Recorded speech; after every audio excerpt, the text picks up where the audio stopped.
Tabling of documents.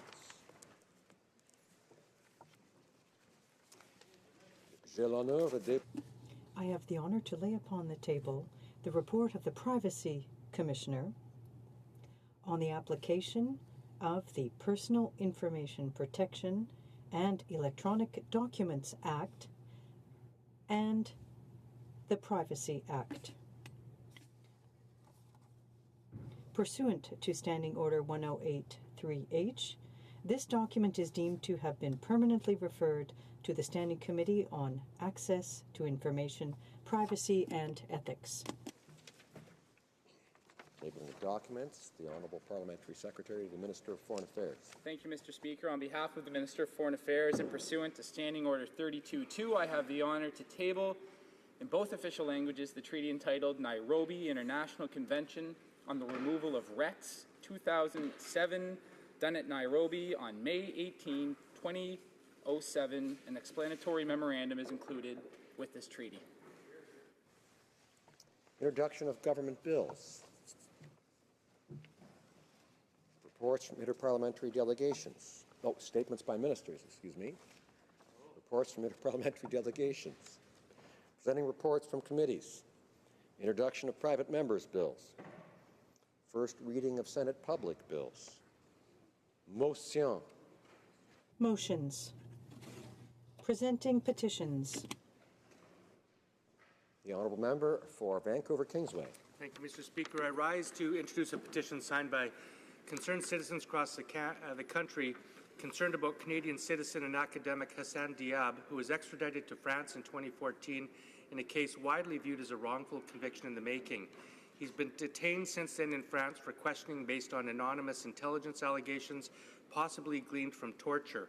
In 2016, a French judge found consistent evidence supporting Hassan's innocence, concluding that he could not have been present in France at the time of the crime. And in May and again in October 2016, the judge ordered Hassan's release on bail, finding no grounds for his further detention. Yet he has been in jail or in electronic monitoring for over 8 years. Mr. Speaker, these citizens are calling on the government to do everything they can to obtain Hassan's release and return to Canada, and to intervene with the French authorities to do so as soon as possible. Presenting petitions. Presentation de pétition. Questions on the order paper. The Honourable Parliamentary Secretary to the Government House Leader. Yes, thank you. Mr. Speaker, I would ask that all questions be allowed to stand at this time, please. Is it agreed? Agreed and so ordered. Orders of the day, ordre du jour.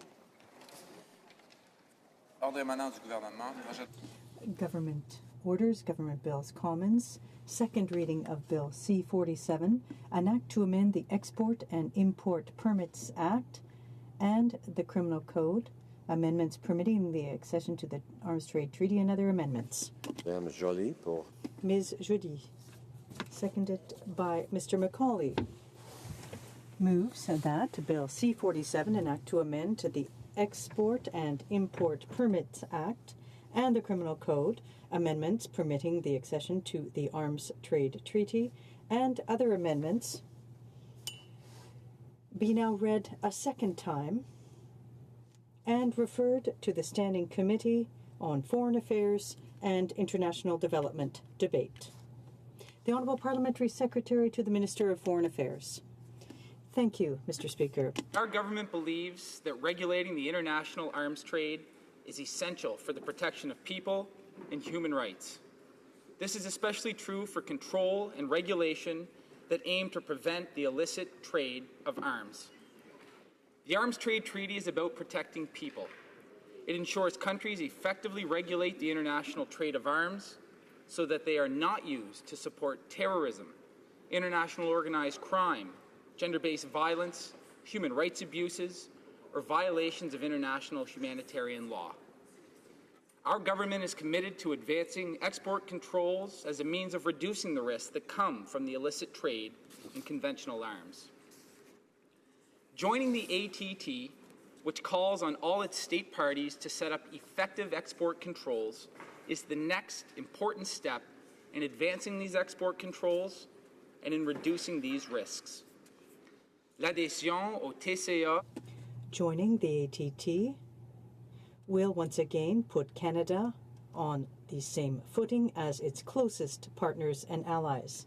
Canada is the only NATO ally and the only G7 partner to have not signed or ratified the treaty. This trade treaty was negotiated in response to growing international concern about the direct and indirect consequences of the global arms trade on conflict, human rights, and development. Il vise à veiller à ce que tous les It aims to ensure that all states take on their responsibilities and seriously and carefully examine all arms exports. States must regulate the legitimate trade in arms and use transparent measures to fight illicit trade. Recognize that unregulated or illicit arms transfers intensify and prolong conflict, lead to regional instability, contribute to violations of international humanitarian law and human rights abuses, and hinder social and economic development. Indeed, the proliferation of weapons, and particularly of small arms and light weapons, is one of the greatest security challenges faced by the international community. Armed conflicts affect civilians. Women and children are too frequently targeted or are innocent victims.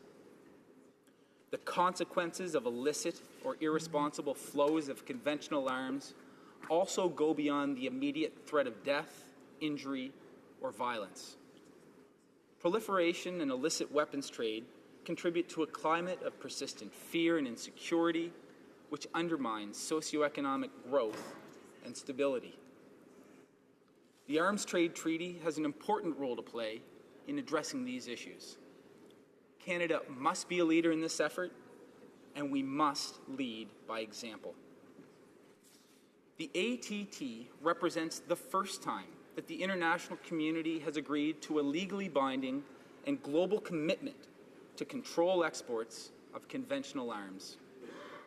It sets a high common standard for export of arms and seeks to eliminate illicit trade and diversion of conventional arms. States acceding to the ATT must assess the risk that an export might be used negatively, including for human rights abuses or to contribute to organized crime. This is not always black and white, Madam Speaker. It requires looking not only at the state as a whole, but also at who will take possession of the weapon, their track record, the risk that the weapon could be diverted from the purpose intended when it was exported, as well as other similar factors. Le TCA exige aussi que les États The ATT also requires states to examine mitigation measures in order to fight risks as determined. The treaty is crystal clear. Where it is impossible to attenuate a serious risk of human rights violations or international humanitarian laws or contribution to crime or international terrorism, exports are prohibited. Will further strengthen Canada's existing processes in relation to the global movement of arms. Our changes, including those to accede to the Arms Trade Treaty, will make Canada's export control system even more robust and will ensure a continued high standard for addressing the pressing issue of arms proliferation around the globe. Le système actuel de contrôle des Canada's current export control system is consistent with 26 of the 28 provisions contained in the ATT.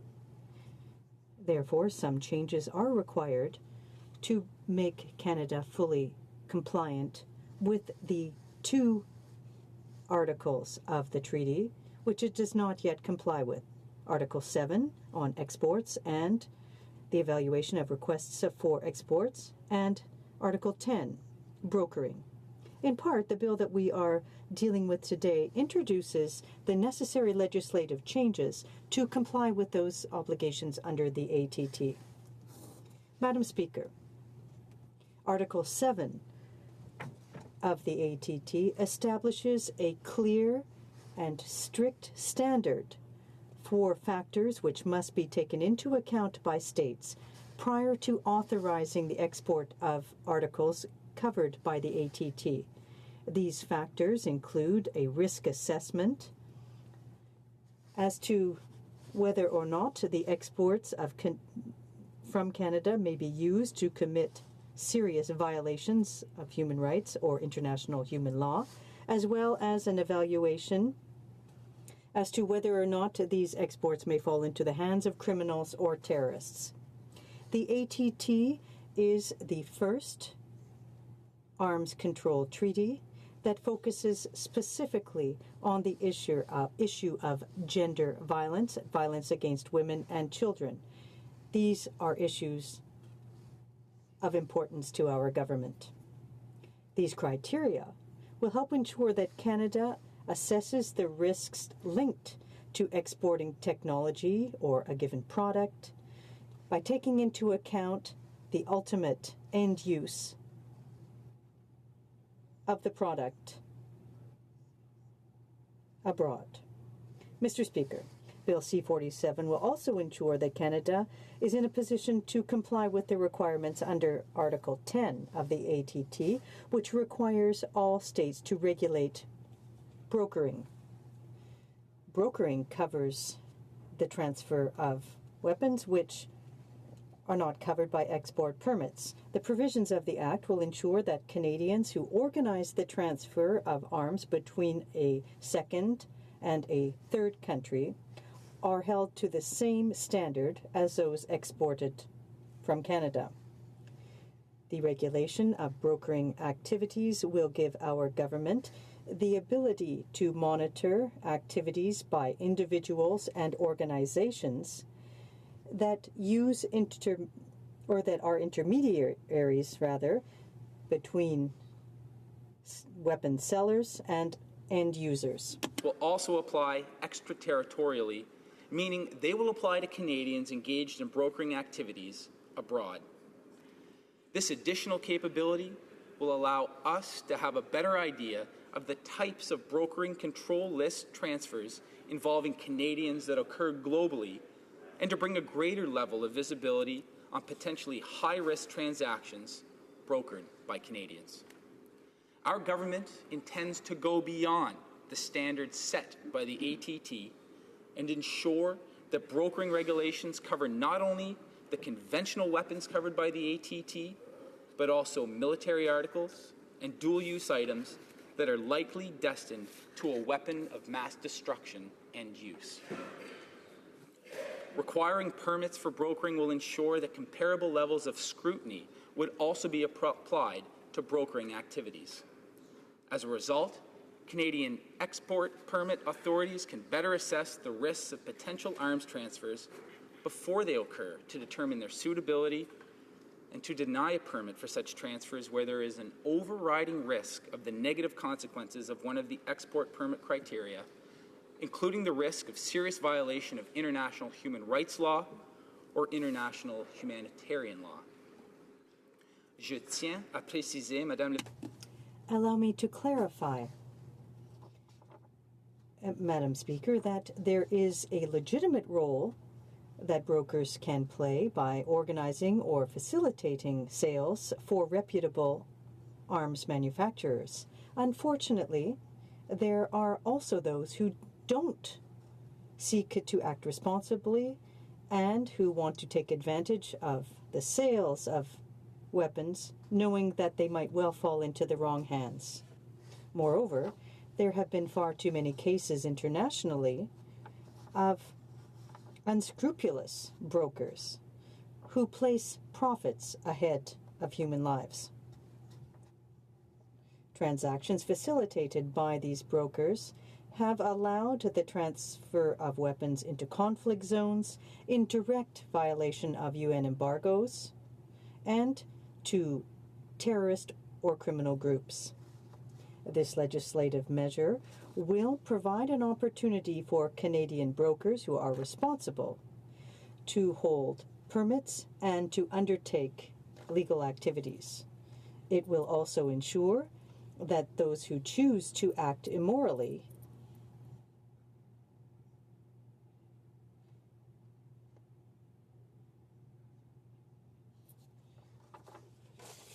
Other amendments under the ATT in this bill will strengthen export controls in Canada by addressing the issue of fines individuals will face for violating Canadian regulations.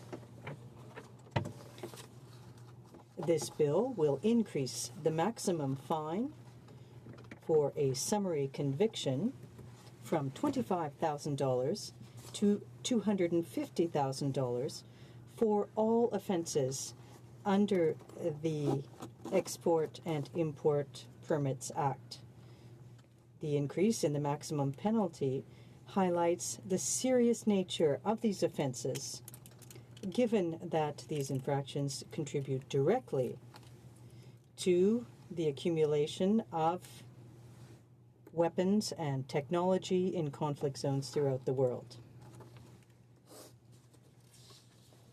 Government will be better able to pursue bad faith actors and hold them to account. At the same time, Canada will be in a better position to review bona fide arms transfers to legitimate end users. Canada will also be able to effectively penalize those who would try and circumvent these processes. Madam Speaker, I would like to make it clear that Canada's accession to the Arms Trade Treaty does not and will not affect domestic ownership of firearms or Canada's domestic firearm laws and policies. The ATT governs the import and export of conventional arms, not the trade in sporting and hunting firearms that are owned and used by law-abiding Canadian citizens. Le TCA The ATT does not, however, set limits on the number or type of arms that a country can sell. Rather, the ATT requires states to have strong and robust export controls, the type of controls that Canada already has in place, in order to ensure that exports are not used for negative or unintended ends. Madam Speaker, the ATT is not a uniform system. It recognizes that states need to ensure that their export control systems meet their national needs. So it does not prevent states from using accelerated processes within their export control systems, like those that Canada has in place with close allies, including the U.S. The government will ensure that exports are evaluated based on the criteria laid out in the ATT and that they do not violate any of the provisions of the treaty. Madam Speaker, turning now to the Export and Import Permits Act and to the Criminal Code, we have indicated to Canadians that our government is committed to strengthening Canada's export controls with respect to military and strategic goods and technology. This bill and our commitment to accede to the Arms Trade Treaty are part of our promise to increase the rigor of Canada's export control system. As you're aware, Canada already has a robust export control system. We are a key member to a number of export control and non-proliferation regimes, which allow us to exchange information on trends in arms movement and on best practices with our allies. In addition, Canada has a strong sanctions regime that includes sanctions related to the export or sale of arms. Canadian sanctions are part of a multilateral action. They reflect the work we do in concert with our allies. Sanctions are implemented in Canada through the United Nations Act or the Special Economic Measures Act. Canada has its own financial intelligence unit with respect to illicit financing of arms. The Financial Transactions and Reports Analysis Centre of Canada mandate is to facilitate the detection, prevention, and deterrence of money laundering and the financing of terrorist activities. Our government is taking steps to ensure that these new obligations do not unduly hinder or restrict legitimate transfers of military, dual use, and other strategic items that are aligned with our national interests and that do not pose undue risk. It is the government's intention to apply the ATT assessment criteria not only to those goods specifically outlined in the ATT, but also to all dual-use, military, and strategic goods.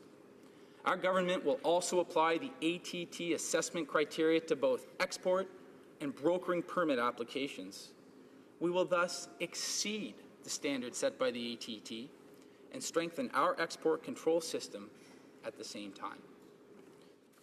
Indeed, our government intends, in particular, to see Canada establish a particularly high standard when it comes to gender-based violence and violence against women and children. The fact that this issue was included in the treaty is a clear sign of the power of advocacy of states like Canada who are determined to address gender-based violence. While this is given less attention and consideration in the ATT than other criteria, Canada intends to propose including gender-based violence in the regulations, applying a higher standard and assessing the risks related to gender-based violence to a broader set of exports than those defined within the ATT. These new measures will ensure that our government will be better able to pursue bad faith actors and hold them to account. Canada will also be better able to effectively penalize those who would try and circumvent these processes. Canadian businesses will still be able to conduct legitimate transactions in pursuit of Canadian strategic and defence interests and the strategic interests of our allies. Finally, Madam Speaker, these changes will allow Canada to meet its international obligations and accede to the ATT. I encourage all my colleagues here today to seek to advance this bill rapidly so that Canada can once again take its rightful place with its international partners as a state party to the Arms Trade Treaty. Merci beaucoup. Questions and comments? Questions et commentaires, the official opposition's House Leader. Thank you very much, Madam Speaker, and I do want to thank my colleague for his speech. Madam Speaker, when we were in government, this treaty, this agreement was something that came before us. I was the Parliamentary Secretary for Public Safety, and I did a lot of work prior to that on behalf of law-abiding gun owners, because we have seen in Canada where law-abiding firearms owners have been erroneously attacked and unfairly attacked by previous governments. And so we worked really hard to ensure that law-abiding gun owners who follow the rules, who are licensed and using their guns for legitimate purposes are not made into criminals. We have a problem with this treaty because there's not language in it that protects law-abiding gun owners, and I would say specifically here in Canada. I didn't hear my colleague talk about that. He talked about that they would like to protect law-abiding gun owners and that it doesn't affect the legitimate gun owners, but the language in the treaty does not address this. And so I would like to ask my colleague why they're ready to ratify an agreement that has the potential to hurt millions of Canadians who are using firearms for legitimate purposes and who could be targeted if Canada does ratify this agreement. Thank you. The Honourable Parliamentary Secretary to the Minister of Foreign Affairs. Madam Speaker, if you go back and listen to the speech that I just gave, you will see in the blues a specific reference to the question raised by my colleague across the way. I will repeat it in case she missed it. I would like to make it clear that Canada's accession to the Arms Trade Treaty does not and will not affect domestic ownership of firearms or Canada's domestic firearms laws and policies. The ATT governs the import and export of conventional arms, not the trade in sporting and hunting firearms that are owned and used by law-abiding Canadian citizens. This party stands up for law-abiding Canadian citizens. This party committed to acceding to this treaty. This government understands that this treaty in no way will affect domestic ownership of firearms. This red herring, this phony argument made by the opposition will not stand within this government. Canadians want us to take an international leadership while at the same time standing up for the rights of law-abiding Canadian citizens. Questions and comments? Questions et commentaires. The Honourable Member for South Okanagan, West Kootenay. Thank you, Madam Speaker. I'd like to ask through you, the Honourable Member, whether Bill C-47 brings all U.S. destination military goods that are included in Section 2 of the ATT within the Export and Import Permits Act as required by the ATT, and if not, why not? The Honourable Parliamentary Secretary to the Minister of Foreign Affairs. Thank you very much, Madam Speaker, and thanks for the question. What's important about the ATT is that it recognizes, as I mentioned in my speech, that there is no one-size-fits-all system that countries who accede to it need to adopt. It meets the needs of all states, and it allows for the use of expedited procedures for low-risk countries. Similar to the system that we have in place between Canada and the U.S., it recognizes that we have a deeply integrated military procurement and production system, and it recognizes that where there are low-risk countries and where there's not a one-size-fits-all system, that countries can accede to this treaty, can meet the standard. I reiterate, as I said in the standard, we are going to exceed in many areas the standards set by the ATT while continuing to be productive and allow industry to meet Canadian interests and the interests of our close and trusted allies.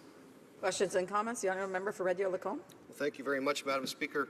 My question for the Parliamentary Secretary, after listening to his speech, which is not congruent with actually what's written in the bill, is the following. Does the Parliamentary Secretary actually understand that the requirement for any exporter or importer to retain records for a period of up to 6 years in a specific electronic file, which must be made available to the Ministry upon the request of the Ministry at any point in time, would create an automatic firearms registry? That information has to contain all of the information pertaining to the sale, the import, and the export of any firearm. Not only that, it's more onerous than a firearm. It actually would include all scopes, optical sights, and anything that would be associated with the sale of the firearm. This includes all hunting rifles and so on. This is an onerous thing that's going to be put on the backs and shoulders and burden of businesses who are selling firearms in Canada. There is only one firearm manufacturer in Canada, which means every other firearm that a hunter uses, that a sport shooter uses, comes from outside of Canada. And if the burden gets so much so that these businesses no longer wish to import these firearms, or if our one domestic firearms creator has a burden such that they're not willing to export anymore, this is going to have a detrimental impact on the hunting community, on the sport shooting community, on the farmers that I represent who use these firearms as tools as they go about their daily business. Can the Parliamentary Secretary please clarify his remarks and be consistent with what the bill actually says? The Honourable Parliamentary Secretary to the Minister of Foreign Affairs. Well, I've been consistent twice now, and the Conservatives have demonstrated that they are going to raise this phony argument and fearmonger about our accession to this treaty. But let me make it clear that the accession to the Arms Trade Treaty in no way affects domestic gun ownership in this country. It in no way puts any restrictions on law-abiding Canadian citizens. It does not deal in the trade of sporting and hunting firearms. We expect to get this sort of rhetoric from the other side. But we committed to acceding to the Arms Trade Treaty. We know that it is in the best interests of Canadians. We will continue to work to ensure that Canadian industrial interests are met and that we work with our allies around the world to regulate the international trade of arms. Questions and comments? Questions et commentaires? The Honourable Parliamentary Secretary of the Government House Leader. Yes, thank you. Madam Speaker, I'm wondering if my colleague could just expand in regards to what we believe, or maybe even his take, in terms of what Canadians expect of the government to do on this very important issue. As the Conservatives obviously are trying to attempt to mislead Canadians, what is important here is the desire that Canadians have of this government providing strong leadership on this issue. And maybe if I can get my colleague just to expand on why it's so important that Canada play this leadership role. Honourable Parliamentary Secretary. Madam Speaker, for 10 long years, Canada had a policy of isolation and exclusion from the rest of the world, and Canada has endeavoured since this government came to power to reassert its leadership role in the world, to espouse Canadian values, to be a good partner in areas where we can aid in development and aid in governance around the world, and also work with our allies to ensure that we have a world that is just, that is peaceful, and that is secure. Canadians expect this government to take a leadership role in ensuring that the highest standards are met for the international trade of arms, and that's what this bill and our accession to the Arms Trade Treaty will accomplish. It will ensure that the minister undertakes to review a significant set of criteria before the issuing of permits. It will increase fines for people who contravene these rules, and let me reiterate that it in no way affects domestic firearm ownership in Canada. Questions and comments? L'honorable député de Laurier-Sainte. The Honourable Member for Laurier-Sainte-Marie. Thank you, Madam Speaker. As you know, we're thrilled that Canada has decided to accede to the Arms Trade Treaty. However, we're looking at the bill before us, which deals with the implementation here, and all the experts I've spoken to have said that this bill is very disappointing. In fact, it's an empty shell. So I'd like to know if the government will be open to amendments in committee to make this bill truly effective and to respect not only the spirit but also the letter of the treaty. The Honourable Parliamentary Secretary. Madam Speaker, our government believes that committees are the masters of their own decisions. So I'm eager to see the debate that will happen in committee. And if we have the opportunity to get this bill through second reading and to send it to committee, that would be great. We do think that this bill that deals with accession to the treaty sets a high standard, which Canada will then surpass. And that's what I said several times during my speech. But at the same time, I'm sure that we will be having a robust debate when this bill is sent to committee. And I thank my colleague for her question. Resuming debate, reprise de débat, the Honourable Member for Durham. Thank you very much, Madam Speaker. It's my honour to rise today and debate on C-47, particularly after the speech from the Parliamentary Secretary, which ended really with incorrect information to this place in response to the question from the member from the NDP. Actually, this bill will put Canada worse off than it was before, Madam Speaker. And he was saying this would send Canada ahead with respect to the aims of this treaty is not only incorrect on the factual review of the treaty itself, but it shows the Parliamentary Secretary's lack of understanding of our current arms control regime in Canada, Madam Speaker. So for his benefit, and for the benefit of the few of my Liberal friends here listening, I'm going to take him through that. This bill is part of the Liberals' election promise to implement the United Nations Arms Trade Treaty, the ATT, which has been debated at the UN and brought forward and signed by some countries, not signed by others. My remarks will focus on 4 key points, Madam Speaker. 3 of those go to the inferior nature of the ATT when compared side by side with what Canada is doing now, has been doing under the Conservative government previously, has been doing under the Liberal government previous to that, and so on, back to the 1940s, Madam Speaker. So 3 points on how it's inferior, and a final point on its inherent unfairness, lack of clarity, and overbreadth. First, this is inferior to what Canada is doing now under the Export and Import Permits Act and the regulations and orders in council that can be brought forward by a government under that legislation, Madam Speaker. And I hope the Parliamentary Secretary is taking notes, because he'll need to go research this after I go through some of it. First off, the first point I make is the Trade Controls Bureau, Madam Speaker. We actually empower a department of the government, and have since the 1940s, Madam Speaker, to make sure that military equipment sales, issues related to security, cryptological equipment, nuclear, biological risks are not only governed, tracked, but controlled, Madam Speaker. We have a bureau already, not in New York, in Ottawa, Madam Speaker, that has been doing this very effectively for many years. The Trade Controls Bureau has been empowered and does this for each Parliament, Madam Speaker. I would invite the member to look and see how the Trade Controls Bureau and how we specifically address, track and control the trade in military equipment or other items of security or other interests is controlled, Madam Speaker. All parliaments have done it, both Liberal and Conservative governments have done it. My second point is actually we specifically name, from a Canadian point of view, items for export that need to be tracked and controlled, Madam Speaker. And I'll review what those are for the member because they're called out specifically. Military or strategic dual-use goods. So some goods that can be used for a military or civilian purpose, Madam Speaker, are specifically tracked. Nuclear energy materials and technology, missile-related technology, chemical or biological goods, and cryptological equipment, code breaking, particularly in the age of the Internet, Madam Speaker, and many of the companies in Canada that are world leaders in this technology, like SecureKey and others. We already monitor, control, and in many cases restrict exports of these technologies.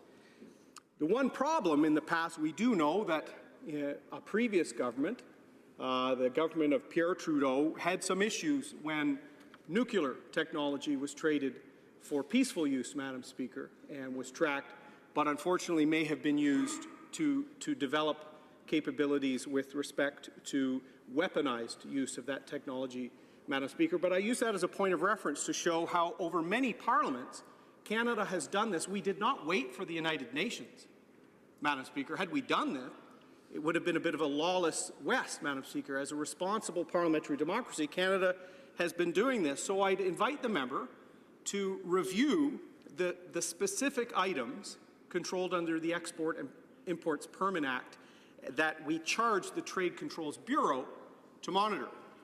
Beyond that, Madam Speaker, my third point in terms of how our existing system is superior to an inferior UN treaty is the tracking. The items I just outlined, including military equipment, cryptological, nuclear, biological, are tracked by both CBSA, Canadian Border Services Agency, and by Statistics Canada, Madam Speaker. And not just under our own reference points, we used the World Customs Organization tracking figures for these items. So we actually track and limit the trade in these items far more than what the United Nations Arms Trade Treaty does, Madam Speaker. In fact, if you look at an article in Ceasefire magazine that calls the UN's ATT a failure, their third item they track is its lack of transparency, Madam Speaker. There is no tracking internationally under this treaty. Canada already does it. So I hope the Parliamentary Secretary rewrites the notes the government's been passing around on this bill because they don't accord with our legislative record or Canada's responsible treatment of controlled technologies, Madam Speaker, including military equipment, but including nuclear technology, Madam Speaker. We were the fourth country to have controlled nuclear fission, Madam Speaker. We have 70,000 people in Canada that work. Our CANDO technology is best in the world in terms of capability and safety record, Madam Speaker. So we have taken this very seriously since the 1940s.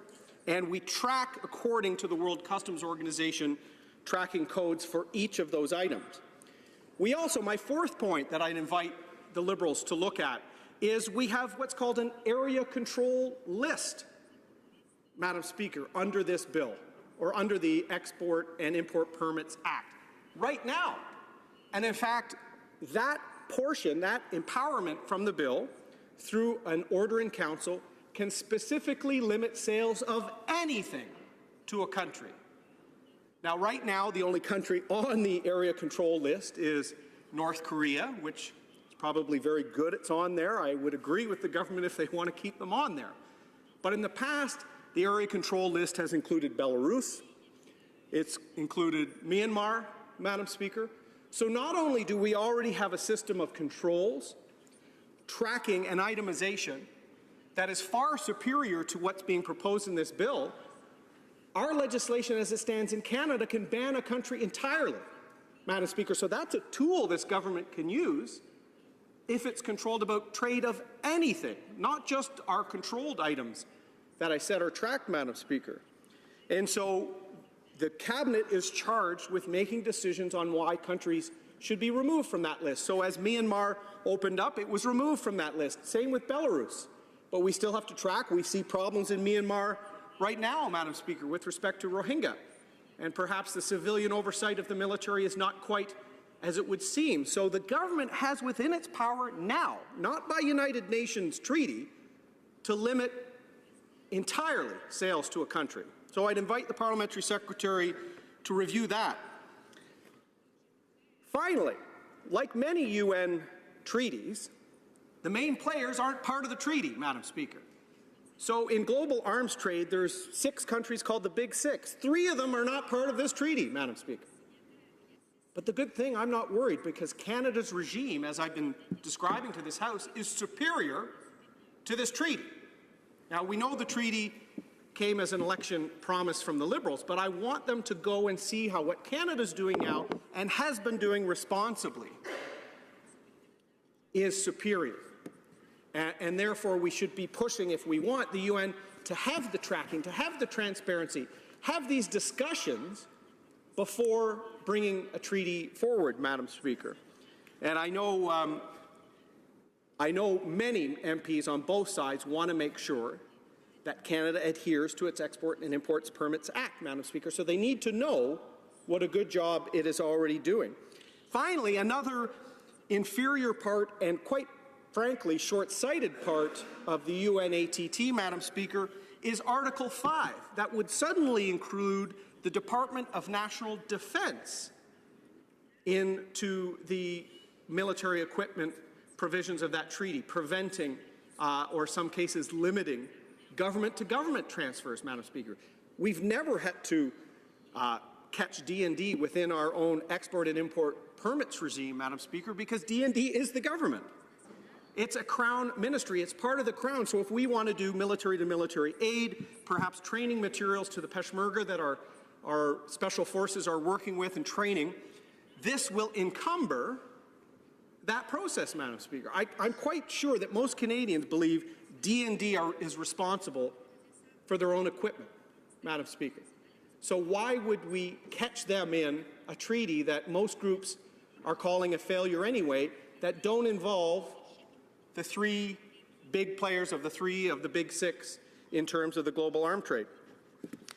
So finally, Madam Speaker, I've listed, I think, about 5 or 6 items that demonstrate that Bill C-47 is actually inferior to what Canada is already doing, Madam Speaker. The last item is about unfairness, and this is where the politics of this come in. Much like we're seeing with small business, there's no consultation. Concerns about the overbreadth or the fact that hunters or sport shooters or recreational users under a regulated regime of lawful firearm use could be caught within the confines of this, Madam Speaker. I've placed that last because while the Parliamentary Secretary insists it's not, all industry groups insist it is.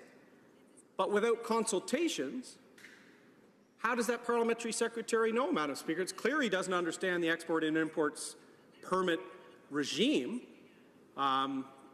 Maybe he knows a little bit more about it now, which I think is part of why we have debate in the Commons, is to show that Canada, in many ways, in terms of regulation, does things superior to anyone else in the world, including the United Nations, Madam Speaker.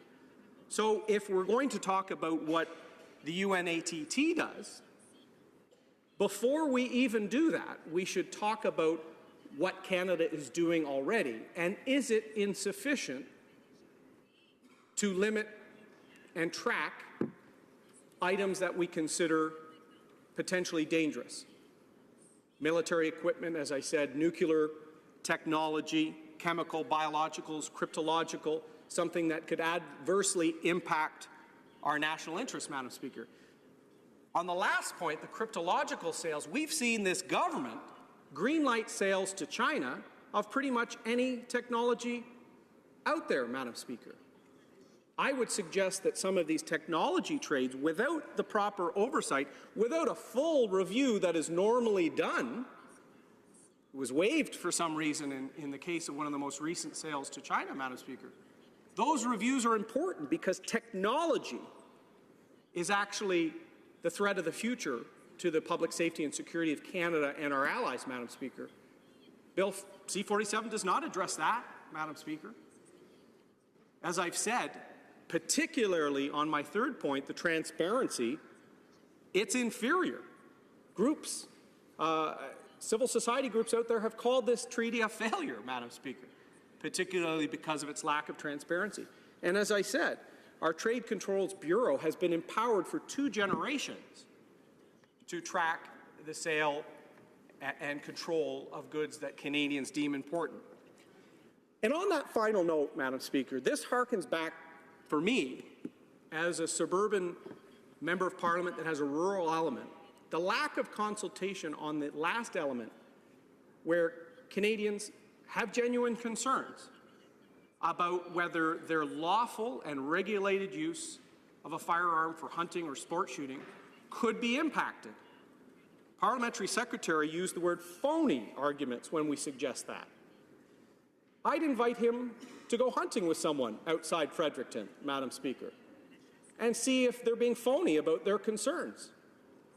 What we need is consultation to see if my concerns are overinflated or if the Parliamentary Secretary is being dismissive. I'm not suggesting I know, Madam Speaker, but as a lawyer, I'll tell you that overbreadth or lack of clarity in law is a failure in itself. And I know the last government, Madam Speaker, made interventions with respect to the negotiation of this treaty on many fronts. And one was a simple and reasonable carve-out of regulated civilian firearms use. And why that was not pursued by the UN when there's zero transparency, as I said, fortunately, our existing regime has transparency, but this treaty has zero.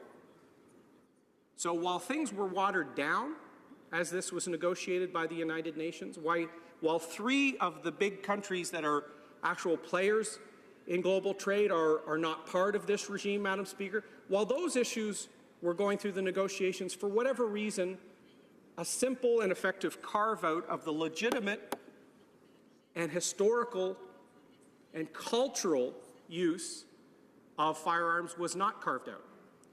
And I'll tell you, some of the cases before the Supreme Court of Canada on inherent rights of our Indigenous peoples relate to hunting and fishing, Madam Speaker. So this is as cultural as the earliest peoples of this land, Madam Speaker. Certainly, I think most people in this House think of the hunter in the duck blind and that sort of consideration, but the inherent right for our First Nations to hunt, Madam Speaker, in modern and traditional ways is inherent. It's a constitutional protection, Madam Speaker. So would it not be reasonable to carve that out in a treaty that on many fronts is inferior to what Canada's already doing? I really hope the Parliamentary Secretary and other members of his caucus refrain from that divisive language, suggesting that even having a reasonable concern is somehow phony. Because the last time I saw that degree of arrogance with the Liberal Party, Madam Speaker, it was with a member from Toronto named Alan Rock, who actually polarized Canadians by suggesting if you were a law-abiding hunter or sport shooter, you were somehow a public safety hazard for Canada. And I know some of my Liberal friends, including from rural parts like Yukon and Labrador, know how much that hurt Canadians.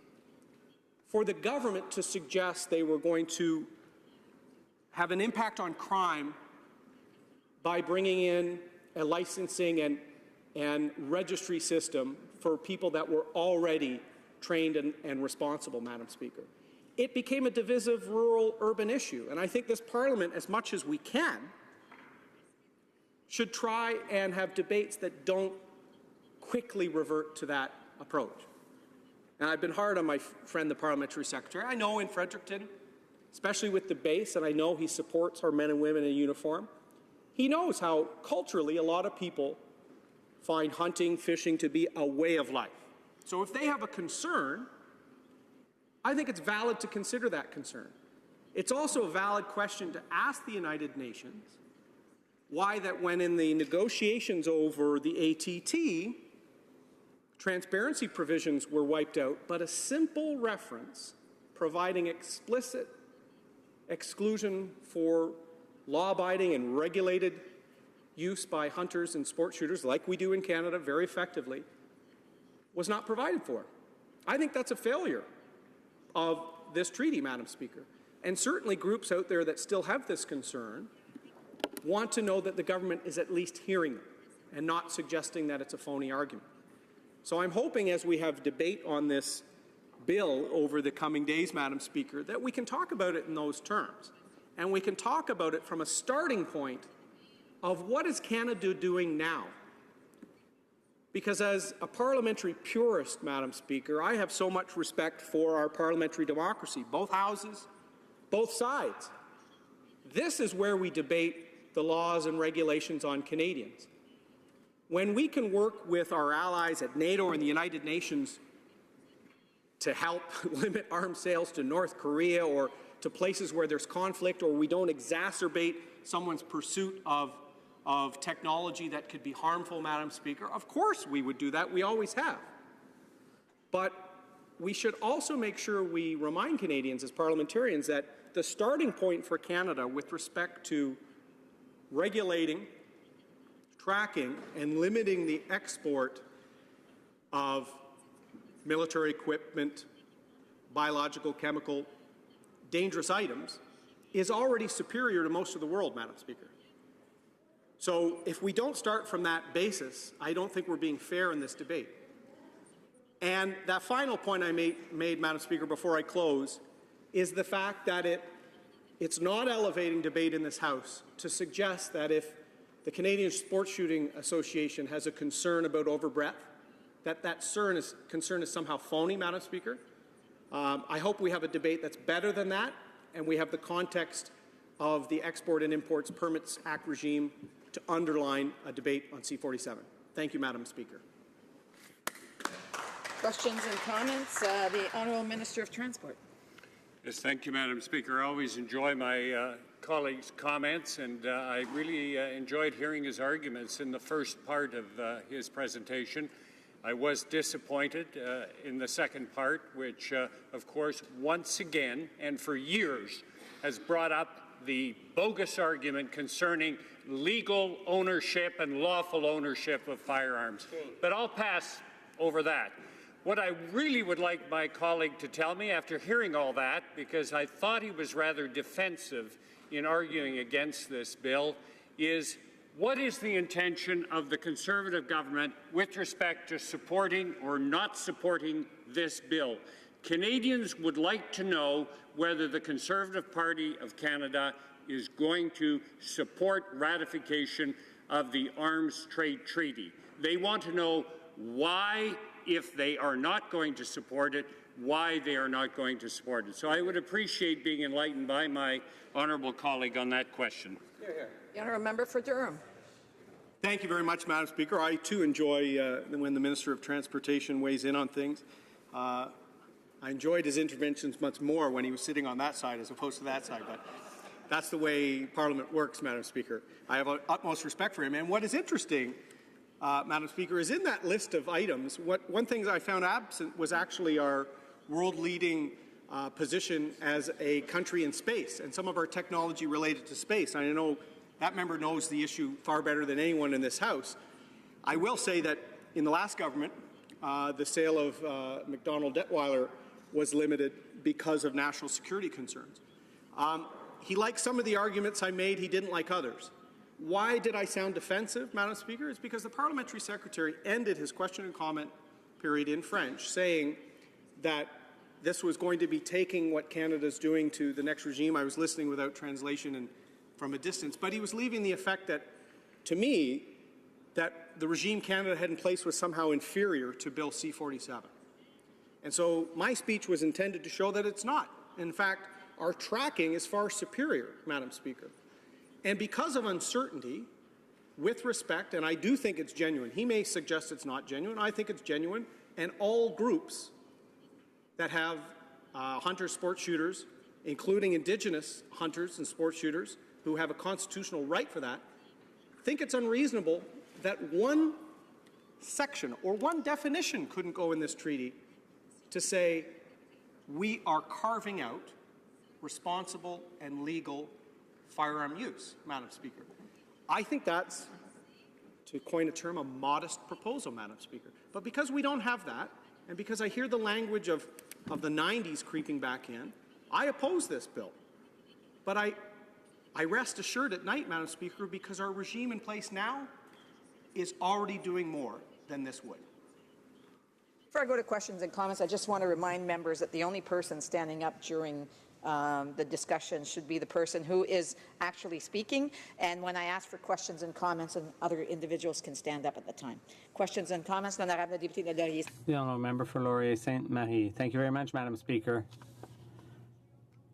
I listened to my colleague during his presentation, and he spoke at length about the constitutional right that Indigenous people have to own a weapon and to hunt, which I fully recognize, but I have to admit I'm a bit confused because I thought we were talking maybe about two different bills here.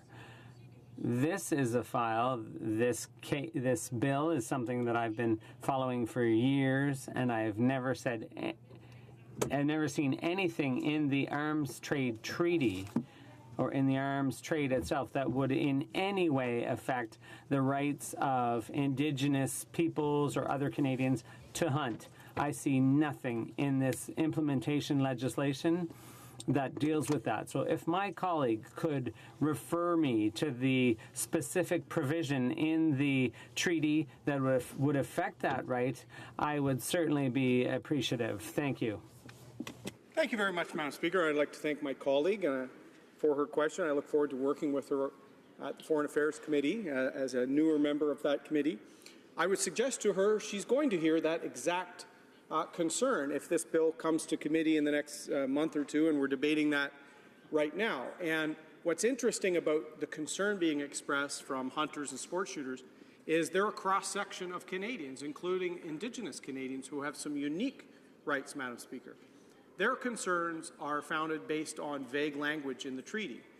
They're also concerned in terms of the breadth of the term broker in the treaty, Madam Speaker. They're also very concerned by the fact that some countries, Canada included, wanted a specific carve-out for lawful firearms use. This is reasonable what we're talking about here, Madam Speaker. Why that was excluded, despite interventions from Canada and other countries asking, that would have given the certainties that lawyers like to see. They don't like ambiguity. They don't like uncertainty. The fact that that was rejected leads to that question, Madam Speaker. So the committee review process of this bill, I hope, will bring some of those concerns to Parliament and to one of our committees, so then we can at least see that these aren't phony arguments, as someone suggested on the government side. These are genuine concerns, and the fact that those concerns were rejected in the final negotiating rounds of this treaty leads some to believe that the treaty's intention is to regulate those type of civilian use of firearms. So sometimes if it walks like a duck and quacks like a duck, Madam Speaker, perhaps it's a duck. Comments? The Honourable Member for Red Deer-Lacombe. Well, thank you, Madam Speaker. I appreciate the intelligent speech that I heard from my colleague from Durham. And my question for him is based on the following premise. In 1995, I believe, Alan Rock, who was the Minister of Justice at the time, introduced the Canadian Long Gun Registry under the presumption that it would reduce crime. Lo and behold, what we found out across Canada is that criminals do not register their firearms. The premise of the Arms Trade Treaty from the United Nations is to keep communities more safe in various countries because they want to track the movement of firearms, much like the Long Gun Registry did here in Canada, the failed Long Gun Registry. Does my colleague from Durham believe that illegal international gun runners will be registering their firearms with the United Nations? Member for Durham. Thank you very much, Madam Speaker, and I'd like to thank my colleague from Alberta who does a lot of work with hunters and anglers in Canada, Madam Speaker, and knows that their questions are legitimate ones that this Parliament should not only consider, but consider respectfully, because they're real concerns. And he also touches on, really, the glowing hole in this treaty, Madam Speaker. He's identified it by the concern, I think, globally we have of arms getting into some conflicts. The fact that 3 of the largest 6 trading nations in these type of goods aren't part of this treaty, Madam Speaker. So Canada is not a major producer of military equipment or nuclear, chemical, biological. We are a producer because we're a technology-laden country with diverse manufacturing and trade, but we're not a leader, Madam Speaker. And in the context of the fact that it's vague in certain areas, Canadians should be rightly concerned about how this treaty applies when we already have a very effective regime in Canada. I've heard no Canadian saying to me, we need to reform the Export and Import Permits Act, Madam Speaker. In fact, no one's ever said that. I highlighted one of my points, the area control list empowered by this legislation. There's also an export control list. So the government already has at its tools the ability to control or limit countries, what goods go out of Canada. We already have this ability, Madam Speaker. So the valid concerns about this treaty lead to me not wanting to support it. So we have time for a brief question. The Honourable Parliamentary Secretary to the Minister of Foreign Affairs. Thank you, Madam Speaker. If my honourable colleague takes offence with the use of the word phony, I'm happy to continue talking about the bogus argument that they are making, as my colleague, the Minister of Transport, used as it comes to the argument that they're trying to insinuate that this will in any way affect law-abiding gun owners in Canada. It will not. Based on some of the other confusion that he displayed in his speech around the significant regime to which Canada is party to, let me remind him that the ATT deals specifically with the conventional arms trade, often arms that go into conflict zones that disproportionately negatively affect women, children, girls, vulnerable people. Was the previous government unaware of that, or did they simply not care to take a leadership role to fix that? Very brief answer from the member for Durham. Well, I'll be brief, Madam Speaker, as much as I can be brief. I have a lot of respect for the Parliamentary Secretary, so I invite him to do 2 things. We'll collaborate as parliamentary colleagues on 2 things. First, I will go to a meeting with him of the Trade Controls Bureau when he gets a briefing on what they've done since the 1940s with respect to the superior approach to regulation. The second, Madam Speaker, he knows my friend Brian McDonald is MLA in his area. I want him to go with Brian McDonald to one of the hunting areas in New Brunswick and hear these concerns firsthand before words like phony or bogus are used. Reprise de débat, resuming debate. L'honorable député de... The Honourable Member for Laurier-Sainte-Marie. Merci beaucoup, Madame la Présidente. Thank you very much, Madam Speaker. Today is International Peace Day. Canada often promotes itself as a promoter of peace, and if we want peace, we have to prevent the proliferation of weapons and arms in troubled regions, in areas where human rights are not being respected, and where there are significant conflicts. Record in this respect is rather troubling. Many Canadians would be troubled to learn that in the last 10 years, Canadian arms export has nearly doubled. More than that, Madam Speaker, Canada is the second most important arms exporter in the Middle East after the United States. So we are certainly very heavily involved there. Oui, Madame le Président, le Canada... Madam Speaker, Canada is the second largest seller of arms to the Middle East after the United States. And we cannot call that region a calm and stable one. Now, in the past, our arms exports went to NATO countries. Today, more and more are going to countries where they have dubious human rights records. Saudi Arabia is the second largest buyer of arms exports from Canada. From a government that calls itself feminist, well, I find that very troubling, and I'm not alone, because we know that Canadians don't want that either. Have good measures in place to control our arms export. We have strong regulations already. Yet, here again, look at Saudi Arabia. The regulations say that we should not export arms to a country if there's reasonable doubt, reasonable risk that these arms will be used to commit human rights abuses.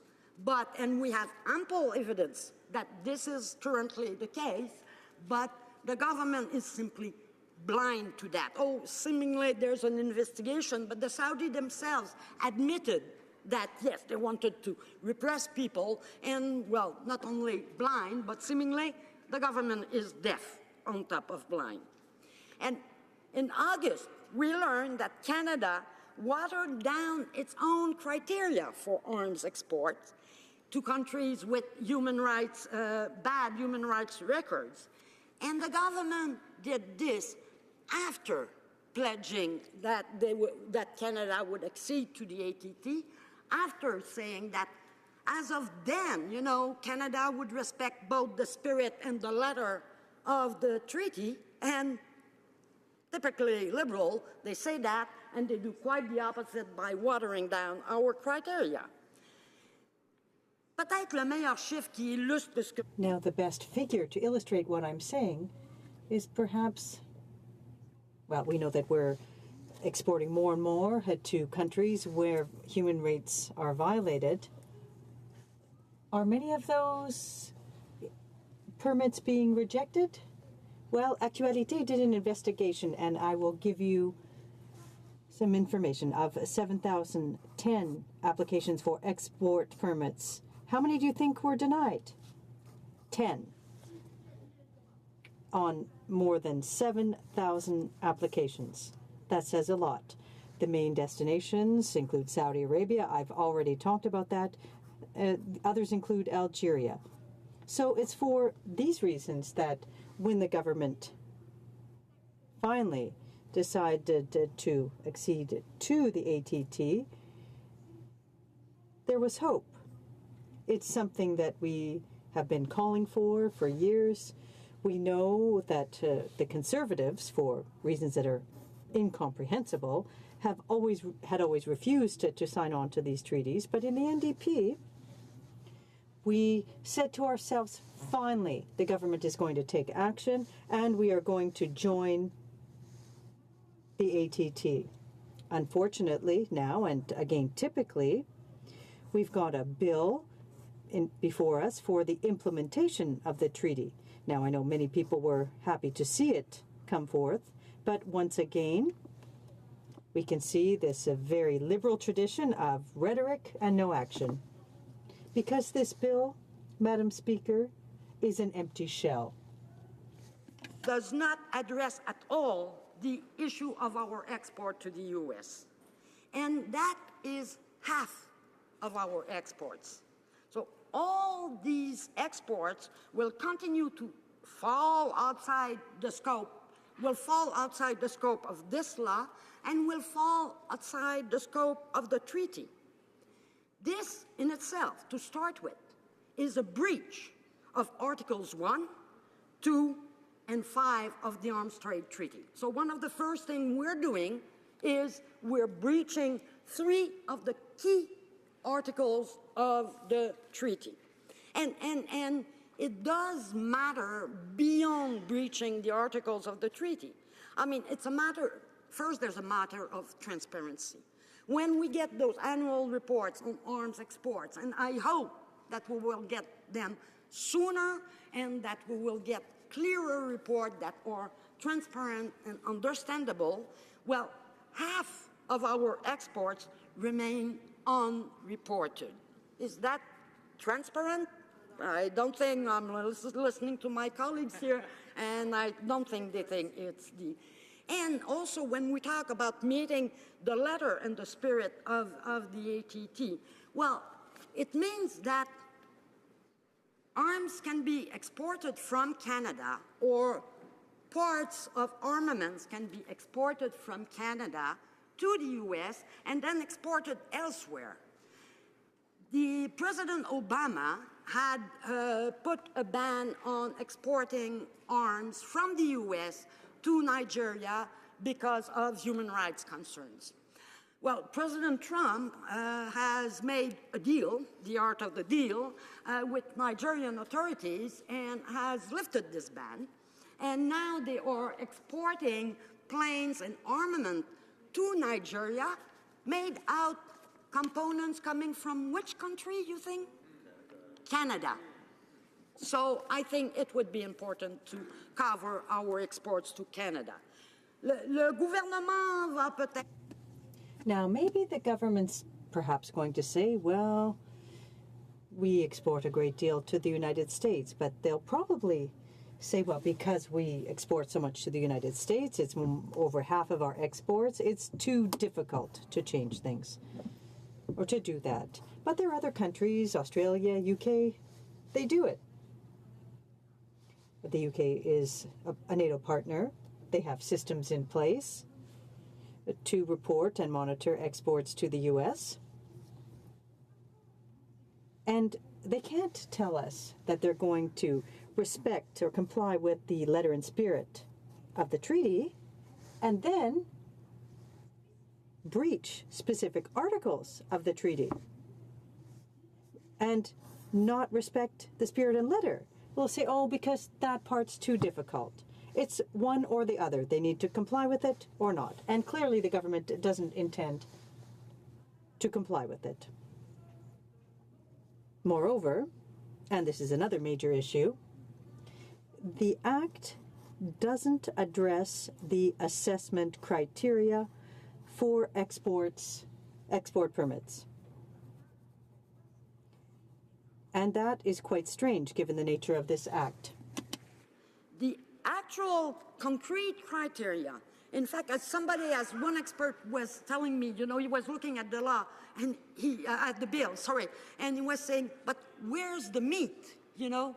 Well, the meat will be in regulations. The concrete criteria to oversee arms export will be put in those regulations. Regulations that do not have to come to this House, that will not be discussed among representatives of Canadians from across the country. Regulations that can be changed at any time by this government or any subsequent government. This is so weak, c'est de la poudre aux yeux, Madame la Présidente. It is a smokescreen, Madam Speaker. And in addition, the background documents provided by GAC Canada, Global Affairs, the regulations will outline criteria that will be taken into account by the minister in issuing export permits. Now, we can already see this.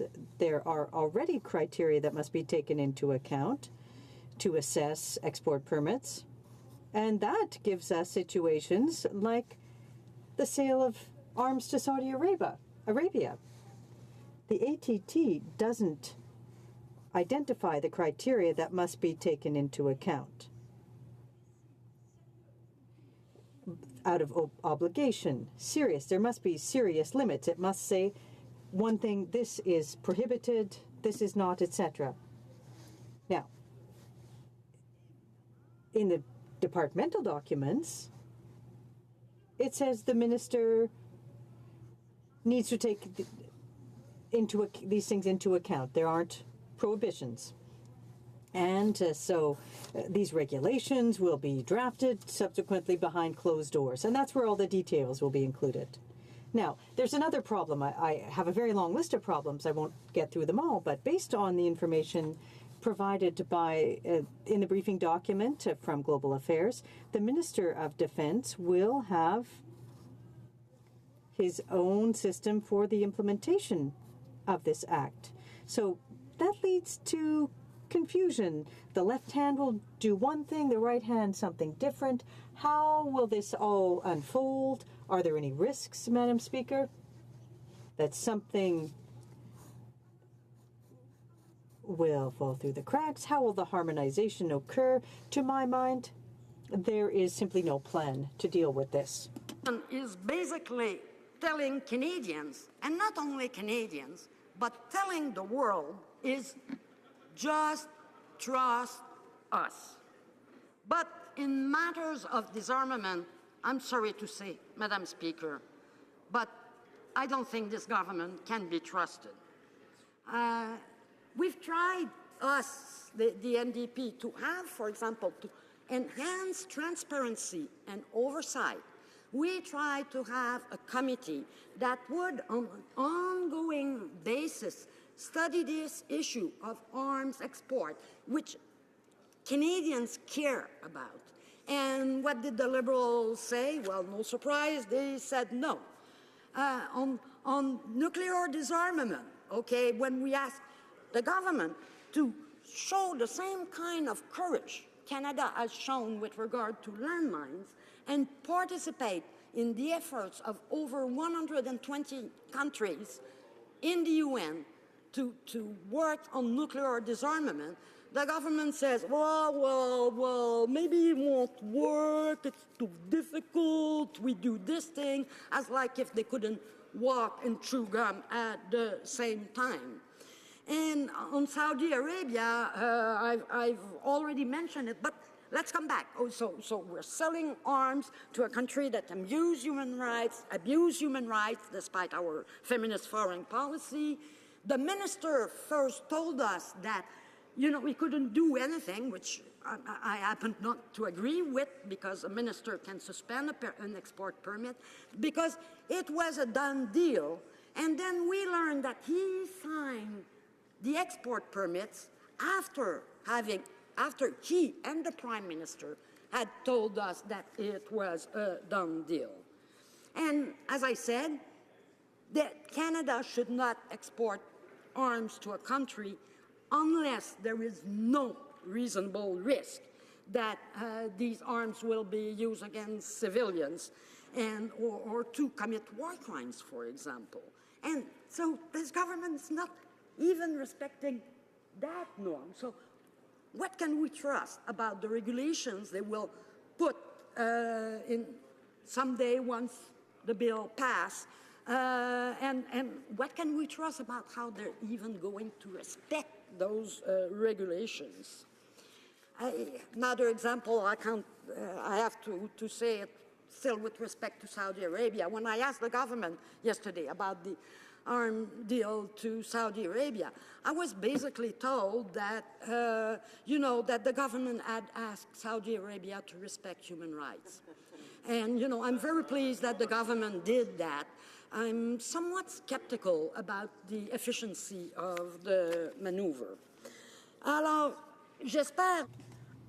So, despite everything, we will approve this bill because it's something we've been calling for a long time. But we're only supporting it because we want to see Canada accede properly to the Arms Trade Treaty. And we really want to see that treaty respected. I hope that the government will show good faith and will agree to amendments in committee. So this is why we're supporting the bill. But this so-called implementation bill, because it's not really effective in implementation, we hope that it will be improved. The world would ask for no less.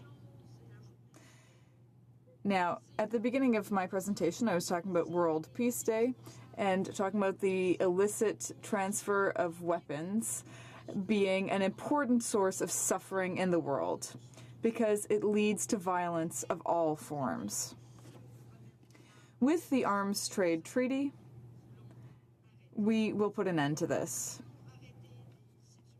We want to put an end to situations where companies Canadian companies based in other countries can sell arms to South Sudan, for example. We want to put an end to situations where Canada is officially denouncing the tragedy in Yemen, where there's a huge humanitarian crisis, but at the same time is selling arms to Saudi Arabia, which is leading the coalition, which is now accused of war crimes in that region. We need to have a consistent arms export system, and unfortunately this bill doesn't accomplish that. Thank you very much, Madam Speaker. Questions and comments, questions et commentaires. The Honourable Parliamentary Secretary to the Minister of Families, Children and Social Development. Thank you. I followed the comments very closely, and in particular those that reference Saudi Arabia from the colleague opposite. And I remember during the election campaign, the leader of the third party making a solemn promise at the gates of the very factory where these vehicles are being manufactured, to the union that represented the workers, to the leadership of the workers specifically, that come hell or high water, the NDP would honor the contract with this factory, between this factory and Saudi Arabia. The member from London Fanshawe made the same promise, the same commitment in writing to the workers, to the leadership of the union, and to the corporation. They publicly held a press conference to declare that they would not, under any circumstance, there was no qualification, withdraw this trade deal between Saudi Arabia and the plant in the members' riding, London Fanshawe. I'm curious as to how they described that promise, why they made that promise, how they were going to fulfill that promise in light of the information which she has just shared with us, which predates that promise being made. Why did the NDP campaign so fervently, so deliberately, so specifically on honouring this contract, and then come into this House after the election and say we were just kidding? The Honourable Member for Laurier-Sainte-Marie. Thank you, Madam Speaker. And with all due respect, and I do respect my colleague, I feel that he's exaggerating a little bit when it comes to the language that was used. I wonder, now, something I want to mention is that what is produced in London, so the arms that are produced in London and the equipment there and the workers there, could also produce equipment for the Canadian Army, which really needs equipment. And it's a priority for us to take care of those workers and to ensure that they have a decent future. I'm also wondering if my colleagues saw this summer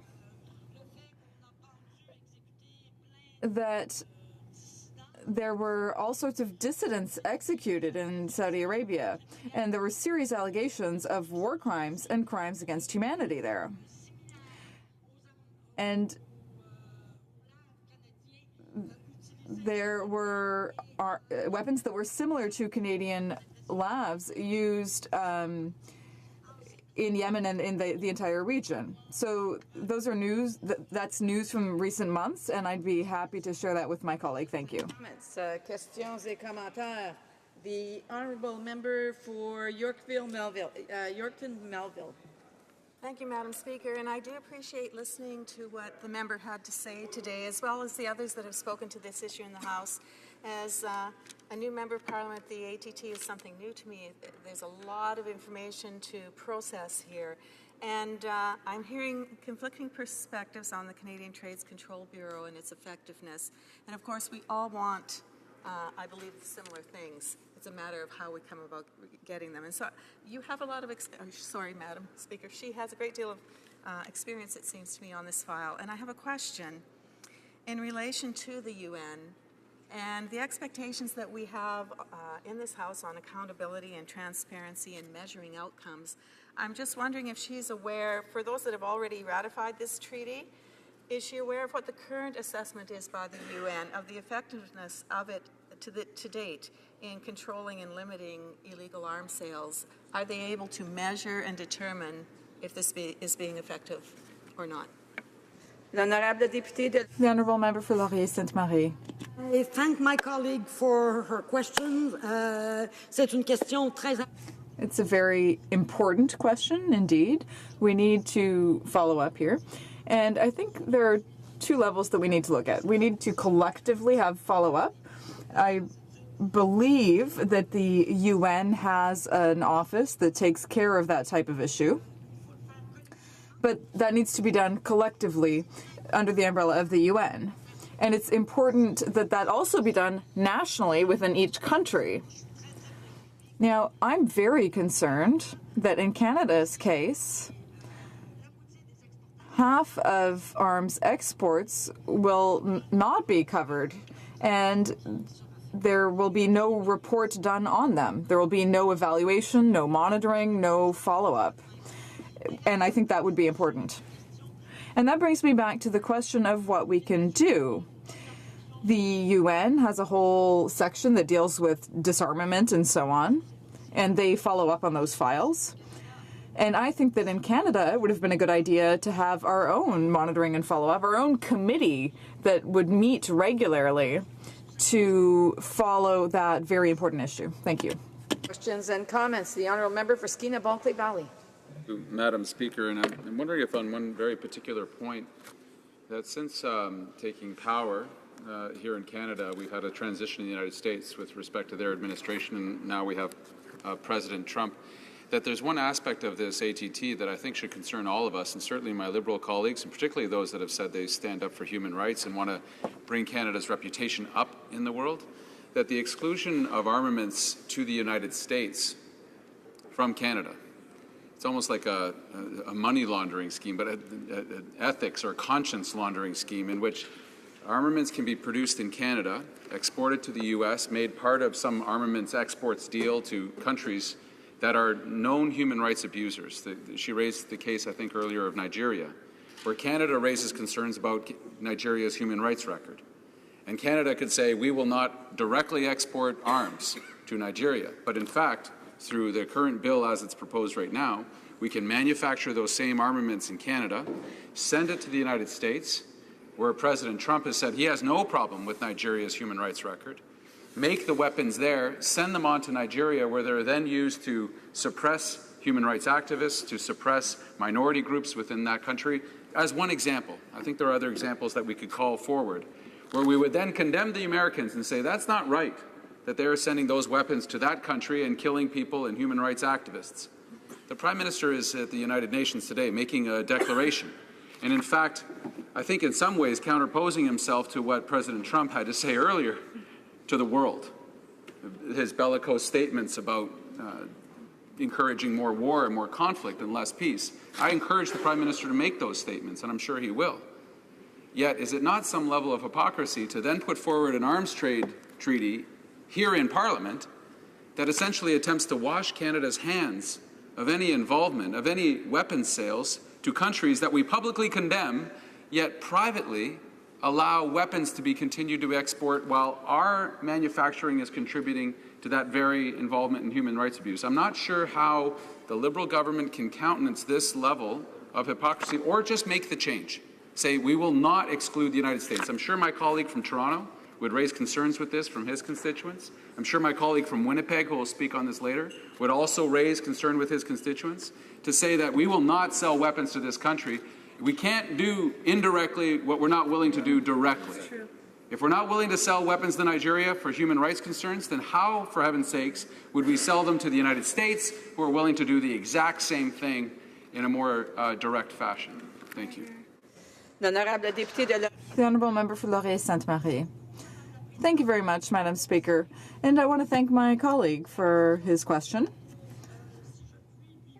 And if I can steal an expression from him. Reuse the expression conscience laundering, like money laundering. Yes, it's a big problem. It's a big issue.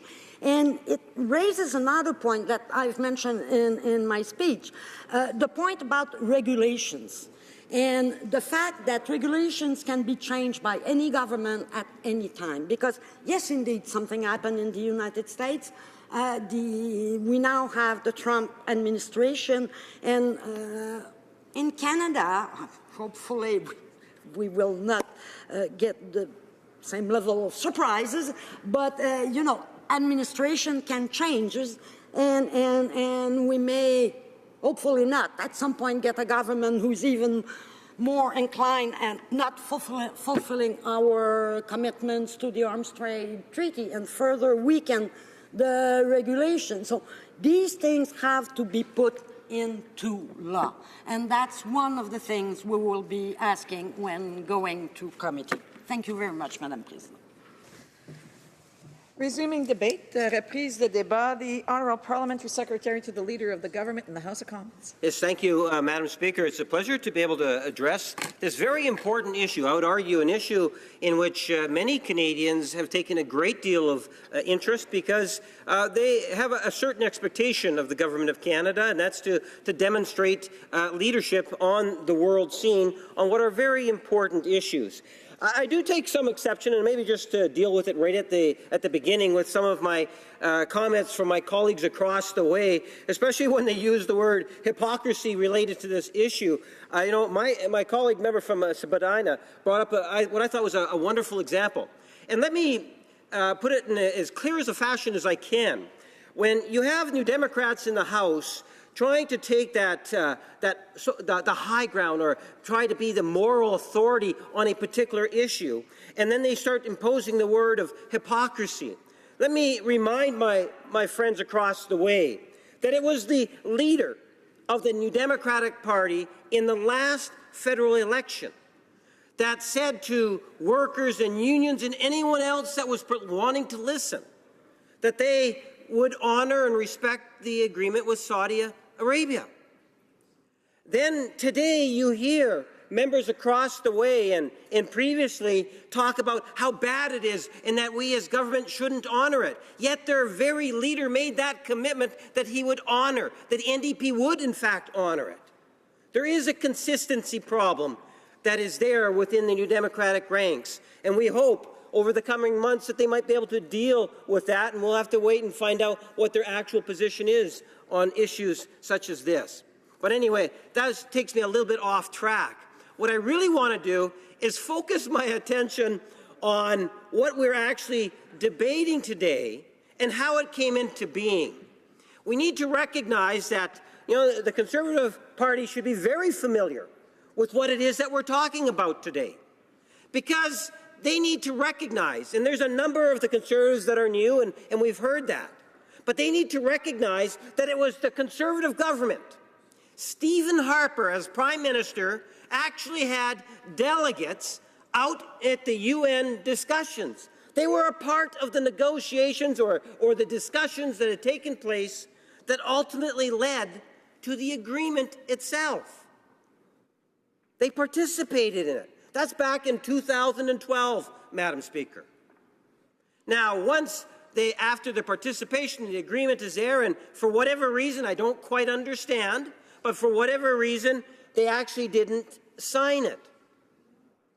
Now, one member says, well, we know why we didn't sign it. Well, please, tell us why you didn't sign it. Share with Canadians why it is you refused back then to be able to sign it off, even though you participated in those discussions. And we need to recognize that every G7 country, with the exception of Canada, along with our NATO partners, all of them, they've all signed off on it. Only Canada has not, Madam Speaker. Now, I don't know why Stephen Harper and the Conservatives are against this. We have a government that is quite different, thank goodness, than the previous government. We recognize that there is a role for Canada to play on the international scene, and it is expected of us. In fact, today our Prime Minister is at the UN, not making his first but his second address to the UN. This is something in which we recognize is important. These treaties are all about making the world a safer place to be. And this is something in which governments around the world, responsible, good, solid governments understand, appreciate, want to get engaged on, because at the end of the day, Madam Speaker, why would we not make the best efforts we can to make our world a safer place to be?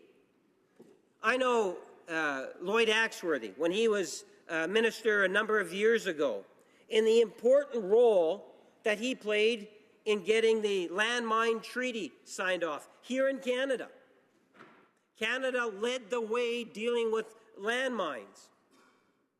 And far too often we hear of the horror stories of landmines that are still there today. But at least Canada, as one of many nations, because many nations joined that particular treaty, Madam Speaker, recognized that it was the right thing to do. So once again, what we have is a treaty that was actually negotiated back in 2012. And then it entered into force 2014. Now, we can't thank the previous government for having it enter into force, because they chose not to be one of the countries to ensure that it became in force. So instead of having a desire to show leadership on the issue, they felt it was more appropriate just to sit back and take no action on that front, Madam Speaker. Within 2 years, we have seen many things take place since the change of government. And I have some of my favorites, Madam Speaker, was our first piece of legislation.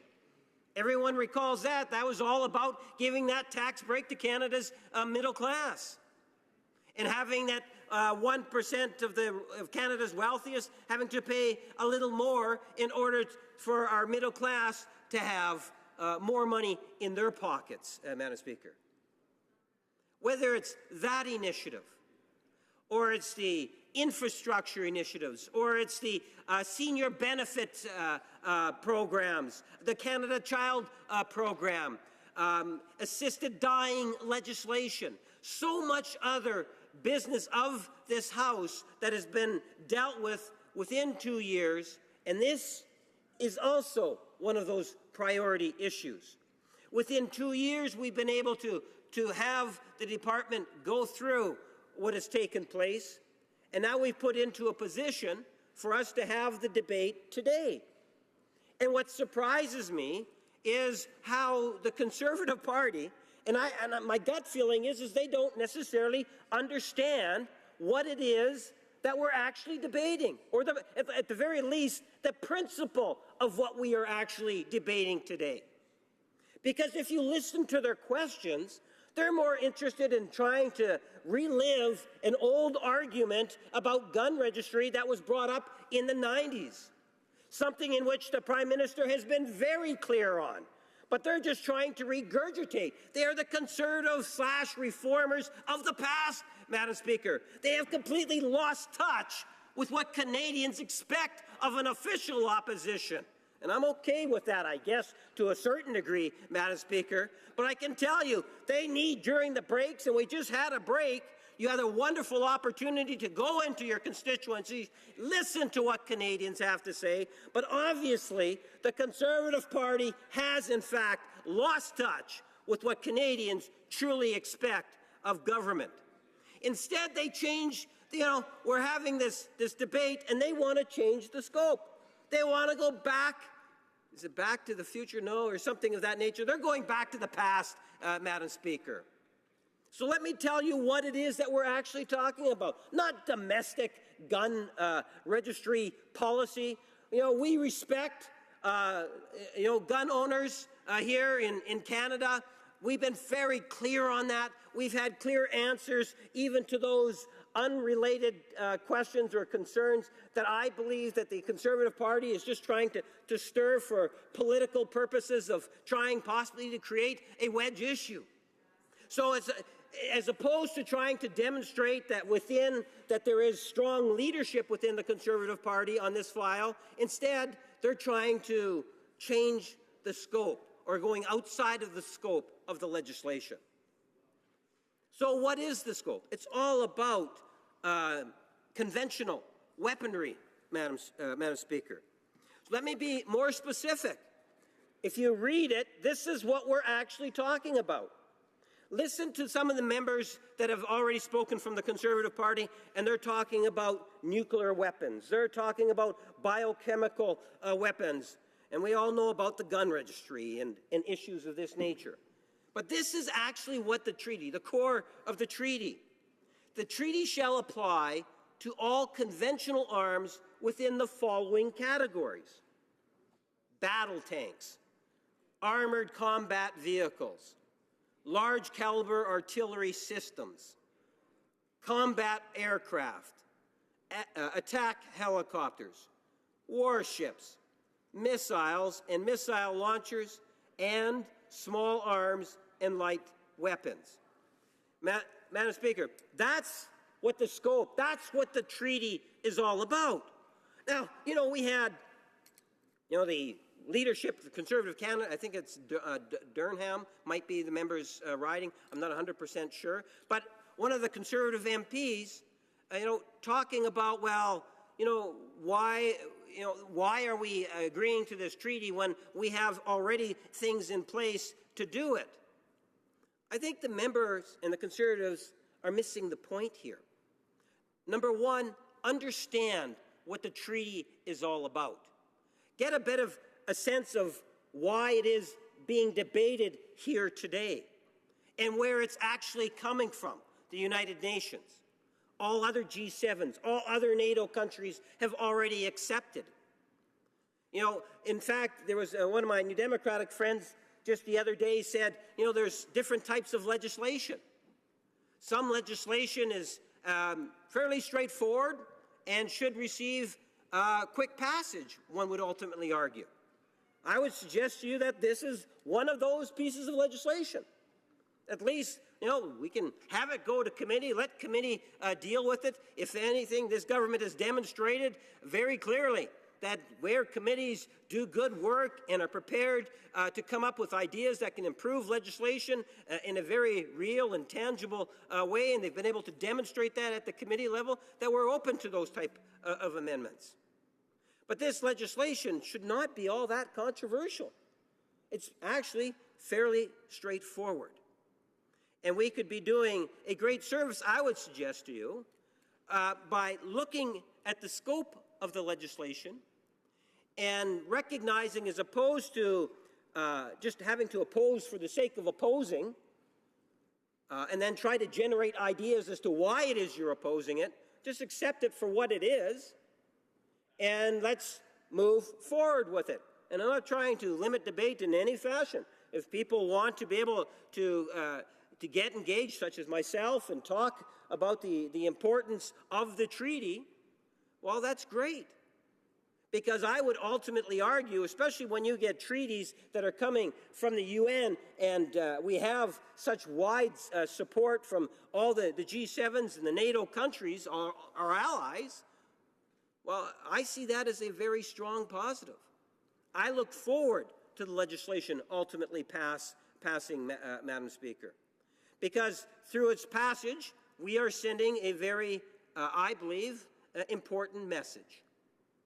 And that is, at the end of the day, we recognize that there are weaponry that is distributed throughout the world, manufactured in many parts of the world, but circulated in every region of the world.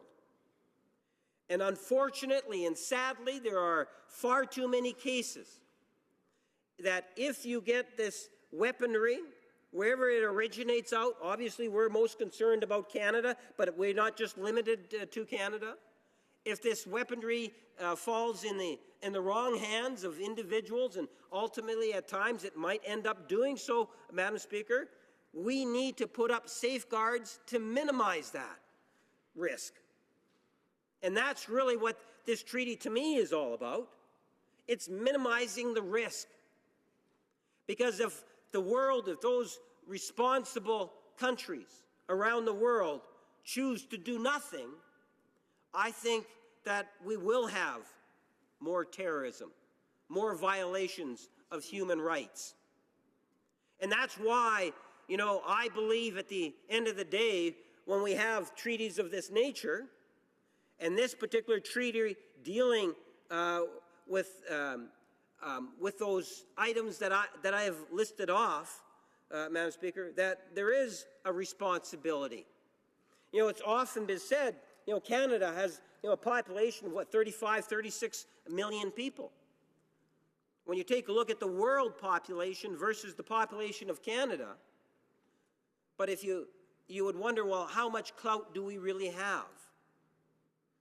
But I've heard member after member on all sides of the House, New Democrats, Conservatives, and Liberals, talk about how Canada, even as a country of 35 million people, carries an incredible amount of influence around the world.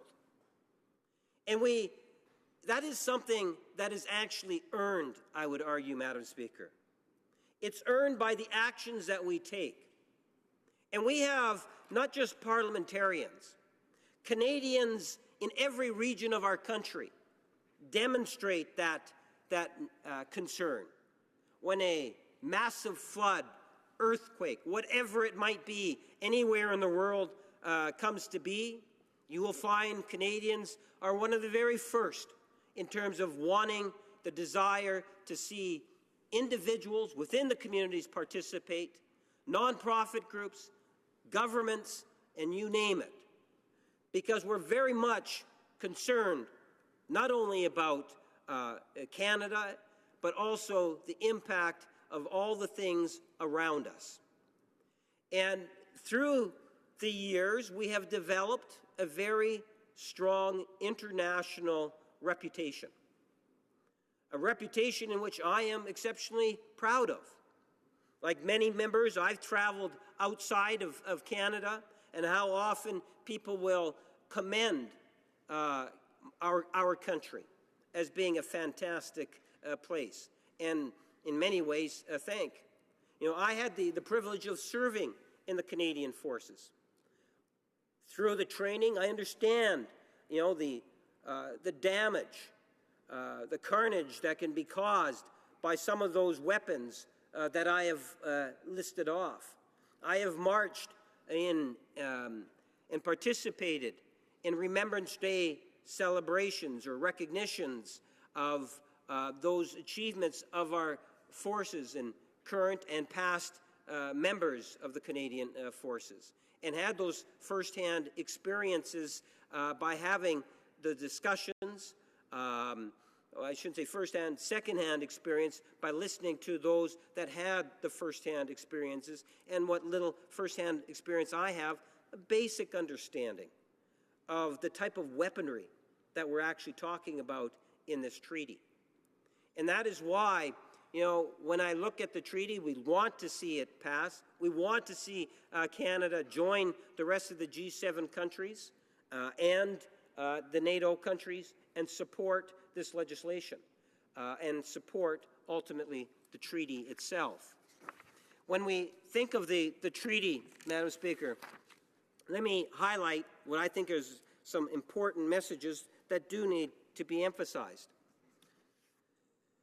The government is committed to taking comprehensive, compassionate, and evidence-based approach on this particular issue.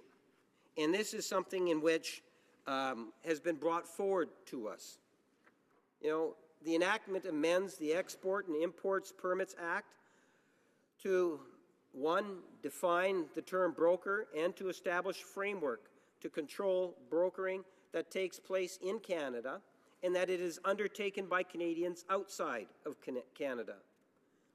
B, authorize the making of regulations that set out mandatory considerations that the minister is required to take into account before issuing an export permit or a brokering permit. C, set May 31st as the date by which the minister must table in both houses of Parliament a report of the operations under the Act in the preceding year and a report on the military exports in the preceding year. To increase the maximum fine for summary conviction offenses to $250,000. And there's so much more, Madam Speaker, that's happening within. And I see that you're giving me a 1 minute, less than that. I didn't get the chance just to very briefly comment on just how important that industry is to Canada. And it would be a huge, massive mistake for us to ignore that. And maybe I'll get the opportunity to expand upon that if, in fact, a question is posed to me. Thank you, Madam Speaker. Comments? The honourable member for North Okanagan, Shuswap. Thank you, Madam Speaker, and I often enjoy listening to the member from Winnipeg North in his speeches because he becomes quite animated. The volume in his speech often, I guess, explains his compassion and his sense of righteousness in what he's saying. And I happened to notice when he was speaking today, he was speaking about what is included in this bill, in this act. And he was speaking with great volume when he was speaking about nuclear weapons and tanks, basically weapons of mass destruction. But when he got to the mention small arms, he was quite hushed in comparison, because he doesn't want to recognize that this bill brings back a long gun registry. And I bring this up because it was the long gun registry that Liberal government brought in the 90s that piqued my interest in politics and led to my being here today. I will stand in this House and defend hunters, anglers, sport shooters across this country against this government creating another long gun registry, which is what this act will do. And I would ask through you, Madam Speaker, how the member opposite doesn't believe that that's exactly what this bill is doing. The Honourable Parliamentary Secretary. Well, Madam Speaker, I would stand with the member if I believe that was in fact the case on this particular piece of legislation. And that's why I tried to, in the best way I can, to highlight what it is that this bill actually does. Let me just kind of, so that I can be crystal clear, because the member across the way is not the only member that has raised this issue from the Conservative Party. The ATT does not affect domestic gun control regulations, period. It does not, and I highlight the word not, create a registry of conventional weapons. Nothing in the ATT prevents the lawful use of sporting firearms for legitimate purposes such as sport, shooting, and hunting, nor does it hinder the legitimate trade in conventional arms. I don't know how much clearer we can actually be on the issue, but let's get right into the scope of the legislation itself. I think Canadians have a right to know whether or not the official opposition and the new leadership within that opposition actually support the UN treaty. In listening to the debate, I am becoming and getting of the opinion that they actually do not support it. Realize that if you don't have a road to conversion, a road to Damascus conversion on this issue, you will be completely offside with the rest of the G7 countries, with NATO countries, our allies, and this government. Questions and comments? The honourable member for Skeena-Bulkley Valley.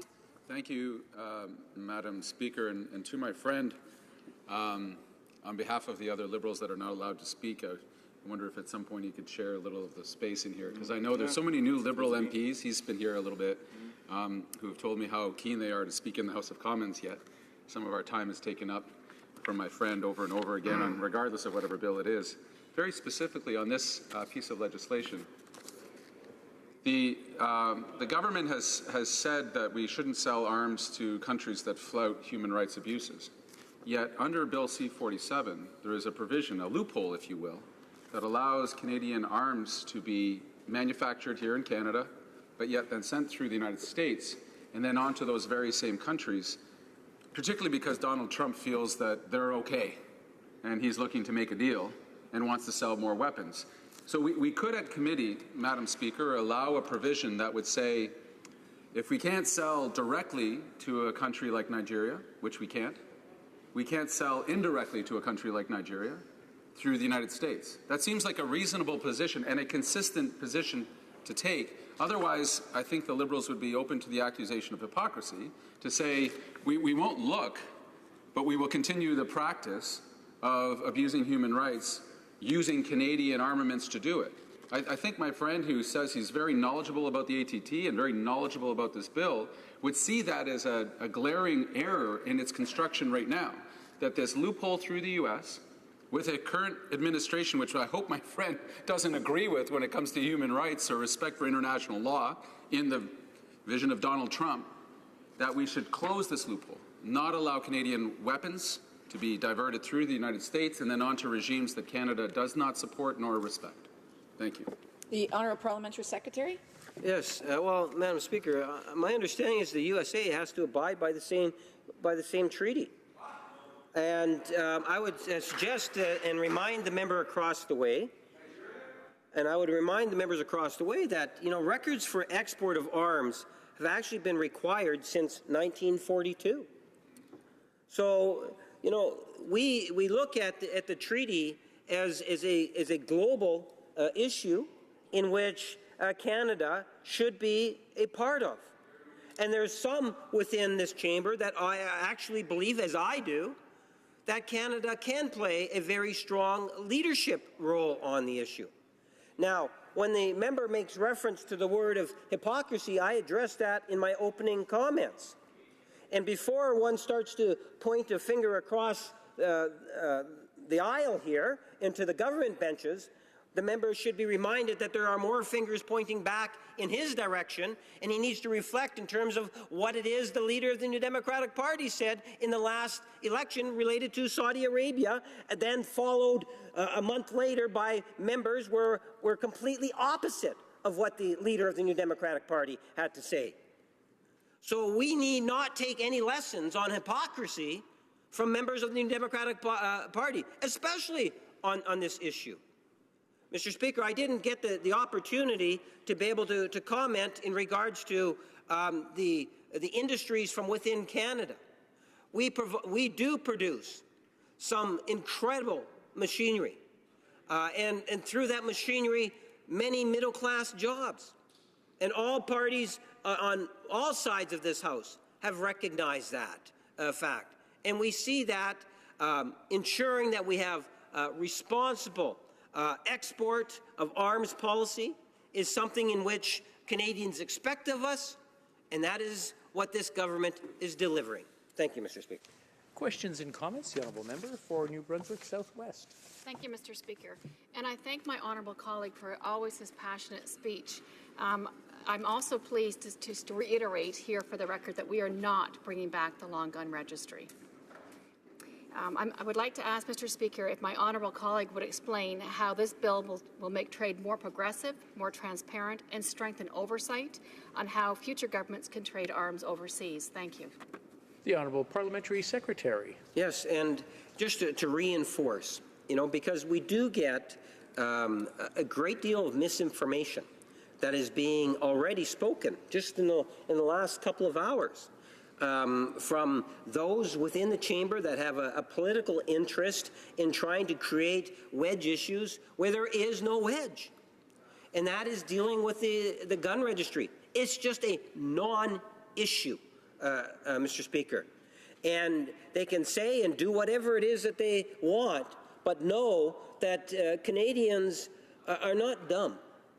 And if they were listening to what Canadians are actually saying, as opposed to trying to tell Canadians what myth-truths or untruths, that they would be better off to listen to what they're saying and get behind this piece of legislation. And that goes towards my colleague's question, because we are going to see more transparency, more accountability, because we have countries around the world that have recognized the importance of this treaty and have established some guidelines, some thresholds, much of which is actually going to be public in different ways, Mr. Speaker.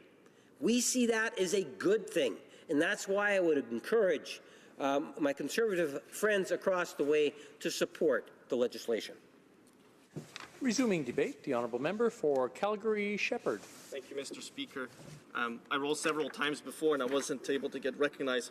probably wasn't quick enough to get up to be recognized, but I just wanted to, before I begin into my remarks, notice that, the Liberal Party platform is just, hypocrisy is the theme of it. I would never accuse my New Democratic colleagues of that. I at least know they believe in something, just as we do. We disagree really often. But at the Liberal side, it's all about power and how to use power. And we can see it right here in the legislation and in the treaty itself. They say one thing, but the law says something completely other, and they're going to try and convince us through talking points and press releases and carefully scripted exempt staff or written speeches on that side that the truth is they're not creating a registry when they actually are. And we heard the parliamentary secretary before mention that, the G7 and NATO have signed on and, they're abiding by it. But one of the biggest arms manufacturers or biggest military equipment manufacturer, the United States, signed it but did not ratify it. So that's a factual error that the parliamentary secretary committed in this House. There's a Yiddish proverb, I use these quite often, half an answer also says something. And we're hearing a lot on that side, it's half an answer. They're not saying the full thing. I wanted repeatedly to rise in the House and ask, show me in this legislation, show me in the treaty where sharpshooters, where hunters, where sports shooters are allowed and won't be affected by a registry, a gun registry. That's exactly what's going to happen. So my remarks will be principally showing and demonstrating how this, in fact, does create such a system. Not one run necessarily directly by the federal government, but one through the collection of information and amalgamation of information will do exactly that. And we heard the Parliamentary Secretary this morning for the Minister of Foreign Affairs presenting this law and making a big deal how no lawful gun owner will be affected by this. He's carrying the water today for his minister. I know that. So what is the clause? Why did he not mention which clause it was in this House that protects gun owners? Lawful, law-abiding, family-oriented people who just enjoy hunting. They enjoy going out, doing sports shooting on weekends with their friends. Where is the section in the legislation that specifically speaks to them and exempts them from sections of this bill? Why didn't they choose to add maybe something in the preamble to the legislation that they're amending that would say that fact, that they believe that Canadians have a right to own lawfully firearms, to use it with a lawful purpose? Why didn't they provide a greater clarity clause, as it's called here? Why didn't the government express its reservations through that mechanism? If it's not in the arms treaty that the United Nations has, why did they not go ahead and just write it in? They could have done that. It would have been a drafting mechanism to demonstrate to gun owners, lawful gun owners in Canada, that they had their backs, that they're actually listening. The best that I could find was actually a news release or a press release on the Government of Canada's website that says the proposed legislation is consistent with Canada's existing export controls and system of assessing export permit applications. The proposed changes will not impact the legitimate and lawful use of sporting firearms. They could have put that into a preamble. Instead, they chose to put it into a press release, which really has no force of law and no real effect to it. So why didn't they do that? And the member for Durham, when he spoke, basically explained exactly what Canada has been doing up until this point. He covered it all from the 1940s to today, the export control system that Canada has for military manufactured equipment and its export and import controls as they exist today in Canada. When we speak about the treaty, Article 10 of the treaty talks about the brokering and how it's going to be controlled now and how you'll have to get permits and there'll be some documentation, certification of documents that have to be created. It even talks about it, include requiring brokers to register or obtain written authorization before engaging in brokering. Now, this is for military equipment, and as the parliamentary secretary before mentioned, he went through the list, Article 2, the scope of the treaty, the United Nations treaty. Now, I will go through it too, but before I do, I want to mention one thing, the record-keeping aspect of it, which is what many gun owners are concerned about in Canada, is Article 12 of the treaty, which goes through details such as each state party shall maintain national records pursuant to its national laws and regulations on the issuance of export authorization or actual exports, and then it goes into details such as transit, transship territory out of their jurisdiction. It talks about conventional arms actually transferred, and it goes into very much certification details. What type of registry will this be and how it shall be kept? in the law, we see that they're amending the keeping of records, which is 10.31, and then 10.34, 5, and 6. They're amending those sections. But in there, the minister can already direct individuals and organizations to keep records in a specified manner for a specified purpose. They can tell them what to do with it. Now, I know that the parliamentary secretary before talked about scope 2, and then started reading off all of them. And I'm going to do it too, just to refresh the memory of this House. Article 2's scope: battle tanks, armored combat vehicles, large caliber artillery systems. We can all agree the average Canadian should not own any of these things. And it goes down: attack helicopters, warships, missiles and missile launchers, and small arms and light weapons. So I have an electronic version of Merriam-Webster here. The definition of small arms: weapons such as handguns and rifles are fired while being held in one hand or both hands. That can mean civilian or military use. There are many firearms which have a dual use. They are used by military forces across the world, even our allies, for training purposes, for cadet programs, that can also have a secondary use. Lots of times, the same manufacturer will make two versions of the same firearm, one for civilian use, one for military use. It's military equipment that he says that this treaty is concerned about, this law is concerned about, but it actually covers everybody, because it covers all the manufacturers. And that's where there's a problem here. So even though he said that the previous government, the Conservative government at the time, had participated in negotiations of a treaty, governments participate in negotiations of treaties all the time. But sometimes when you have a losing hand or you don't get what you want in a treaty, then you don't accede to that treaty, regardless of whether it's about firearms, military equipment export controls, whether it's to do with financial regulations. Governments choose at the time of signing whether they agree with the principles within the treaty and whether they can actually get it ratified by their parliaments. Hopefully. One would hope that they would then turn to parliament and get that kind of second step. And I want to give an example. If I, with my wife, for our anniversary, and we've tried to do this before and ran out of time, go out and buy a Beretta shotgun, very specific one, an A400 Extreme 12-gauge semi-auto at Cabela's, there's one in Calgary, $2,200 each, and we decide we'd like to go for a weekend of duck hunting. If I buy one, I become the end user, as covered by the treaty and covered by this legislation.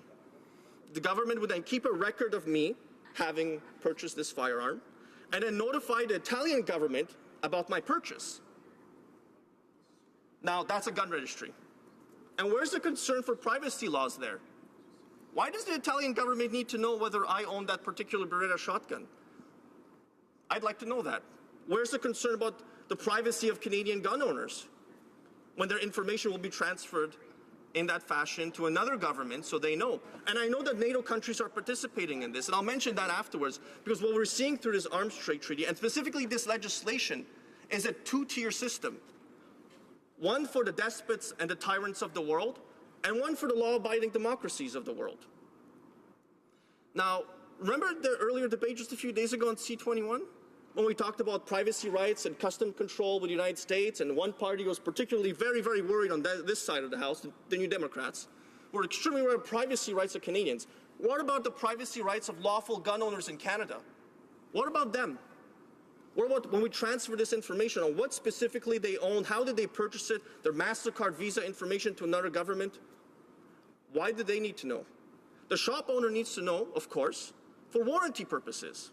If something happens and it's defective, I need to take it back to the shop owner and get it warranted so the manufacturer can fix it. That is an example. That's also a dual-use weapon. You can have a military version that's used for training purposes. It could be used for, target shooting, all types. But Beretta is a manufacturer of a lot of military equipment. Some of it does have a dual use. One purpose is military, one purpose is civilian. I don't see a difference being made here. And I talked about these two worlds that we're basically creating. Russia, China are not parties to the ATT. And so Russia's export, it's one of the largest exporters in the world. They didn't sign it. They export 39% of their military equipment to India, 11% to China, 11% to Vietnam. Their top three markets. None of those three are members or signatories to to this treaty. China exports, in their total take of what they export for military equipment, 35% goes to Pakistan, Bangladesh 20%, Myanmar 16%. Pakistan is not a signatory to this treaty. Bangladesh is, but they haven't ratified it, so the rules don't really apply. They have an intent to. Myanmar hasn't done so either. It creates two worlds.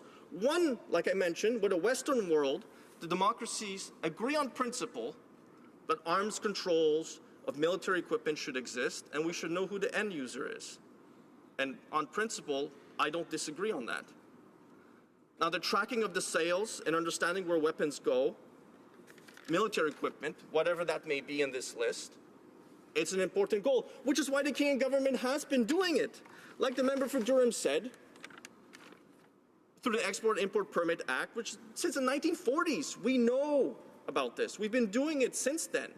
We've been on this. So we already know that we track all exports of military equipment using categories negotiated by the World Customs Organization. So with them, we track it. We've been doing this already. We've been doing our part. We've been doing what other countries we expect them to do now. Now, the blanket ban option, like the member for Durham mentioned before, is available through the area control list. And he mentioned North Korea, there's also Iran. And we could add countries onto it. We could add regions onto it if that was a desire of the government. They already have that option. They already have that mechanism to do so.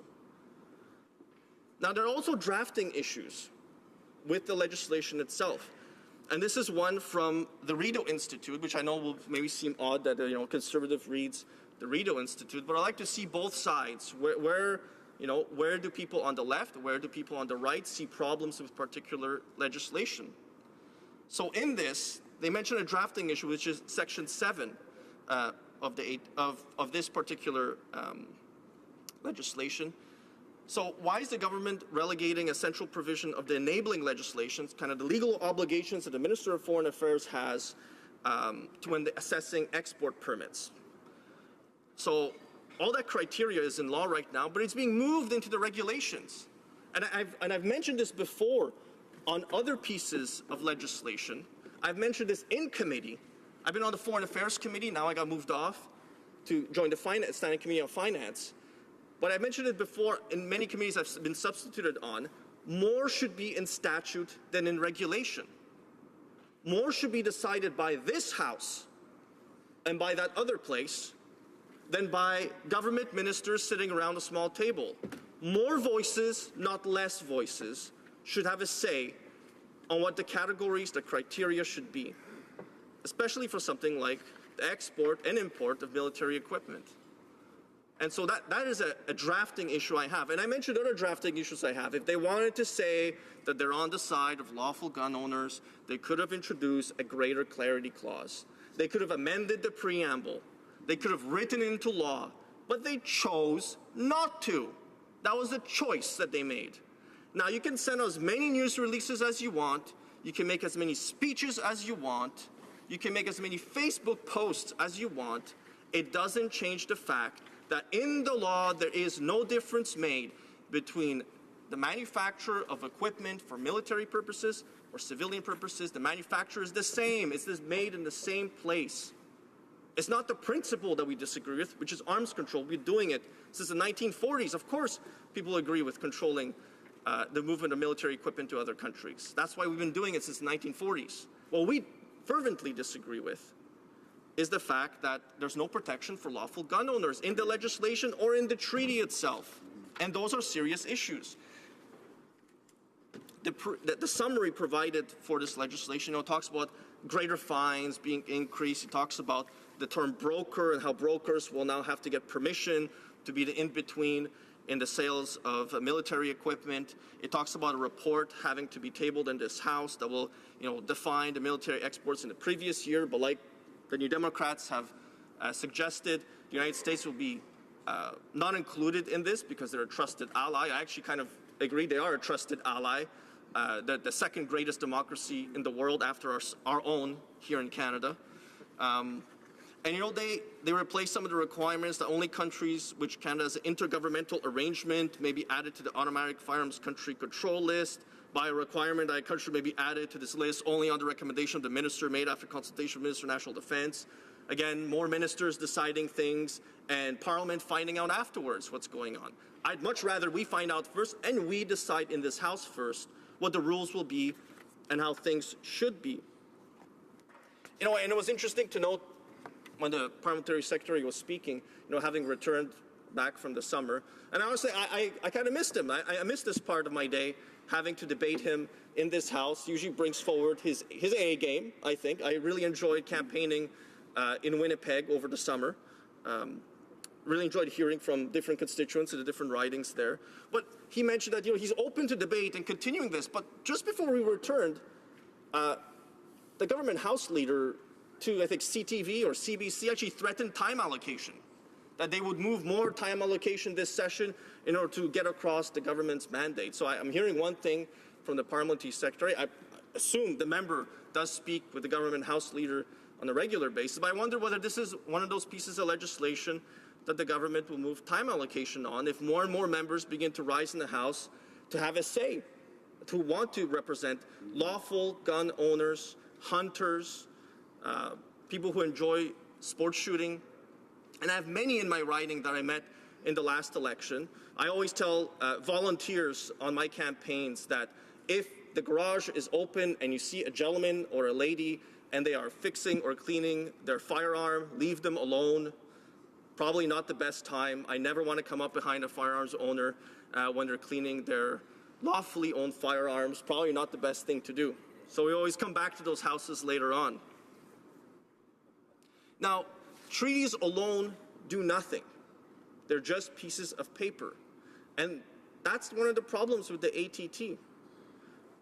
This implementation of it into this ratification that we're doing through our parliament, that the Liberals will push through because they have the votes, and at the end of the day, they will have their way. But the losers in this will be lawful gun owners across all of Canada, and they have legitimate concerns. That was a question I wanted to ask the Parliamentary Secretary who presented this bill in this House on behalf of his minister, was how many gun owners did he or the department speak with? How many associations did they speak with and consult with? How many people said this was a great idea? And how many people said this was a bad idea, and why? I didn't get an opportunity to do so. There are so many members standing up to speak that I wasn't noticed at the time. Now, the member for Durham, who spoke eloquently before, demonstrated that we already have an effective system for military equipment export and import control. So the main concern on this side of the House is the rights and privileges of lawful gun owners. And that's what we're concerned. And I represent an urban riding. No, it's not just rural members. It's also urban members. I have a lot of sports shooters in my riding. Shooter's Edge or Shooting Edge is just on the edge of my riding, just across the river in the member for Calgary Middeport's riding. And it's always packed. There's a lot of people who just enjoy the sport and they enjoy the challenge.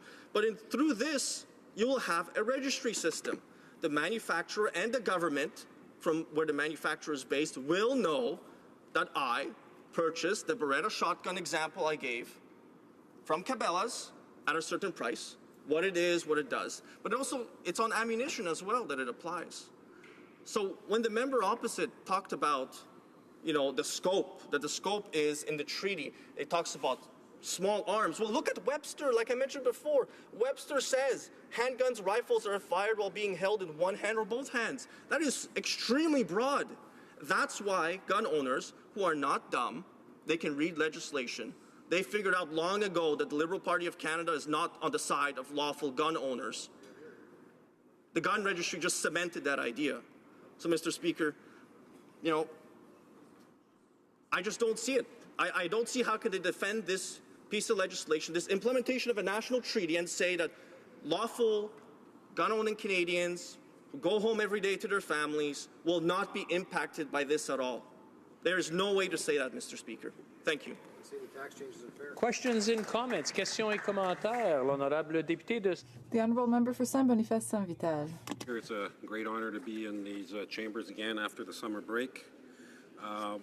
The member speaks a long speech, but the reality is, Mr. Speaker, the preamble of ATT does recognize the legitimate trade and lawful ownership of guns, including for recreation, for cultural, and for sporting events. So my question to the honourable member is very straightforward.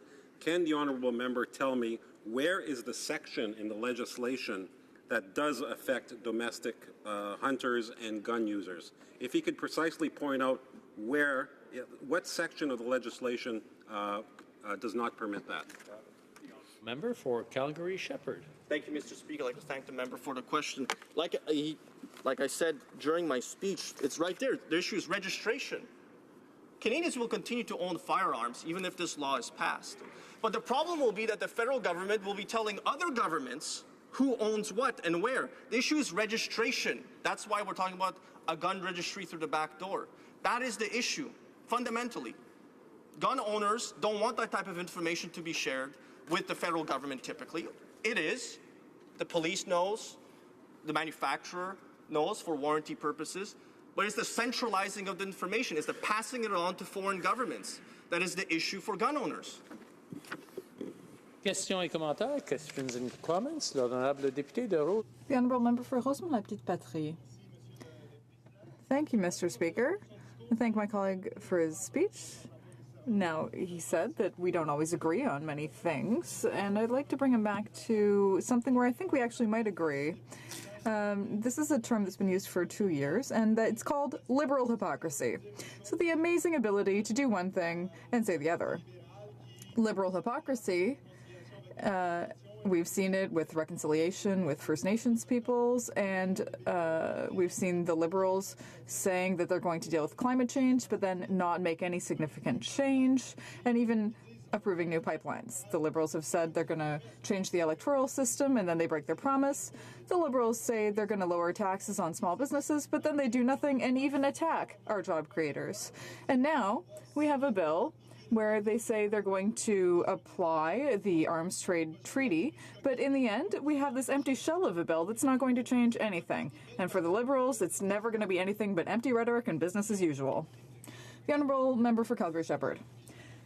Thank you, Mr. Speaker. So I'd like to thank my colleague for Rosemont-la-Petite-Patrie. He's right. As he said, hypocrisy is really the theme of liberal politics in this country. For the last 2 years, that's all we've seen. When we listen to the government on the other side of the House, they say one thing, and then when we see the bill that's tabled before Parliament, it's completely different. If they have something in their talking points, that's great, and then they do something completely different. And I love the image of the empty shell that the member used. That is exactly what this bill is. For people, and I'm looking for the word here. Owners in Canada. Donc, c'est vraiment. So it's really for them that we're here debating this bill. We want to represent their voices and their interests because we don't just want the Liberals to be represented. We want these hard-working people who are law-abiding citizens who are doing what they need to do to get their certifications.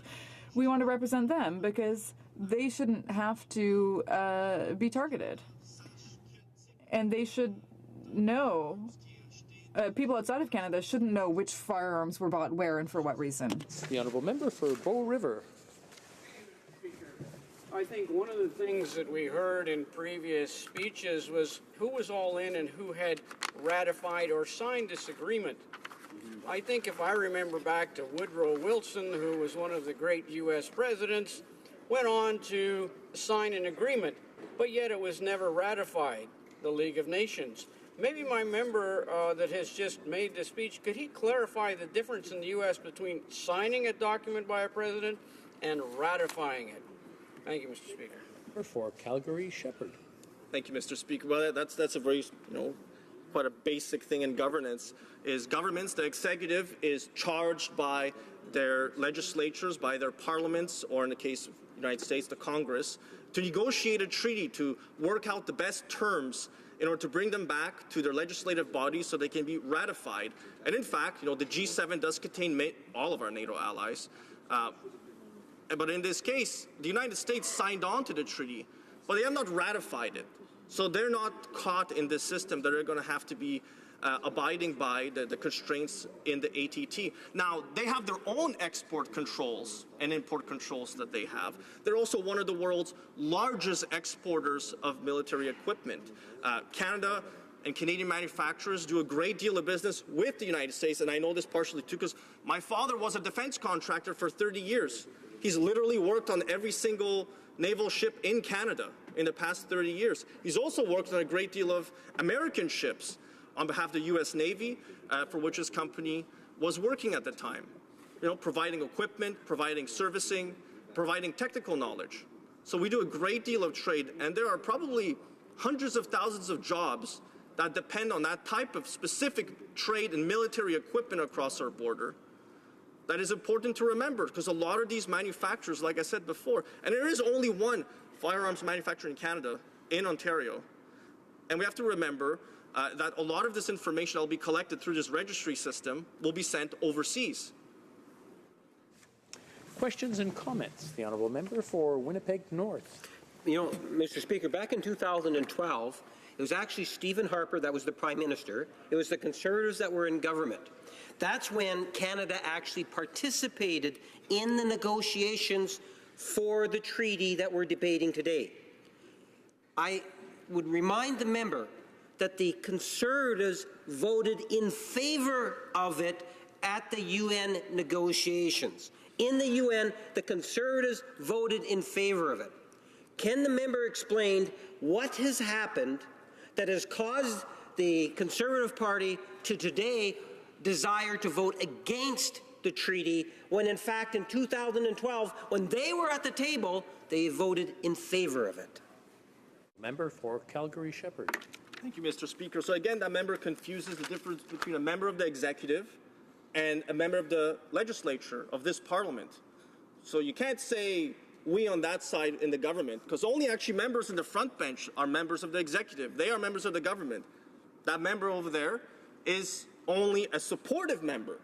And so when asking me a question to a member of parliament who didn't serve in that parliament, that particular why a government did something or didn't do, it's not really something I can answer because I wasn't there at the United Nations. But if I recollect, the Conservative government at the time signed on but didn't ratify it. And that is a fundamental difference because then you can work on doing things like the drafting, proper drafting, where you say lawful gun ownership will be protected. You will not collect registry information and create a gun registry through the back door, a greater clarity clause. There are mechanisms to do all these things. They have just chosen not to do any of it. We have time for a very brief question. The honourable member for South Okanagan, West Kootenay. Well, thank you, Mr. Speaker, and I'd like to thank the member for his speech. They're always well thought out and entertaining, full of wise sayings. And I appreciated his bringing up the concern that the NDP shares about what's not in this bill in terms of will be added in regulation afterward and not in statute. And I just wanted to give him the opportunity perhaps to expand on that. The honourable member for Calgary-Shepherd. Thank you, Mr. Speaker. Then I thank the member for the opportunity to rise again like this. And that Yiddish proverb that I like is that half an answer also says something. I try to provide fulsome answers as best that I can, but it's on the other side that I don't hear it. I prefer to see statutes with the least amount of regulations possible. There's another piece of legislation working its way through this House on cannabis specifically that has 33 regulations in it. And I prefer much better for the Parliament, senators and members of Parliament to be deciding criteria and the rules and definitions rather than members of the Cabinet, rather than officials in departments. It should stay with this House to decide those types of things, especially definitions that are in the dictionary should be decided by the House. We should take back control from the executive and from the civil service and decide for them how they shall do things instead of allowing a future regulation to be developed years down the line, because that's also a way that governments choose to delay and obstruct. Thank you. Resuming debate, the honourable member for Vaughan Woodbridge. Thank you, Speaker. Bonjour. Good morning to all my colleagues today. It's a great pleasure that I rise to speak on Bill C-47. something that's important to all sides of the House. Mr. Speaker, the Arms Trade Treaty holds the record for the quickest entry into force of any arms control treaty. It is a sign of the great importance that the international community attaches to this treaty, that it reached the required number of ratifications required to enter into force so quickly. The ATT now has 91 state parties and a further 42 states that have signed on but not yet ratified the treaty. It is now time, Mr. Speaker, it is now time, I repeat that, Mr. Speaker, to add Canada to the number of state parties.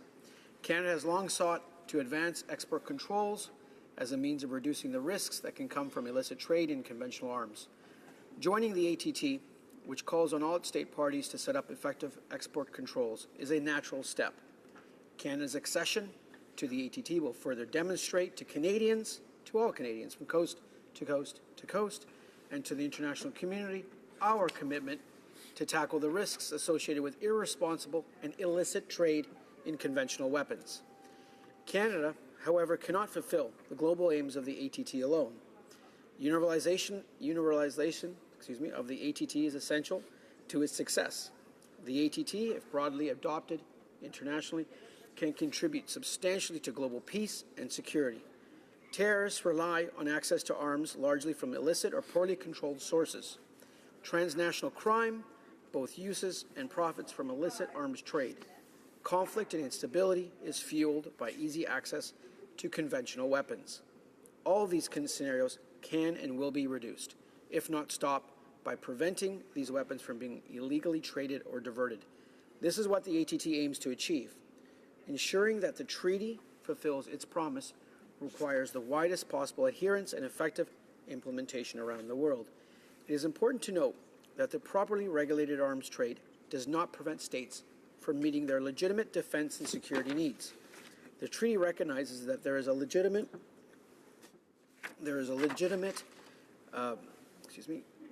ensuring the treaty fulfills its promise requires the widest possible adherence and effective implementation around the world. It is important to note that properly regulated arms trade does not prevent states from meeting their legitimate defense and security needs. The treaty recognizes that there is a legitimate place for international arms trade when it is undertaken responsibly with carefully crafted controls. In accepting international norms for the transfer of arms, ATT state parties have struck a balance between national security interests, including legitimate uses of weapons, and the needs to address the consequences of unregulated trade in conventional weapons. Canada has a role to play, Mr. Speaker, in advancing the universalization of the Arms Trade Treaty. We have already begun to do so by participating as observer in meetings of ATT state parties and by supporting multilateral efforts to encourage states to ratify or accede to the ATT. Our work here today helps set an example for other states considering accession to the ATT. First and foremost, we are demonstrating our commitment to full implementation of the treaty. Accession to the ATT is a relatively straightforward process for Canada.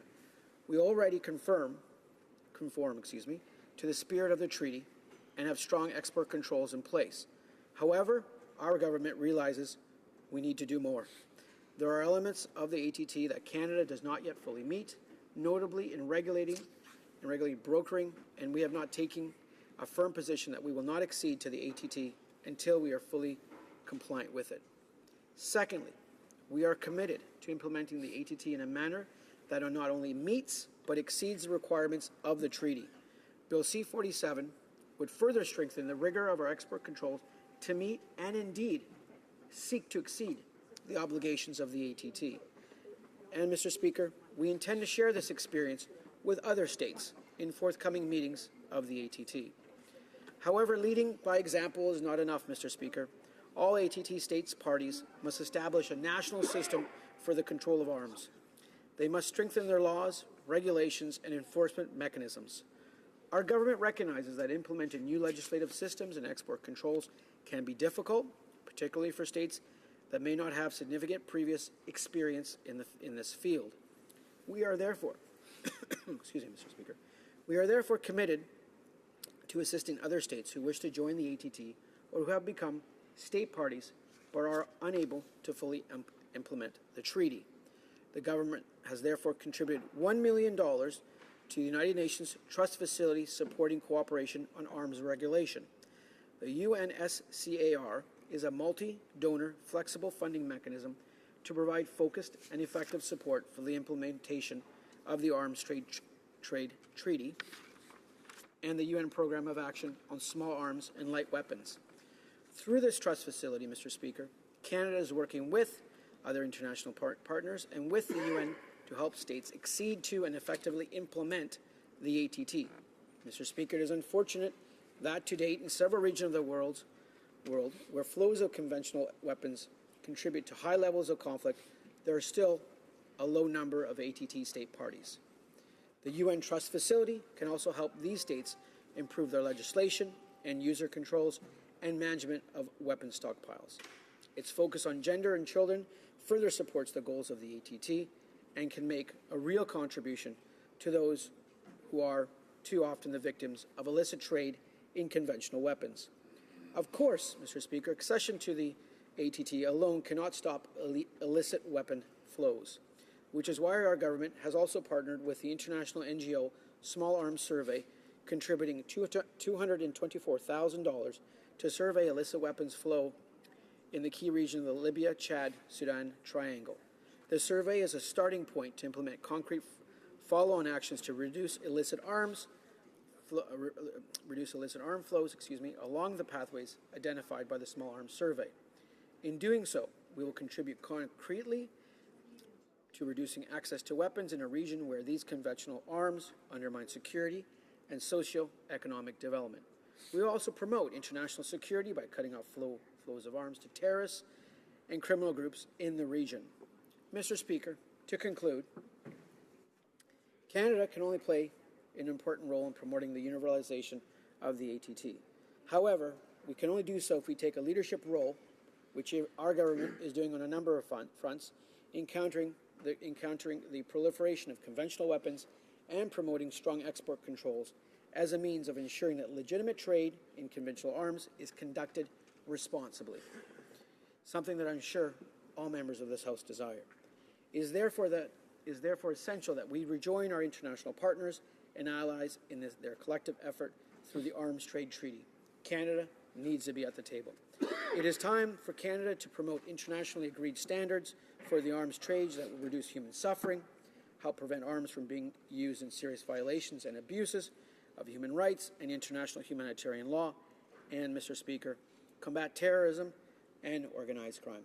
Thank you, Mr. Speaker. Questions and comments? Questions et commentaires. L'honorable. The Honourable Member for Trois-Rivières. Thank you, Mr. Speaker. I listened attentively to my colleague's speech, and I'll admit that I share a number of the broad principles that are in the law, but this is really the key issue. You know, they may have big and good intentions, but then the concrete details will be worked out through regulation. And regulation, because it's regulation, it means that the parliamentarians in this House won't have the chance to react to it because it won't be voted on in the House. So I'd like to have my colleague's opinion about the Liberals' way of doing things so that things can be enacted in the law without actually going through parliamentarians. For example, 50% of our exports go directly to the U.S. and would not be subject to this. Now, I can't compare this to a country that doesn't respect human rights, but, well, you can't send arms directly to a country that doesn't respect human rights, but you could do it through the U.S. The Honourable Member for Vaughan Woodbridge. Thank you, Mr. Speaker, and thank you to my honourable colleague from the Circumcision de Trois-Rivières for that question. What I would like to answer is, and I would like to say, is that the Canada joining the ATT allows us to conform to all our other G7 countries and all of our other allies, where we now have the right and responsibility to on export controls on conventional arms trade, and now we create the legal obligation for the Minister of Foreign Affairs before issuing an export permit or brokering a permit to undertake an assessment criteria. I think that's one big step forward under the Bill C-47 and something that we should all support. Thank you, Mr. Speaker. Questions and comments. The honourable member for Barrie Springwater, Oro-Medonte. Thank you, Mr. Speaker, and certainly like to thank the member from Vaughan Woodbridge for his comments and his speech today. And my question, Mr. Speaker, goes back to a previous speech we heard on this matter and a point that was raised, and I'd like to know what the member's thoughts are on this specific issue, which is that through this initiative, there are potential concerns regarding privacy. And one of the groups that I have the honor of working with and have been crisscrossing the country and speaking with is young people. And those young people raise two major concerns. Everywhere we go, it's the same. And it's regarding privacy and freedom. And I know from the member's speech and from other speeches from members of the Liberal Party that they don't have those concerns. But we heard earlier that if someone were to walk into a Cabela's or to a pro shop of some kind and purchase a Beretta, that information then from that person who's purchasing can then be or will then be transferred to another government. Can the member please comment and tell Canadians why their personal information should be transferred to another government?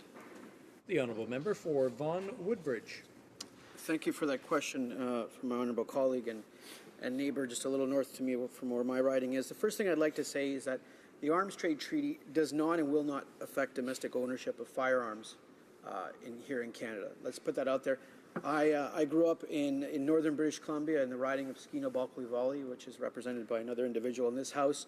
A number of my friends and family members are farmers, are hunters, and if they go hunting for moose or for 2 weeks with their friends, and it's some celebratory event. It's something that annually they do quite a bit. It's a big fishing community, so the farmers and the fishermen have my full support, and nothing that is in C-47 impedes their privacy or their right to purchase a hunting rifle or a shotgun or whichever weapon they choose to do so legally, of course.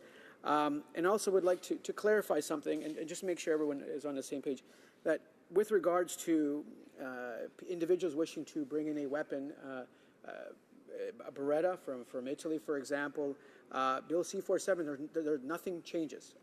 Nothing changes in the process. The process remains absolutely unchanged. Someone wishing to purchase a weapon from, I'll use Italy in this example for myself, and bring the weapon over here to Canada.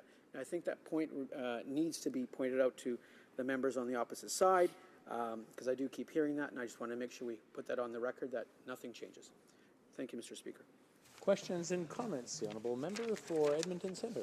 Thank you, Mr. Speaker. I'd like to thank my honourable colleague for his remarks, and I also think it's important to reiterate and to outline to Canadians, and it will shape my question for the honourable member, that Canada is the only member of the G7 and our NATO allies who are not members of this treaty. And I'd like to ask my honourable colleague across the way, not only is this one of the campaign promises that he and I ran on, but it's also an important reboot of our commitment to the international community. And so, as the Minister of Foreign Affairs has said, this will help prevent human rights abuses and protect lives. And my question to my honourable colleague across the way is, in his opinion, how is this going to help Canada to do its part to prevent human rights abuses, and the mechanisms that will clarify what companies can and cannot do when selling arms internationally? The honourable member for Vaughan Woodbridge. I thank my honourable colleague from the lovely province of Alberta for that question, I think from the specific city of Edmonton. I think this Bill C-47 and Canada's leadership on this and coming to the table with its international partners is just it's a demonstration of not only on this issue but of a number of issues, including, if I can comment on climate change or helping gender equality or gender parity. On a number of fronts, we're leading the way, and we're at the table, and that's very important. And where we can be at the table and help end suffering in certain areas of the world where conflict does exist, and a number of mechanisms are in this bill that will allow us to help achieve this goal, which we should work on a day-by-day basis. And it's something that our government remains focused on. It ensures that Canada strengthens its existing practices and becomes a party to the ATT, something that the prior government, Mr. Speaker, unfortunately failed to live up to and to its duty to do that. Thank you, Mr. Speaker. Questions and comments? The honourable member for North Okanagan, Shuswap. Thank you, Mr. Speaker. And I've heard time and time again today from the Liberal members the specific words that this does not affect domestic firearms ownership. And they've been very careful. They must have been coached very well on the use of the word ownership. But what it does affect is firearms purchase in BC, because Section 10.3 of the Act states that every person or organization that applies for a permit, import allocation, export allocation, certificate, or authorization under this Act shall keep all records that are necessary to determine whether they have complied with the Act. Then it goes on to say, other parts of the Act go on to say that those records must be kept and made available. I have yet to hear from one of them how this does not create another gun registry. Not just long gun, but every gun registry, because we heard the member from Winnipeg North state that it does include small arms. For Vaughan Woodbridge. I thank my honourable colleague from British Columbia for that question, if I'm correct. Let me walk you through the process. I think that's probably the best way I can do it. The process that existed under the Conservatives and will remain absolutely unchanged under Bill C-47. So, for example, if someone wishes to purchase a weapon in Italy and then brings it to Canada, the individual must be at least 18 years old and have a possession and acquisition license, a PAL, with the license privileges for the class of firearm that is being imported. Secondly, all firearms must be declared at Canada Customs, and the applicable duties and taxes must be paid. Thirdly, no import authorization for firearms that are not prohibited under Canadian law would be required. If the individual wanted to travel to Italy with his sporting/recreational firearm, he would need to apply for an export permit. This is a system that existed under the former government, and there is absolutely no change to that, and it will be the system that exists under the current government, which I have the pleasure of serving with. And if the Italian government wanted to verify his permit, it would be done without providing personal information. Again, this is the same system that existed under the prior government, and Bill C-47 does not change that under the current government. I hope I've clarified that to the honourable member. Thank you. Resuming debate, the honourable member for Bow River. Thank you, Mr. Speaker. I will be sharing my time with my colleague from Peace River, who will be speaking next after me. Hi, it's an honor to rise in this place to speak on Bill C-47, an act to amend the Export and Import Permits Act and the Criminal Code. I understand that as the government has signed the United Nations Arms Trade Treaty, this bill takes steps to meet its obligations. The Arms Trade Treaty is very broad in scope. It governs the trade in everything from small arms to main battle tanks and combat aircraft. In fact, Article 5 of the treaty explicitly requests that the treaty be applied to the broadest range of conventional arms. Why a legal hunting rifle should be regulated by the same treaty as an attack helicopter is still a little unclear to me, but perhaps the honourable members opposite have figured it out. I believe, given its unfortunate broad scope, the process of meeting Canada's obligations under this treaty deserves close scrutiny. We need to ensure that law-abiding firearms owners are not negatively impacted. I would first like to say that the Arms Trade Treaty is, to its credit, a treaty with laudable objectives.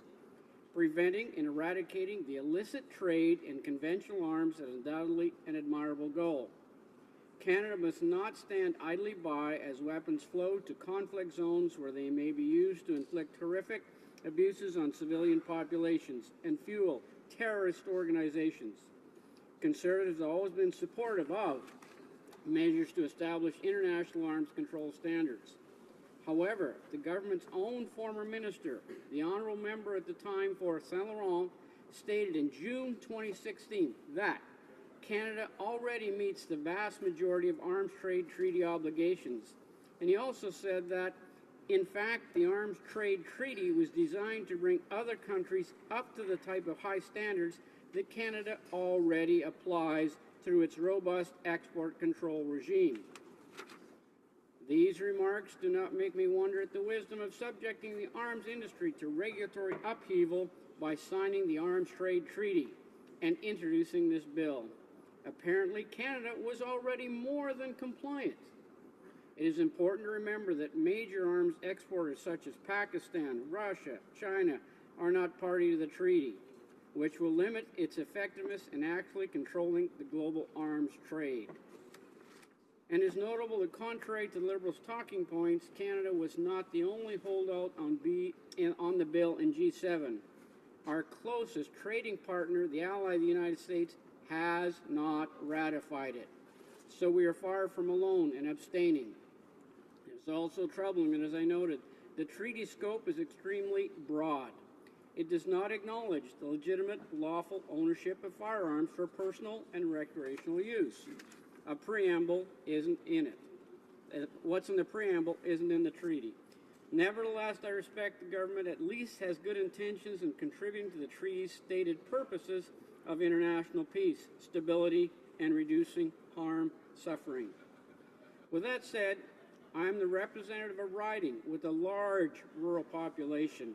I must question how lawful firearms could be affected by amendments this bill makes to the Export and Import Permits Act. Legal firearms in Canada are subject to an extensive, strict regulatory regime. The Firearms Act regulates the transportation, storage, and display of legal firearms by individuals. It also mandates the possession and acquisition license. Further, firearms are currently listed in the Export and Import Permits Act as a controlled import. So, despite the government's assurance that the proposed changes will not impact the legitimate and lawful use of sporting firearms, the implementation of brokering controls and permits is yet another addition to the substantial regulatory system already in place. The new brokering permits seem to cover everything firearms related, including accessories such as optics. The first question that this bill raises: what additional bureaucratic burden might the brokering permit application place on the Canadian firearms industry? It remains unclear what specific documentation will be required to apply for the permit. As a first step, the government should provide assurances to firms that are compliant with the existing regulations. They need to know the new brokering permit requirement will not render them unable to continue their businesses. Also notable is the government's commitment to establishing a brokering control list that exceeds the Arms Trade Treaty requirements by covering more goods and technology. Now, I assume this promise is an indication of the government's earnest desire to contribute to the Arms Trade Treaty objectives.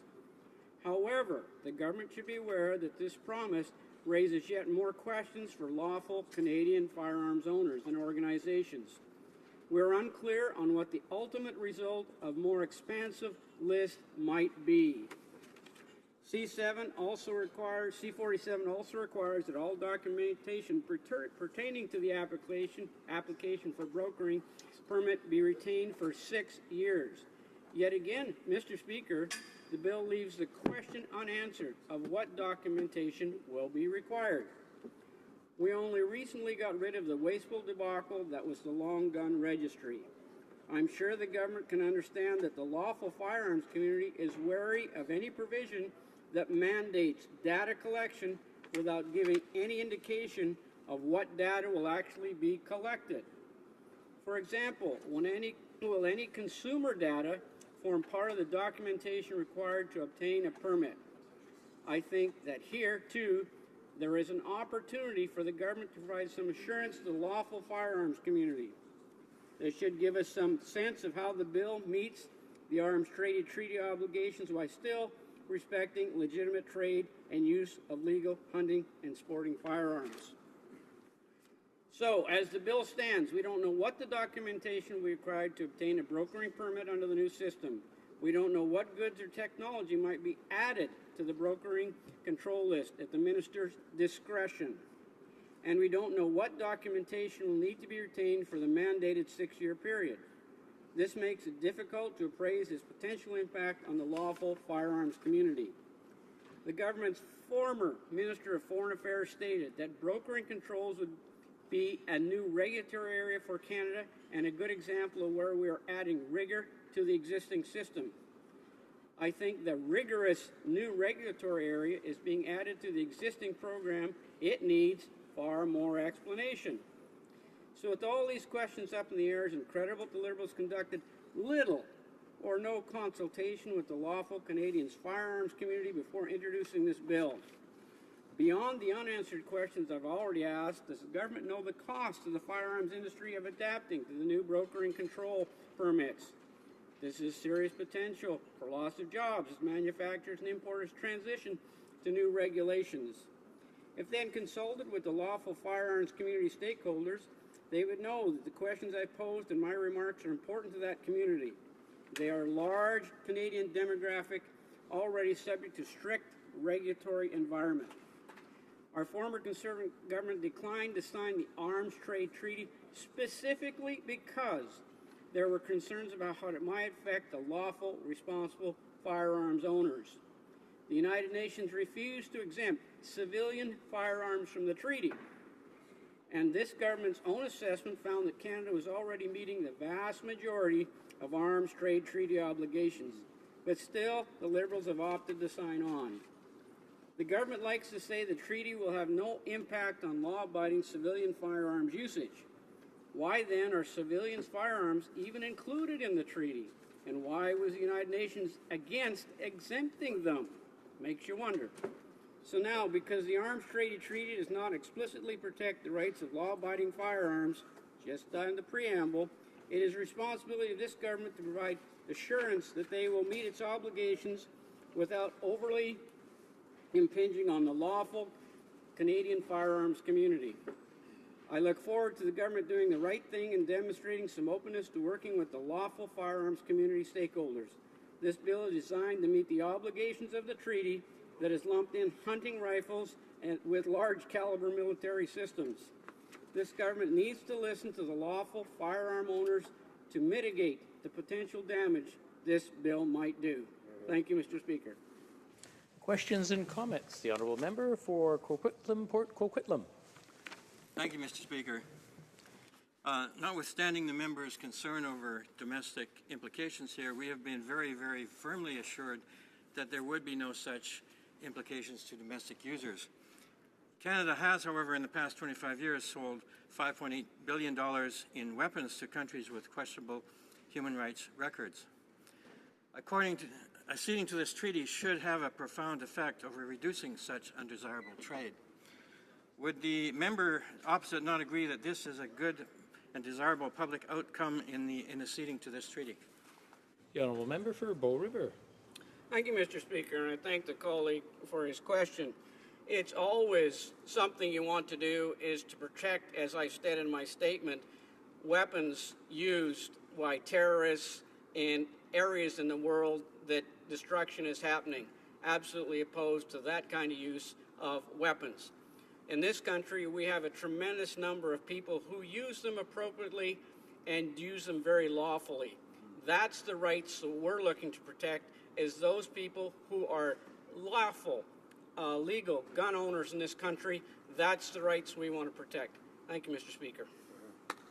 Questions and comments. Questions et commentaires. L'honorable député de Trois-Rivières. The honourable member for Trois-Rivières. Well, thank you very much, Mr. Speaker. I have a very simple question.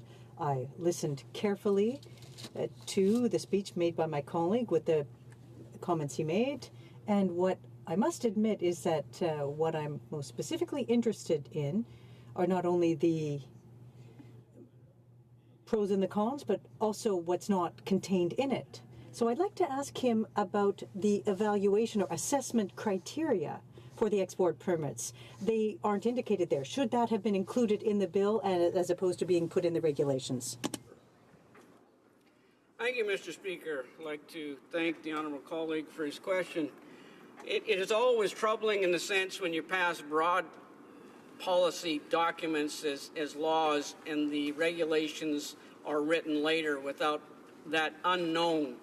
And I think that's one of the biggest challenges that lawful legal gun owners have with this particular piece of legislation is the unknown in the sense of what those regulations, requirement of documentation, the privacy, and it would be great if we were able to see some of that information as we go forward with that, rather than being done afterwards. So thank you, Mr. Speaker.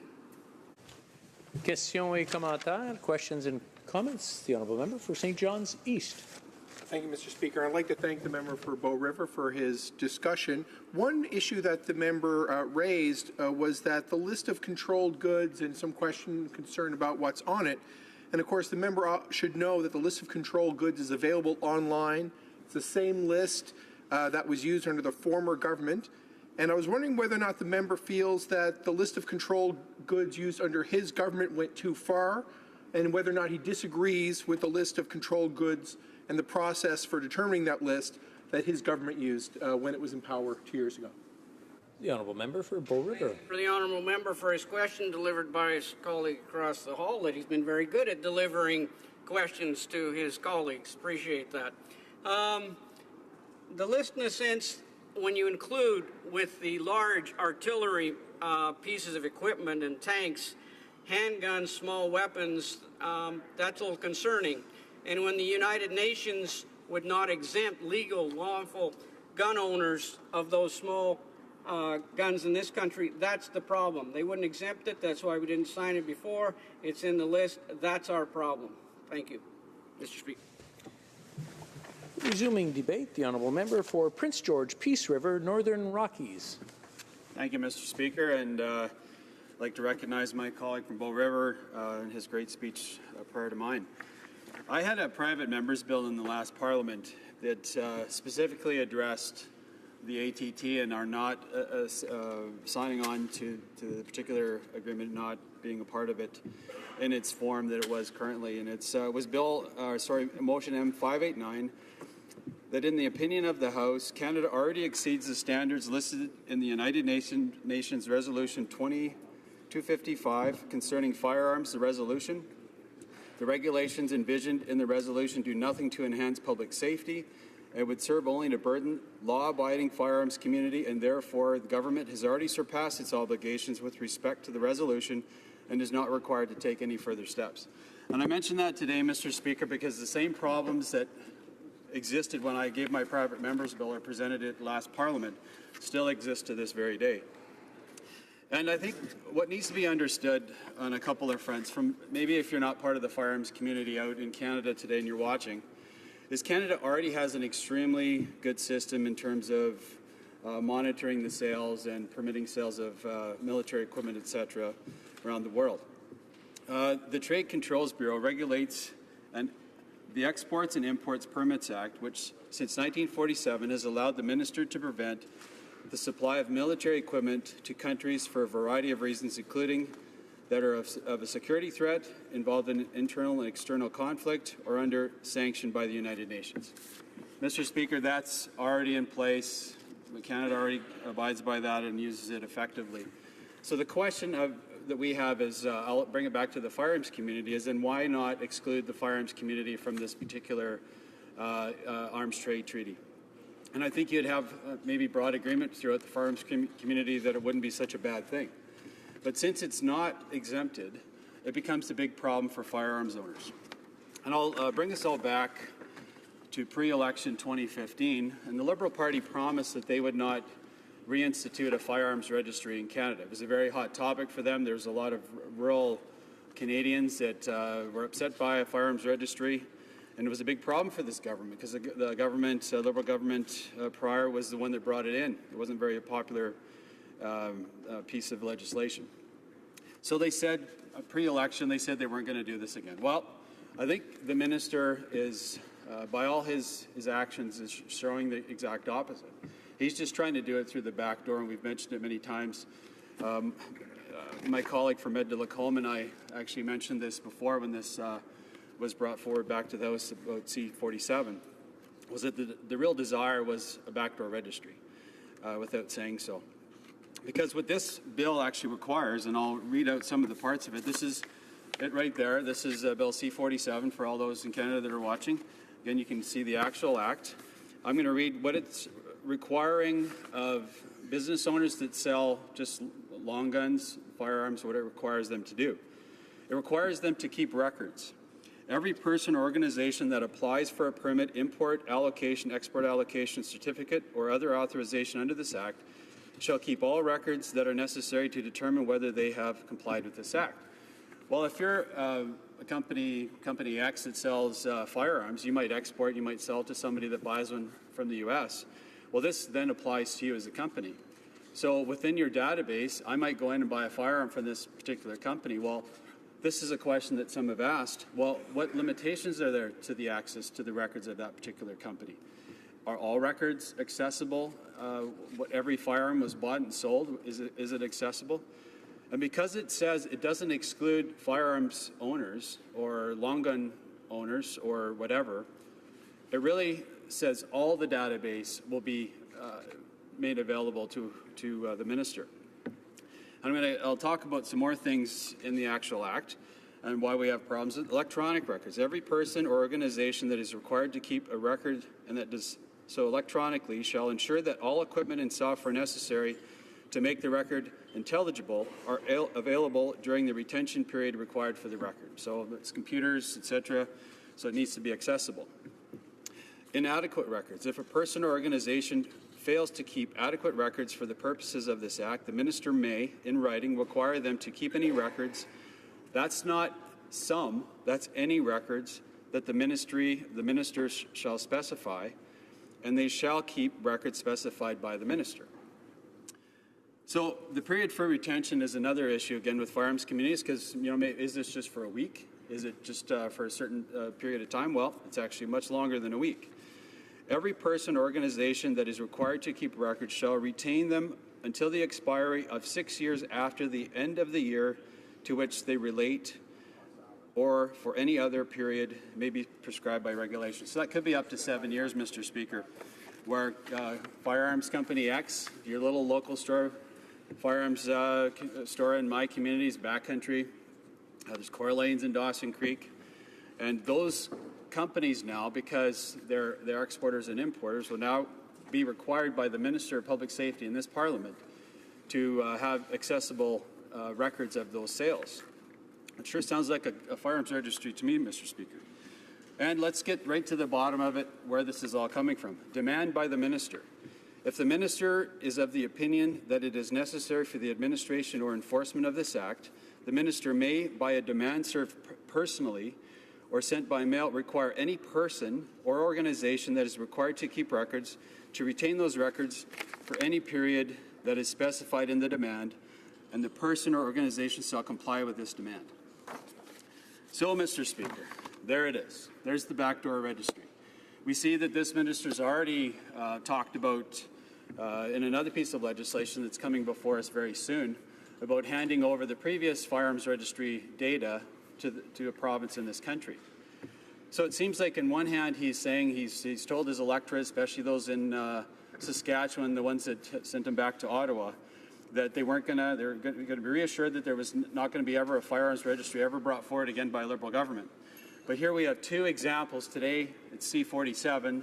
The next day it'll be 58, about doing the exact opposite. And I think that's where our firearms community is so concerned. We saw that it was ineffective the last time it was brought in. It was very expensive. And it was really putting the focus on the wrong individuals. I'm a firearms owner myself. I do it lawfully. I've been trained safely how to fire and handle restricted firearms, non-restricted firearms, etc. And for people that obey the law and do it properly, this is, we think, unneeded attention on a community that safely and lawfully buys and sells firearms and does it as part of our history. I have a pin on my lapel right now, and I'm co-chair of the Parliamentary Outdoor Caucus, and I do that with a colleague from across the way. And we support hunters, anglers, outfitters, trappers, etc.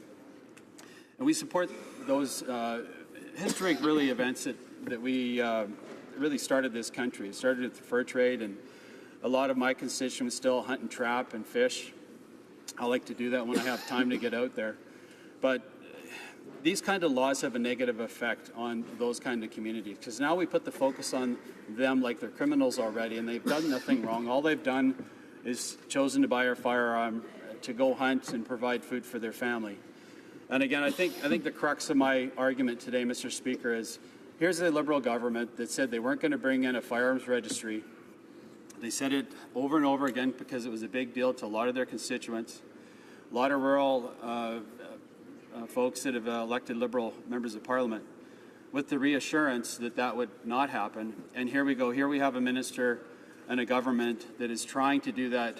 It seems like whether it's from one corner, from one back door or another, they're determined to get a firearms reestablished in this country. And I think we need to come into this with our eyes wide open. I think voters out there and that are watching this today need to understand this is a big deal. This is why, as a government, we did not accede to the firearms or the ATT Arms Trade Treaty when we were in government, is because it did not have provisions for firearms owners, exclusions for firearms owners written within our particular act. And that's why we didn't. Again, my private member's bill spoke to that. It was one more reason why we didn't accede to it. I just would challenge the government to have a sober second thought and look at this again, and we would implore you not to sign on or not accede to this, the ATT. Again, we already have enough regulations and laws that get to the same end, what they're trying to get to in this in terms of selling military equipment across the world. And especially think of that firearms owners that you promised you weren't going to start a registry. Think about those firearms owners today. And hopefully you do not support this legislation. Thank you. Questions and comments? The honourable member for, Durham. Thank you very much, Mr. Speaker, and I'd like to thank my good colleague and friend for his intervention and for his advocacy, particularly with the outdoor caucus work he does, bringing a lot more Canadians into contact with their Parliament on issues that concern them.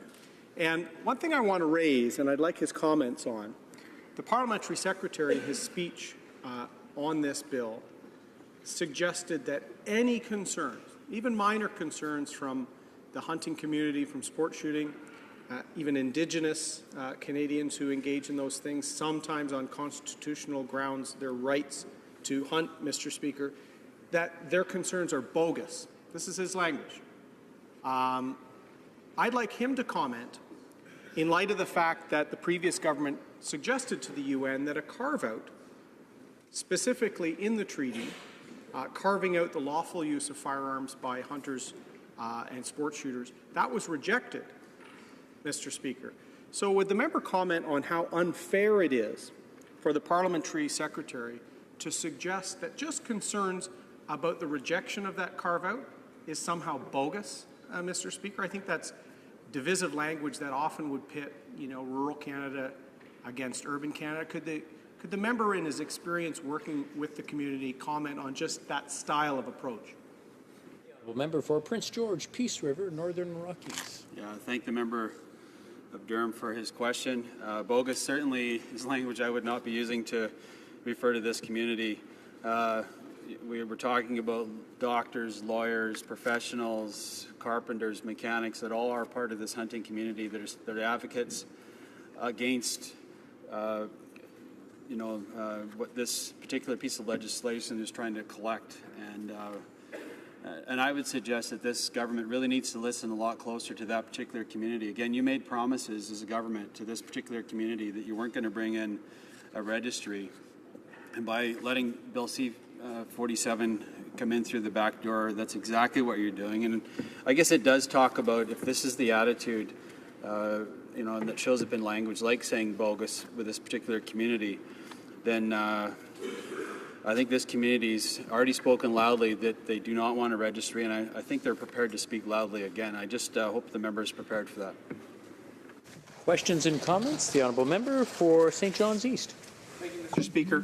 When I look at the legislation that's been put before the House, I'm quite satisfied as someone who represents a partially rural riding whose office, constituency office, is across the hall from the licensing agency for hunters in my province. I'm quite satisfied when I look at this legislation. It addresses two key components that allow us to live up to our multilateral commitments to the international community.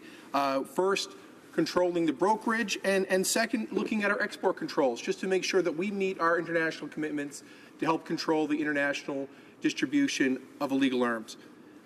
I don't see anything here that directly affects domestic hunters and gun users, that they're protected. I'm satisfied that the preamble does recognize the legitimate trade and lawful ownership of recreational, cultural, and sporting activities associated with guns. So quite satisfied that it does this. Can the member point to something particular in the legislation that actually affects the hunters and the gun users themselves? I feel that we struck the right balance here. The honourable member for Prince George, Peace River, Northern Rockies. Yeah, he asked, so I'll give him that information. I read it out already. I don't know if he was in the House when I read it out earlier. So this is Bill C-47. Sorry, I can't recognize whether he was in or out of the House. My mistake. Irrespective of whether or not I was here, I certainly did hear, but my question was actually directed to the gun users and the owners themselves, not the brokers. Member answer. Yeah, and I'll answer his question. I just wasn't sure because I'd read it out before. That's why I was just being clear. So this is the actual act. Keeping records, every person or organization. I could read it over again. I don't have the time to do that, but it's right here. It's even highlighted in yellow. I'll show the member after we're done the debate, the actual problems with the firearms community. And I think there's two key parts. Is it the fact that these companies now will have to be required to collect records of firearm sales. And that's long guns, that's handguns, that's a registry. Well, we got rid of the firearms registry. It was a big deal to a lot of Canadians, a big deal. The Liberal government said they would never reestablish the long gun registry. Well, this is establishing a new long gun registry.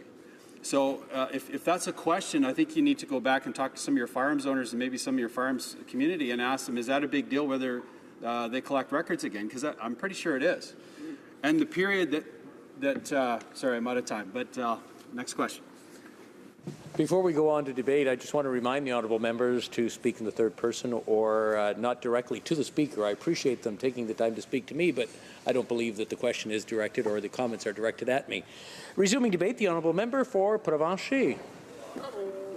Thank you, Mr. Speaker. It's a delight for me to stand in this House again after a wonderful summer break and to address this House on a very important issue, an issue that the Liberals sprinkled out at a time when they were introducing bills with much more severe and longer impacting consequences, and with the hope that probably this bill would just be swept under the carpet and maybe not given the attention that it deserves, when in fact, Mr. Speaker, I believe it does deserve a lot of attention.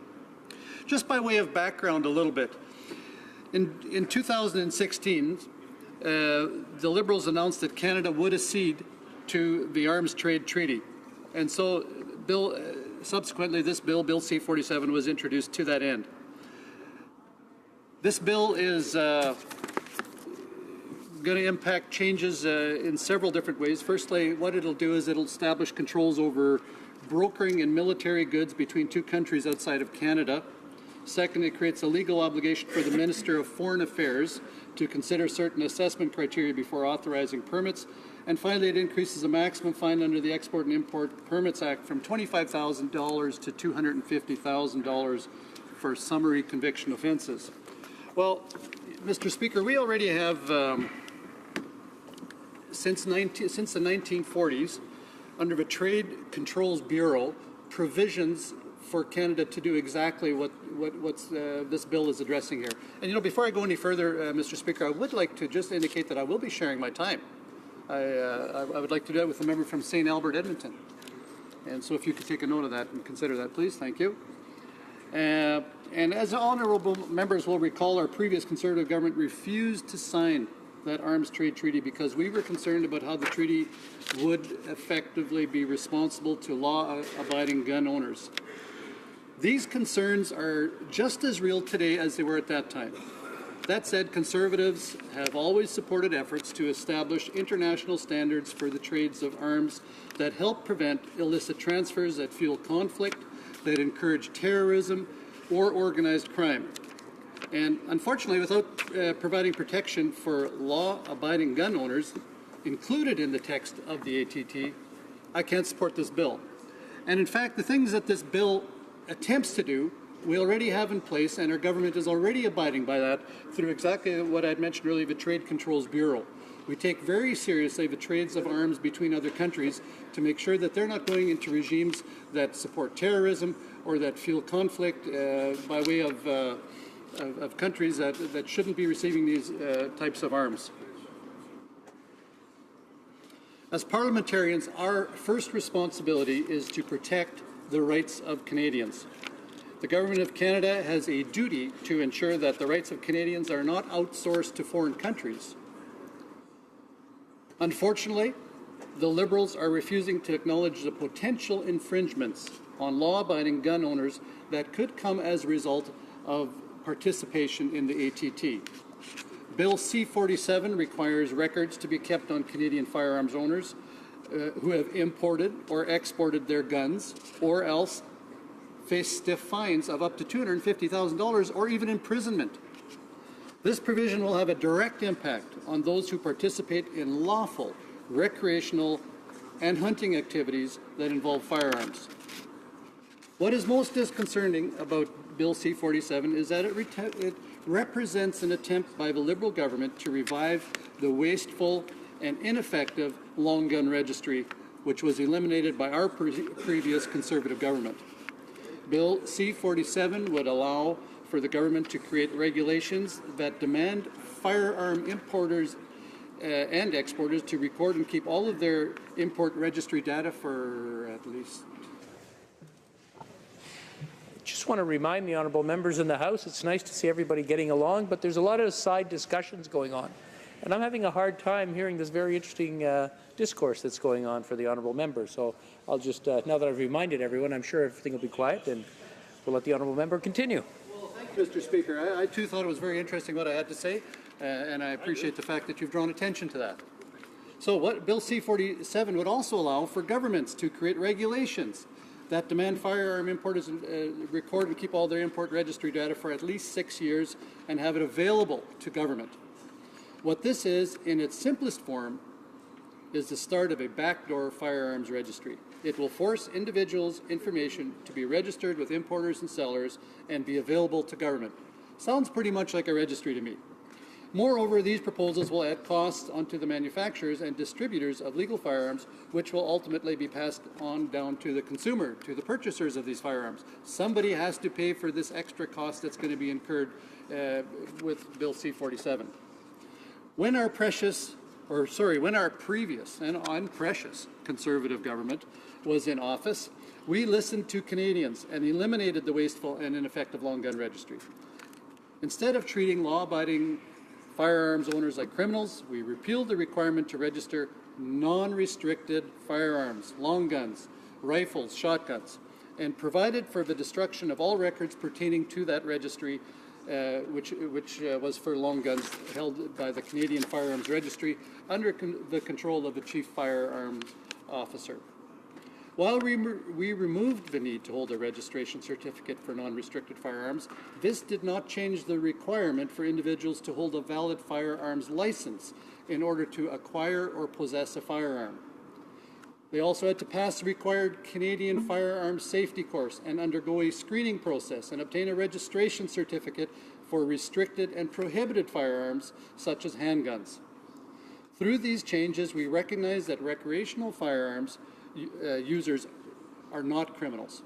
At the same time, we ensured that appropriate measures were taken to maintain public safety through licensing and safety education. Acceding to the ATT could impose another burdensome bureaucracy on Canada that mirrors the wasteful and ineffective long gun registry that our previous Conservative government eliminated. The same problems that we had with the gun registry, the lack of accountability, the immense cost, and the overall uselessness of it are highly likely again under the ATT regime, unless, of course, there would be amendments made to it. Interestingly, though, through Bill C-47, the Liberals are trying to bring back the registry through the back door with as little attention as possible. You know, the Liberals have had a tendency to do this, introduce proposals they know won't be accepted by Canadians at a time when they hope it will go unnoticed. Take the recent massive tax hikes on local small businesses, farmers and professionals, just as an example. The Liberals waited until the middle of summer to sprinkle out these proposals when they figured Canadians were enjoying time with family and friends, or perhaps even out of town on vacation. And of course, they made the consultation period run right through the fall harvest, which would severely impact the ability of farmers to interact and contribute to the discussion on this very important proposal that is before us.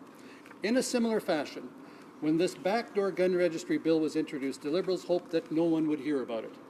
They introduced it at the same time as the marijuana legislation, both Bill C-45 and C-46, the day before the long Easter weekend. The expectation here was clearly that this bill would fall under the radar while the marijuana bills dominated the discussion and the news cycle. Whenever the Liberals insist on pushing forward with an agenda they know Canadians won't stand behind, this is their standard way of going about it. But if they know Canadians don't support this legislation, as evidenced by the fact that they're trying to keep it as low profile as possible, why are they trying to pass it at all? Canada's export regime, as it stands today, is already among the strongest in the world. I think the Liberals would agree on that point. Canadian governments of all political stripes have always ensured Canadian values are reflected in export decisions and have taken steps to prevent illicit transfers that fuel conflict, encourage terrorism, or organized crime. It seems to me that this is just another Liberal solution in search of a problem. If it were benign, it would be one thing, but because it has potential to negatively impact law-abiding Canadian farmers and hunters, we as Conservatives must speak out against it. Conservatives have taken a clear and principled stand. We believe that any arms trade treaty should recognize and acknowledge the legitimacy of lawful gun ownership and of ownership of firearms by responsible citizens for their personal and recreational use. This includes Canadian heritage activities such as hunting, sport shooting, and collecting. But more than that, the legitimacy of these activities are recognized around the world, including those states parties to the ATT. Our previous Conservative government insisted that this be a part of any serious treaty on this subject. For the Liberals to move ahead with this legislation without having received such a basic concession is disappointing. The Prime Minister may believe it will help him secure the United Nations Security Council seat that he wants so badly, but to do so would be at the expense of the rights of Canadian gun owners. Comments? The Honourable Member for St. John's East. Thank you very much, Mr. Speaker. And just continuing on from the conversation that we had earlier with the member from Prince George, Peace River, Northern Rockies, and now Provencher, I would share the concerns held by my colleagues if I felt that there was going to be an increased burden on gun users and gun owners. But when I look at the legislation itself, we're talking about brokers, we're talking about export controls. These aren't things that the ordinary everyday gun user and gun owner is concerned about. And then we look at the type of information that we're talking about collecting. It's my understanding that this information has been collected for over 70 years. Since 1942, the Government of Canada has required records on export and import of arms. And so when I look at what this legislation is doing, it's allowing us to accede multilaterally to engage multilaterally with our partners to the Arms Trade Treaty. It's a wonderful thing. I do not see an increased burden in any way. If we look at the risk associated with the information that was collected in the past under the previous government and what's being proposed under this legislation, it's the same. So I again ask the member opposite, as I did the previous, what exactly is here now that you disagree with, that you simply agreed with before, because it's the same information that's always been collected. I want to just remind everyone to address their questions through the chair and not directly. The Honourable Member for Provencher. Thank you, Mr. Chair, and thank you to my colleague from Halifax? St. John's East.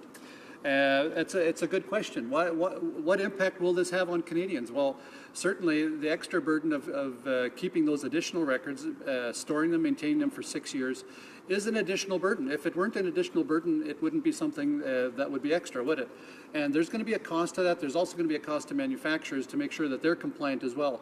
Any additional costs that are going to be incurred by exporters or importers or by manufacturers will ultimately be passed on to the consumer, to law-abiding Canadians that want to do their sport shooting, that want to hunt, that just want to, or perhaps just want to be collectors.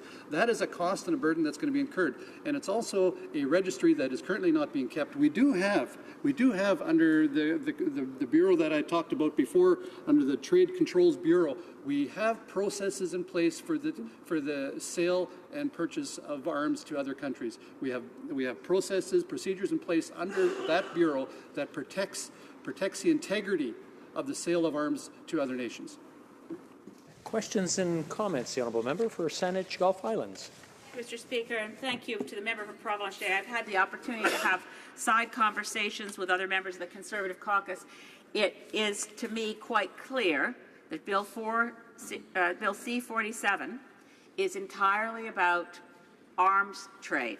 It is entirely about export of armaments. It has no application to domestic sale of long guns or guns of any kind. And it's unfortunate that we're having this conversation in the House, because I think it could unnecessarily alarm people, including people in my own riding of Saanich Gulf Islands, who are long gun owners and don't want these imaginary burdens that the Conservatives imagine are created by this Act. So I try to explain, if I can, to my friends from the Conservative caucus, when you go through the Act, the structure is clear. Everything in the Act is related to amendments to permit accession to the Arms Trade Treaty. My questions to the Liberals, if I'd had a chance to put them forward, are that they've left huge loopholes on the sale of arms. But going back to the concern about legitimate hunters, broker is defined only in terms of export and import of armaments. The list that is concerning people, which is found in subsection 10.3, the keeping of records, only applies to those under the purpose of this Act keeping records necessary to determine if they've complied with an Act which is about the export of armaments that can be used by terrorist organizations around the world. So I asked my honourable colleague if he were satisfied that there was no way, as I am satisfied, that this Act could have any impact on domestic owners. Would the member please agree that it would be better for the world to limit the sale of armaments? Member for Provencher in 45 seconds or less, please. Well, thank you, Mr. Speaker, and thank you to my friend, the honourable member from Saanich Gulf Islands. I know she's always very thorough in her evaluation of bills, and I have great respect for the work that she does in this House. However, I disagree with her on the point that it doesn't affect individuals and organizations, because 7.1 of the agreement clearly states that individuals and organizations will be subject to this agreement, and so that will directly require individuals' information to be recorded and kept in a registry. Debate, the honourable member for St. Albert, Edmonton. Mr. Speaker, I'm very pleased to rise to speak on Bill C-47, an act to amend the Export and Import Permits Act and the Criminal Code. In essence, what Bill C-47 would do is implement the Arms Trade Treaty, which was signed by this government. Mr. Speaker, without more, I oppose Bill C-47 for two broad reasons. First of all, Mr. Speaker, I am not satisfied that the Arms Trade Treaty and Bill C-47, the implementation of that treaty, would actually strengthen Canada's arms control regime. Secondly, Mr. Speaker, I oppose this bill because of serious concerns and questions that have been asked by law-abiding firearms owners and users in this country, concerns and questions, Mr. Speaker, that this government has refused to answer in terms of whether this legislation would result in a backdoor gun registry. Now, Mr. Speaker, I will address, first of all, the issue about whether this bill actually strengthens Canada's arms control regime. The fact is that Canada has long had a very strong arms control regime. It is a regime that has been in place for for about 70 years. It is a regime that is robust. Canada is a leader when it comes to arms control in terms of our export regime. Mr. Speaker, as the honourable member for Durham in some detail highlighted what the scope of that regime is, it includes the Trade Controls Bureau, which has operated since 1947. What does the Trade Controls Bureau do? Mr. Speaker, it governs, it tracks, and it controls the export of military weapons and arms out of Canada. And it has worked very well. And under the import and export regime that Canada has with respect to arms control, the items that are controlled or subject to control are listed. They include military weapons, nuclear, chemical, biological, materials, among other things. Mr. Speaker, of course, Canada doesn't just list those items that are subject to control. Canada tracks the export of controlled items. We track it by way of the CBSA, through Statistics Canada, and we track it in a very robust way and one that is consistent with international standards, including the World Customs Organization. That is the standard by which Canada tracks. Mr. Speaker, while Canada tracks, one of the things that is lacking in the Arms Trade Treaty, as the member for Durham correctly pointed out, is transparency, is tracking,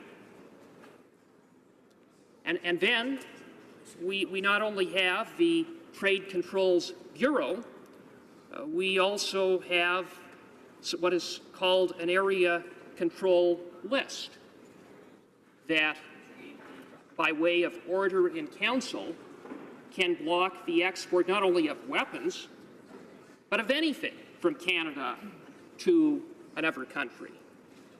Right now, North Korea is on that list. So, what we have is, again, a very strong, a very robust regime. It is one that has worked, it is working.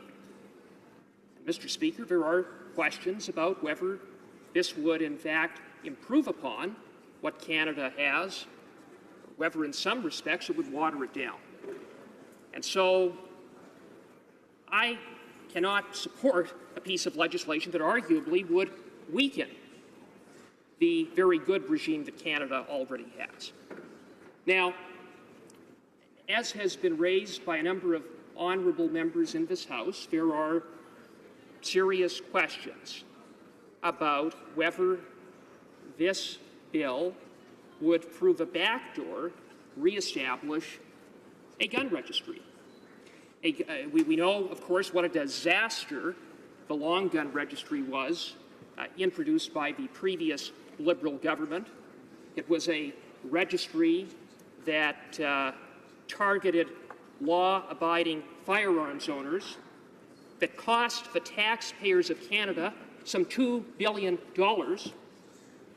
and did absolutely nothing to prevent firearms from getting into the hands of criminals.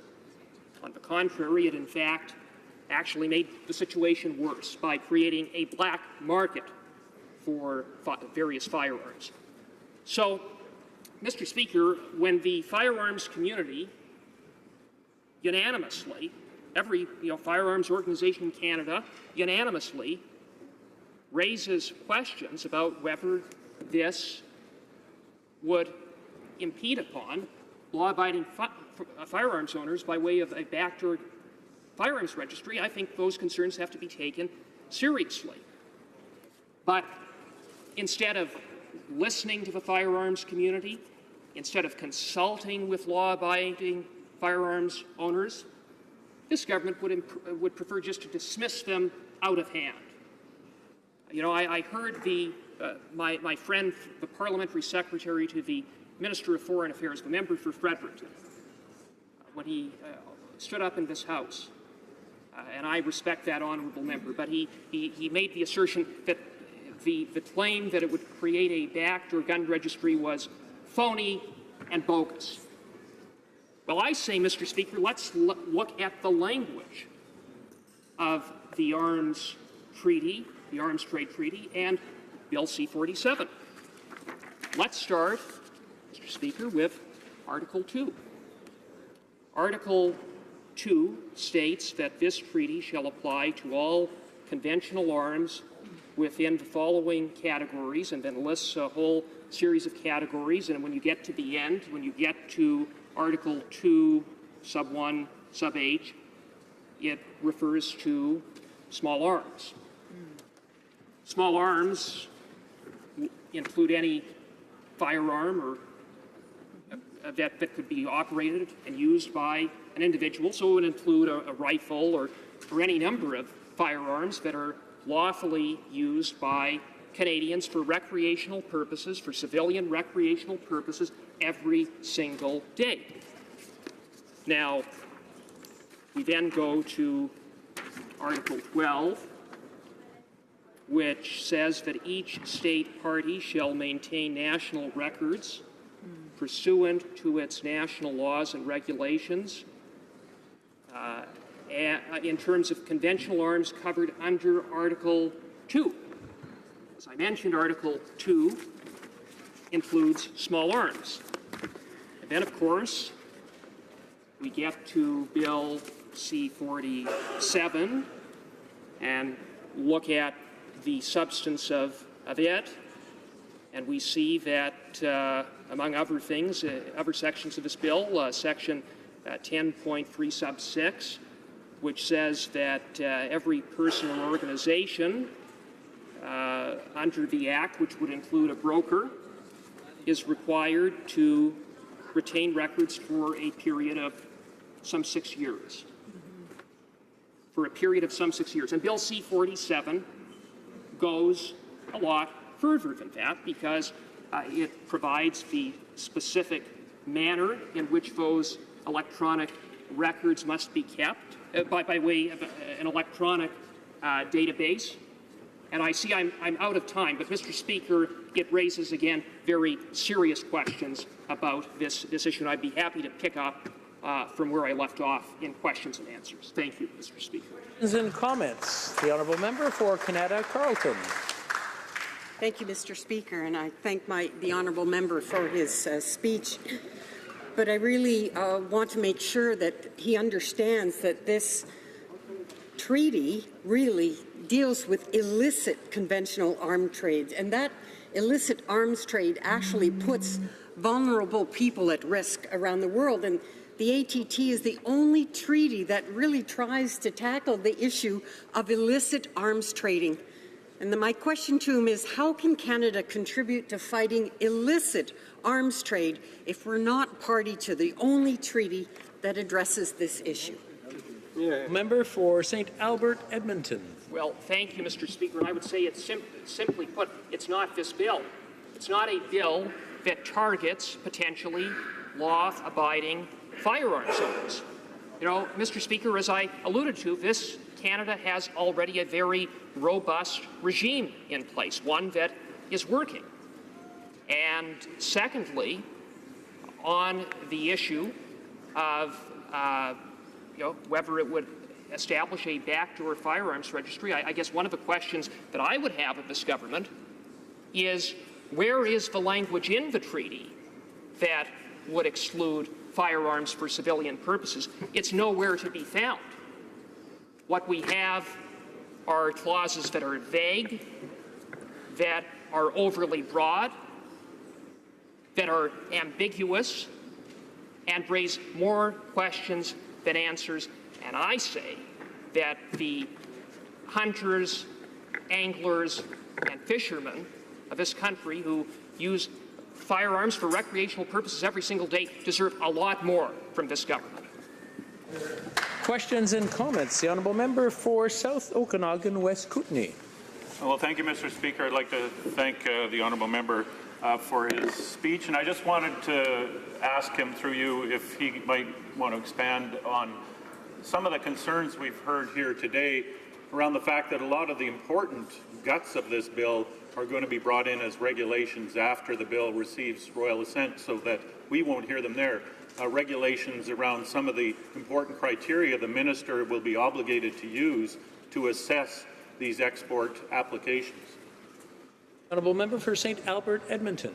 Yeah, well, thank you, Mr. Speaker, and I want to thank the honourable member for that question. And he raises a good point, because what we're actually going to see in this bill with respect to the export regime is less transparency, less openness, less accountability from the existing regime in place. And so, again, it raises questions about C-47, a bill that arguably waters down the existing regime and, as the honourable member points out, raises questions about openness and transparency with respect to exports.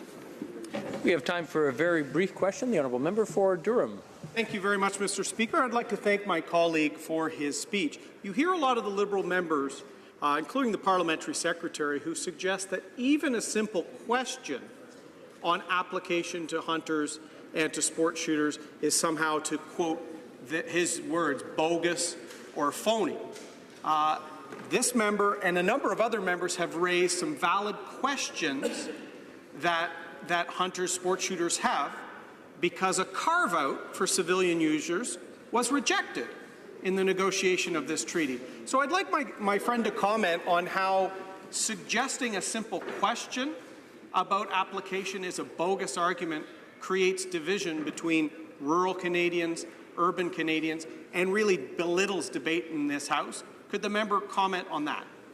Member for St. Albert, Edmonton, in 45 seconds or less. Well, I thank the honourable member for Durham, and he's absolutely right. There has been a lack of a carve-out, and as a result, it has created some very legitimate concerns in light of the vague and ambiguous language contained in the bill. Now, the Liberals shouldn't have signed the treaty before they got that carve-out. That was the position of our government. But even if they went ahead and signed the treaty, at the very least, they could have at least included language in Bill C-47 to raise objection to any interpretation that would result in the application of a treaty to civilian recreational firearms users in Canada. Resuming debate, the honourable member for South Okanagan, West Kootenay. Well, thank you, Mr. Speaker. I want to start by saying that I'll be sharing my time today with the member from Nanaimo, Ladysmith. So I'm happy to rise here today to speak to this debate on Bill C-47, legislation that is meant to meet Canada's obligation to ratify the Arms Trade Treaty. This treaty came into force in 2014. The previous Conservative government refused to join the majority of countries around the world and sign this treaty. Indeed, it was the only government within NATO and the G7 to refuse to do so. I and my colleagues within the NDP are happy to see this government now move ahead to join most of the civilized world in acceding to the Arms Trade Treaty. So we will support sending Bill C-47 on to committee, but we have several concerns about the treaty about this bill that I hope will be fixed with amendments in committee, and I'll expand on a couple of those concerns. But I want to start off by saying that I represent a riding, South Okanagan, West Kootenay, that has a long history of pacifism. Part of that history is through the strong Doukhobor communities in parts of the West Kootenay and boundary regions. The Doukhobors came to Canada in the early 1900s seeking a refuge to practice their belief in pacifism, living their motto of peace and toil. In the 1960s, another wave of pacifists came to southern BC in the form of American draft dodgers who left their homes and families to avoid conscription into the Vietnam War. And this history has created several key groups promoting peace in my riding, very active groups. The Boundary Peace Initiative is one, and the Kootenay Region United Nations Association is another.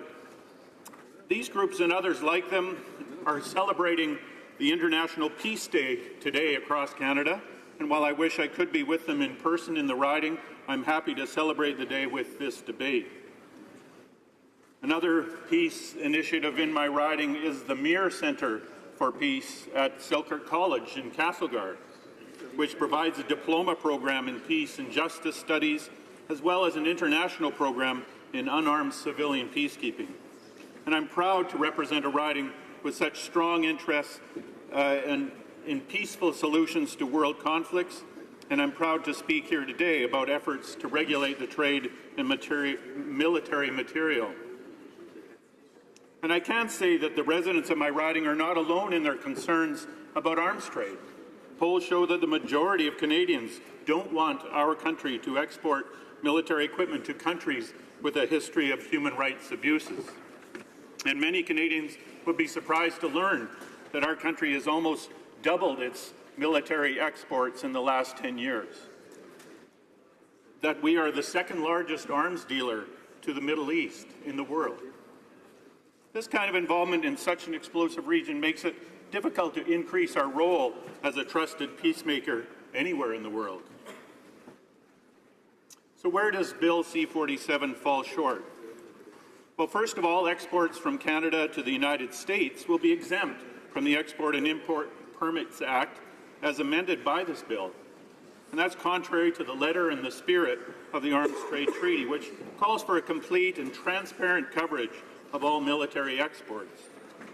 Fully half of our military exports go to the United States.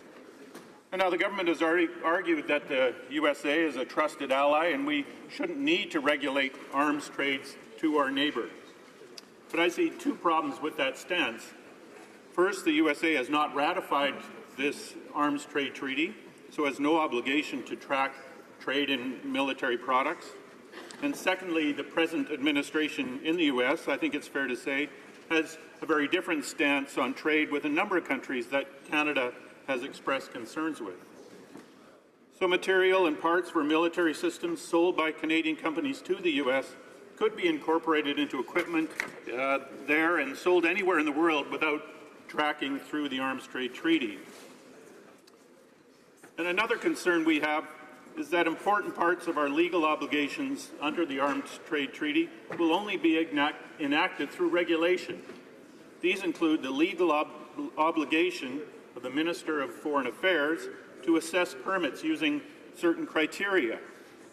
Unfortunately, these criteria will only be revealed through regulation after this bill receives royal consent.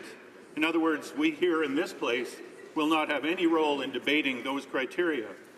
And that they could arguably be a very important part of this law. So, Mr. Speaker, as I said at the beginning, the NDP is supporting this bill at this stage.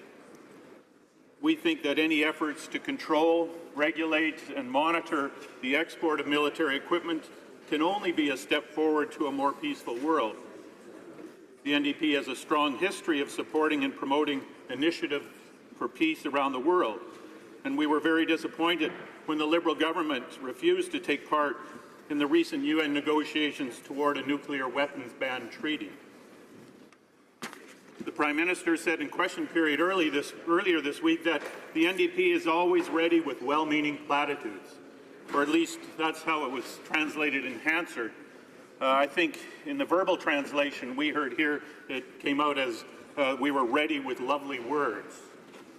Well, what the NDP is concerned about Bill C-47 is that it is just lovely words.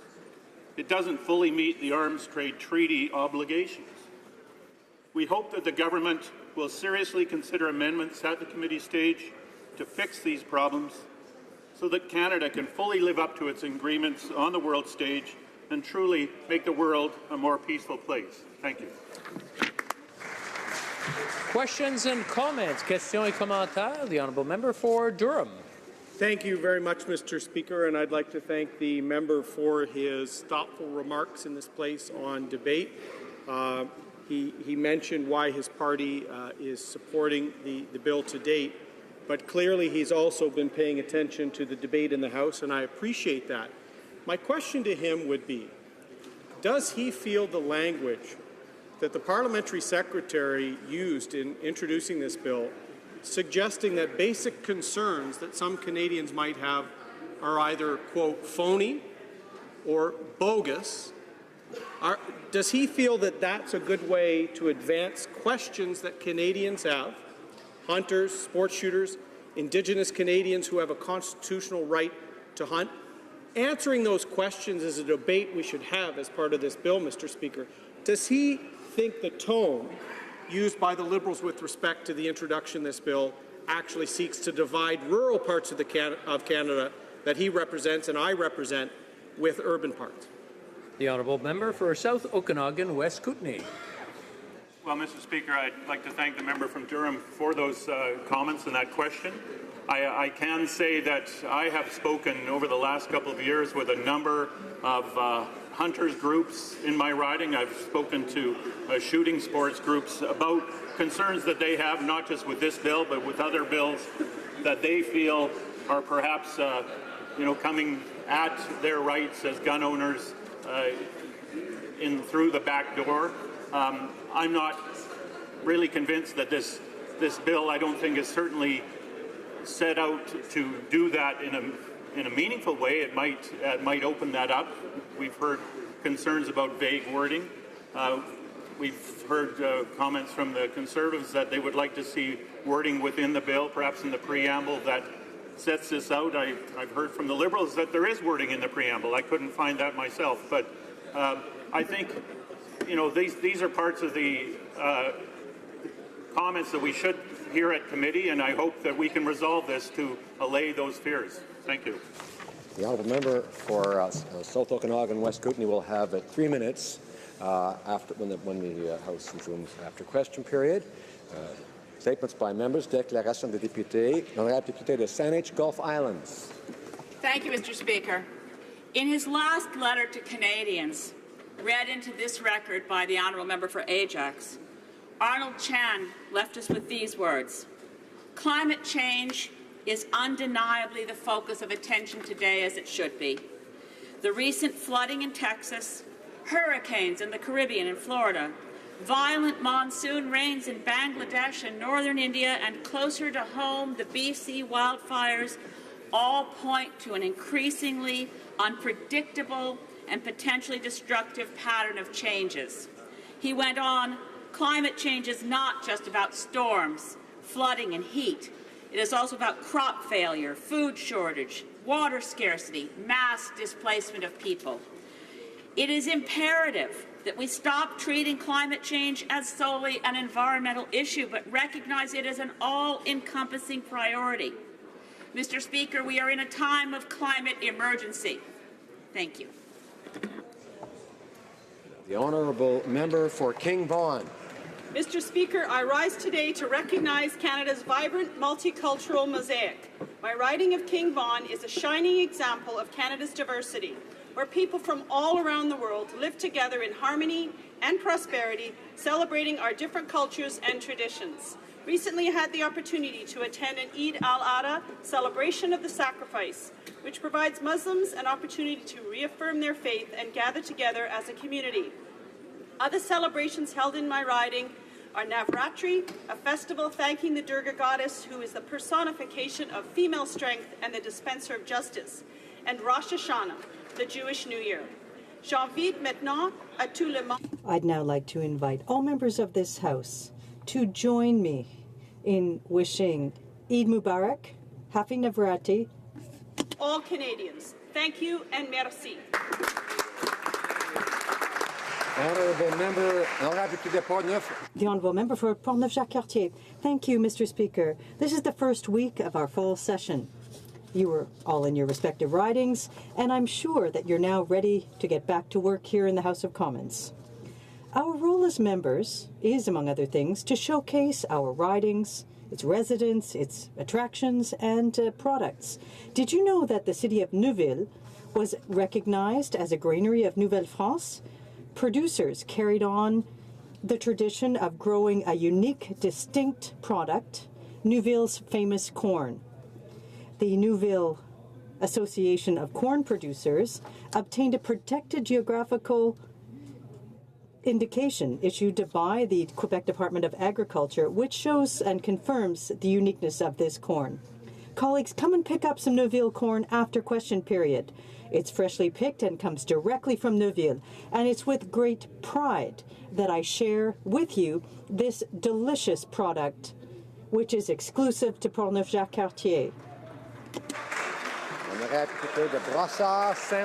The Honourable Member for Brossard-Saint-Lambert. Mr. Speaker, Ismaili Civic 150 is an initiative undertaken by the Ismaili community in Canada to offer 1 million offers of volunteer service across the country in order to improve the quality of life of all citizens.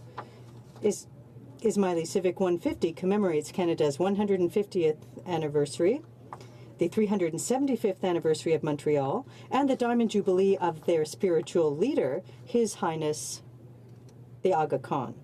Some 100,000 Ismailis have lived in Canada since the mid-60s, including almost 3,000 in Brossard.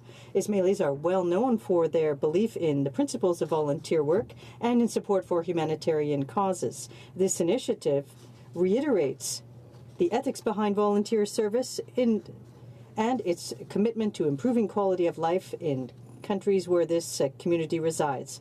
I reiterate my congratulations to the Shia Ismaili of Canada's group for this admirable initiative. The Honourable Member for Trois-Rivières. Thank you, Mr. Speaker. I'd like to take this opportunity, my first statement, to highlight two examples of success behind the vitality of Trois-Rivières. The first, an economic one, leads me to congratulate Mr. Di Bartolo, who significantly contributed to the development of the aeronautical sector in Trois-Rivières. Premier Aviation, now is held by AAR, has just concluded a major agreement with Air Canada, which will ensure that jobs stay in Trois-Rivières, but that also that good quality jobs will be created there. The second, a political one this time, gives me a chance to salute the dozens of men and women who rise to the challenge of democracy and who run municipally. Know that your involvement contributes significantly to combating cynicism surrounding politics, and rest assured that I will be very pleased to collaborate with all of you chosen by the people of Trois-Rivières. Thank you to everyone who's helped to contribute to the social, economic, and cultural development of our community. Together, when we work together, anything is possible. The Honourable Member for Ottawa-Vanier. Mr. Speaker, as a proud Franco-Ontarian, I want to remind you all that Monday, September 25th, is Franco-Ontarian Day. French-speaking Ontario has a rich 400-year-old history dating back to the time when Samuel de Champlain explored and mapped out parts of Ontario, navigating the Ottawa River and arriving by boat to the current site of Ottawa in 1613. And in fact, this area has one of the oldest colonies, French-speaking colonies, in Lower Town in Ottawa. I'm very happy to see how French is flourishing in Ottawa in all parts of the province. We're far from disappearing. So I'd like to invite you to participate in the activities and events that will take place over the weekend and next Monday, including the celebration at Lansdowne Park. Happy Franco-Ontarian Day. Honourable Member for Edmonton Riverbend. I'm standing in the House today to continue to bring attention to the ongoing violence in Myanmar and the plight of the Rohingya. We have seen before where this road ends when the international community does not speak up. More than enough damage has already been done.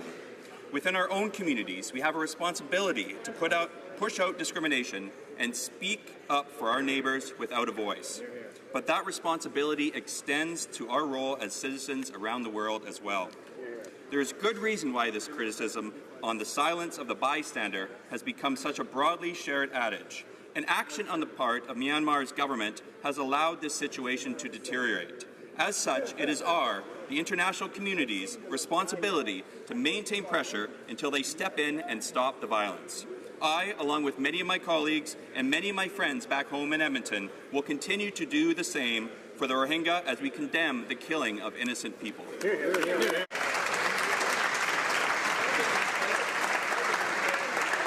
honourable member for Kanata Carleton.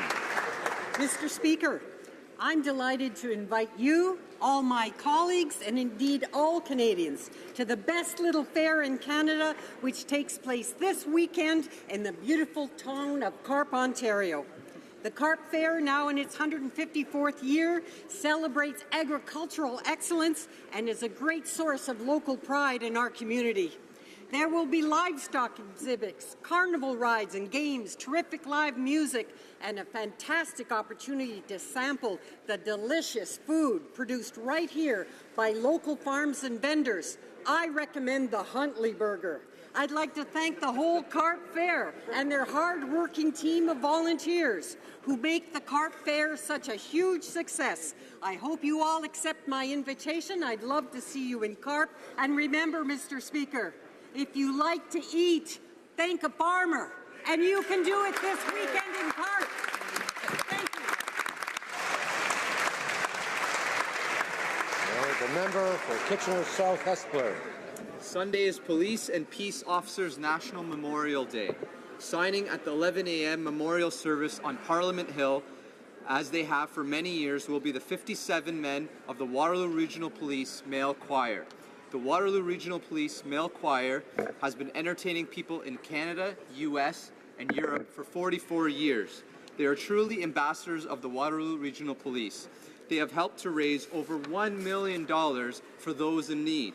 I wish to particularly to recognize the service of the choir's Sergeant-at-Arms, John Van Osh of Waterloo, who has been singing with the choir for 35 years, and Rich Mader of Kitchener, who has been singing in the choir for 23 years. Their participation is proudly supported and enabled by Sally Van Osh and Sharon Mader. I thank all of them for their participation. Thank you, Mr. Speaker. The honourable member for Barrie, Springwater, Earl Madonna. Thank you, Mr. Speaker. I rise today to recognize the achievements of an incredible young man from the riding of Barrie, Springwater, Oro-Medonte. Zach Hoffer, 13 years of age, was passionate about youth mental health, but realized there was a lack of programs in our region that actually provided these services. Suicide is the second leading cause of death for Canadians between the ages of 10 and 24. Yet many of our young people are left without the support that they need. So Zach took it upon himself to raise awareness and funds through his initiative, Zach Makes Tracks for Youth Mental Health. Beginning August 13th, Zach walked, ran, and biked 410 kilometers from Barrie to Ottawa, finishing his triumphant journey right here on the steps of Parliament Hill on September 10th. Through the generous support of donors from across Ontario and especially in Barrie, Zach Makes Tracks raised over $70,000 for the new Youth Mental Health Centre at the Royal Victoria Health Centre in Barrie. Thank you, Zach, for inspiring Canadians, young and old, to take action. We can't wait to see what you do next.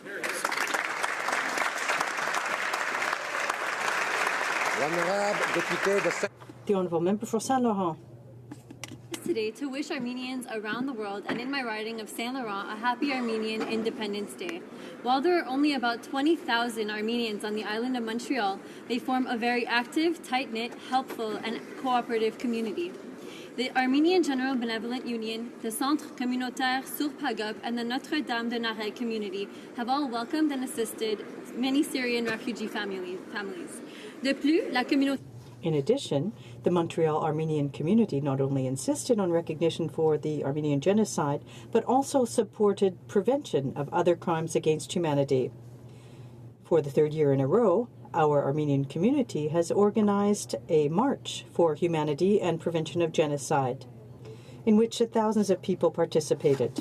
Armenians at the various celebratory events this Friday and Saturday. Honourable member for Etobicoke Centre. Mr. Speaker, today is the International Day of Peace. This year's theme is Together for Peace, Respect, Safety, and Dignity for All. Will the Rohingya fleeing ethnic cleansing at the hands of the Myanmar regime, whose state councillor is a Nobel Peace Prize laureate, join us in celebrating? The irony. After the horrors of the 20th century, it's over 100 million killed in world wars, genocides, the Holocaust, the Holodomor. Annually, we pledge never again. Yet in the 21st century, we've had the genocide of Darfurians, Yazidis, and now we stand by watching the Rohingya crime against humanity. Canada has brought together people of every race, religion, and culture. It's our multicultural Canada, a peaceful global village prototype. We've shown international leadership in peace, our Pearsonian legacy, the Ottawa Treaty, the responsibility to protect doctrine. On this day of peace, let us not just pledge peace, let's build the institutions that will create a global culture of peace.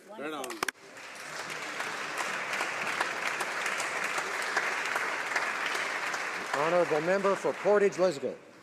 Mr. Speaker, when it comes to Canada's foreign policy, the Conservative Party continues to put the fundamental Canadian values of freedom, democracy, human rights, and the rule of law first. That's why Conservatives believe that we should stand up for countries and governments that value these principles. One such place is Taiwan. Canada and Taiwan have much in common, not least of which is a commitment to democracy and human rights.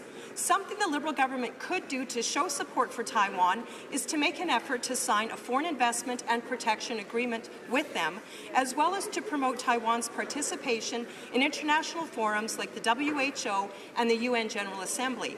This week, the General Assembly meets in New York. The PM is at the UN right now, and the opportunity is right before him. Mr. Speaker, the Taiwanese have shown strength, steadfastness, and tenacity in the face of very large and powerful adversaries. We can and should do more to show Taiwan that they do not stand alone. Thank you, Mr. Speaker. The Honourable Member for Vaughan Woodbridge. Monsieur le Président. Mr. Speaker, today marks a new and progressive chapter in trade relations between the European Union and Canada. Of the Comprehensive Economic and Trade Agreement, or CETA, thousands of jobs will be created for the middle class and those working hard to join it. CETA would benefit Canadian consumers and businesses, especially small and medium-sized businesses, such as Newmosh Trading Inc. or JK Overwheel in my riding of Vaughan Woodbridge. Last May, I had an opportunity to travel with the Prime Minister to Italy to discuss the Comprehensive Economic and Trade Agreement. I'm very proud to strengthen relations with Canada's 8th largest trading partner. Always been a trading nation, and now more than ever, we can benefit from economic integration and more global cooperation.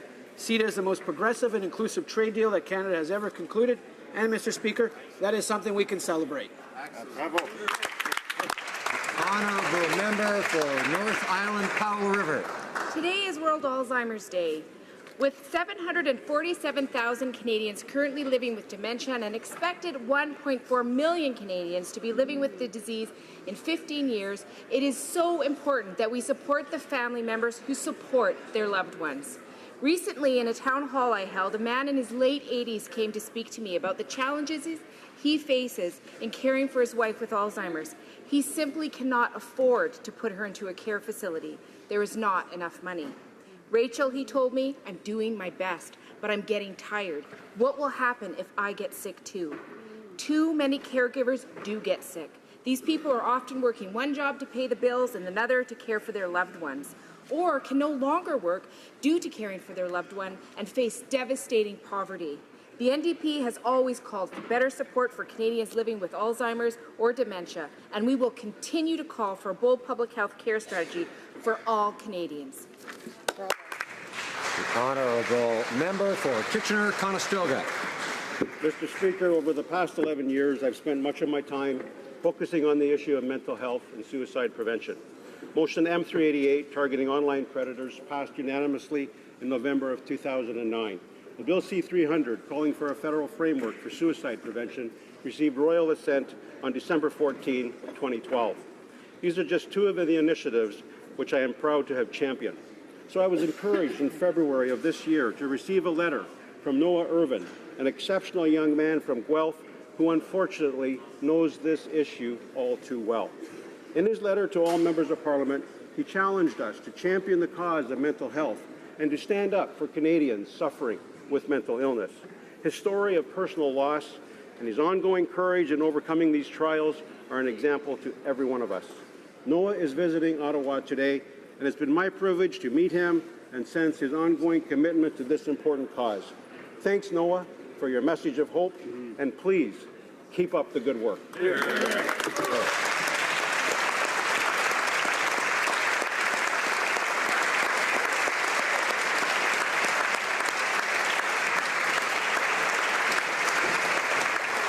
Honourable member for Spadina, Fort York. Mr. Speaker, during the last week of September, Toronto will host the Invictus Games, and opening ceremonies will take place in the riding that I represent on Saturday night. Founded by His Royal Highness Prince Harry, the Invictus Games are the only international adaptive sporting event for ill, wounded, or injured active duty and veteran service members. The Games showcase the unconquerable spirit of those who acquired a physical or mental health or illness while serving their country. The strength, courage, and skill shown by these athletes are an incredible inspiration. But as these brave athletes take the field and compete, let us also turn our minds to homeless veterans, equally brave soldiers across the world and here at home who have no home. As our veterans show the world what they can do on home turf, let's raise our game on the home front. We can beat homelessness. On behalf of all parliamentarians, I commit our teams to that, and I also say, go Team Canada, go.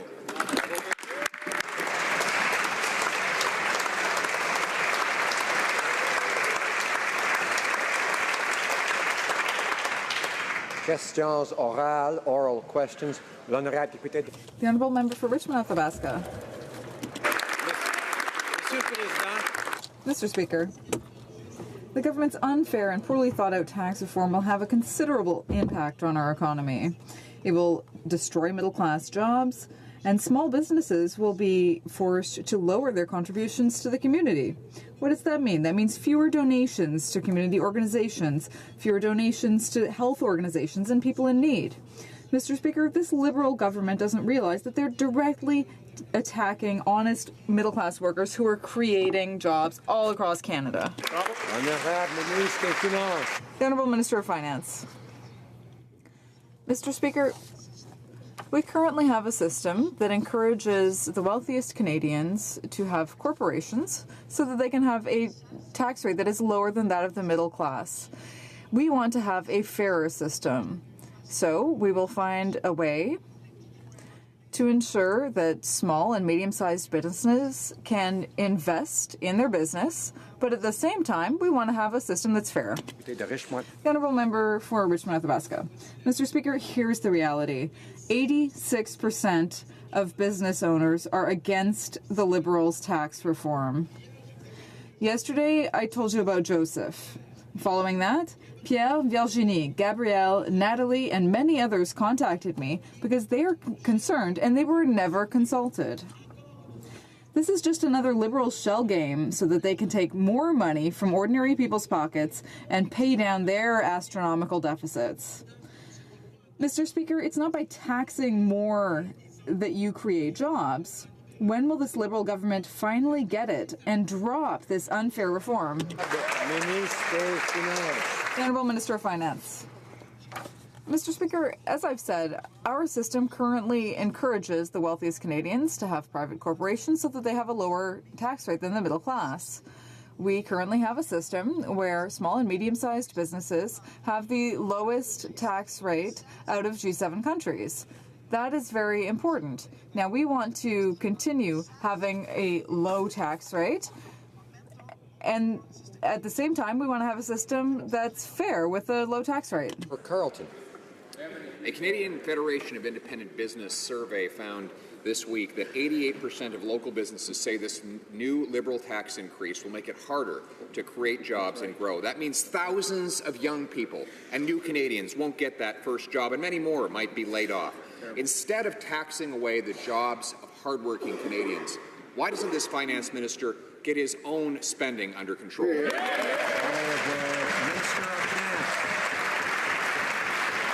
Mr. Speaker, these are exactly the sort of scare tactics we expect from the other side. We know that the current system, the system that they were comfortable with, actually gives advantages for the richest over top of the middle class.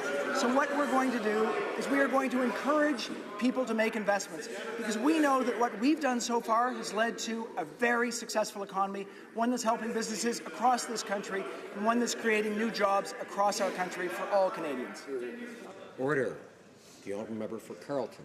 Well, it's a classic case of do as I say, but not as I do. Our millionaire Prime Minister confirmed these tax changes won't affect what he called his family fortune. And the Finance Minister made sure his billion-dollar family business, Morneau Chappelle, is sheltered from any of the changes. While the government imposes a 73% tax on small business investment income, why did it go to such lengths to ensure that the family fortunes of this finance minister and that prime minister are sheltered? Honourable Minister of Finance.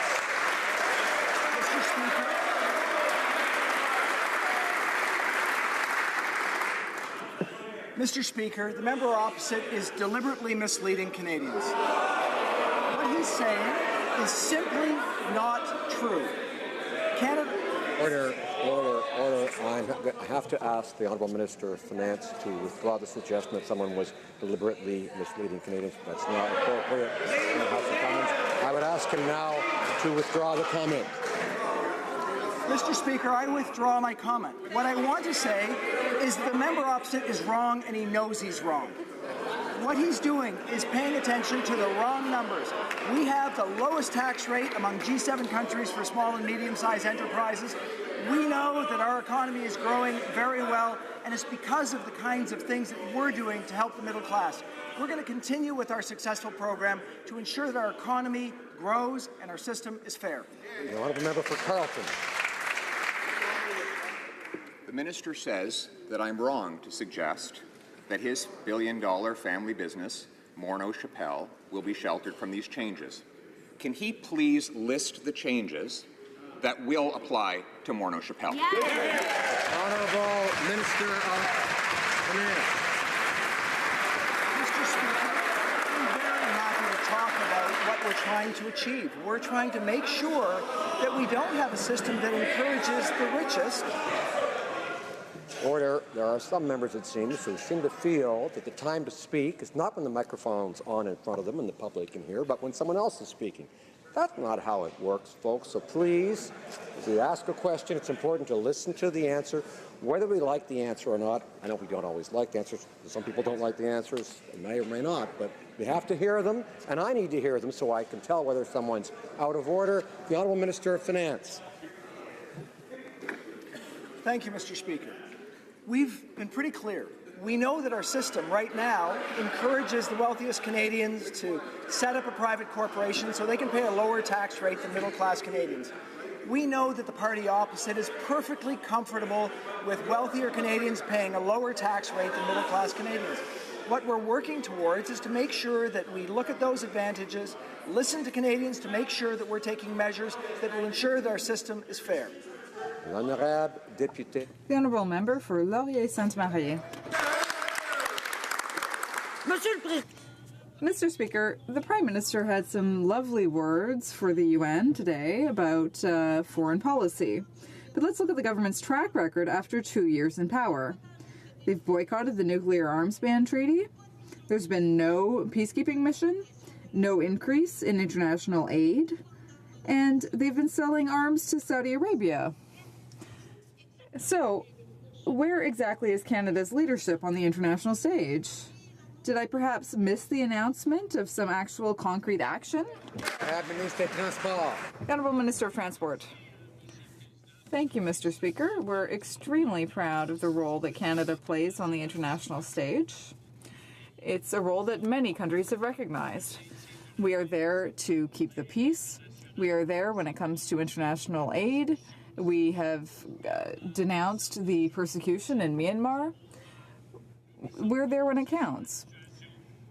We also gave our opinion on the situation in North Korea. So I don't really know what my colleague is talking about, but I can tell you that Canada is present on the international stage, and we're proud of that. Laurier-Sainte-Marie.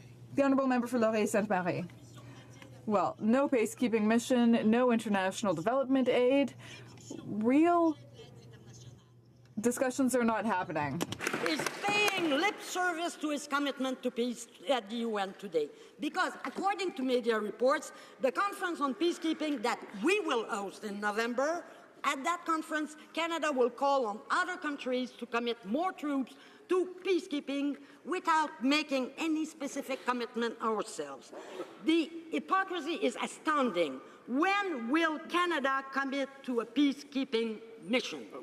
The Honourable Minister of Transport. We believe very strongly that Canada has to play a role in peacekeeping operations. We're very proud of the history of Canada in peacekeeping, and we know that Canadians expect us to do it. That is why we have committed $500 million and 600 troops to peacekeeping operations. We are simply taking the necessary, thoughtful and careful time to consider where we will play that role. The Honourable Member for Abitibi-Bay James Nunavik-Ayu.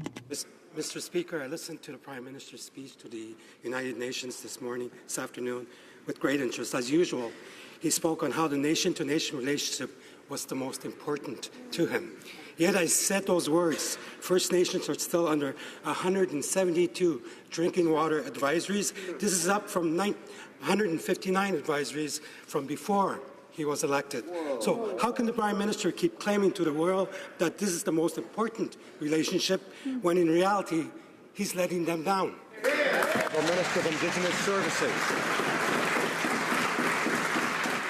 Mr. Speaker, I thank the member opposite for his important question, and as he knows, we are determined to address the very serious socioeconomic gaps that exist and to make sure that we deal with issues like access to clean drinking water. We're very pleased that the Prime Minister spoke with such determination about that today. We know that we have already lifted more than 24 long-term drinking water advisories. By doubling the ability to respond to these issues, I will work with the new Department of Indigenous Services, and we will end long-term drinking water advisories in this country.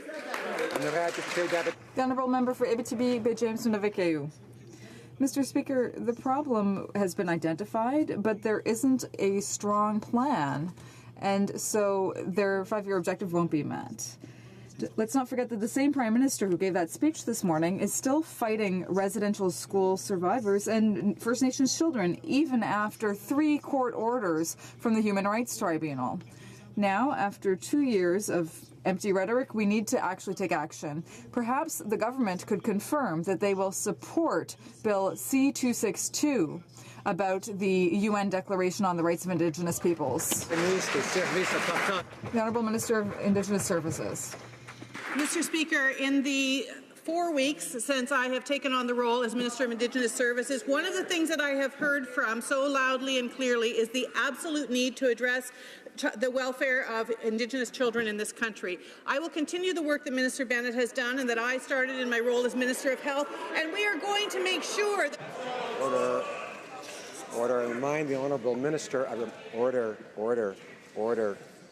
I must remind the Honourable Minister that we don't use the personal names of members like her colleague in this House. The Honourable Member for Chilliwack Hope. Mr. Speaker, we know the Finance Minister owns $32 million in shares in Morneau Chappelle. His ethics filings show they are held in a numbered company. The Minister lives in Toronto. Morneau Chappelle is headquartered in Toronto, but the numbered company is located in Alberta. Do any of the Finance Minister's tax changes stop someone from registering their assets in a place they don't live in order to pay less tax than everyone else? Honourable Minister of Finance. We do know that our tax system, it does encourage people, wealthy Canadians, to incorporate so they pay a lower rate of tax than middle-class Canadians. We've identified that this is an important thing for us to look at to make sure that our system's fair. So that's exactly what we're doing. We know that to do this, we need to listen to Canadians, understand consequences, to make sure we get it right. And that's exactly what we're doing. So our consultation period is intended to listen to Canadians so that we can end up with a tax system that's fair for all Canadians today and tomorrow.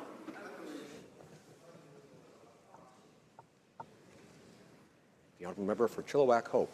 Well, Mr. Speaker, Morneau Chappelle is located in Ontario, and the Finance Minister lives in Ontario, but his numbered company, which held his $32 million in Morneau Chappelle shares, was located in Alberta. Mr. Speaker, is there anything in the Finance Minister's tax plan that would prevent a resident of Ontario from registering a corporation in another province for the purpose of sheltering a family fortune from higher taxes? Honourable Minister of Finance. Mr. Speaker, again, I want to make sure that we're very clear on our objectives. We want to make sure that we do have a system that's fair to all Canadians. We know that right now there are incentives that encourage wealthy Canadians to incorporate, to have a lower rate of tax than other Canadians. That's something that we need to deal with. To do that, we need to make sure that we get it right. We've been consulting with experts for a year. We're listening to Canadians to make sure that we end up with a tax system that's fair. Order. I want to point out to some members who insist on heckling when someone else is speaking that they may be putting their own side in danger of losing a question. Honorable député de Beauce. The honourable member for Beauce. No answer. No answer. No. Les libéraux croient que leur... The Liberals think that their tax penalty system will only hurt a few business owners in Canada, but that's wrong. Why has the Finance Minister stubbornly designed a system where my local Toyota dealership will have to pay 73% tax, while the family fortune of the Prime Minister and the family company of the Finance Minister will not be touched? When will the Minister and Prime Minister finally understand that they need to respect small business owners? The Honourable Minister of Finance. Mr. Speaker, we have the answer, and the answer is clear.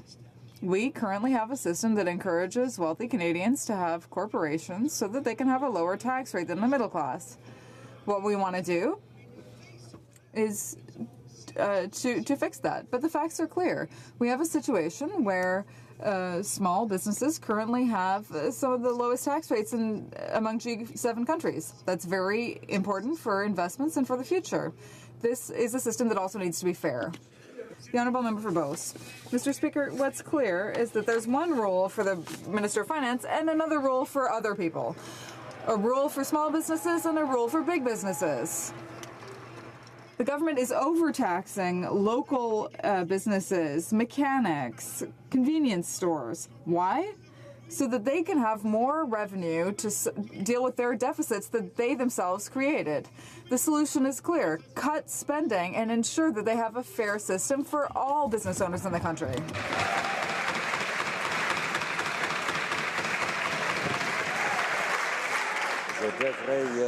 Je devrais demander. I would ask the Honourable Member for Bellechasse-les-Aides-Chemins-Lévis not to bang on his desk. It's not appropriate behaviour for the House, and so I hope he won't do that in the future. The Honourable Minister of Finance. Mr. Speaker, as I've said several times, we think that it's very important to make investments. That was our decision, to make investments in our country. We started by investing in the middle class. We will continue with investments in infrastructure. And now it's clear we have the highest growth rate in 10 years. We have almost 400,000 new jobs over the last year.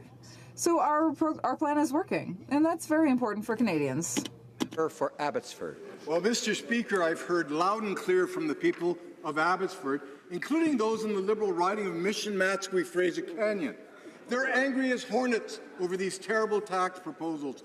Blueberry farmers, entrepreneurs, small business owners, up in arms. In 12 years as a parliamentarian, Mr. Speaker, I've never seen such outrage.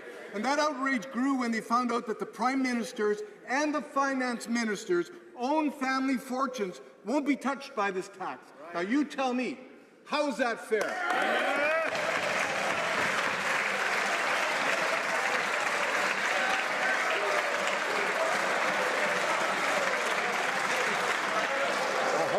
I hope my honourable friend hasn't started asking me questions. The Honourable Minister of Finance. Mr. Speaker, we know that Canadians want to have a tax system that's fair. We know they want the rules to apply to everyone. That's why we're putting forth rules that will ensure that the richest among us don't have an incentive to lower their tax rate through a private corporation, paying a lower rate of tax than middle-class Canadians. So we're looking towards putting in place a system that will ensure the system is fair for all Canadians. That's why we're listening to Canadians' points of view from across the country. That's important. But what we are going to do is move forward to make sure that our system creates incentives and is fair for all Canadians. Honourable Member for Yorkton Melvin. Mr. Speaker, Tyler and Jody from Esterhazy, Saskatchewan started their own small business 15 years ago at the age of 26. He told me at 41 years old now, we are just now starting to put money away. Our life savings is our company. He cannot imagine why the minister would attack his business and his retirement savings with a 73% tax while protecting the family fortune of the Prime Minister and the minister's personal owned family business. How is this fair? Honourable Minister of Finance.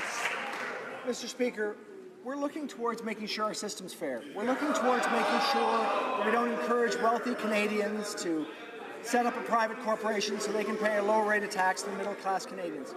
We don't want people to be spreading misinformation. The facts are clear. Our low small business tax rate is important. We believe that should be continued. That will allow small businesses across this country to invest in their business, to grow the economy. We are going to continue that to make sure that that works, while also ensuring that this generation and the next generation has a tax system that's fair. Member for Skeena Bulkley Valley. Thank you, Mr. Speaker. Well, it's now clear to everyone watching that the Liberals have totally screwed up their small business tax plan. And you know how we know this, Speaker, is because even Liberal MPs are admitting that Liberals have totally screwed up their small business tax plan. So why won't the Finance Minister take up the proposal from New Democrats and from small business owners to expand the review to include all big businesses and to extend the consultation so that everybody is heard? So let's watch all the Finance Minister get up and try to defend his botched plan, or maybe he'll finally tell Canadians why he's so gosh darn determined to protect his wealthy and well-connected friends. Honourable Minister of Finance. Mr. Speaker, ensuring that the wealthy pay their fair share and that the middle class have a fair tax rate is something we've been on for the last 2 years. We've lowered taxes in the middle class, raised them on the 1%.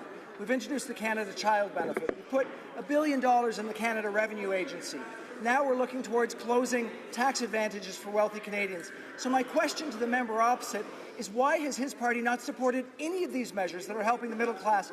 Why is his party sitting on the sidelines as we're making a real difference for Canadians today and tomorrow? The honourable member for Rosemont-Petite-Patrie. Ignore the biggest abuse in our tax system and call that fairness. Exactly. Mr. Speaker, have you ever seen an iceberg? It's very impressive, but it's also very deceptive. And that's exactly like the Liberals' tax reforms. If the Finance Minister was serious, he would keep his promise to close the tax loophole for CEOs, which costs $750 million, and target tax havens that cost us billions. So is this tax reform decoy just a way for the Liberals to show off while actually protecting their Bay Street buddies? The Honourable Minister of National Revenue. Mr. Speaker, Canadians expect a tax system that is fair. That's what we promised during the election campaign, and that's what we're doing. In the last 2 budgets, we invested over $1 billion, Mr. Speaker, to fight against tax avoidance and tax evasion.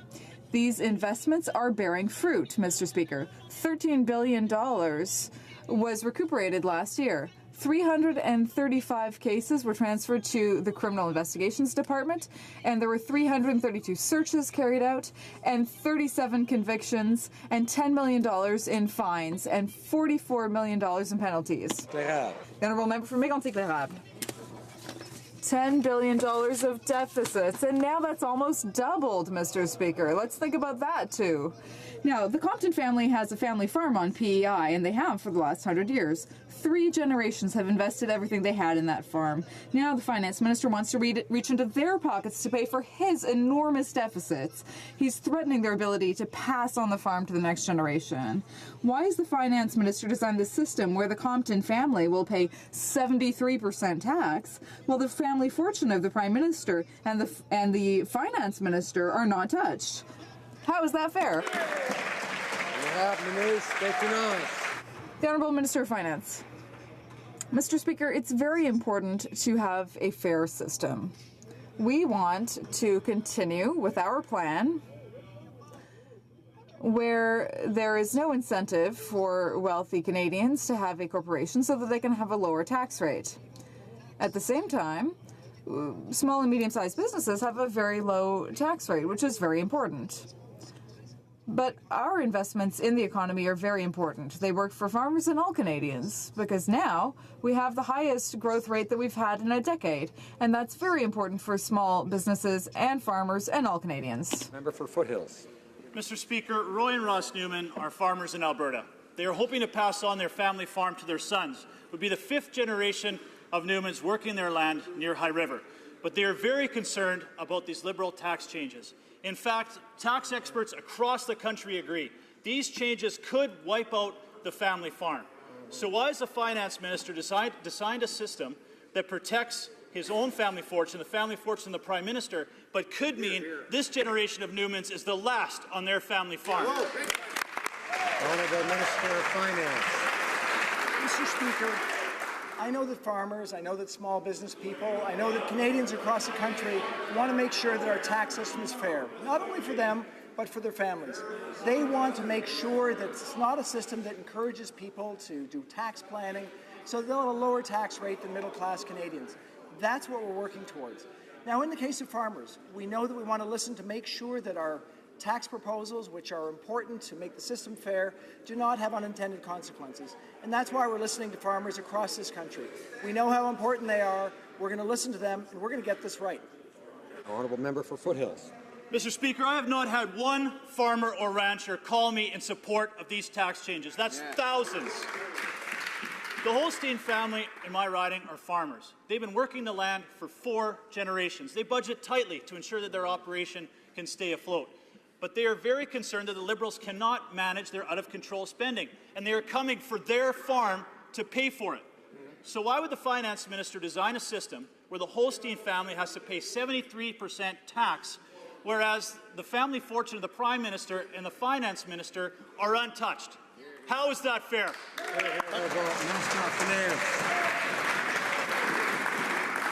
Mr. Speaker, a good economy helps all Canadians. A fair tax system helps all Canadians. We're working to achieve both. What we're doing is we're making investments in our economy, but we're making sure that we don't have a tax system that encourages the wealthiest to incorporate to have a lower tax rate. That's really important.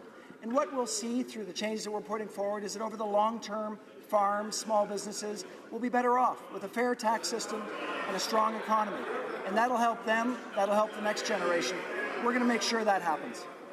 Honourable Opposition House Leader. Mr. Speaker, here are the facts. The Prime Minister thinks that small business owners are tax cheats. So it's easy for him and the Finance Minister to demonize them and to create a system whereby they are paying 73% tax, while companies and family fortunes like those of the Prime Minister and the Minister of Finance are sheltered. It's not fair, Mr. Speaker. We all know that. When will the Liberals abandon this cowardly and self-serving plan and stand up and do something for small business owners in this country?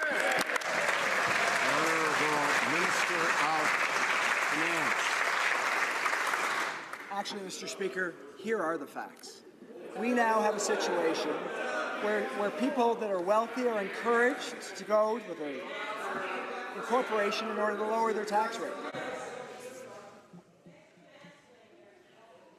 Order. I'm having trouble hearing the answer from the Honourable Minister of Finance. I need to hear the answer in case he breaks any rules, so I'm aware of that. So I'd ask members to try to restrain themselves and to hear the answer, whether they like it or not, because that's what we do here. Honourable Minister of Finance. Mr. Speaker, we believe it's important not to spread misinformation.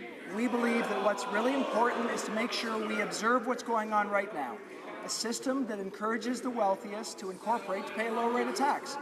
But what we have right now also is a system where small and medium-sized businesses pay the lowest rate of tax among G7 countries. That's important. We want to maintain that because we want to allow them to continue to invest in their businesses, in our economy. So we will go forward to make sure that's the case. And at the same time, we'll make sure that our tax system works for all Canadians. Honorable député de Jonquière. The honourable member for Jonquière. Mr. Speaker, the government promised to fully compensate dairy farmers. Several farmers in the Saguenay-Lac-Saint-Jean are hitting a brick wall because they haven't been able to access the compensation they're owed for lack of funds. Quite simply, the government's program is insufficient. After the diafiltered milk saga, the Liberals are once again chipping away at supply management. Will the government keep its word, protect supply management, and enhance the program? Dairy and cheese producers in Saguenay-Lac-Saint-Jean need this help. Minister of Agriculture. Merci, Mr. President, and I appreciate my honourable colleague. Thank you, Mr. Speaker. I can assure my honourable colleague that we will continue to fully support the supply management system. We're the party that fought to put supply management in place, and we're the government that's going to defend supply management. We put a $350 million program in place to make sure that farmers and processors were on the cutting edge. That's what we are doing for the dairy farmers, and that's what we will continue to do for the dairy farmers. Thank you, Mr. Speaker. Honourable member for Vancouver Kingsway. Mr. Speaker, 2016 saw more Canadians die from opioid overdoses than any year in history. Over 2,800 Canadians lost their lives in every corner of our nation. Despite this devastating death toll, this government refused to declare a national public health emergency and claimed it was making, quote, progress. But Health Canada just reported that 2017 is on track to see over 3,000 deaths, breaking records in Vancouver, British Columbia, and nationwide. Does the new minister call this progress? And if so, can she explain how when the death toll continues to mount? The Honourable Minister of Health. We do recognize that we are in a national health crisis in Canada, and we are responding in a way that is comprehensive, collaborative, compassionate, and also evidence-based. Last week, I announced $7.5 million that will enhance the development of evidence-based practices that can be used by those dealing with this crisis on the ground. This builds on our investment from Budget 2017 and many actions to date. We will continue to bring forward evidence-based solutions to help turn the tide on this national public health crisis. Thank you, Mr. Speaker. Honourable member for Oakville North Burlington. Mr. Speaker, the Leader of the Opposition has stated that he feels he should not be bound by the same ethical standards he demands of others in this House. He may have forgotten that his own party's changes to the Lobbying Act actually make him a designated public office holder. This might explain the confusion about the Leader of the Opposition hosting secret fundraisers. Shameful. Can the Minister Shameful. of Democratic Institutions tell this House what she is doing to pull the curtain on these types of fundraisers? Shameful. That doesn't sound like it's order.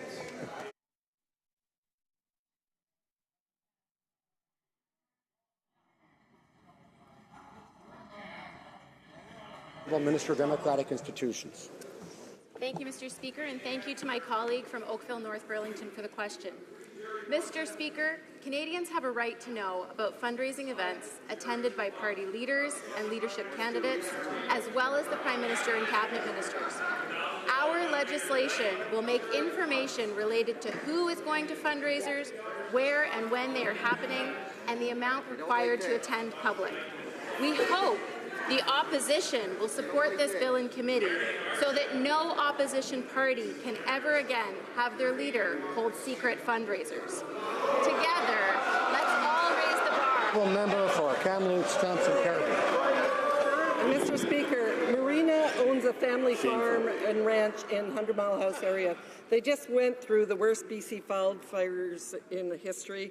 She was already on the hook for increase in the carbon tax, small business, payroll taxes. Last week, she got a letter from her accountant telling her about the changes that the finance minister is proposing to the income investment She's been through a really difficult time this summer, and she feels like she's been kicked when she's already down. Why is the finance minister going to make Marina pay 73% while he continues to shelter the family fortune of the Prime Minister and himself? Why is that fair? Why? Honourable Minister of Finance. Mr. Speaker, we want to make sure that we deal with tax advantages, advantages that allow wealthy to incorporate, to get a lower tax rate than middle-class Canadians. We also have been really clear that we want to retain the low tax rate for small and medium-sized businesses. That is an important incentive for them to invest, to grow our economy. That will continue to be important going forward. So we know that for business owners like the one mentioned and business owners across this country, they will find themselves in a continuing situation where our strong economy will help them to invest, to keep our economy going over the long term. Honourable Member for Cypress Hills Grasslands. Mr. Speaker, Quentin, a young farmer in my riding, wrote, "As I sit here in my combine working tonight, I had to stop to email you to voice my concern with the Liberal tax proposals. I'm hoping to take over this farm from my parents in the next couple of years, but now know that these proposed changes will add to an already heavily risky venture and create even less margin for error." Now, Mr. Speaker, under these changes, if his parents sell to him, they will pay far more tax than if they sell to a stranger. Why is the Finance Minister ripping apart Quentin's dream while protecting the family income of the Prime Minister and his own family fortune? How in the world is that fair? Honourable Minister of Finance. Mr. Speaker, farmers, small business people, all Canadians have a stake in a fair tax system. We all want to know that we don't create incentives so that wealthy Canadians incorporate to pay a lower tax rate than middle-class Canadians. For farmers across the country, we know that their business is quite important to them and quite important to Canadians. We're going to listen to them to make sure that we get these changes right. We want to ensure that our system doesn't create injustices. It allows them to be successful and all Canadians to have opportunities in the future. Honourable Member for Provencher. Mr. Speaker, Susan Yakubowicz, one of my constituents, recently started up a small business that will help seniors remain in their communities after they retire. She started this new business after she got laid off from her 30-year career. She didn't see that as a loss. She saw it as an opportunity to start a small business, put her skills to use, and improve her community. But thanks to this new Liberal tax attack on small business, Susan is questioning her decision. Why has the Finance Minister designated a system that forces Susan to pay up to 73% tax while the family fortunes of the Prime Minister and the Minister of Finance, their family businesses will be sheltered? Honourable Minister of Finance. Mr. Speaker, we are trying to deal with a system that creates incentives for wealthy people to incorporate to pay a lower rate of tax than middle-class Canadians. We want to make sure that misinformation is not spread for people that want to start businesses. That's why we're going to repeat over and over again our continued goal of keeping low taxes on small and medium-sized enterprises. We've been clear, we're not going to change that. What we're going to do is make sure that they continue to have the opportunity to invest because that's so important for them and for our economy. Member for Barrie Innisfil. Mr. Speaker, yesterday I heard from Harvey, who researched the impact of the Liberal tax hikes on a small business and 5 employees in Barrie Innisfil. In part, this is what he told me. This is not a good thing. The Liberals are going to ruin us, all of us, including my employees and their families. Why is it that the Finance Minister has designed a system by which Harvey will pay 73% tax, while the family fortune of the Prime Minister and the family business of the Finance Minister won't be touched? Tell Harvey how that's fair. Honourable Minister of Finance. Mr. Speaker, for Harvey and all Canadians, what we want them to know is that a system that encourages the wealthy to incorporate, to have a lower tax rate, so they pay less taxes on a tax rate than the middle class, that's not a fair system. We know that for Harvey, the low tax rate that he can pay as a small business owner is really important.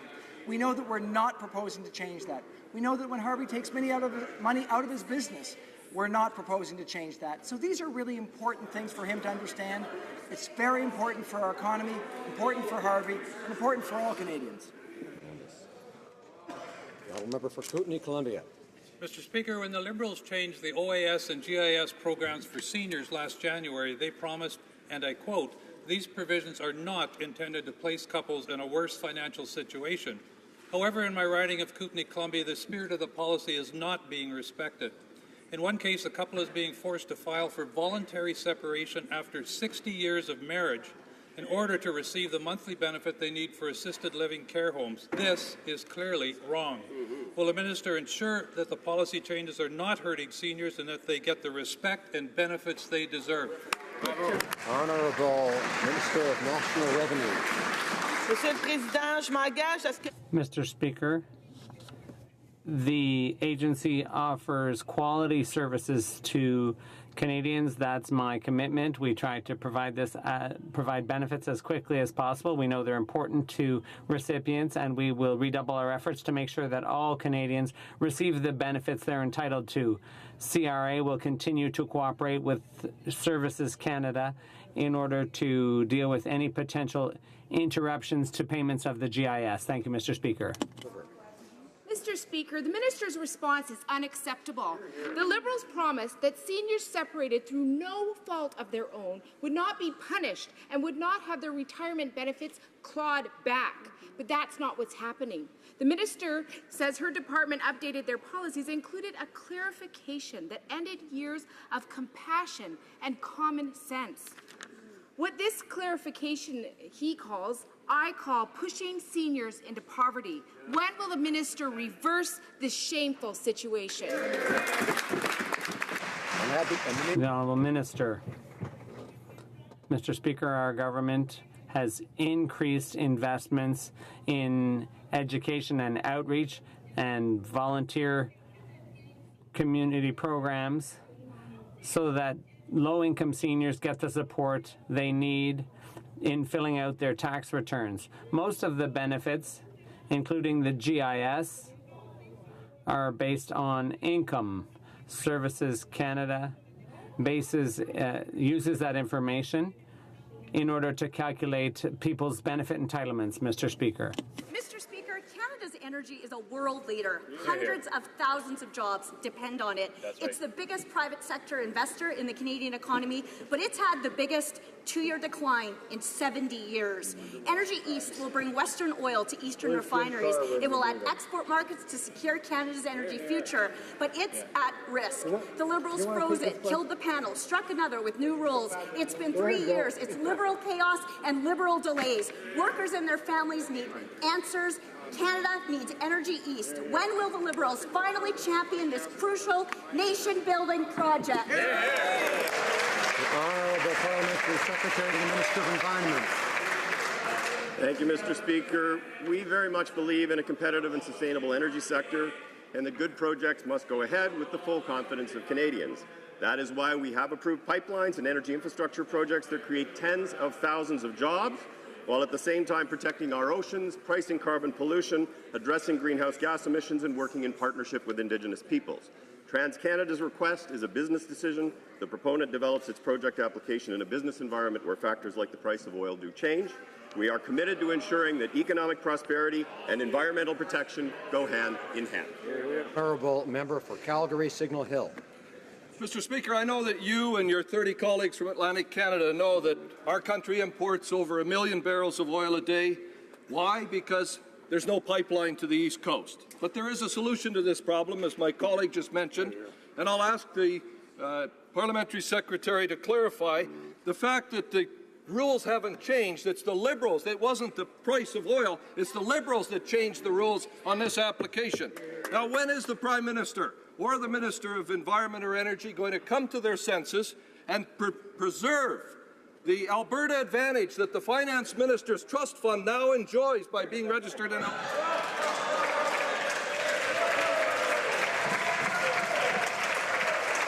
Honourable Parliamentary Secretary. Mr. Speaker, our government stands firmly behind the energy sector as a source of good middle-class jobs, and we recognize the importance of the competitiveness to this industry. The request by TransCanada for a 30-day pause in the assessment of the Energy East project is ultimately a business decision.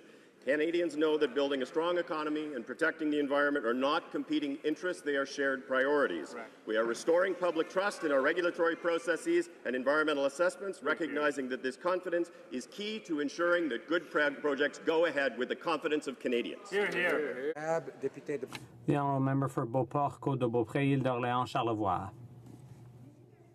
The Liberals seem ready to do anything to prevent Energy East from going ahead. We've just learned that they had to suspend their assessment process for 30 days. This government is throwing the doors open to oil importers like Saudi Arabia and Venezuela, but keeps getting in the way of Canadian companies that would create jobs in Quebec and in the Atlantic provinces.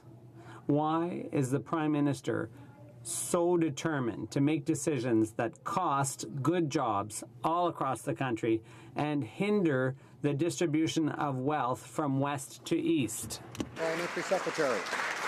Mr. Speaker, as I've said a couple of times, our government stands strongly behind the energy sector in moving resources to market in a sustainable way. Under this government, we have approved a number of pipeline and infrastructure projects, but we've done so in a manner that will be environmentally sustainable. This government has achieved far more in 2 years than that government achieved in 12. The honourable order. We have a member for Oakville. Mr. Speaker, mental health is an issue that affects all Canadians. People like Noah Irvine, a mental health advocate who tragically lost both his parents to mental health illness, are fighting to improve access to services. In my own riding of Oakville, I know that more can be done. Mr. Speaker, can the Minister of Health update the House on what the government is doing to improve mental health services and outcomes for Canadians? Great question. Honourable Minister. Thank you very much, Mr. Speaker. I'd like to thank my colleague from Oakville, and I'd also like to recognize the wonderful work that Noah Irving has done in this area, and I was honoured to meet with him today. All members of this House recognize the devastating impact that suicide has on their families, their friends, and their community. Last November, our government launched a federal framework on suicide prevention and announced investments to link distress lines across the country into one national suicide prevention line. And through Budget 2017, we're also investing $5 billion to increase access to mental health services. Thank you, Mr. Speaker. The honourable member for Charlebourg, Haute-Saint-Charles. Mr. Speaker, last week when the Conservative caucus was meeting in Lac-Saint-Jean, a number of people said that a lot of Canadians were against legalizing marijuana.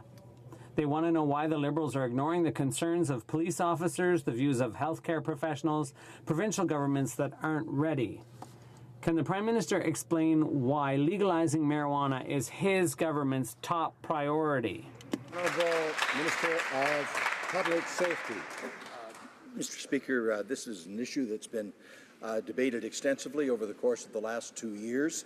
The government benefited from a very professional panel review headed by former Minister Anne McClellan. Our legislation before the House largely reflects the recommendations of her task force. The objective is clear: to better keep marijuana out of the hands of our children and to better keep money, billions of dollars, out of the hands of organized crime. And the sooner we do that, the better. The honourable member for Salaberry-sur-Roi. Mr. Speaker, in response to a petition, it says the Catherine Spirit is stable, there's no risk of pollution nor any threat to the marine environment. On reviewing the call for tenders and the answer to my written question, a firm of experts explained that there are at least 30 tons of residual waste, including asbestos, PCBs, lead, and probably mercury, cadmium, and radioactive substances too. Would the minister responsible for the Coast Guard accept 30 tons of this stuff in his backyard? And does he think $20 million is enough to do the job of removing the Catherine Spirit? The Honourable Minister of Transport. Mr. Speaker, as promised, which is something the previous government never did, we decided to dismantle the Catherine Spirit. We put funding in place to contain the wreck, and we are now in the process of looking for a contractor to do the work, and we will, of course, take into account the whole environmental dimension of this dismantling. So we're a government that keeps its promises. Thank you. Mr. Speaker, next week, athletes from 17 countries will gather in Toronto to compete in the Invictus Games, an international sporting competition for ill and injured veterans and armed forces members. Canadian heroes will be competing in events such as the wheelchair basketball and swimming, which will be occurring in my riding of Scarborough Rouge Park at the Toronto Pan Am Sports Centre. Can the Minister of Veterans Affairs speak to the importance of these games and how all Canadians can get involved to show their support for Team Canada and for the brave men and women from around the world who will be competing in their uniforms? The Honourable Minister of Veterans Affairs. I thank the Honourable Member from Scarborough Rouge Park for the question and for championing the Invictus Games in Toronto. These games have already saved lives. They give many ill and injured servicemen and women purpose, the camaraderie that many of them miss, the joy and elation of sport, not only for the athletes themselves, but for the veterans who watch them. For some, it's the spark that gets them moving to get the professional help that they need. Over the next week, I invite all Canadians from all across this country to come together and cheer on these outstanding athletes. Thank you.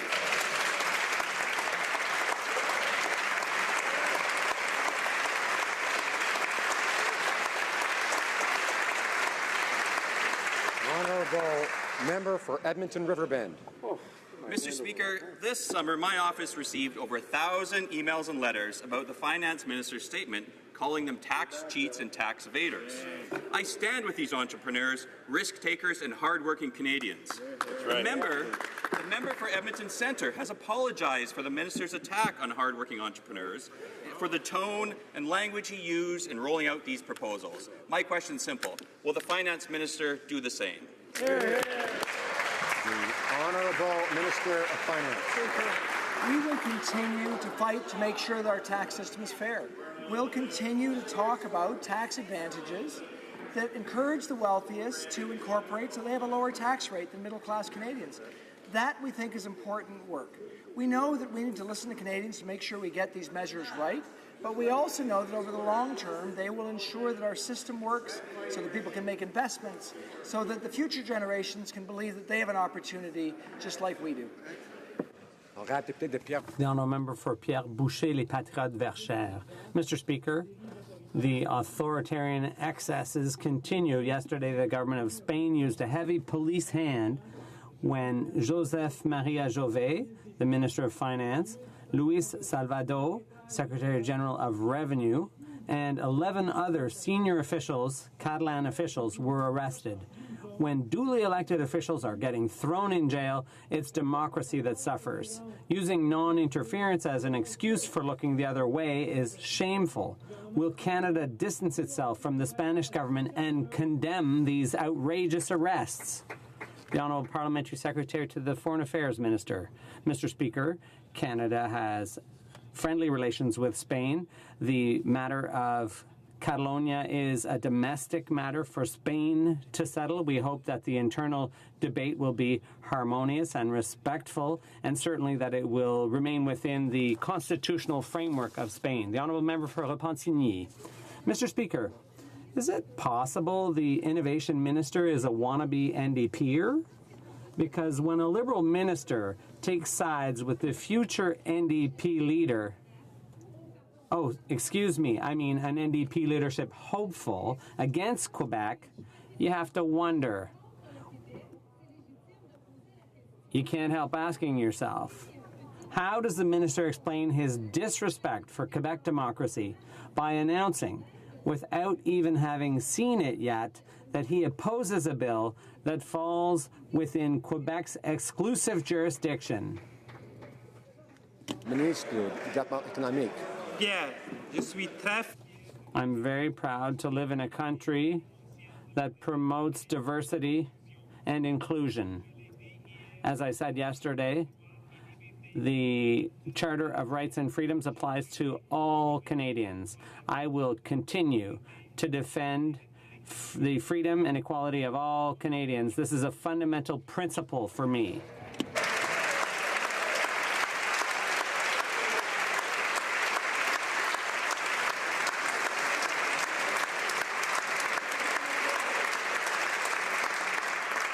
The The Honourable Member for Joliette. Point of order. Thank you, Mr. Speaker. I believe if you seek it, you will find that there is unanimous consent for me to table the following motion, that this House respect democracy and reiterate the right of Quebec to debate and to legislate on any issue affecting its areas of jurisdiction.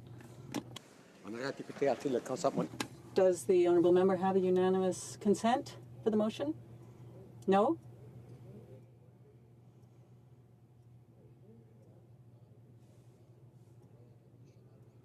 The House has heard the terms of the motion. Is it the pleasure of the House to adopt the motion? Adopted.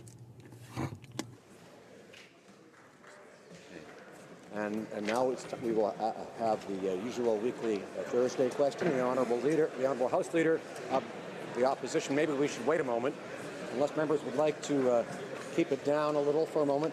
But colleagues, assist me by saying shh. Order. The Honourable Opposition House Leader. Thank you very much, Mr. Speaker. Well, it's been a good week back. I'm looking forward to hearing the government House Leader's reply in terms of what we're going to be doing for the rest of this week and next week. I did notice that this week there was no supply day given.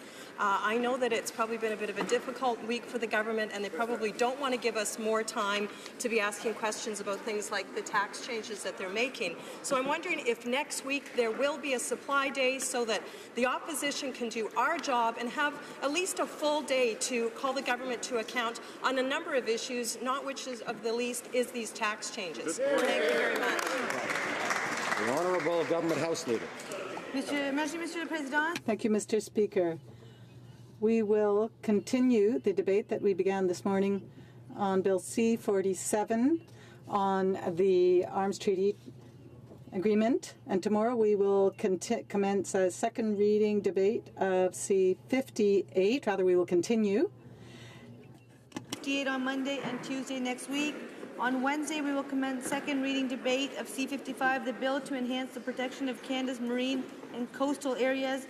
Next Thursday, we will resume debate of the bill before us, today C-47. And in response to the opposition House Leader's question, and my honourable colleague knows very well that there are 7 opposition days in the fall, and we will have more information for her in regards to scheduling. We figured with all of us coming back to the House, it would be kind of us to let the opposition settle in and get the government's position ahead. But I look forward to continuing to work together.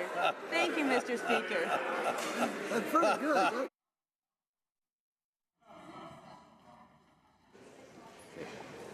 Orders of the day. Government orders Government Bill Common, resuming debate at second reading stage of Bill C-47, an act to amend the Export and Import Permits Act and the Criminal Code, amendments permitting the accession to the Arms Trade Treaty and other amendments. Okay. With 3 minutes of questions and comments remaining following the speech of the Honourable Member for South Okanagan West Kootenay. Questions and comments. Is the Honourable Parliamentary Secretary to the Government House Leader rising on questions and comments? No. Questions and comments. Not seeing the Honourable Member for Saanich Gulf Islands. Thank you, Mr. Speaker, and I appreciated very much the speech from my friend from South Okanagan West Kootenay. I've been baffled by the responses from the other parties. From the Liberals, we hear that Bill C-47 is fine in meeting the challenges of the Arms Control Treaty and its ratification. From the Conservatives, we hear that it goes too far and will apply to domestic gun sales. It certainly is the case that on reading the bill, it does not have any domestic application to selling guns within Canada. But I ask, and I know he mentioned this in his speech, we have a huge loophole here, one pointed out by Project Plowshares, Oxfam and other groups that have been working hard to see the Arms Control Treaty brought in, that this treaty allows weapons to be sold into the United States, which is not planning to become a party to this treaty, and there will be no record keeping for that. And I asked my honourable colleague if he would agree that we need amendments in committee so that this bill can meet the challenge of the Arms Control Treaty. Member for South Okanagan West Kootenay. Well, thank you, Mr. Speaker, and I'd like to thank the member from Saanich Gulf Islands for the question. As I said in my speech, this is one of the real big concerns of the NDP, if not the biggest. And as she mentioned, there are groups out there that said this is a loophole you could drive a tank through. And we don't want to see Canada stepping back from its obligations under the Arms Trade Treaty by exempting exports to the United States from the Export and Imports Act. We want to see those transactions covered by this bill as well, because frankly the United States, because it is not a signatory to this treaty, or at least hasn't ratified the treaty, can then pass on equipment that it makes with Canadian products and components to countries that we may not approve and may not be covered under the treaty. So yes, we would like this loophole closed securely in an amendment in committee. Thank you. Time for about a 20-second question or comment. Questions or comments? L'honorable député de Longueuil. The Honourable Member for Longueuil-Saint-Hubert. Thank you, Mr. Speaker. I'd like to ask my colleague if they do not think that this issue is just as important as our trade, for example, with the United States. And does that not mean that we should be pragmatic and work together in committee on this? For South Okanagan, West Kootenay. Well, again, I would, thanks for the question. I think this is a very important situation. Half of our military exports go to the United States. This is a huge part of our exports there. The United States is obviously a big partner with us in all our trade, and this would not endanger that at all. It would just be the tracking mechanisms so that Canada can live up to its obligations under the treaty. Resuming debate, the Honourable Member for Nanaimo, Ladysmith. Thank you, Mr. Speaker. Today is the International Day of Peace, on which we are asked to commit to peace above all differences and to contribute to building a culture of peace here in our community, our country, and around the world. Human rights are not optional. If the government wants to show Canada that it is a leader in human rights, then it needs to ensure that it and we are walking the talk. I was very moved at a ceremony in my community in Nanaimo on August 6th, which is the anniversary of the tragic and terrible bombing of Hiroshima, where members of the Women's International League for Peace and Freedom were talking about the United Nations Treaty to ban nuclear weapons. At this ceremony last year, they shared my hope that the Prime Minister was going to walk his talk and sign the treaty, given his campaign commitments about peace, security, and restoring Canada's good reputation on the international world stage. But this year, peace activists, I think particularly of my mentor Diane Brown, were condemning Trudeau because he had directed Canada to vote against negotiations to end the nuclear weapons trade. So Canada voted against those negotiations and is not a signatory to that treaty. It was shameful.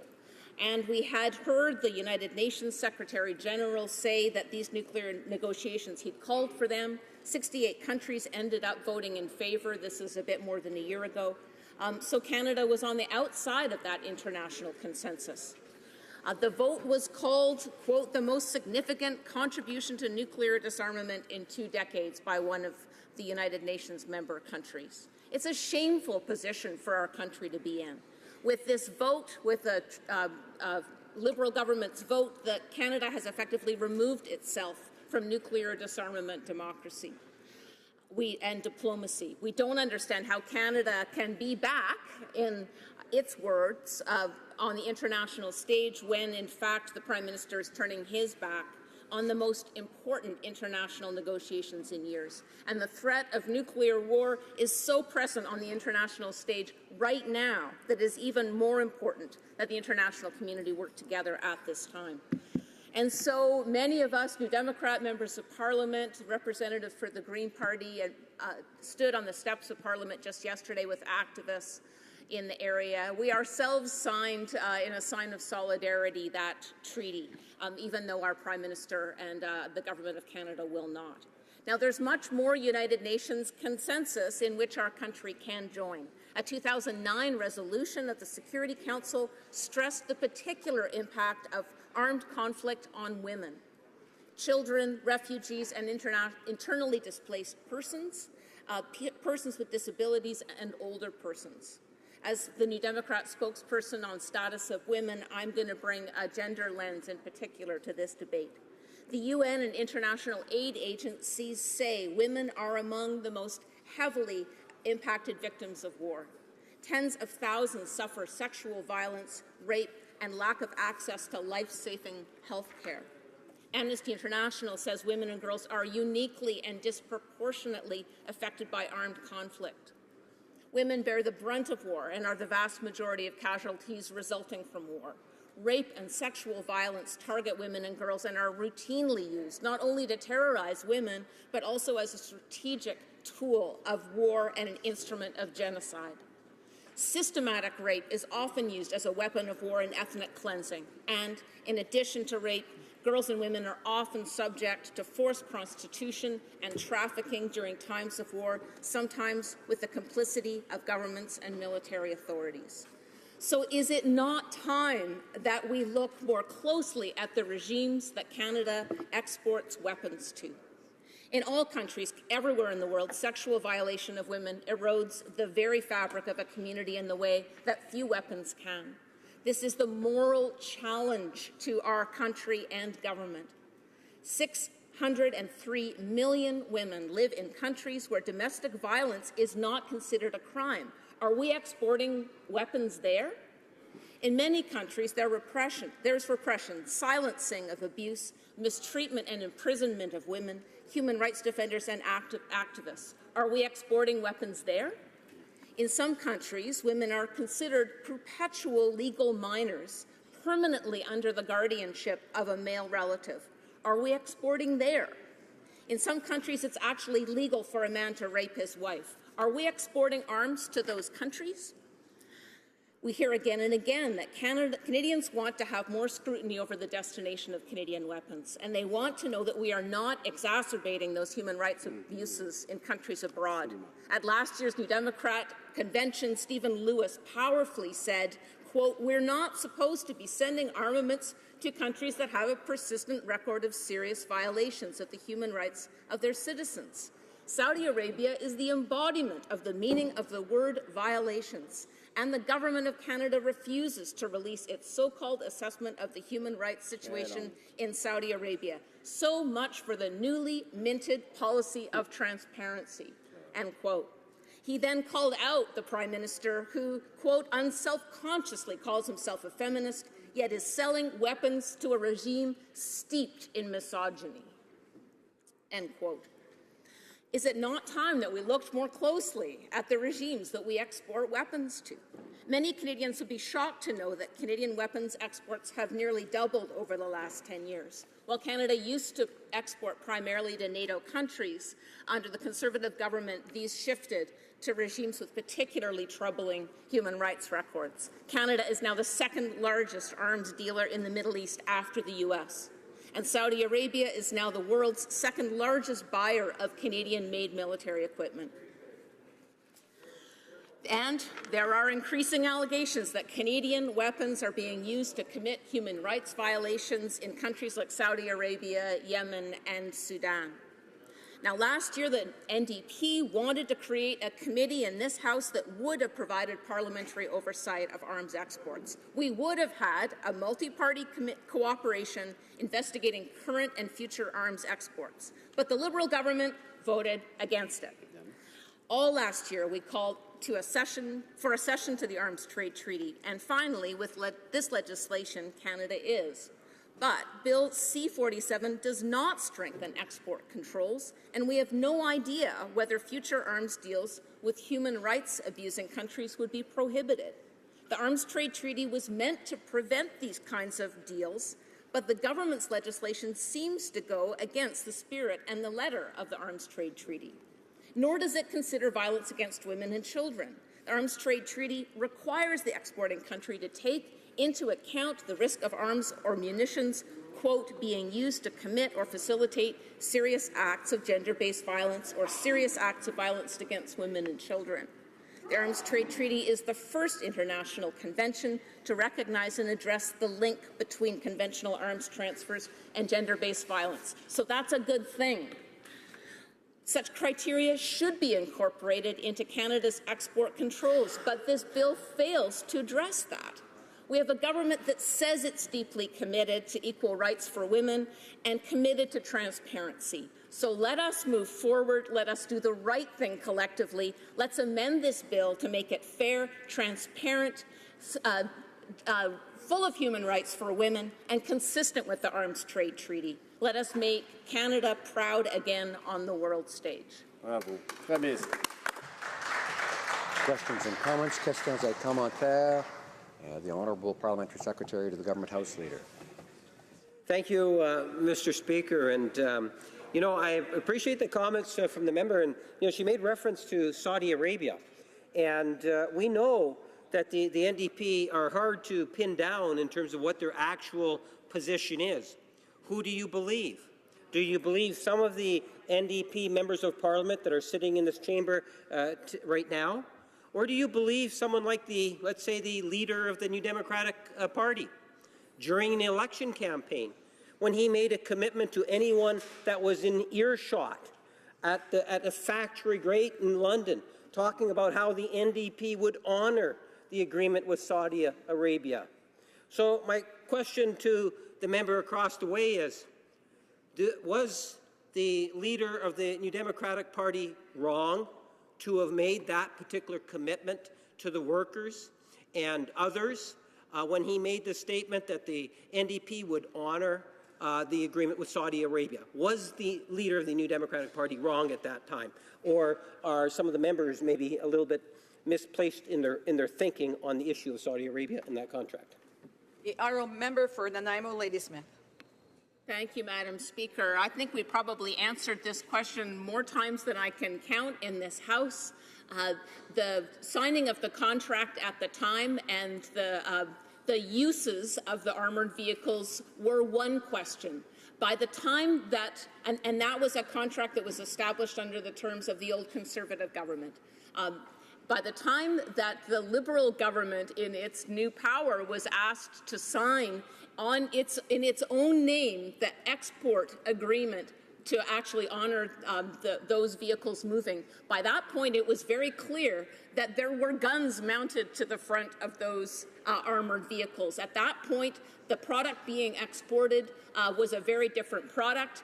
This government was full aware of that. It is their signature that is on this export agreement, and they are the ones that are being called to account by human rights activists in this country and around the world. Questions and comments? Questions et commentaires. The honourable member for Saanich Gulf Islands. Yeah. Thank you, Madam Speaker, and to my friend from Nanaimo, Ladysmith, thank you for a very fine speech indeed. It's very clear that the Arms Trade Treaty is one that Canada should have stepped up to under the previous government. We've seen, unfortunately, the way in which the legislation has been drafted leaves large loopholes. They need fixing.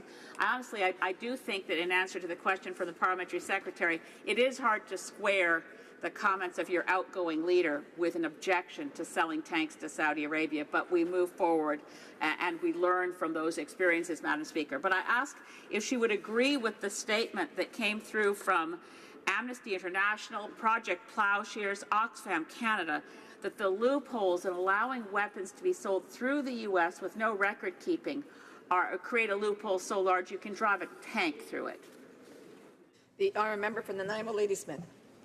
Thank you, Madam Speaker. This is that we finally have the government, after 2 years of promising that they are finally going to accede to the Arms Trade Treaty, is a good thing, and I'm not going to vote against that. But this very much means that I want to move it to committee because absolutely, as the member cites and as our activist friends, Project Plowshares, among them, we're absolutely in solidarity with the changes that they want to see. So I'll be voting to send this to committee, and specifically one of the loopholes, in addition to the one around violence against women that I cited in my speech, we do note that the Arms Trade Treaty asks us to look at what would be our exports to the United States. But right now, this version of the bill does not allow for any licensing or any scrutiny of whether they will be used in a way that reveals human rights problems, that exacerbates human rights problems. That is one of the three big loopholes that we will be trying to close at committee, and we hope that the government will listen to reason this time around. Resuming debate, reprise de débat, the honourable member for Ottawa West Nepean. Thank you very much, Madam Speaker. I am very proud today to stand in this House to speak on Bill C-47, which will make the legislative changes necessary so that Canada can finally accede to the International Arms Trade Treaty. This issue is one that has concerned me for many, many years. 6 years ago, I led a training program for women running for Parliament in the Democratic Republic of Congo. So many of the women, when speaking of their motivation to run for office, spoke of having been sexually violated at gunpoint and wanting to build a country where their sons and daughters did not have to live in fear of violence. When I asked the women in that room how many of them had been raped, over 80% of them had put up their hand. I will never forget what one of the women said to me.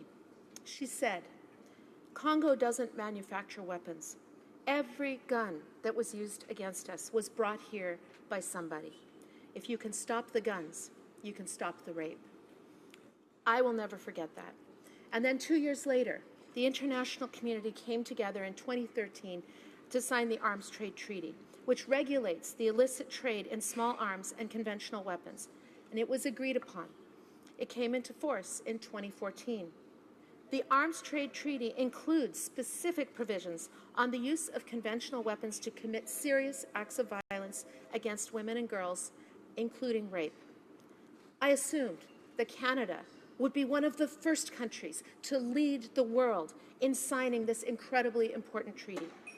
But I was wrong. Now, 130 countries have signed the Arms Trade Treaty, and I am very proud that once this legislation passes, Canada will finally be amongst them. According to Oxfam, 2,000 people a day are killed by small arms around the world. In fact, the amount of money that the continent of Africa lost as a result of armed conflict between 1990 and 2006 is almost the exact same as the amount of official development assistance that it received. Not only does regulating the illicit trade in weapons stop arms from getting into the hands of dictators, of criminals, of terrorists, mercenaries, and non-state militia groups who commit horrific human rights abuses, but it would also ensure that the poorest and most fragile states would be able to commit that money to the Sustainable Development Goals. Signing the Arms Trade Treaty is not just good for people in other countries. It also benefits Canada significantly. The first benefit that I would like to highlight are the international relations benefits to Canada of acceding to the Arms Trade Treaty. It will put us back in line with our allies. At this point, Canada is the only NATO or G7 country not to have signed or ratified the treaty. Canada has long been at the forefront of promoting export controls as a way of reducing the types of risks that are addressed in the Arms Trade Treaty. Indeed, we are founding members of the 4 export control regimes, multilateral initiatives created in response to concern about the proliferation of nuclear, chemical, and biological weapons, missiles, and related dual-use goods and technologies. Or, in the case of the Wassenaar Arrangement, in order to regulate the export of conventional weapons. Remaining outside the ATT is not in Canada's international interest. Nous savons depuis longtemps. We've known for a long time that Canada wins when it can rely on a solid international system, a rule-based system. And the ATT spells out clear rules for the international trade of conventional weapons. Now, this is very important to Canada, especially with respect to the prevention of violations of human rights and of humanitarian law. It is of great interest to accede to the ATT and to implement and to implement as many of this act as possible. We're going to adopt the same kind of export controls that we have already in place. Acceding to the ATT is a way of working multilaterally. Important national and international security benefits. Canada's security and that of its allies is put at risk when terrorists have easy access to weapons. The ATT requires that all state parties assess the risk that exports could contribute to terrorism and not export these goods if that risk is overriding. The ATT requires the same considerations for transnational crime, which benefits from selling weapons to the highest bidder, regardless of how they intend to use such weapons. The ATT also requires that its state parties prevent diversion of their exports and of their own stockpiles of weapons. De manière plus générale. More generally, the illicit proliferation of conventional weapons leads to conflict. Conflict that forces people to flee their homes and which engender poverty, inequity, and inequality. Canada can profit from relations with stable states and a stable world. These conflicts create instability for us. Accession to the ATT will allow Canada to cooperate with the international community in order to slow down the flow of arms. We have recently put $1 million into the UN funding mechanism for cooperation on the regulation of arms. And this in order to help states who want to accede to the ATT and improve the implementation of the treaty. Many states do not have a solid system of checks and balances, and Canada's security and world security can only improve when an increased number of states examine the possible influence and the risks of these conventional weapons before authorizing their sale. Domestic benefit to Canadian accession and implementation of the Arms Trade Treaty. Canadian accession to the ATT will promote responsible and transparent arms trade globally. As I have already noted, Canada has a strong and rigorous export control system, but that does not mean that it cannot be further improved. Le projet de loi devant la Chambre. The bill before the House will allow Canada to fully accede to the ATT, and we will also strengthen our present system of exports and imports, although the government hopes that Canada will accede to the treaty as soon as possible. We want to do so as a responsible member, and that is by respecting the requirements of the treaty. The bill before the House has as its goal that Canada explicitly comply with the requirements to assess the conditions of sale. And this includes the need to look at the influence on international peace and security, to look at serious human rights abuses and serious humanitarian law infringements.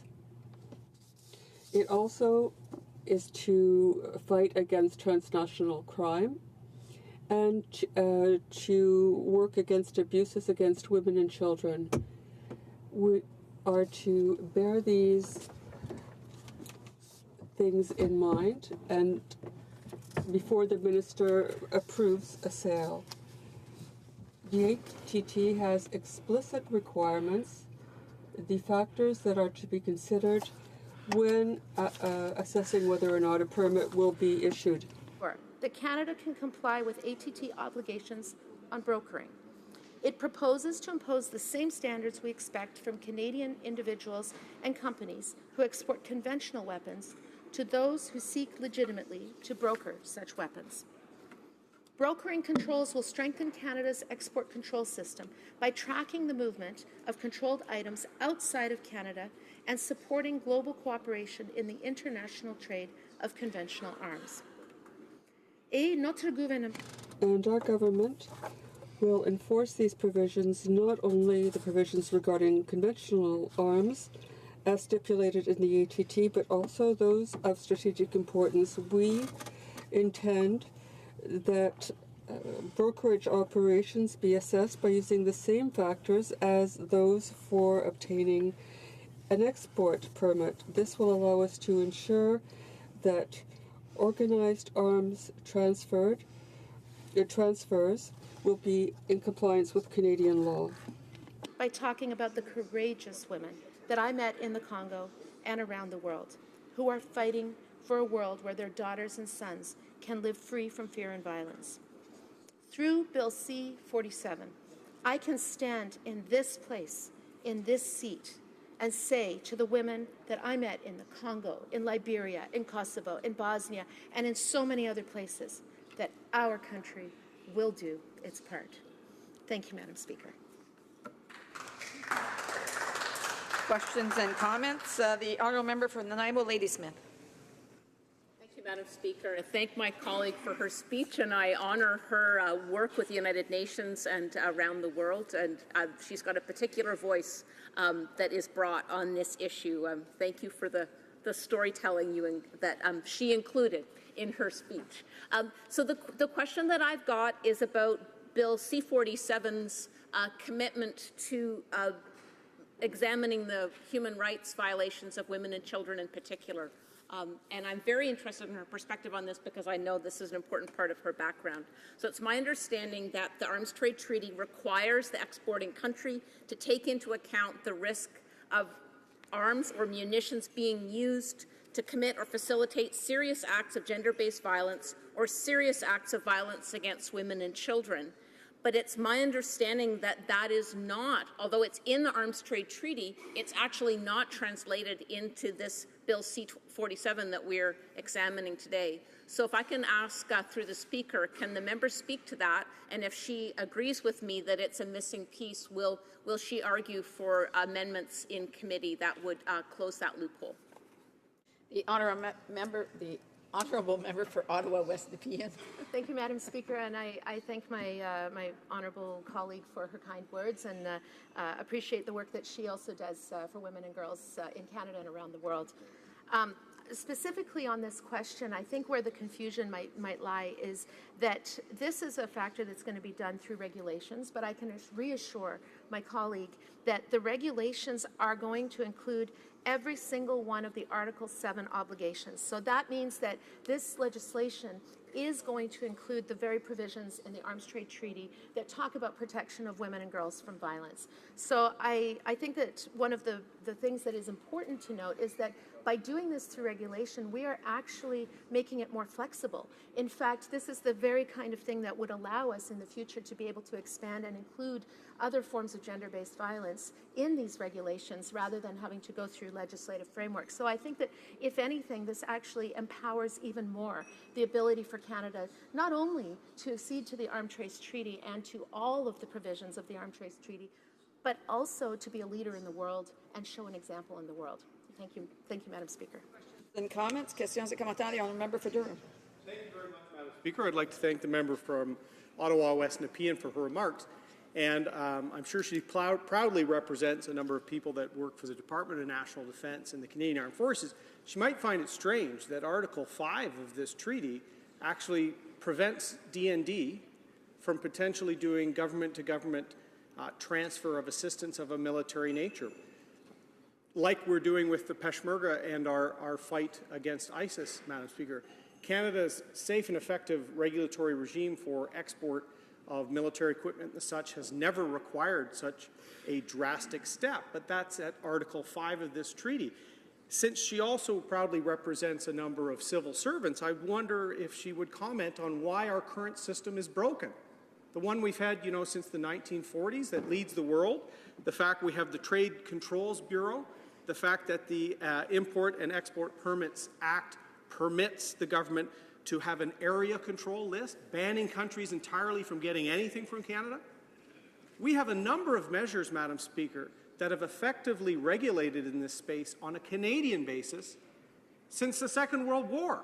We didn't need the United Nations to come and tell us how to do this. In fact, our regime is even superior to a number of the elements in here. So I'm wondering, as an Ottawa area member, what parts of the current regime that Canada has been using successfully have been failing and are in need of Bill C-41 or 47. The honourable member for Ottawa West Nepean. Yes, thank you, Madam Speaker, and thank you to my honourable colleague. I am very, very proud that I represent the riding that now will have the large D&D campus in my riding, and I'm very proud that a number of public servants and a number of employees from the Department of National Defence are my constituents, and that is exactly why I think that this is extremely important, because this is something that is going to make Canada once again a leader in the world. And with regard to Article 5, I would remind my honourable colleague that that our current arms controls actually meet or exceed all of the articles, all 28 articles in the Arms Trade Treaty, except for number 10 and number 7, and those, in fact, are to do with the brokering controls and formalizing the accountability process and the transparency of the criteria for export permits. So, in fact, all of our controls right now already exist with regard to Article 5. And the honourable member in the same breath talked about the fact that the current system is working. I would venture, first of all, that a lot of the things in the current system, like the Wassenaar arrangement, first of all, are not all-encompassing of 130 countries, but also are not legally binding. The Arms Trade Treaty is legally binding, and I think that that is something that is extremely important. And it is something that is going to allow Canada not just to be able to reinforce what we're doing here in Canada, but also including the $1 million that we've put to the international community to help other countries to accede to the Arms Trade Treaty, to take that leadership in the world that I know that our public servants and members of D&D and our armed forces are very proud of. Thank you.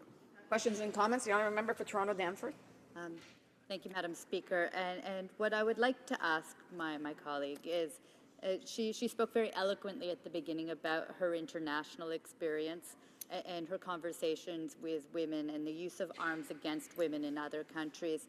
And I was wondering what she had heard, or if they had heard that we had not signed, that our country had not signed the UN Arms Trade Treaty, and what she thinks it would mean for our international relations to find out that we are now finally signing on to this treaty. Member for Ottawa West Nepean. Thank you very much, my honourable colleague, for that question. And it is something that's very close to my heart, because the fact is that as I was working around the world, working with women from countries across the world, they were asking me, they were saying, Anita, honourable member, what is happening to Canada? Where is Canada? In fact, in many cases, they were asking me, not only was Canada absent, but Canada was actually blocking progress on some of the things that we needed in order to be able to promote and empower women around the world and empower the world's most poor. And so this is something that I did hear over and over again. In fact, there were many times where I was working with the UN in New York, and I was hearing from counterparts that Canada was being asked just not to show up for international negotiations because we were seen as obstructionist. And it was very embarrassing to me. And in fact, that was probably sitting in a room with some of the women who said to me, you know, yes, we're running for parliament in our countries. We are trying to do our part. But Anita, you could do your part. Why are you not running for office to change things in Canada? That was really primarily what motivated me to run for this place. And I'm so proud today, one of my proudest days, to be able to rise in this seat and to be able to say to those women that Canada is going to accede to the Arms Trade Treaty. Thank you, Madam. And comments, questions et commentaires. The honourable member for Sandwich Gulf Islands. Thank you, and I also want to thank my friend for bringing the reality of what happens to women in conflict zones around the world and the importance of stopping the flow of weapons. I think a lot of Canadians would be shocked by the information she brought. I'm certainly aware of the fact that over the last number of years, Canada has become much more part of the global arms trade than we've ever been in the past. And we need to stem the flow of armaments to many countries around the world. I think we need to step up and sign the Nuclear Disarmament Treaty. There are many things that Canada needs to do to reclaim the place in the world where As we all know, Lester B. Pearson won the Nobel Peace Prize, one of the things I think for which Canadians feel very proud. So I'd like to ask my honourable colleague if she would agree that when this bill gets to committee, we need to fix the loophole around allowing armaments to be sent into the United States and not have any records kept where from the United States as a non-treaty, a non-party state, it could go to many countries around the world that would not meet Canadian standards. The member for Ottawa West Nepean has 1 minute to answer. Well, thank you very much, and I'd like to thank my honourable colleague and friend for that question. I'm very proud, actually, that as of today, I am on the Foreign Affairs Committee, and I know that that is a committee that has always worked very well together in being able to find solutions as a country and not by looking at it through partisan lens. And so I am actually very much looking forward to seeing this bill before committee, hearing from witnesses, and looking at what this can do, what can be improved. And the fact is that this arms trade treaty, within it, many of the things in it, we're already doing. And so we need to make sure that there's more transparency. It requires reporting to this House. It requires that we have control over brokering. There are a lot of things that we need to do in order to be able to accede to the treaty, but I'm very pleased that I will be having the opportunity to be able to participate in that discussion in committee. Resuming debate, reprise de débat, the honourable member for Bruce Grey, Owen Sound. Here, here. Thank you, Madam Chair. And I just want to point out right away that I'll be sharing my time with the honourable member from Yellowhead. So I'm pleased to rise in the House today to speak to Bill C-47, a bill that will create the legislative provisions to permit Canada to sign on to the United Nations Arms Trade Treaty. And I want to begin by expressing that I've always been supportive of legislative measures and other efforts to establish international standards for arms transfers that seek to prevent illicit transfers of weapons around the world. I have no opposition to that aspect of the treaty, but it is important that we halt the flow of arms to dangerous regimes and terrorist cells. However, I will focus my comments today on an area of concern that I feel under this government is not being duly considered as a side effect of signing on to that arms trade treaty. That is, how this legislation and signing the arms trade treaty will impact lawful abiding gun owners such as hunters, firearms, and sport shooters, like myself, Madam Speaker. I believe that any treaty such as this must contain explicit exemptions for civilian firearms, or at the very least eliminate vague language and language that could suggest that firearms owned by civilians for recreational use could become subject to measures in the treaty. The treaty should recognize and acknowledge the legitimacy of lawful ownership of firearms by responsible citizens for their personal and recreational use. As it is currently written, this treaty does not meet these conditions, and concerns from Canadian firearms owners have fallen on deaf ears from this government. And a good example of that, Madam Speaker, is the Parliamentary Secretary for the Foreign Affairs Minister said, quote, "The concerns of hunters and sport shooters are bogus." He's telling me that my concerns are bogus. Shame. And obviously it just points out, Madam Speaker, how out of touch a guy like his,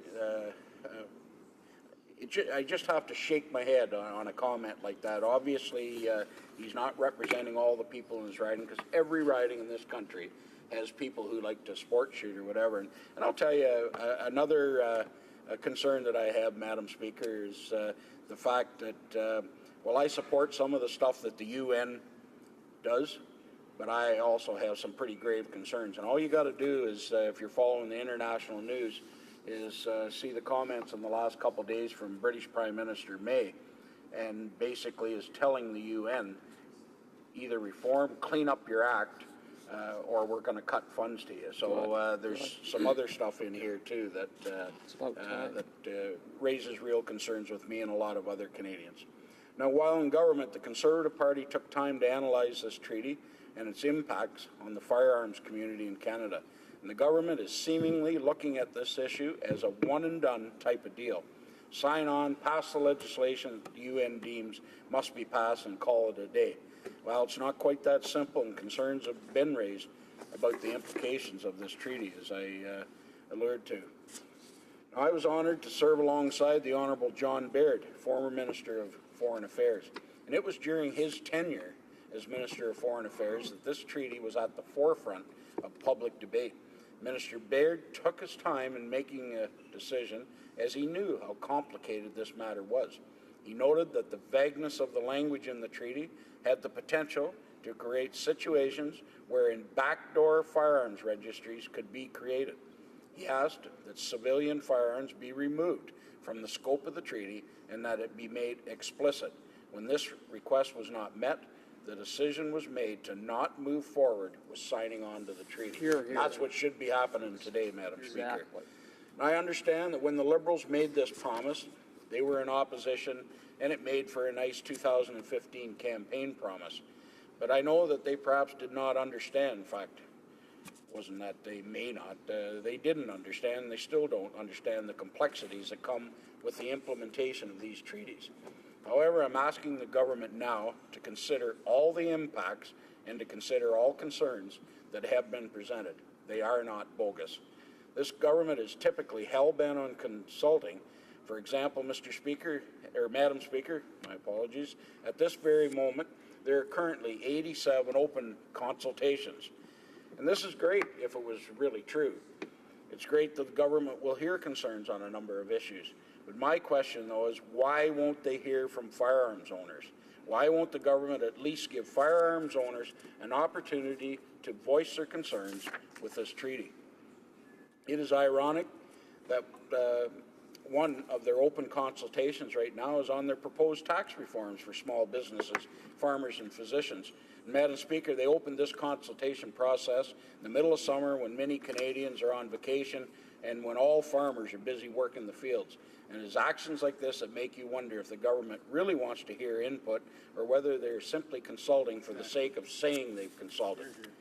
If they did open a consultation process on the arms trade treaty, they would hear that firearms owners have a number of very specific concerns. A particular concern is Article 5 of the treaty.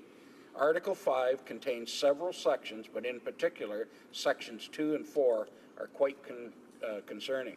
Section 2 states, each state party shall establish and maintain a national control system, including a national control list, in order to implement the provision of this treaty. Section 4 follows up on Section 2 by stating that each state party, pursuant to its national laws, shall provide its national control list to the Secretariat, which shall make it available to other state parties. State parties are encouraged to make their control list publicly available. Those in the firearms community, including myself, are concerned that the vague phrasing of these sections has the potential to create a national and or international registry which could include civilian firearms and would then be made public. And this is a real fear. This could come out of this. And again, when expressed, these concerns have fallen on deaf ears with no response from the government. Again, they really don't want to consult or hear.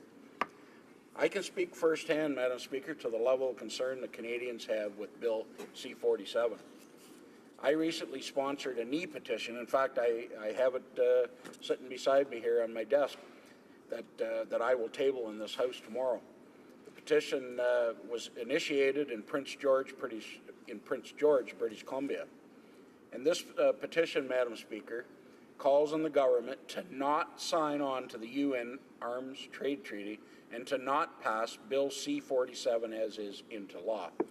Or if this did not happen, the petitioners called on the government to amend Bill C-47 to not include any of the sections and subsections that would require importers, stores, and individuals to keep any records of any imported or exported firearms or any article that falls into the brokering control list.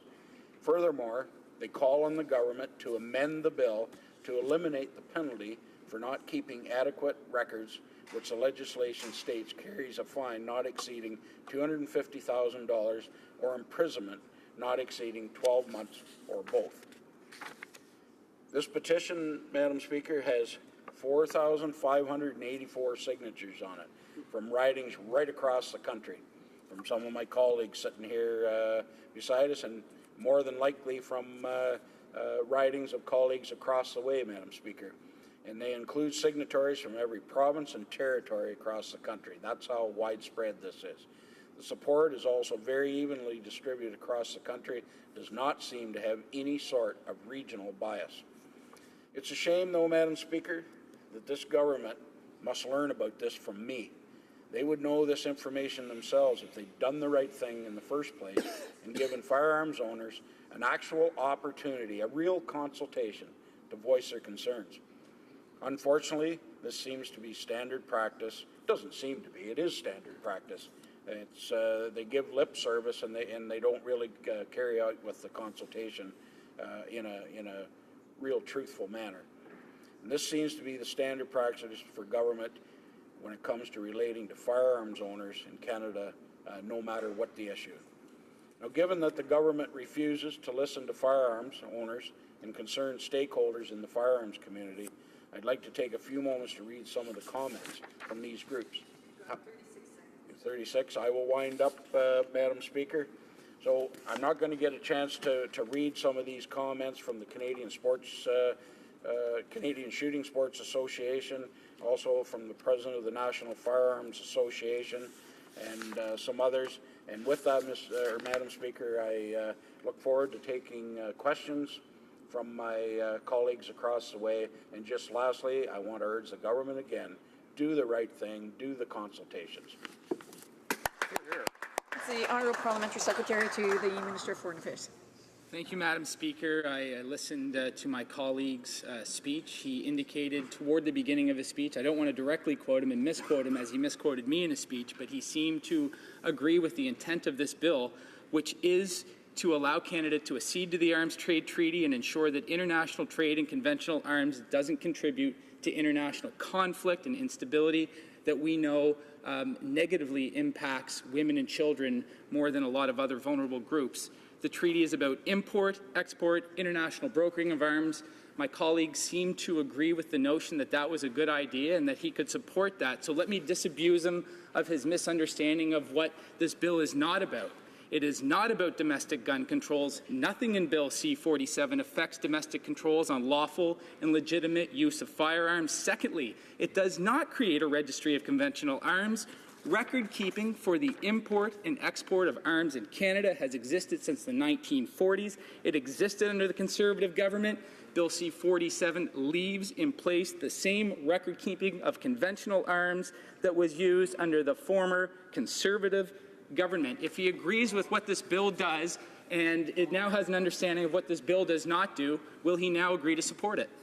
The honourable member for Bruce Grey, Owen Sound. Well, Madam Speaker, again, members like my colleague across the way want to pick and choose, cherry pick, I think they call it, of my comments. And if he'd listened to everything that I said, which is obvious that he didn't, the intent about dealing arms from bad regimes and country to country, that's one thing. I do agree with that. But the part about where that comes here, that it affects civilian firearms owners like myself and thousands of others across this country. And he just doesn't want to, buy into that. Another fact that proves that he's wrong, the information in there that has to be retained for 6 years, what have you. So again, you can't just pick and choose on this legislation. Amend it so it's better. I'll look at it. Maybe I will, maybe I won't. But at least change the bad parts that law-abiding firearms owners in this country and hunters, shooters, farmers keep pointing out. But make the bill better. You have an opportunity to do it. Here. Questions and comments. The Honourable Member for Longueuil Saint-Hubert. Thank you very much, Madam Speaker. I know the really good common sense of my colleague, and I'd like to know, based on that, would he not acknowledge that he voted against a motion that made interpretation? Can you hear the interpretation? Interpretation. Can you hear the interpretation? Does your interpretation work? Does your... I want to ask him why would his party have not supported that project, that bill that we had, that would give some control, some parliamentary, not control, I know the word is not good for you, but parliamentary oversight of who we are selling arms to, knowing your good common sense. Why wouldn't your party support such an idea? The honourable member for Bruce Grey, Owen Sound. Well, first of all, Madam Speaker, I'm not sure what legislation that my honourable friend is referring to, but our party will support anything that is practical and will actually do something as far as the safety of citizens and that kind of thing. So without having a chance to peruse the bill that he's talking about, I just have to assume, Madam Speaker, that it wasn't worth the paper it was written on, or we would have supported it. Resuming debate, reprise de débat, the honourable member for Yellowhead.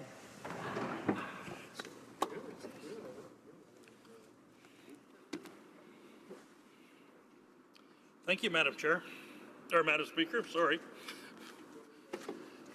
I'm pleased to rise in the House today to speak on Bill C-47. As been mentioned before, it's an act to amend the Export, Import, Permit Act and the Criminal Code. This bill will officially bring Canada into line with the UN Arms Trade Treaty. Also, as everybody's been talking about, the AT&T. In a news release issued on April 13th, after the bill was tabled, the government stated, and I quote, "The AT&T is about protecting people from arms," end of quote. And we've heard all day today from our friends across about people being harmed. Who does the government want to protect? That makes me wonder. Law-abiding firearms owners and merchants, they're not a threat. In my experience as an RCMP officer, most weapons-related crimes in Canada are committed with firearms that are obtained illegally or usually stolen. Mr. Speaker, the history of firearms in Canada goes back as far as the country itself. Let's be fair. The Dominion of Canada Rifle Association was founded in 1868, and I don't think there's a province in Canada today that does not have a branch of that association in their provinces. We have hunters who rely on firearms to provide food for their families, as their forefathers did, as the earliest settlers in Canada did. We have farmers who rely on firearms to protect their livestock, as the early settlers did. Sorry, I'm having trouble with that word, Madam Speaker. We have sport shooters who rely on firearms to compete in competitions in the same way as a competitive tennis player relies on his or her tennis racket. And we have firearm collectors who seek guns in the same way stamp collectors search for stamps. The firearms community is large and a diverse group in Canada. These are law-abiding and responsible Canadians. Exactly. Yet this government seems to think they need to protect people from firearms. And there's a lot of fear-mongering in here today about all the deaths. Somebody just quoted shortly before me, 80 women were raped because it was done at gunpoint. 2,000 people are dying a day because of gunpoint. But let's really look at what we're at here. They failed to realize that firearms have been part of many Canadian livelihoods for decades. Now, as the previous speaker stated, I believe that we need to look at international gun control. We need to protect the flow of illegal firearms. But most importantly, we must listen and hear from Canadians. And that is one thing that the Liberal government has failed to do, listen to Canadians. When one of these law-abiding firearm owners or a Canadian company purchases a weapon outside of Canada and wishes to import it across the border, they must declare it, of course, to Canada Border Service Agency. There's a great deal of documentation that is required, and all this bill will do is add unnecessary layers of bureaucracy, red tape, and more cost. It's been mentioned in this House many times today that Canada is probably one of the leading countries in the world with gun control. In fact, we met 26 of the 28 standards that the ATT. In fact, we're probably much more regulated, and we have better gun control, quality control, export control, import control than ATT will ever have. Our previous Conservative government dealt with the UN Arms Treaty when it came into force in December of 2014. Its purpose, as we all have heard, is to regulate international trade of arms so they are not used to support terrorism or international organized crime. And I don't think there's anybody in this room who doesn't support that, Madam Chair. I don't know about you, but I don't think Farmer Joe in northern Saskatchewan is supporting international organized crime when he imports a rifle.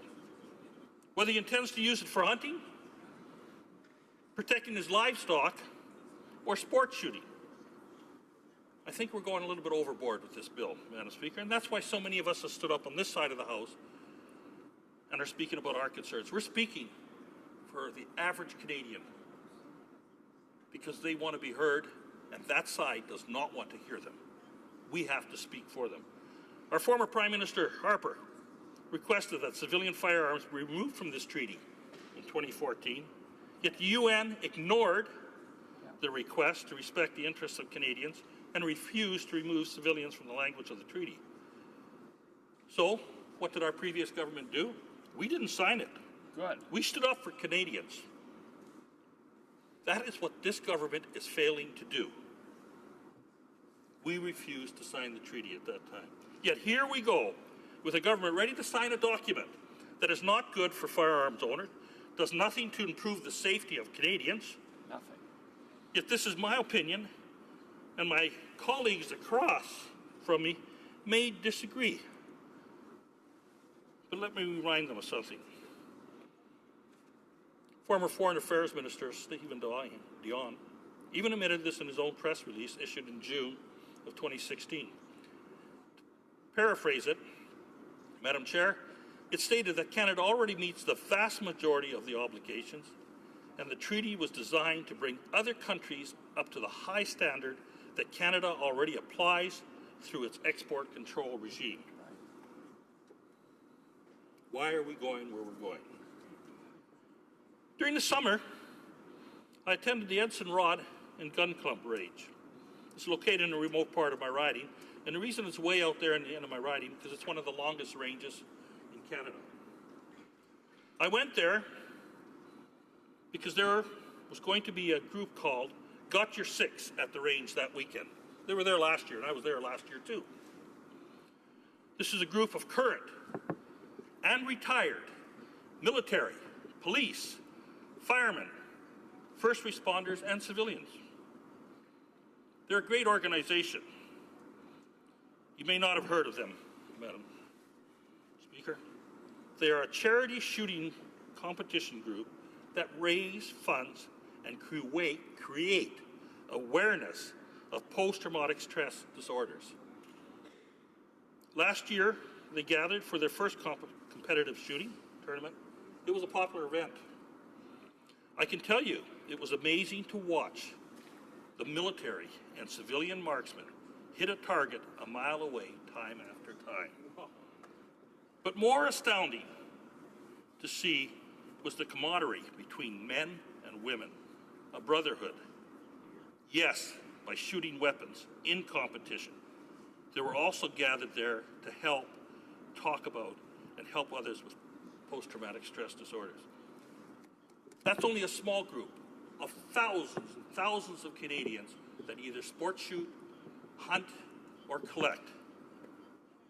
This year, the same shoot quadrupled in attendance. Men and women came from across Canada, some for the competitiveness, many for the camaraderie and fellowship they all shared as current and former guardians of our country and the world. These people are not a threat. Even though we had all types of weapons there, these people are just small representation, as I said earlier, of thousands who enjoy shooting at local ranges or hunting or collecting a firearm. This bill does not help them in any way. It only complicates things for them. Before we spend a fortune on tax dollars limiting more rights and freedoms, is there a pressing, urgent need for Canada to join the UN Arms Trade Treaty? No. I can tell you from experience that this treaty puts undue hardships on law-abiding gun owners and merchants. Canada already implements and complies with the vast majority of the obligations We are a very safe and law-abiding country. Thank you. So why this unnecessary change? Why are we punishing responsible firearm owners with this legislation if we already meet the vast majority of the treaty obligation? I can agree with the overall goal, which aims to prevent illegal transfer of arms that fuel conflict, encourage terrorism, and support organized crime. However, I am concerned that this government has not consulted lawful gun owners, which is not a big surprise. Or maybe it is a big surprise, considering the number of consultations they have held on almost every other issue, or so they say. Because of this lack of consultation, Liberals are moving forward with an armed treaty that does not respect the legitimate trade or use of hunting and sporting firearms in this country. Madam Speaker, I was alarmed at a statement made by the Secretary of State in the opening remarks regarding this bill. And he talked about we must lead by example. This country has, but these other remarks scared me. Even more robust legislation to come. Thank you, Madam Chair. Questions and comments? The Honourable Minister of Transport. Yes, Madam Speaker. What I'm trying to understand from my colleague's speech is where he actually stands on in terms of voting on this particular bill. He spent about 15 seconds saying that, of course, he supports the goal of Bill C-47, and then spent 9.5 minutes talking about something that is not an issue, something that we care deeply about. We care about and fully support the lawful use of firearms by hunters, the progressive, thank you for that term, use by hunters, by fishermen, by sports shooters. That is not an issue. It's not an issue with this bill. So what I'm interested, I respect his strong feelings about the subject, but what I'm interested in knowing is he going to vote for or against this bill? And knowing that, we will be the last country, of course, to join the G7 and NATO partners and allies in terms of ratifying this treaty, how will he explain this to Canadians when he decides, if he's not going to vote for it, why he did not vote for it? I'd be interested in his answer. The Honourable Member for Yellowhead. Thank you, Madam Chair. I'm quite willing to give him my answer, and it would be no. And it's not because I don't believe that we should participate. I believe that this government, the Liberal government, did not consult with lawful gun owners and are ramming this through, shoving it down the throats of Canadians without proper consultation. That I cannot stand for. And I will stand up for the lawful gun owners in my riding and across Canada that are legal, law-abiding citizens. Thank you. And the other thing I'd just like to finish. Well, sorry, we're going to questions and comments now. All right. We have to allow for a few more questions and comments. The Honourable Member for Nanaimo Ladysmith. Madam Speaker, through you, does the member agree that we should reduce our trade with states who abuse human rights? The Honourable Member for Yellowhead. I believe that Canada has a very robust system in place to ensure that we negotiate trade agreements and deals with other countries. I believe that we have showed due diligence in the past, and we will show due diligence in the future in how we deal with other countries regarding trade relations. Thank you. And comments, the Honourable Member for Durham. Thank you very much, Madam Speaker. I'd like to thank my colleague. I know very well the group got your 6, and it was lovely to hear the impact they're having for our military veterans, first responders, and as a Mountie veteran himself, he knows this and wears it on his sleeve. What the problem here is, Madam Speaker, and the Minister of Transport was much more eloquent than the Parliamentary Secretary MP for Fredericton, who calls even asking a question about this bogus. They're actually incorrect. The United States will not fully implement this treaty, so the Minister was incorrect in those statements. But more importantly, the fact that the treaty rejected excluding law-abiding owners. So they all say it's not in there, and the Parliamentary Secretary said even asking the question is bogus. The fact it was excluded means that you would imply that it could be collected from individualized owners or their brokers or both? These are genuine questions. I know they're not issued in the talking points that the Liberals are going by today, but to suggest that even having a question about this when law-abiding owners haven't been consulted, could that member tell this House how that sort of language, bogus, phony, questions from rural Canadians on this issue being treated in that way by the government creates divisions and resurrects the feelings of the Liberal gun registry? The honourable member for Yellowhead has 45 seconds to respond. Thank you, Madam Chair. I think it's quite easy. I probably intermingled with 200 or 300 people at the Got Your Six thing. People that went out and risked their lives to protect people around the world, to protect Canadians. You tell me that what they want to do on a recreational basis and their concerns, because a lot of them had concerns over this act, is bogus. That's why I'm standing up defending their actions. These are law-abiding Canadians. We should respect their concerns, and we have to stand up for them. Hear, hear. Question, resuming debate, reprise de débat, the honourable member for Calgary Forest Lawn.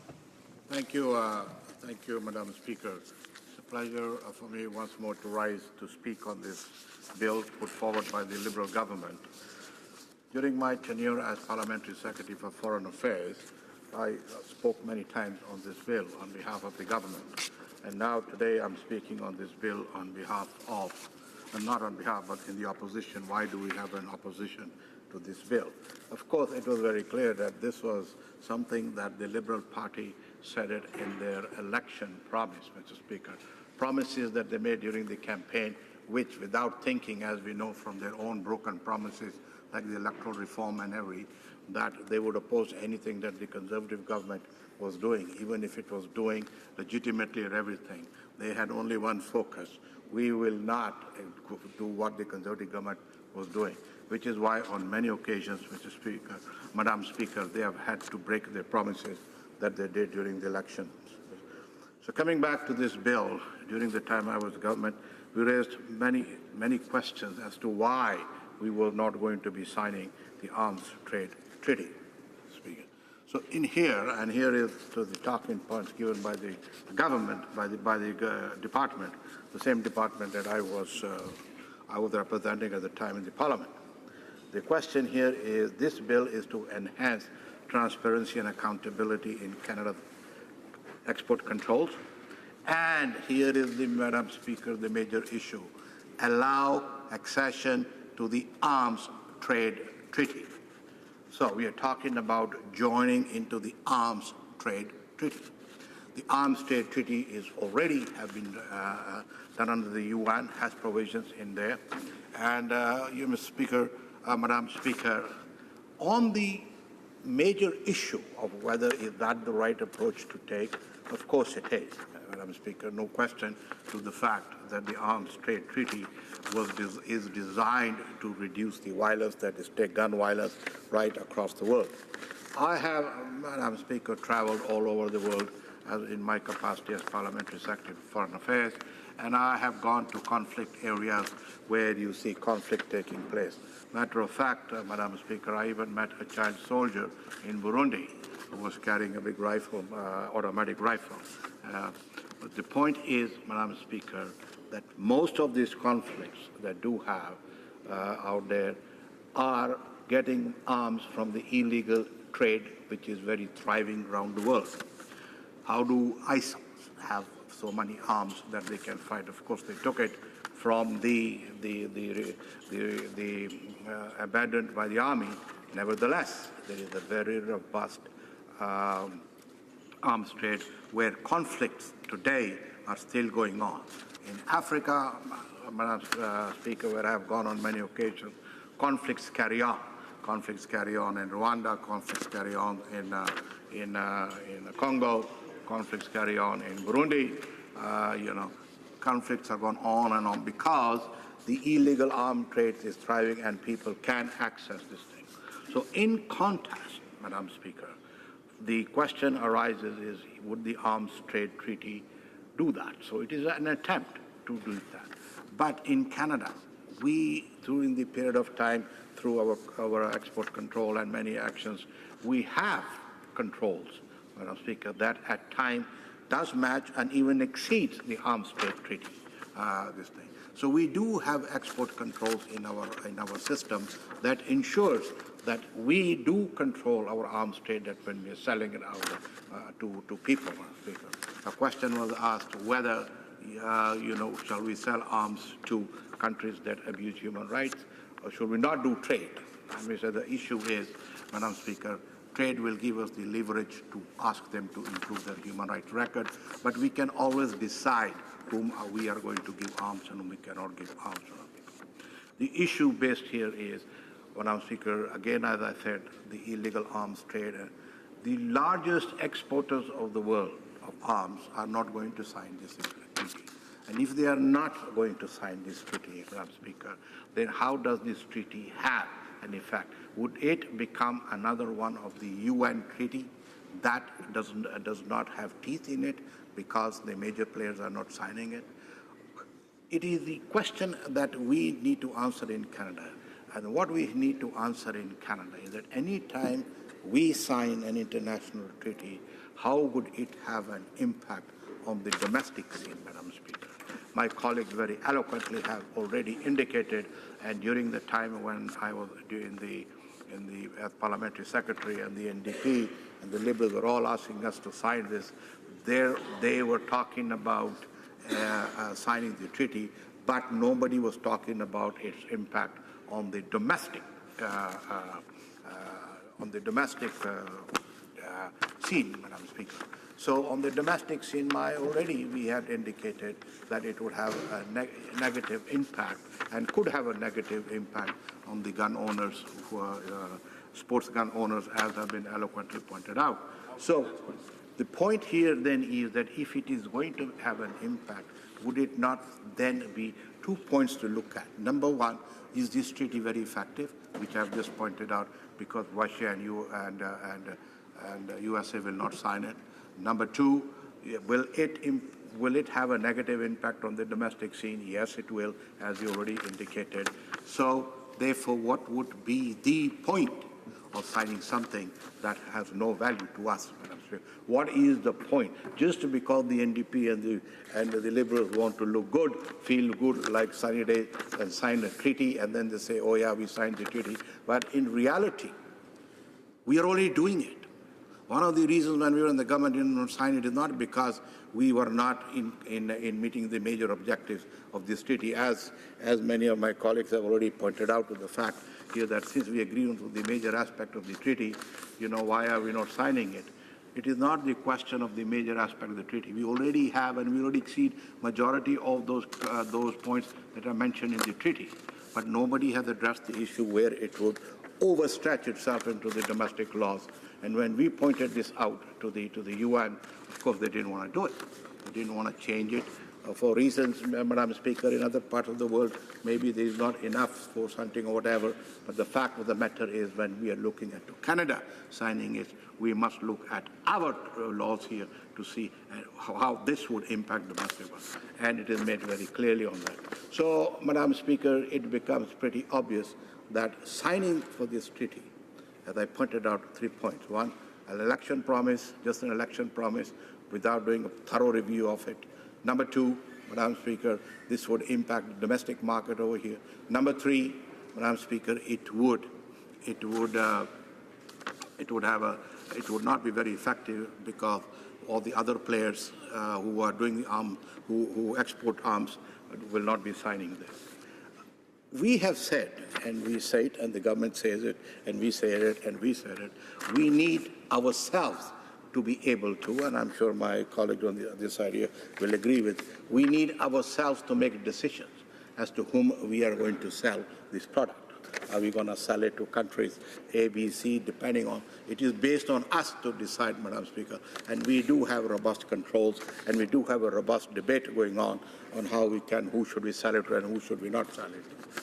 One of the aspects of this treaty is we take away these controls. This treaty will take away the controls from the DND, as to what they can decide, who can decide what they can do. Why are we giving our authority, our sovereignty to another a treaty, Madam Speaker, that we can say is not a very strong treaty. If this was a very strong treaty, if this were had the other people signed, yes, we could look at it. And then if the UN had come back and said, yeah, we do take Canada's domestic concern into account, then it looks like, Madam Speaker, something that we could have been able to sign. We were in the government.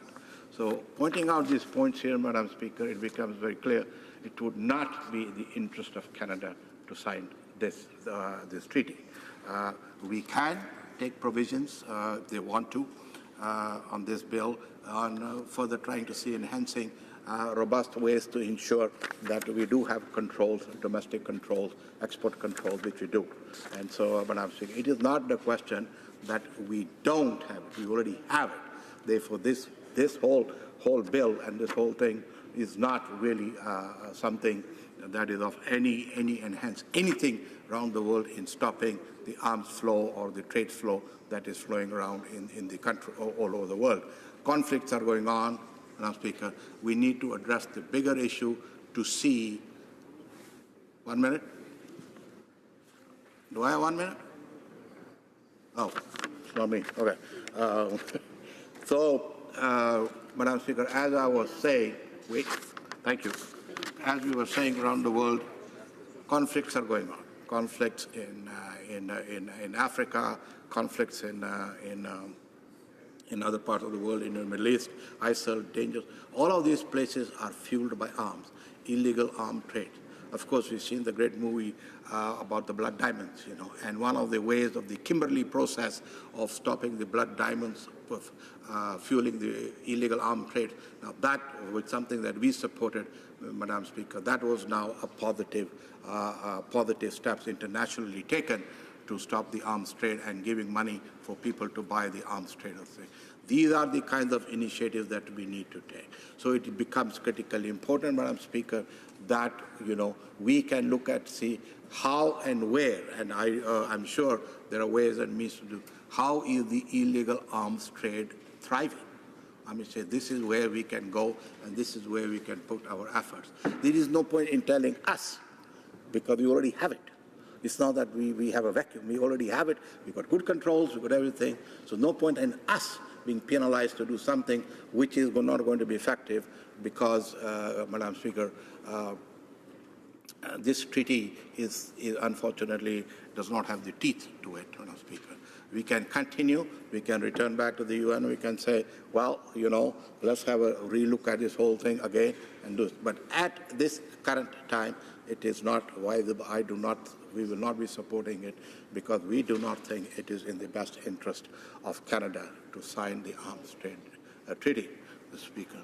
And as I am speaking here on this treaty, having said major points out here, but on the international scene, Madam Speaker, really the proliferation of arms going around is of a major concern. The North Korea issue right now of filing ballistic missiles over Japan and everything, not signing, is a cause of concern. So the proliferation of whether it is nuclear weapons, whether proliferation of whether it is small arms, is now on the rise around the country, in the world, Madam Speaker. So collectively, we would have to go around and say, how do we reach there? During the time when, if you will recall correctly, during the Cambodian dictatorships and all the thousands of people lost their lives in Laos, the wars that were going on, Madam Speaker, all of this have left behind a terrible legacy of arms floating around the world. UN would do better to go ahead and see how they can somehow get these arms back out of there. I had gone down to Cambodia, Madam Speaker, where after so many years, mines out there which were maiming people in Mozambique, everything. And we had a program to blow up the mines, and I actually had an opportunity to blow up a mine in Cambodia that was there. But all of these dangers that over the conflict that have been, these arms and all of this equipment have been lying around, Madam Speaker, is a cause of concern, and we must carry on. Of course, we all remember that after the fall of the USSR, we came in down to to take out the nuclear weapons that were hanging around so that it could go out of the market. So that is the kind of issues that way we would want to go, is how do we take whatever is accessible around the world, which is fueling all these wars, we go and we address that instead of and of course the issue also comes back over here is what do we do with rogue countries that do not listen to these treaties and do not abide by the treaties. The best example of that is North Korea, not abiding with any treaty and now creating a situation which is so dangerous. Having been to South Korea, North Korea, and the demilitarized zone, I can tell you that is a very dangerous situation. And talking to the South Koreans, they live under a threat constantly of this fellow doing something. Anything can happen, Mr. Speaker. We can make very big statements, but for those who live under the shadow of this thing is a very different experience for them, and they look out to see to countries like us to see how we can diffuse these situations. Therefore, Madam Speaker, Canada has a very unique position around the world. Our diplomats, everything. We have a good reputation. I know that. And, we can use our good offices. But it is critically important that our good offices do not be used to go out there and sign something that is of no consequences. We should focus our energies on everything, our diplomats and everybody else, on ensuring yes, we need to get the arms out of the circulation, where illegal arms trade can be minimized, so that conflicts can be broken down. I mean, an example is the pirates in Somalia. How do they get their weapons? Where do they get their weapons from? How come all these people manage to get weapons? There are no weapons factories at all in Somalia or any place. How does Al-Shabaab get its arms? From where does Al-Shabaab get its arms? These are issues that we need to discuss and find out how is these conflicts given by these terrorist groups that have easy access to arms. Why do they have easy access to arms? So now we come along and say we bring this treaty and say this will try to stop it, as everybody is saying. Well, this treaty aren't going to try to stop it, Madam Speaker. So the question here is, yes, domestically, our arms industry here in Canada, we have robust controls. So Canadians should be absolutely proud of themselves to say, with our robust controls and our this thing here, that Canadian arms are not used overseas. They are not part of the many conflicts that are going on. And should it come to our light that it is, of course we can take corrective actions onto that issue. So again, Madam Speaker, one will look at it at a larger picture to say, what can we do to achieve, to reduce tensions around the world, the wars around the world? That is the objectives, that is the government hours when we were together, and the NDP at the United Nations when we go there. That is what we want to achieve. So collaboratively working, we can achieve that. But when we go on saying we want to sign a treaty that is totally ineffective, that imposed on our laws locally around here, making Canadians uncomfortable, and we already have robust controls to ensure we are not fueling wars around the world by our arms and this thing. Madam Speaker, we Canadians can be proud of that. So thank you very much, Madam Speaker. Questions and comments? Questions et commentaires. The honourable member for Cambridge. Thank you, Madam Speaker. First of all, thank you to the honourable member for his speech. However, he has spoken quite eloquently about how ineffective this will be, yet his colleagues are suggesting that it's going to do things that it doesn't even say it's going to do. So I'm a little confused there. I'd like to point out the fact that the Government of Canada has required records on the export and import of arms since 1942 to ensure compliance with the Export and Import Act. This legislation makes no changes, Madam Speaker, to the type or nature of the information currently required from those individuals seeking to import or export arms. There is no change to the system that existed under the Conservative Party previously. They were happy with it then, and I'm curious what has changed for the member and why he doesn't like it now. The honourable member for Calgary Forest Lawn. Indeed, I want to thank the honourable member for the question. It's very simple, straightforward. I said right from the beginning, that there are two elements to this bill.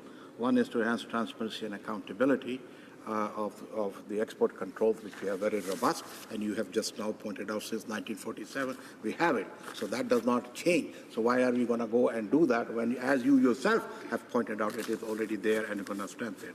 We are talking about the arms trade treaty. We are not talking, because this one says. Order. I just want to remind the member he's to address the questions and comments to the chair and not to individual members. Thank you. I take your point, madam. Yeah. I should have known after 20 years that I should be doing that. So my apologies. Yes, Madam Speaker. So we are talking about the arms trade treaty. The treaty is what is concerned in this bill, Madam Speaker, not about the controls. As I've said it very clearly, we do have, and he's pointed out rightly, we do have robust controls in this country. Thank you. Questions and comments? L'honorable député de... The honourable member for Longueuil-Saint-Hubert. Thank you very much, Madam Speaker. Well, I'd like to thank my colleague for Calgary Forest for his speech, which was quite generous in terms of points of view and information. But please allow me to ask a question. Perhaps he already mentioned, but I didn't hear it. What is his reaction to the fact that trucks made in Canada are now in Saudi Arabia and are being used against the people there? I just liked his point of view. Madam Speaker, we have a robust relationship with Saudi Arabia, both trade, political, and everything. I've been to Saudi Arabia many times.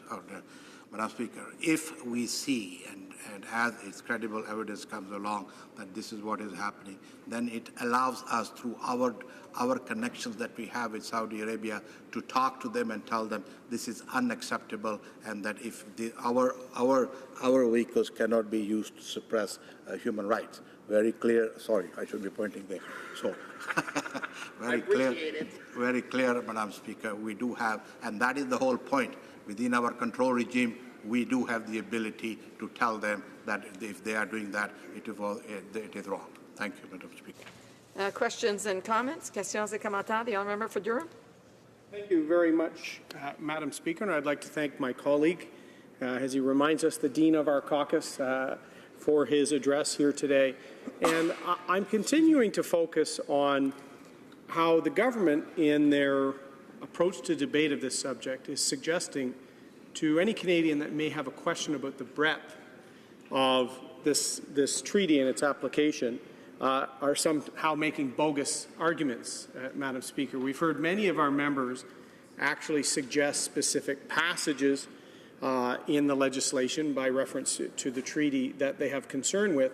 We've heard the fact that a specific exclusion of lawful firearms owners, hunters, sport shooters, things like that, was rejected throughout the treaty process.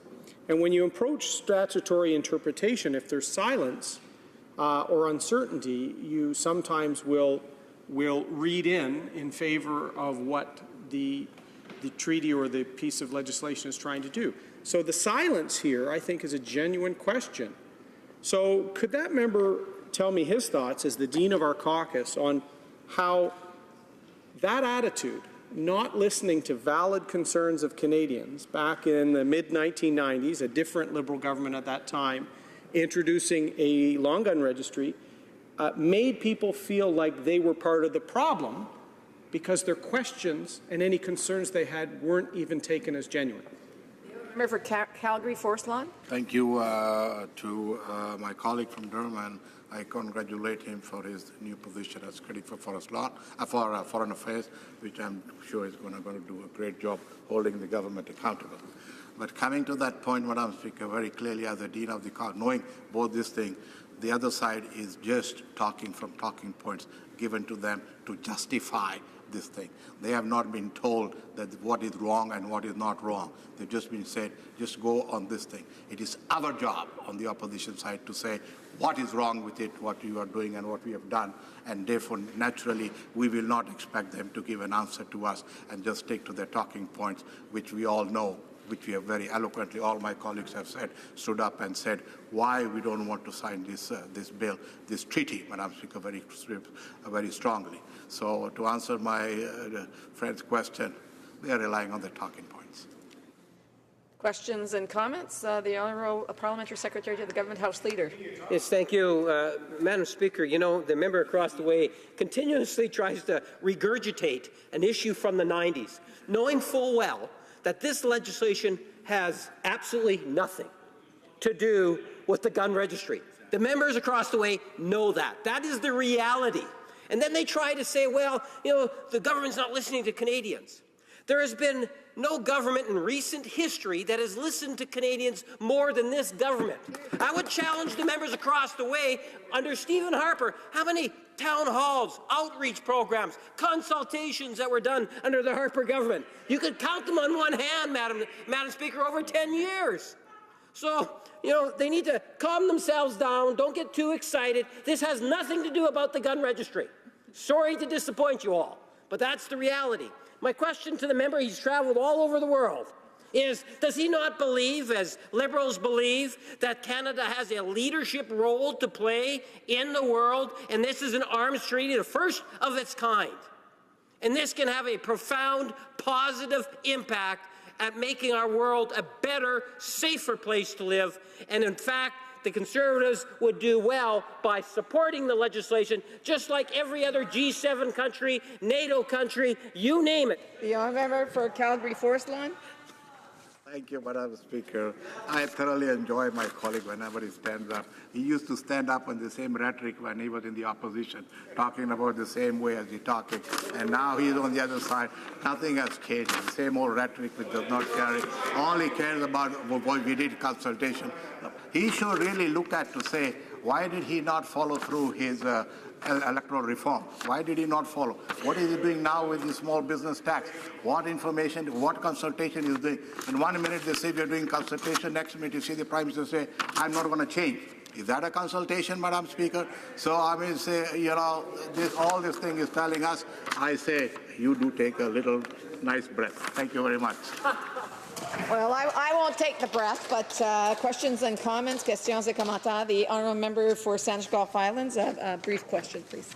Well, Madam Speaker, it's been a matter of shock and dismay to hear my colleagues from Conservative benches claim that anyone who reads this bill with an open mind, as I have, and can't see a single thing that could possibly lead to an impact on domestic gun sales is somehow blinded by talking points. As an opposition member, I have a lot that I want fixed in Bill C-47. The loopholes that will allow weapons to be sold through the United States. This is an arms trade treaty, Madam Speaker. Its terms as a treaty speak directly to the illicit trade in arms, the global export in arms. The Conservative talking points trying to create fear among legal gun owners make as much sense as complaining that in the acid rain negotiations, the government of the day never consulted with people who make umbrellas. The honourable member for Calgary Forest Lawn, 30 seconds to respond. Madam Speaker, when I was on the other side, she brought the same question. I already answered it to her. But they are not talking points, Madam Speaker. The fact of the matter is, Madam Speaker, we have pointed out, and we keep pointing it out, that what is wrong with the arms trade treaty. That is the issue we have pointed out correctly over here, that it will impact us on domestic things. Whether she agrees or she doesn't agree is not the issue. Whether she says she may have not seen it, but the others have. As my colleague was going to read all the letters he got from gun owners to say what is wrong with this, that's how maybe she should be consulting them and get a broader picture on how things happen. Thank you. À l'ordre, conformément à l'article. Order. It is my duty pursuant to Standing Order 38 to inform the House that the question to be raised tonight at the time of adjournment as follows. The honourable member for Nanaimo, Ladysmith, Status of Women, and the honourable member for Kootenay, Columbia, Public Safety. Resuming debate, reprise de débat, the honourable member for Perth, Wellington. Thank you, Madam Speaker, and it's a great pleasure to rise today and to speak to this motion. I just want to, before I speak to the bill itself, I do want to thank my colleague from Calgary Forest Lawn for his learned comments before me. As he's mentioned, he is the dean of our caucus and was first elected to this place on October 2nd, 1997, when I was in grade 7. And I believe he holds the record as the longest parliamentary secretary for foreign affairs. It's always a pleasure to speak in his shadow and to say a few comments this afternoon on Bill C-47. Before I get too much into my comments, I do want to say that I will be splitting my time with my friend and colleague, the Honourable Member for Charlesbourg-Haute-Saint-Charles. So I look forward to his comments as well on this important issue. I find it interesting that we're debating Bill C-47 today. After all, this bill was first tabled here in the House of Commons on April 13, 2017. More than 5 months ago. Now, granted, there was a summer recess in between, and over the summer, I, like many colleagues, had the opportunity to travel my riding, host roundtables, speak to constituents, hold stakeholder meetings, go to people's homes, people's farms, and speak about the important issues that are affecting them. And granted, I did hear about ATT on a handful of occasions, a couple of people who were in favor, a couple dozen who were opposed, and that's the joy of democracy. There are people who are on both sides of the issues. But I find it interesting that we are debating this today when the opposition has yet to be given a single supply day in this period. And we've also been told that there won't be a supply day next week as well. So here we are, we're debating the government's agenda, but yet, as an official opposition, we have been given zero opportunities to raise a motion through the allotted days that are entitled to the official opposition. So I find that interesting. Is the government simply trying to avoid accountability on the key issues that they know they are hiding from? Example is the changes to the tax rules. I know as I traveled my riding this summer, I talked to people about these tax changes, to the farmers who wanted to pass on their farm to the next generation, to their children, their daughters or sons, but these tax changes are preventing them from doing so potentially. To the small business owner who may want to hire one or two more people, but may not do so because of uncertainty. Or the family doctors who are concerned for patient care because of the potential changes these will have on their impacts or on their patient care. Those are the people I'm hearing from in my riding. But yet we are here debating Bill C-47 on this issue. And it's interesting that we're debating this treaty and the implementation of it, because if you look at the mechanisms we have in place today, if you look at the rules that have been in place in Canada for many decades, it achieves that which the government purports to want to achieve through Bill C-47. Perfect case in point is that since the 1940s, through the Export and Import Permits Act, the government has had the ability to exclude and prevent the sale and export of any number of issues, any number of items, including that which they are trying to achieve through this. One needs only look at the export control list under the auspices of the Export and Import Permits Act to find that much of what they're trying to achieve is already in place. It's already there.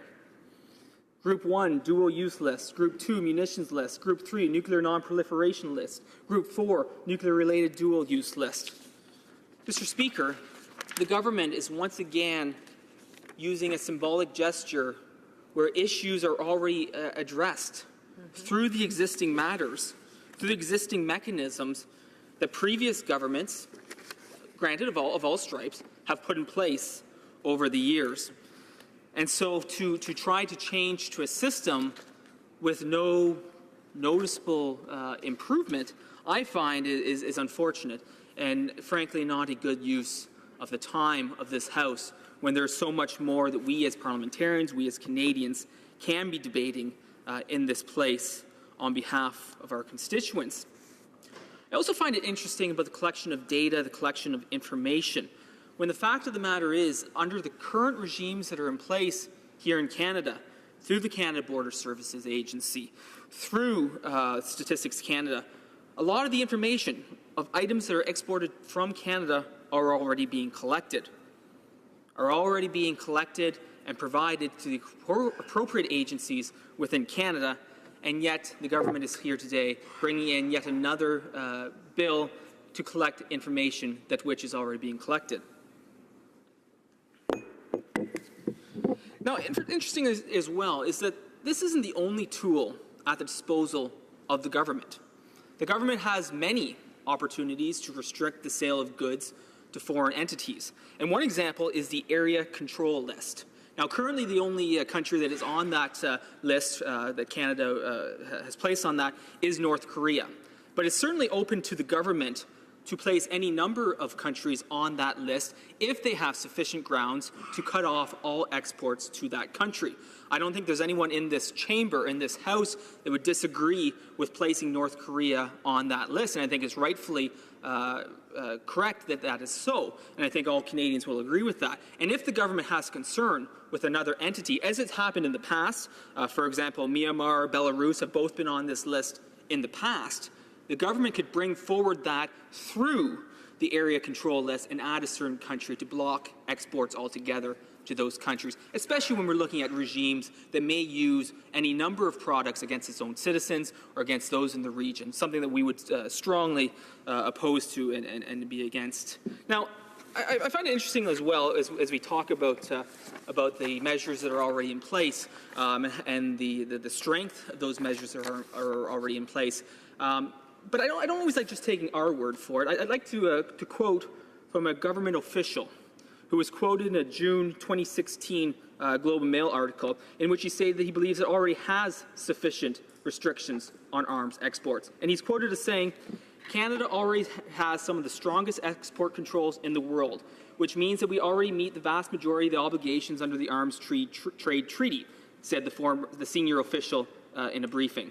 In a real sense, this treaty was designed to bring other countries, many of whom have no export regimes in place, up to the high standards that Canada and our like-minded allies already apply through our robust export control regimes, the official said. Which brings me to my next point, and that is the other countries that are missing from the ATT, namely Russia, China, India. The United States has signed but has not yet ratified. And whether they will or not is not a decision for this House to make, but certainly one that is questionable in terms of where it is. Now, that's not to say that we as Canadians should not act in the world stage. Certainly we as Canadians have always played a leadership role on the world stage, and I think of our former government playing that leading role internationally on a number of fronts over the past 10 years when our government was in office. But to sign on to this treaty and to bring forward the legislation to ratify it, at this point, without the key players having signed on or ratified, I think is a challenge. And I think, Mr. Speaker, you would agree that it raises more concerns than it does answer. Now, in preparing a few remarks for today, I came across the press release from Global Affairs Canada when this bill was tabled on April 13, 2017. And it states here, to implement necessary changes, in March 2017, Canada announced an investment of $13 million to further strengthen the country's export control regime. Now, granted, I was relatively young in 1995, but I remember another Liberal government promising a certain long gun registry would cost $2 million.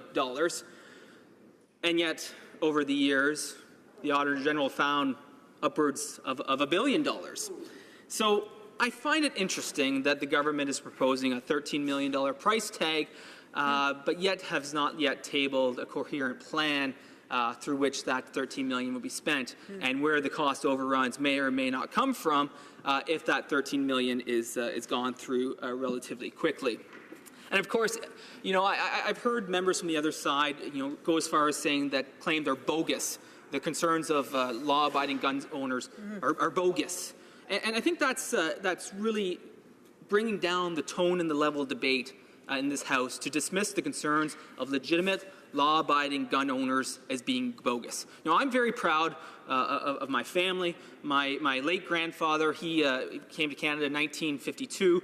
In 1974, he helped to co-found the Swiss Army Rifle Club near my hometown of Mitchell. And I'm proud as a kid to have been able to join him and my father, you know, at the rifle range to learn about the safety of guns and rifles. And I'm proud of the legitimate gun owners in my riding and across Canada. And Mr. Speaker, I thank you for the time. I know my time has come to an end, but I look forward to continue debate on this matter and the questions that may come my way. Thank you very much, Mr. Speaker. Questions and comments. The honourable member for Toronto Danforth. Thank you, Mr. Speaker. And And the question that I have for my colleague from across the way is this. This is not about a gun registry. He spent some time talking about that. But what this is about is a UN arms trade treaty. And we heard some very compelling stories earlier from someone who gave a speech about women in the Congo noticing that we had not signed on to this agreement and talking about arms trade and how it was used for sexual violence in other countries, in fact, and that it was actually a stain upon the way our country was viewed in other countries internationally that we had not yet signed this treaty. And so I would ask him, speaking to the issue that is at hand, what this is truly about, which is signing on to this arms trade treaty, does he oppose us signing on to this agreement? The honourable member for Perth Wellington. Thank you, Mr. Speaker. And I want to thank my colleague from Toronto, Danforth, for her question and her comment. What I want to say is very simple, is that the rules and the mechanisms already in place from a Canadian perspective, in most cases, and I would say in all cases, far exceed what was being proposed in the ATT. And so for Canada to sign on to the ATT it goes against what we've already achieved in this country. I think that the honourable member's comments, and I don't want to read into her, but I think what she would be concerned about is the international community and many of the other countries that have not signed on to this deal and who are continuing and who will not sign on to this deal, but are continuing to participate in activities that are vile and reprehensible. And I think we can agree that, in the example of the Congo, it's a terrible situation, absolutely abhorrent, and something that we all as Canadians oppose. And we can think of examples worldwide where there are terrible atrocities which we as Canadians and we as human beings strongly oppose in the strongest language possible. Questions and comments? The honourable member for Nanaimo, Ladysmith. Thank you, Mr. Speaker. Through you, does the member and does the Conservative Party agree that Canada should reduce trade with countries who abuse human rights? Perth Wellington. Thank you very much, Mr. Speaker. I want to thank my colleague from Nanaimo, Ladysmith, for her question. I think we as Canadians and we as a parliament need to overwhelmingly condemn human rights abuses wherever they may be found, whether they are international or wherever they are found. It falls to the government, as the government in office, to take actions into their hand to make sanctions where appropriate. But I think we as Canadians, we as parliamentarians, and we as human beings must call out human rights abuses wherever they may be found. And I know in this party, and I think hopefully in all parties, that which is happening currently in Myanmar is a good example of where those actions and that language must be taken very strongly. Questions and comments? The honourable member for Durham. Thank you very much, Mr. Speaker. And I'd like to thank my friend from Perth Wellington. I had the good fortune of visiting his riding, not just for the lovely theatre in Stratford, but for a business roundtable. And I know the same concerns I heard there, the member from Toronto Danforth would have heard from small business, because she's been critical of her government's ham-fisted approach on small business, and that we heard that day at that roundtable. Through you, Mr. Speaker, to the member, I have a theory. Perhaps the government is signing on to this one UN treaty because they're planning on withdrawing from 3 other treaties. I'll name them. The Single Convention on Narcotic Drugs that Canada's been a signatory to since 1961, the 1971 Convention on Psychotropic Substances, the 1988 Convention against Illicit Traffic in Narcotic Drugs and Psychotropic Substances. The Prime Minister's direction with respect to marijuana means that they're going to possibly have to withdraw from those 3 UN treaties. So is it in the opinion of the member that this could be a 1-for-3 treaty swap?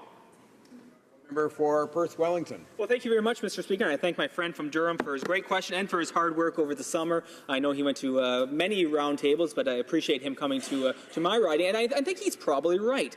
But the interesting challenge with signing off or withdrawing from those 3 UN treaties is that the government simply doesn't have time to do that in the time period before July 1st of 2018, their arbitrary deadline for introduction of the marijuana legislation, which they've promised to do by July 1st. So they may well want to withdraw, but they've missed the boat in terms of signing on in time. Now, it is an interesting theory, withdrawing from 3, signing on to 1. I just wish they would do that with some of the regulatory burden and red tape that government writ large is happening. If they could eliminate 3 barriers to small businesses in favor of 1, that's a 3-for-1 deal that I could really get behind. Resuming debate. The Honourable Member for Charlesbourg-Saint-Charles. Thank you very much, Mr. Speaker. Mr. Speaker, I rise today in the House to add my voice to those speaking on Bill C-47, an act to amend the Export and Import Permits Act and the Criminal Code. Mr. Speaker, when you're talking about import and export, the CSBA officers are on the front lines. They're responsible for administering any of those rules that apply to goods coming into the country. So I'd like to take a few minutes to speak about the CBSA officers, because they have the responsibility of assuring that goods can flow and that Canadians are protected. But it doesn't always make the headlines. I'm sure that in this House, all MPs are aware of the importance of the CSBA. The officers are responsible for the security of our country and our border, and we all thank them for their vigilance and their loyalty. Now, Jean-Pierre Fortin and his team, I would thank you and congratulate you for the work that you do. We met, or will meet, rather, Mr. Fortin soon, and we hope that these discussions are fruitful and very interesting. About this. The Conservative Party has always supported efforts to establish international standards for arms transfers that help prevent illicit transfers that fuel conflicts, encourage terrorism, or organized crime. And we also believe that the treaty in question should recognize and acknowledge the legitimacy of lawful ownership of firearms by responsible citizens and their personal and recreational use, including sport shooting, hunting, and collecting, Mr. Speaker. The spirit of such a treaty will obviously focus on military and security equipment.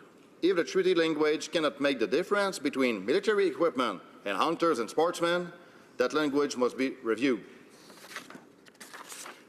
In September 2016, the CSSA, the Canadian Shooting Sports Association, called on Minister of Foreign Affairs to re-examine, re-evaluate, and to rethink the decision to the treaty.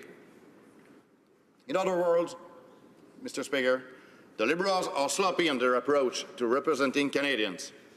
As a matter of fact, it leaves Canadians unsure of who the Prime Minister is working for. Is he looking to impress the UN or is it with Canadians? Liberals are unfair to Canadians, Mr. Speaker. Just as we've seen with small businesses, there have been no consultations on the concerns about the way this bill could affect our hunters, recreational shooters, or recreational hunters. Once again, the Liberals have never really bothered about these people. They've never taken them seriously in the past. And today the same thing is happening. They're not concerned about them.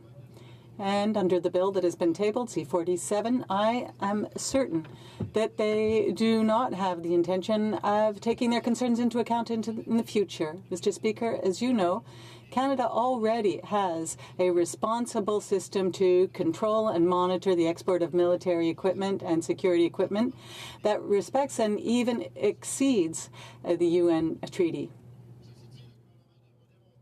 That said, the government should be able to show us why we need to add to a process that is already well established.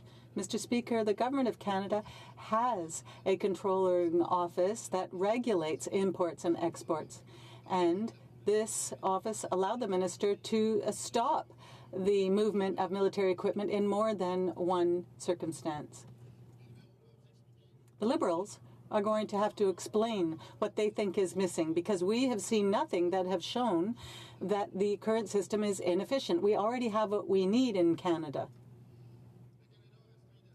Canada already restricts military equipment and dual usage equipment. For example, missiles, chemical products, biological products. CBSA role. You know, Mr. Speaker, they and Statistics Canada collect information on all items exported from Canada and classify the information using categories negotiated by the World Customs Organization. Do you think we're doing enough, Mr. Speaker? I think so. Now, if that is not enough, I will also tell you that Canada has a blanket ban on risk countries under the Export and Import Permit Act. Through an act of Governor in Council, a country can be placed on that list. So, Mr. Speaker, I think we are well covered here, but the Liberals have tabled C-47, and I think the burden is on them to show why we must sign this treaty. Canada is already doing is better than the treaty in question. Canada is a world leader in the diplomatic process. Canada is a model for other countries to follow, not the other way around. I'm proud of my country, I'm proud of our parliamentary system, and I'm proud that we're easily the best country in the world to live, to work, and to raise a family. Puisque nous aurons un débat sur ce projet de loi. Mr. Speaker, we'll be debating this bill over the next few days, and I hope that we'll be able to speak about what already is happening in Canada. We need to debate this bill, taking into consideration the needs of Canadians first and the needs of the UN second. Let's not forget that we can and will continue to work with our NATO and UN allies to be able to limit the use of military equipment, for example, in North Korea. We need to make sure that uses encourage a world peace. Of course, we will always be partners in peace. Mr. Speaker, when you talk about countries that are responsible and those that show leadership by setting the example, well, I can't think of any other country besides Canada, Mr. Speaker. It is time that we acknowledge that. Thank you. Questions and comments? Question commentaire. The honourable member for Peace River Westlock. Thank you, Mr. Speaker, and it was great to hear this speech from my colleague.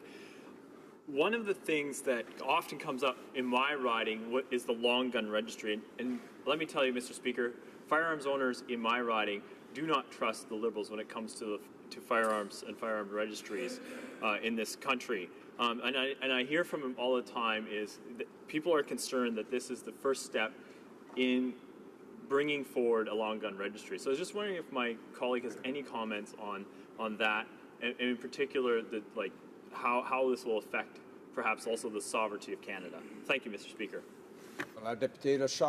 The honourable member for Haut-Saint-Charles. Very good question from my colleague, Mr. Speaker. We've seen that the Liberals have always hated hunters, the honest people of this country, and they always want, for example, the gun issue to come back. And when you look at this treaty and when you look at this bill, you're not just talking about missiles, you're talking about guns, and that means that the guns that are used for hunting will be affected through this. And just because it wants to please the UN, perhaps the Prime Minister wants to get some sort of Nobel Prize, but it's going to be done on the backs of honest hunters in Canada. Honourable member for Cambridge. Merci beaucoup, Mr. Speaker. Thank you very much, Mr. Speaker. I apologize to the member. I will be asking the question in English. I am working on my French, and hopefully soon I'll be able to ask you in the proper language.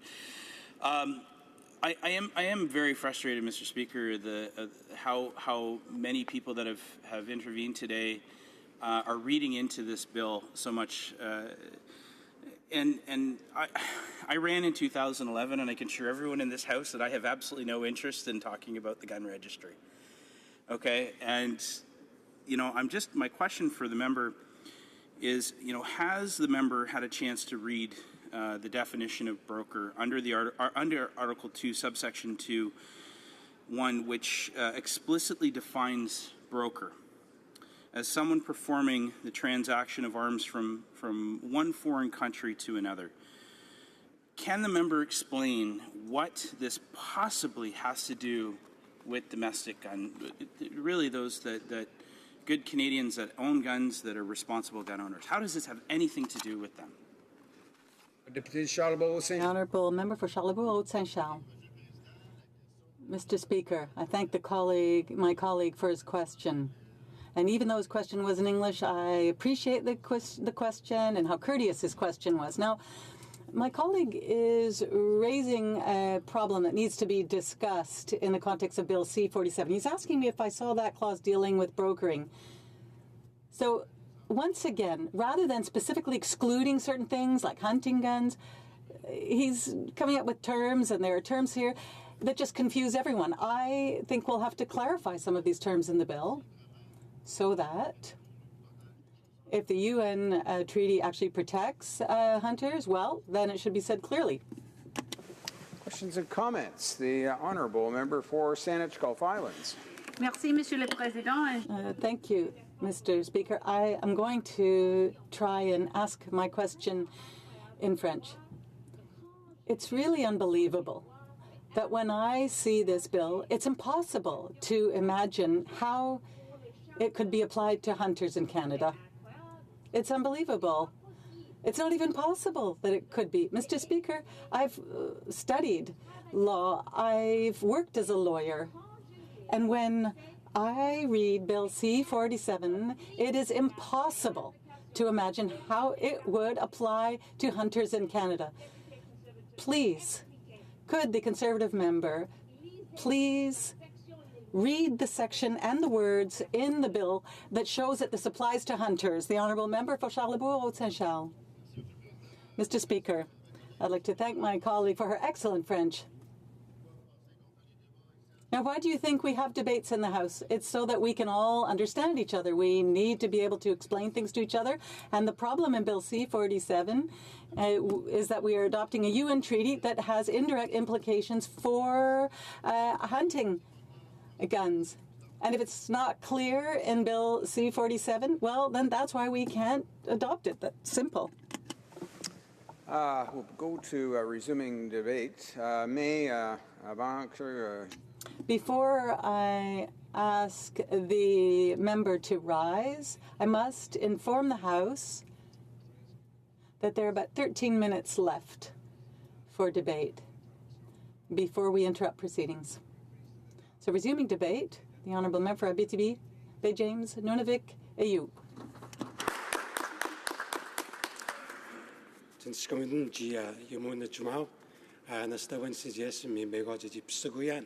Uda tibes patsnamangen the bajmun tibes patsnamangen datemoni ujagon gayang mudmuk musin suggestion wisamgan gadzi tibsuguyan tidi imidugosmak miwash tidin dans un premier temps, Monsieur le Président. First, Mr. Speaker, I'd like to begin by letting you know that I'll be sharing my time. I'm not sure who at this point, but I will be sharing my time. And from the outset, Mr. Speaker, I'd like to say that we will be supporting this bill at second reading. Not because we are in full agreement with its content. We feel that there are shortcomings. I think my colleagues have raised those. So we have some serious concerns that we would like to raise during this debate, and also when it will be considered in committee. So I wanted to point that out, Mr. Speaker, from the outset. Second, Mr. Speaker, I was saying that we have concerns about this bill, and they're pretty serious concerns. It is impossible to know whether or not arms will be sold to countries that violate human rights. And that is a serious concern. Not only is this part of our obligations as a country, if you read Article 1 of the UN's Treaty, Paragraph 3, it points out that we have obligations and that we have the responsibility to promote human rights, fundamental human rights, and freedom rights. And I would tell you to read Article 55 and 56, the UN Charter, because we are bound by that treaty in Canada. And I think it's absolutely essential that we understand what that responsibility involves, that we have as a country whenever we are negotiating anything, debating anything, and debating international agreements.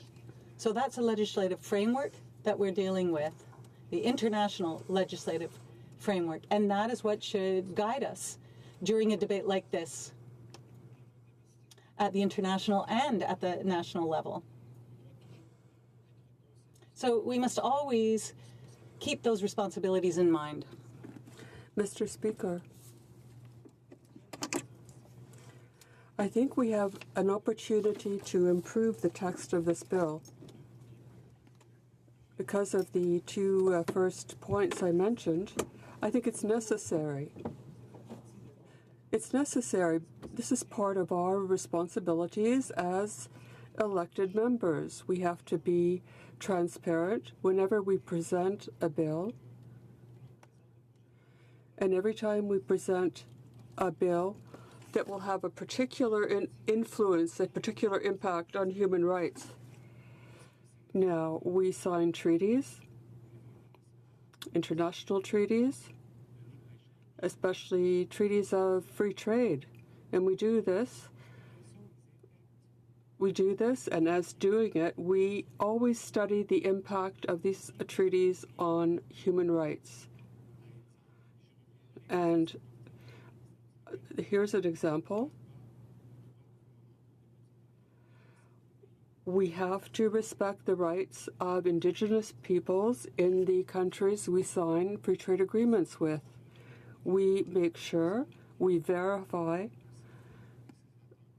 that the impact on Indigenous people will be positive. I think in the present discussion on the renewal of NAFTA, we can't forget that every time we sign agreements, there are impacts on a country's natural resources. And even if in our Constitution, the impact on natural resources is a provincial jurisdiction, the Supreme Court has stated and confirmed that these jurisdictions are not absolute insofar as they affect other aspects, including the rights of Indigenous peoples. So it's very important to remember these things in a discussion such as this. I was also saying that the bill, and it's one of the concerns we have on this side, does not provide for an assessment process before granting export permits. And this is really unacceptable for me, because I spent more than 20 years internationally, Mr. Speaker, negotiating one of the most important declarations that came out of the UN, and that is the United States Declaration on the Rights of Indigenous Peoples. So after 23 years of this kind of multilateral work, and there were sometimes more than 1,000 people who were in the room debating and helping to draft this very important document, the United Nations Declaration on the Rights of Indigenous Peoples. So, like the Minister of Indigenous Affairs last year who spoke at the United Nations, it's very important to, I think, assess these things beforehand and to play a leadership role on the world scene. I think for the 10 years preceding this government, this dimension of our responsibilities had been forgotten. this dimension of our international role. There was a time, Mr. Speaker, in the last 23 years, or the 23 years I worked in the UN system, and before 26, every time Canada stood up, and this is before the Conservatives, every time Canada stood up to speak, the world listened. So we have to make the right decisions when we're talking global affairs. In this House, Mr. Speaker, we have to make sure that our positions are based on principle, especially with respect to human rights. We have to make sure that this is the case if we want to win back our former place on the world scene. I see that I don't have much time according to my watch. Do I have a bit more time?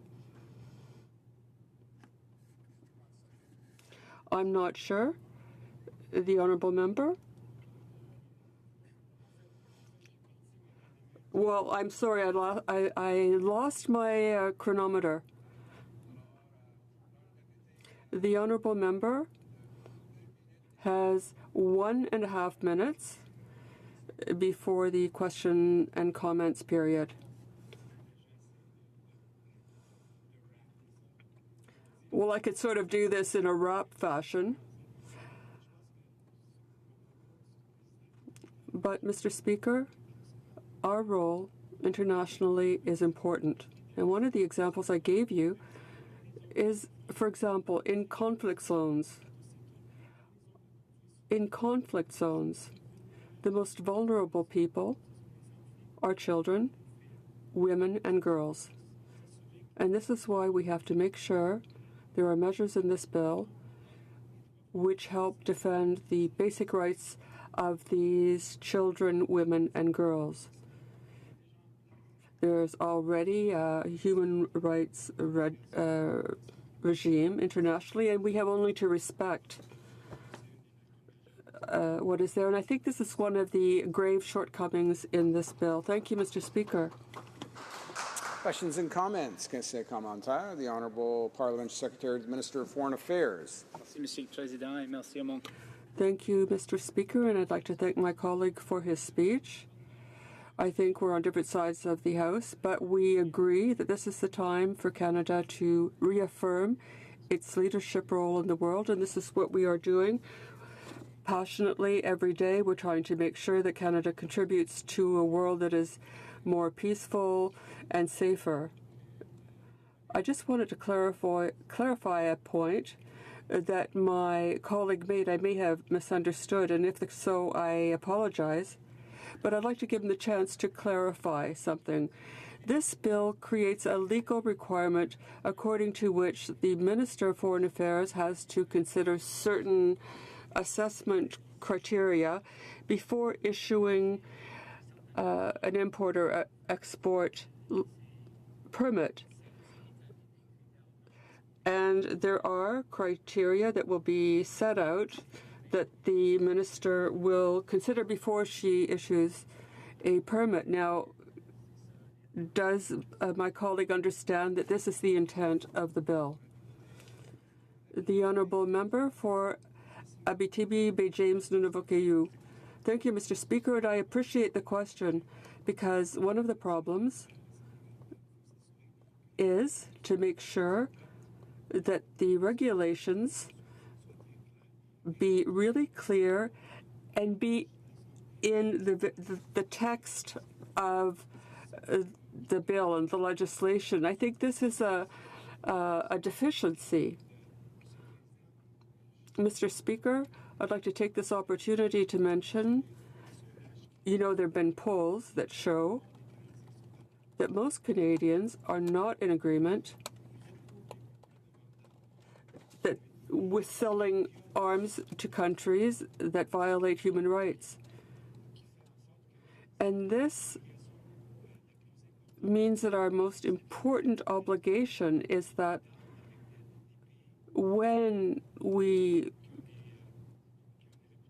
sell arms to countries with rather suspect reputations concerning human rights, I think we really have to make sure and be very clear with respect to this.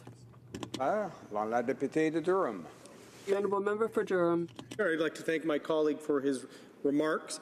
Certainly, as I said in my remarks, Canada since the 1940s has a regime in place to control, track and regulate the export of military equipment, nuclear, biological, a whole range of items, and have done that very well and effectively. As the former minister of this government for foreign affairs has acknowledged, and we've quoted, many aspects of what we've already been doing for decades meet and exceed what's in the ATT. The questions we've been trying to raise, and I'd like the members' thoughts on whether it's reasonable for hunters, sports shooters across the country to have a question about things. We keep hearing Liberal after Liberal getting up saying, oh, it's not in here, you know, this doesn't deal with this, even though there's genuine questions on it. And I'd remind them that sometimes a legislature's failure to mention something is grounds to infer that it was deliberately excluded. So people were asking for a carve-out or an exception for hunters and sport shooters, lawful users of firearms. The very fact that that was not included either in the treaty or in Bill C-47 leads some to infer that it was deliberately excluded.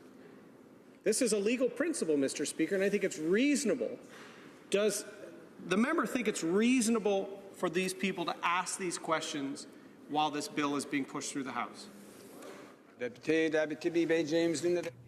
honourable member. Mr. Speaker, and I thank the member for the question. From the outset, I just want to mention that I'm part of the last generation of Crees that were born on the land. Spent the first 7 years of my life hunting, fishing, and trapping out on the land before being sent to residential school for 10 years. But I can tell them this. I have several guns in my home. And there's no provision, absolutely no provision in this legislation that threatens my right to have those guns, I think. I haven't found any. If he has a provision, I'd like to read the provision. But again, Mr. Speaker, I think there are a lot of more important issues, and my main preoccupation is human rights in this particular case. I've been fighting for human rights all my life, and I want to make sure that as a member of Parliament who has a duty to uphold the rule of law, that human rights are always protected in whatever we do legislatively in this place. Alors, comme il est 17h. As it is 5:32, we will now move to private members' business.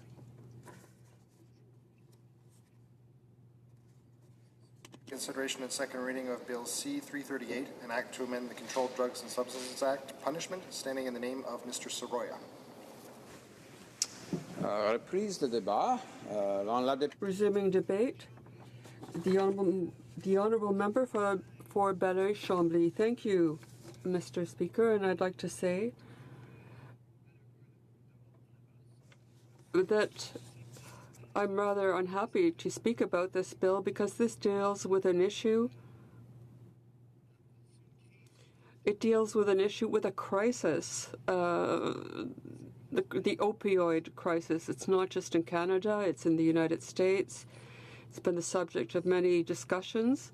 But this bill, C-338, has in it an approach which has been a failure until now.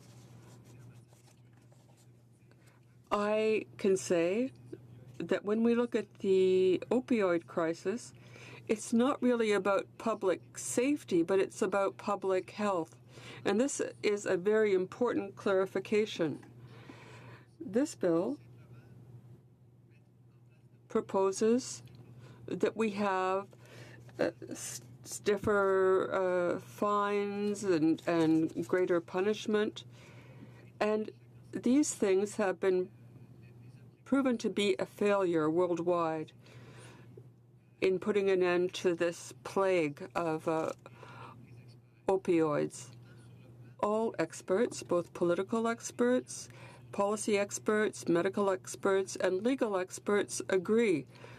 In dealing with this crisis, the solution is more services, more mental health services, more resources for communities who are dealing with this crisis and who have to deal with the consequences day in, day out. A city like Vancouver had a meeting where one of the people said it was ludicrous that a country like Canada had such a number of deaths because of this crisis. Someone 9 years ago said the solution in dealing with crime and in crimes that are drug-related, in drug traffic, and its effect on human health, the solution was to make sure that there were stiffer sentences and mandatory minimums. Now, even in American states that you might call red states, where there are Republicans who ideologically share certain values perhaps with our conservative colleagues, they acknowledged that these sentences were a failure. It didn't help to deal with this tragedy. One example that shows that you have to look at this as an issue of public health are the injection sites, supervised injection sites. This is a way of protecting citizens who are dealing with drug addiction. The solution in these communities was to have these supervised injection sites. What we saw in the last Parliament is that under the pretext of wanting to protect communities, even though many municipal governments were asking the federal government to bring in these supervised injection sites, that other government legislated to make this even more difficult. So instead of solving the problem, they created circumstances that truly endangered public safety. And that was because they didn't have the resources necessary.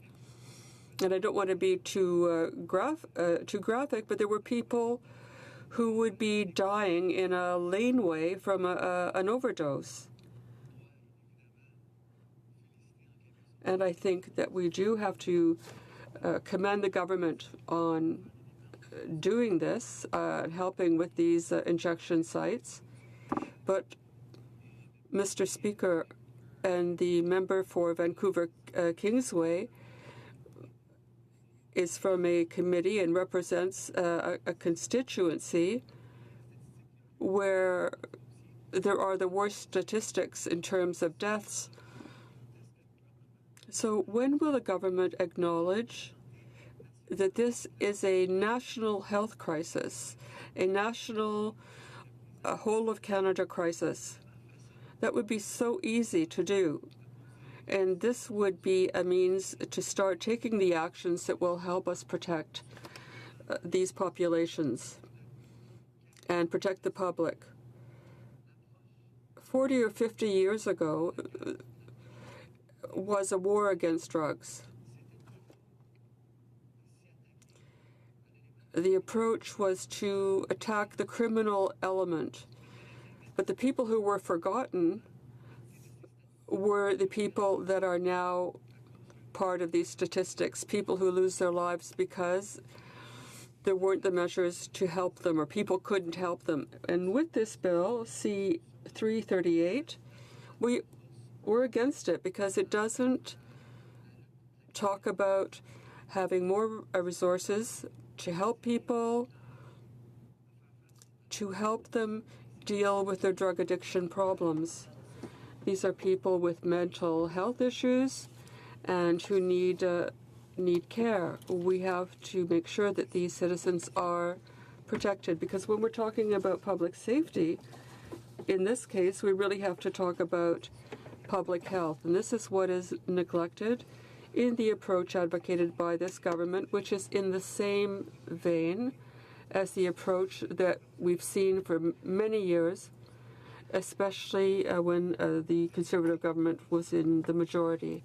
And it was a failure. And there are statistics on repeat offenses in terms of drug addiction. And all the statistics we see on this problem, which exists not only in Vancouver, but as people know too well, affects the entire country. And it's starting to be found and be a problem in the Atlantic provinces as well. What we can see as well, aside from just the statistics, is that it's also a legal issue. The Supreme Court has found that mandatory minimum sentences are not the solution to repeat offenses and are not a solution that will help us protect Canadians, because those who are the most vulnerable when we talk about the opioid crisis and others, and a number of related crises related to drug trafficking, are the users. They themselves are victims, Mr. Speaker. So when we talk about proposing legislative measures to control that, well, when we are talking about drugs and the opioid crises, the victims, the vulnerable people, are the ones who we see dying today, Mr. Speaker. And that shows one thing, as I said many times, it's a problem, a public health problem. So let's stop talking about how long we can lock people up for, to think that this is really a rehabilitation measure. Let's take their needs seriously. But let's also think about what the local authorities are telling us. The provincial justice and health ministers who have to deal with these tragedies. The elected city councillors, for example, the mayor of Vancouver, who's asking for more authorities so that he can put in place the measures that would help, for example, supervised injection sites. That's what we should be focusing on. I'll finish by saying one thing. We do have some problems with this approach, but I do recognize that there are steps taken in the right direction. However, there's still lots of work to be done to eradicate this problem. This is no longer a regional problem. It's something that is a problem all across the country and North America, something we are talking about with our American colleagues at the ministerial level even. It's something we have to take very seriously. Let's declare an emergency situation across the country to allow the government to take the measures that are necessary. And let's repeat it again. This is first and foremost a public health issue. Let's help these people, protect them. They are the victims here. Thank you, Mr. Speaker. Resuming debate, the honourable member for Calgary Confederation. Well, thank you, Mr. Speaker. It is my pleasure to rise today to speak on this bill, C-338. This private member's bill has been brought forward by my Conservative colleague, the member from Markham Unionville. The member has an obvious, genuine concern for his own community and those across Canada. He recognizes the harmful effects that drugs have had in his own city, and he has stepped up to do something about it by bringing forward this legislation. So I thank him, the honourable member, through you, Mr. Speaker. I thank him for the work that he has done on this bill. Mr. Speaker, drugs have been around for as long as anyone can remember. So why the urgency now? The reality is that the drug scene today is nothing like it was in the past. The internet has made drugs far more accessible. International shipping has made drug distribution both efficient and more difficult to stop. And the growth in the highly addictive and extremely deadly drugs like fentanyl and carfentanil have made drugs more deadlier than ever. As I said in this House before, the best way to combat our drug and opioid crisis is to stop the illicit supply from coming into this country and trade on our streets. Before the House of Commons Standing Committee on Health, the RCMP testified that 98% of the illegal opioids in this country are coming from China. This is not a new problem. Work was started under the Stephen Harper government to stem this tide of drugs flowing onto our streets. It culminated recently in an agreement with China that should have some effect. At least we hope it will have some effect. The Public Health Agency of Canada reported that almost 2,500 Canadians died from opioid overdoses in 2016. This year, that number is expected to exceed 3,000 deaths. That is 8 people a day. 8 people a day dying from drugs. 8 families a day dealing with an unexpected death. Bill C-338 would target those who are working to bring drugs onto our streets and into our neighborhoods.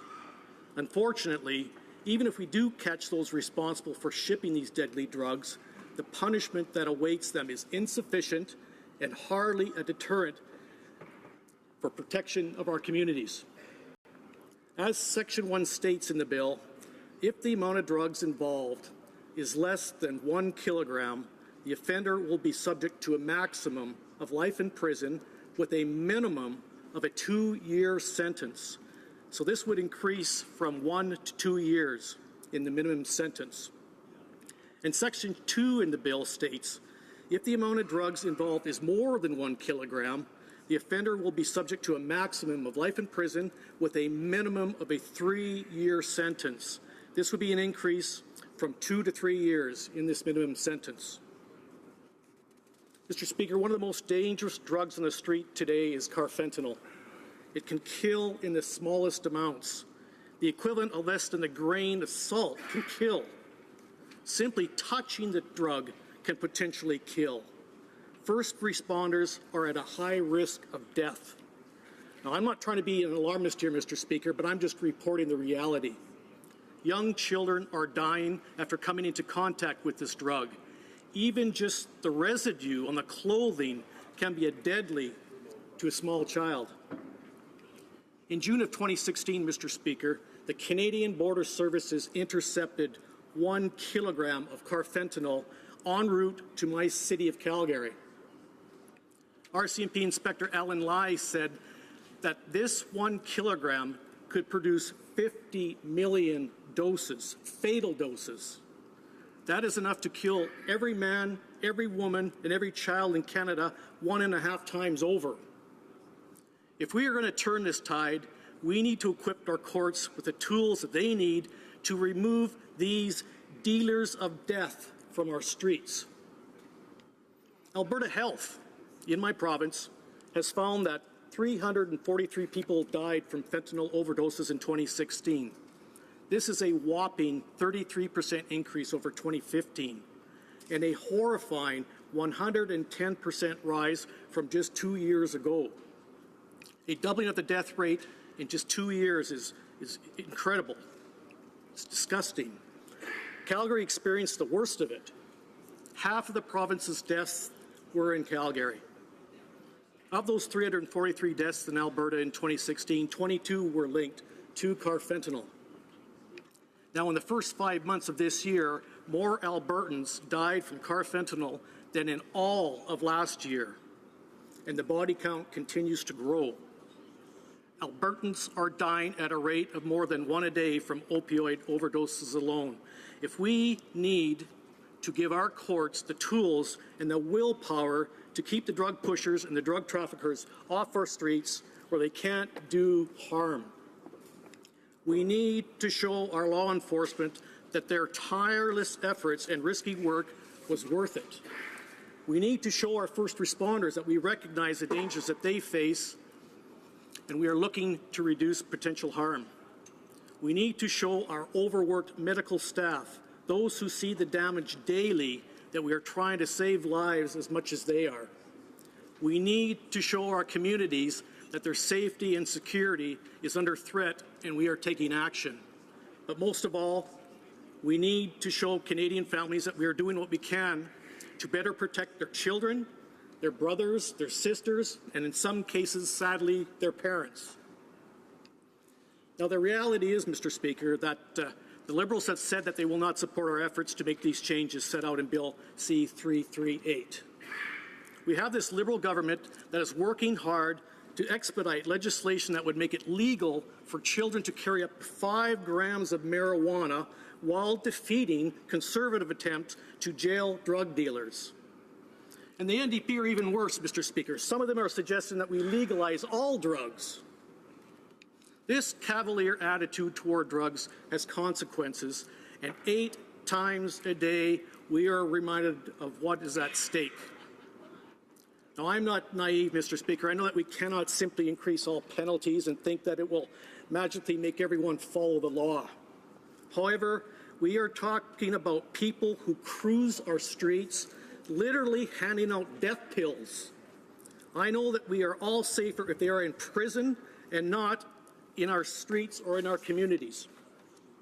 So I would encourage all my colleagues to vote in support of this legislation and let it go to committee for further review. We need to tackle the importing and trafficking of drugs to stop this problem from getting any worse. If my colleagues opposite think that this bill can be improved, then let's do it. Let this proposal go to committee. Let's hear from experts and let's just do something.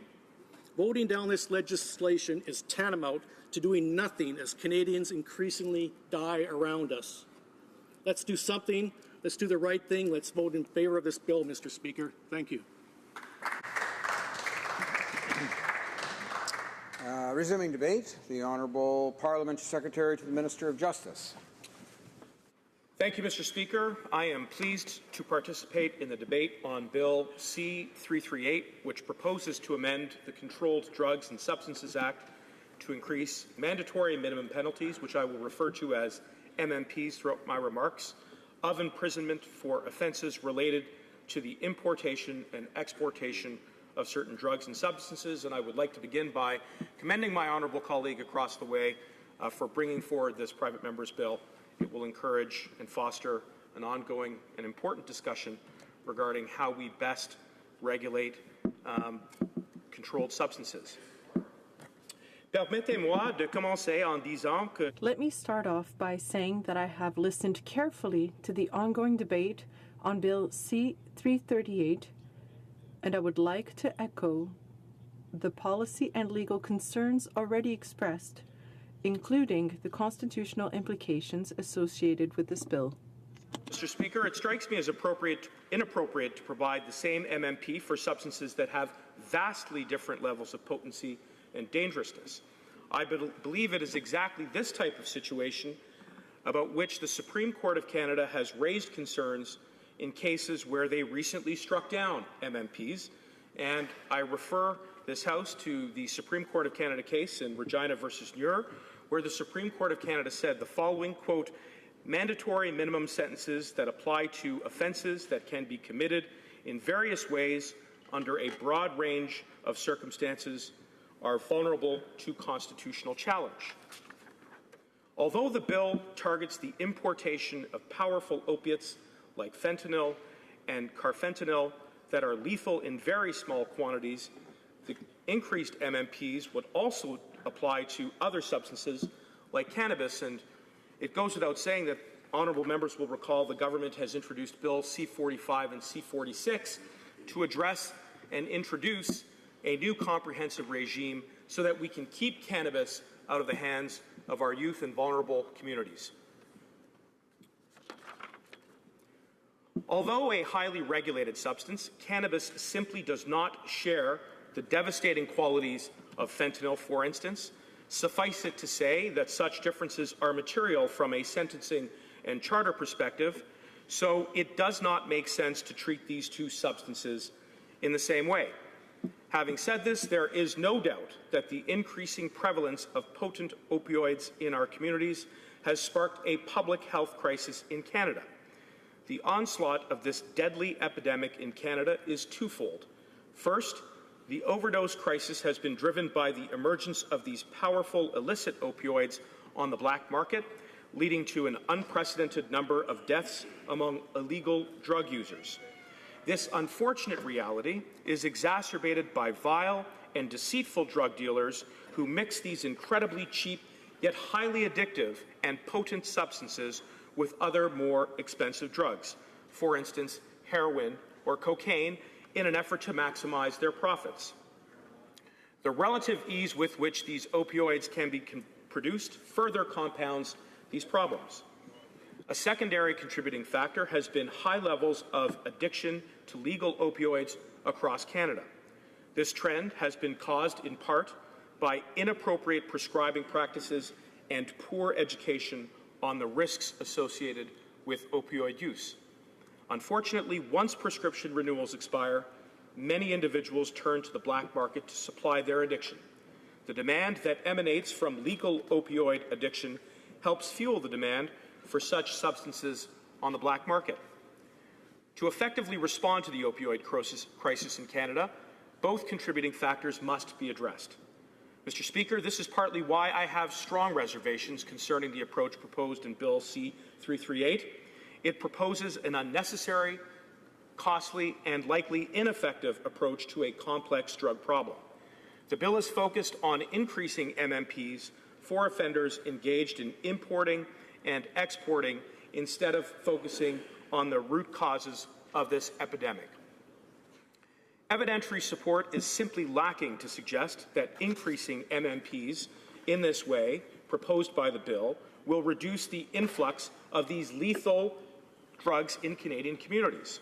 In fact, research on the, quote, war on drugs in the United States reveals that increasing penalties does little to deter high-level drug traffickers from engaging in this lucrative criminal conduct.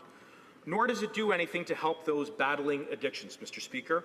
Health and criminal justice experts assert that addressing the demand side is critical to comprehensively responding to complex social problems like these. The import and export offences targeted by Bill C-338 are already punishable by a maximum term of life in prison. In Canada, this is the highest penalty a judge can impose. In my personal experience as a drug prosecutor, our judges consistently use their discretion to impose stiff penalties if and when they are warranted. In fact, courts around the country are already treating fentanyl trafficking very seriously. For example, in a recent decision called Regina versus Fife, this is a 2017 decision, the judge imposed a total sentence of 5 years imprisonment on a low-level, first-time fentanyl trafficker. Now, I would point out, Mr. Speaker, that this is 2 more years than the mandatory minimum jail sentence proposed by this private member's bill. In the decision, the court noted that an appropriate sentence for fentanyl must be more serious than other hard drugs, for example, cocaine, given the substantial risks posed by this and similar opioids. Moreover, appellate courts across the country are revisiting sentencing ranges for those who traffic in these dangerous substances, noting that previous ranges are, quote, out of sync with the dangers these substances pose to society. And I offer and commend to this House the case of Regina and Smith, decided by the British Columbia Court of Appeal in 2017. And I'll pause as well to note that it is important that we reaffirm the fundamental principle of the independence of the judiciary as the public imparts a high degree of confidence on the judiciary to do their job. Therefore, soyons clairs, nous parlons d'un... Let's be clear. What we are talking about is an unprecedented number of drug overdose deaths across Canada. Our government fully appreciates the gravity of the situation, and we continue to take steps to address it. The policies put in place to respond to this crisis must be informed by performance measurement standards and evidence. These policies must have an immediate impact on reducing the number of these tragic deaths. That is why I'm happy to see that our government has instituted a new Canadian drugs and substances strategy. The strategy is focused on prevention, treatment, and enforcement, but it also reinstates harm reduction as the core pillar of Canada's drug policy. The strategy constitutes a comprehensive, collaborative, compassionate, and evidence-based approach to drug policy. To advance this strategy, the Minister of Health introduced Bill C-37, an act to amend the Controlled Drugs and Substances Act and to make related amendments under other acts. Together, these will address the serious and pressing public health issues related to opioids. That bill has now received royal assent, and that is something that I think all members in this House should celebrate. This legislative response is one important part of our government's comprehensive approach to drug policy in Canada. Bill C-37 will simplify and streamline the application process for supervised consumption sites, clamp down on illegal pill presses, and extend the authority of border officers to inspect suspicious small packages coming into Canada, which is precisely the object of what the private member's bill here is trying to address. Mr. Speaker, in relation to this last point, extending the inspection powers of the CBSA officers is important because one standard size envelope can contain 30 grams of fentanyl, potent enough to cause 15,000 overdoses. These numbers will increase exponentially where the substance in question is carfentanil. In addition, our government is also investing over $100 million to support the new Canadian Drugs and Substances Strategy. And this is in addition to $10 million in emergency support that the federal government has provided to the province of British Columbia to assist in responding to the overwhelming number of overdoses. Mr. Speaker, in closing, let me just say that while the private member's bill is well-intended, its objects will not be accomplished throughout the provisions that have been set out in it, and this is for all the reasons that I have stated in my remarks, and I therefore encourage all members to vote this private member's bill down on the opposition side and to continue to support all of the good work that our government is doing with regards to controlled substances. Thank you. Resuming debate, the honourable member for Foothills. Thank you very much, Mr. Speaker. It's an honour to rise today and speak in favour of my colleague from Markham Unionville's private member's bill. And I want to thank the other members who have risen in the House today to speak on this, this important piece of legislation to amend the Controlled Drugs and Substances Act in order to increase sentences for offences related to the importing and exporting of controlled drugs and substances. Mr. Speaker, I want to be very clear. We have an opioid crisis. It's plaguing our communities, and we must, as legislators, take some sort of action. Now, we've certainly heard from some of my colleagues earlier today, like Bill C-37, which would give our border services agents additional tools to address things like illegal pill presses, to search small packages. Those are all steps. Those are all steps to address what I think all of us in this House would agree is a plague that is impacting communities across the country. And Bill C-338 is also another step for us as parliamentarians to give our law enforcement officers, as well as the judicial system, the tools they need to fight this opioid crisis that is taking away our friends, our neighbors, and unfortunately, in some cases, our family. Now, I want to talk a little bit about what's going on in my home province of Alberta. This is, my riding is almost completely rural. We have never seen something like this affect the communities in my riding, I think, as long as most of us have been there. For example, in 2016, there were 338 accidental opioid deaths, and they're predicting that 2017 will be much, much worse once those numbers are available. I have a First Nations community in my riding, Kainai Blood First Nation, which had to declare a state of emergency in 2016 for the number of deaths that they were facing in their community, many of those from young people. And about 80% of the deaths in Alberta were people aged 20 to 35 years old. These are young people that have their entire lives ahead of them. And I think we have to understand that we have to get away from that stereotype that these are somehow down and out people, have long-term drug addiction problems, and some of them may certainly have that. But what is most frightening to myself, and I think to many of my colleagues who are in this House, is the fact that a large number of those who have died from these opioid overdoses, many of them have tried it for the first time or have taken something else unbeknownst to them that fentanyl or carfentanil was laced in that product. And I know my colleague across the floor was talking about trying to take marijuana out of the hands of children and out of the black market. Unfortunately, many of these deaths are from people smoking marijuana that has been laced with some of these products, very dangerous products. And I think it's disingenuous to say that the legislation brought forward by the Liberal government is going to take marijuana out of the hands of children. And that's what concerns me with their approach to fentanyl. If you're allowed to have these plants, 4 plants, 3 feet high in your house, how is that possibly going to make it less accessible to children? For example, in Ontario, you have the provincial Wind government saying that they're going to look at the LCBO as the avenue or the vehicle to sell marijuana. The odds of the LCBO selling marijuana at a cheaper price than what is available on the street is probably slim and none.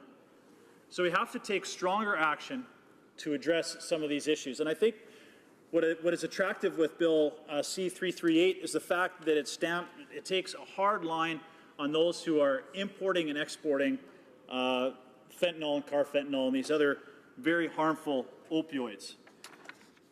These products are flooding our communities. And I would attest that there is not a community, there's not a constituency, there's not a riding anywhere in Canada that is immune to this opioid crisis. Certainly, I think those of us who are in Western Canada, BC, Alberta, certainly felt it a little bit sooner than maybe the rest of the Canadian provinces and territories. But it is certainly making its way across Canada. And the massive number of these pills, these fentanyl and carfentanil, and I know a lot of it is, certainly some of it is from prescriptions, pharmacies who are patients who are distributing or reselling these products, but the vast majority of it is being imported from out of the country, a lot of it from China. And I think we have to take some very strong steps as parliamentarians to ensure those who import these products, those who export these products, we don't have as much control over that aspect of it, but those who are importing these products face some very harsh punishment when they do this. I have been to far too many funerals over the last 2 or 3 years from young people who have overdosed on fentanyl.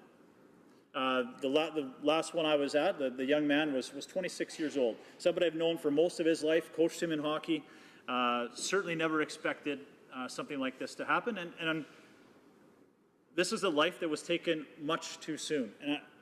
And I know this doesn't exactly address, this bill doesn't address some of the consequences of fentanyl abuse and opioid abuse, but it certainly addresses some of the root cause of it.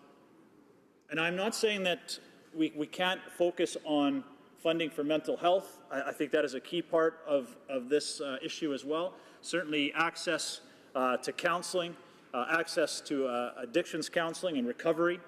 Those things are also very critical, and I'm hoping we have those discussions in this Parliament moving forward. But I think a big part of this is also on the justice side. What do we as parliamentarians, do we give the tools to our law enforcement and justice to ensure that they can crash down hard or take hard action against these people who are importing these products and then selling them in our communities, in our neighborhoods, our schoolyards, and certainly in communities across the country. And I think that's why as Conservatives, we have taken such a hard stance on ensuring that we have safe communities, mandatory sentencing, being tough on crime, because I believe as Canadians, certainly I know my family, we want to make sure that we have safe communities, safe streets, and I can feel comfortable that my children are safe in my community. And I think that's why it's so critical that we do everything that we can to stop the illegal importation of these drugs, methamphetamines, ecstasy, fentanyl. And again, yes, we must provide our health services with the tools they need for mental health, resources on counseling. But again, we must ensure that those who are importing and selling these drugs face the most harsh punishment. They must be severely held accountable for when they take these actions and are importing these type of products. And again, Mr. Speaker, I want to emphasize the fact that we are not, with this bill, with Bill C-338, we are not talking about substance misuse. And I don't want our friends across the floor to think that we are not focusing on the consequences of drug addiction. And that was a large issue with Bill C-37 that we talked about in the last session. But we are talking about people who are bringing in these illegal drugs and these illegal substances into our country, making them available for sale and distribution in our communities. And of course, I recognize the importance of mental health services, but it is also to ensure that we have the tools in place that those importing these drugs and selling these drugs face the most severe consequences. And again, this bill from my colleague from Ontario is just one step, one tool in taking action against these importers, and I'll say drug dealers. And Mr. Speaker, we are facing an emergency. Drugs do not discriminate. It doesn't matter what age you are, what gender you are, or how much money you make. These drugs are dangerous, and unfortunately for many of us in this House, we have seen that they can kill our friends, our neighbors, our loved ones. Again, it is important as parliamentarians that we take action. Canadians are looking to us to take strong action on the opioid crisis, and I believe Bill C-338, brought forward by my colleague from Markham-Uniondale, is a key part of that strategy and is one tool that we can take to ensure that our communities and our families are safe. Thank you very much, Mr. Speaker. Resuming debate. Reprise de débat. Resuming debate. Resuming debate. Accordingly, I invite the honourable member for Markham-Unionville for his right of reply. The honourable member has up to 5 minutes for his comments, and we'll go to him now.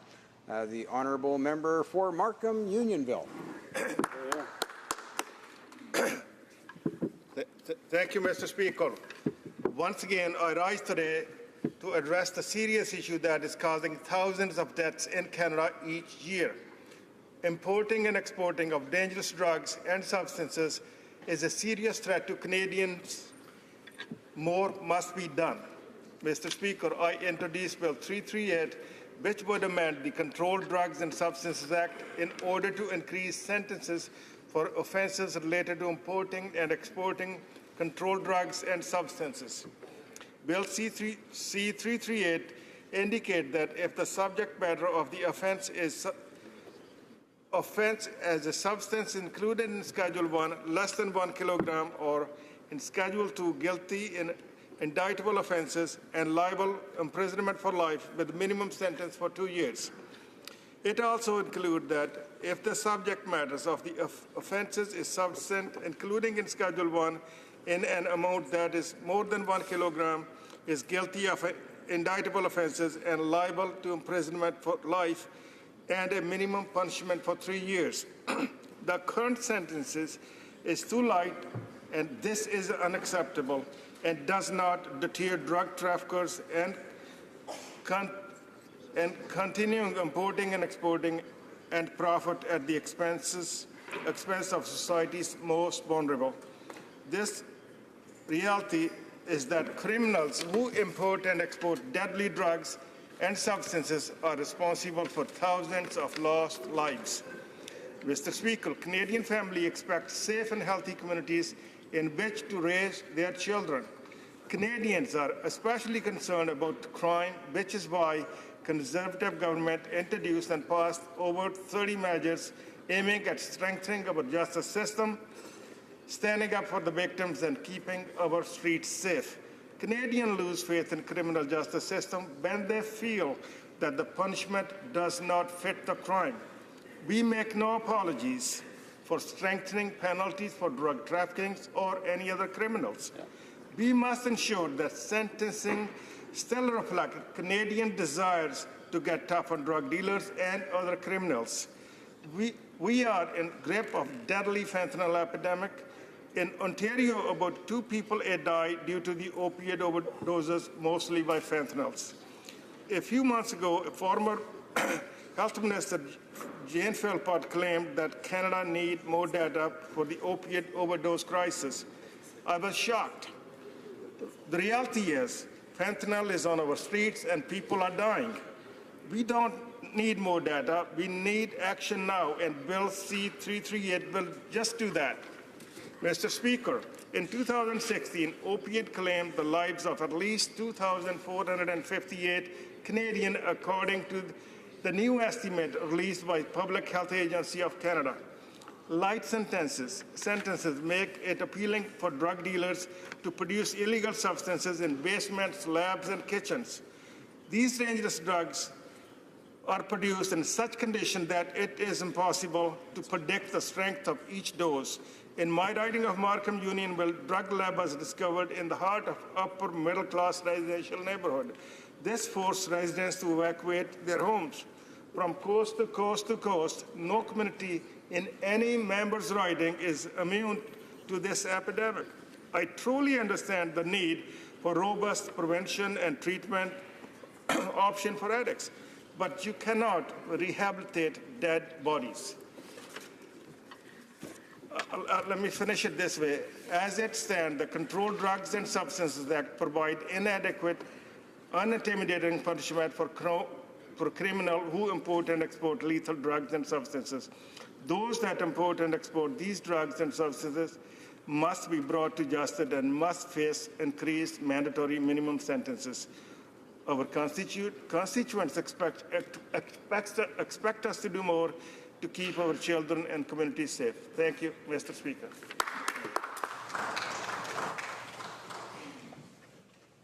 The question is as follows. Mr. Soroya, seconded by Mrs. MacLeod, Kamloops Thompson Caribou, moved that Bill C-338, an act to amend the Controlled Drugs and Substances Act, punishment, be now read a second time and referred to the Standing Committee on Justice and Human Rights. Is it the pleasure of the House to adopt the motion? No. All those in favour of the motion will please say yea. Yea. All those opposed will please say nay. Yea. In my opinion, the nays have it.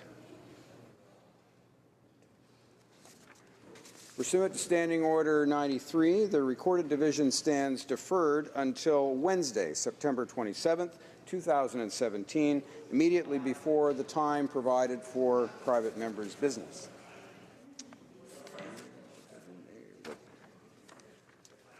At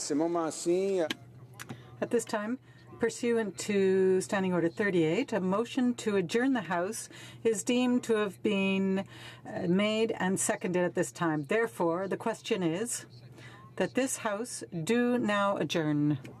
Member for Saanich Gulf Islands.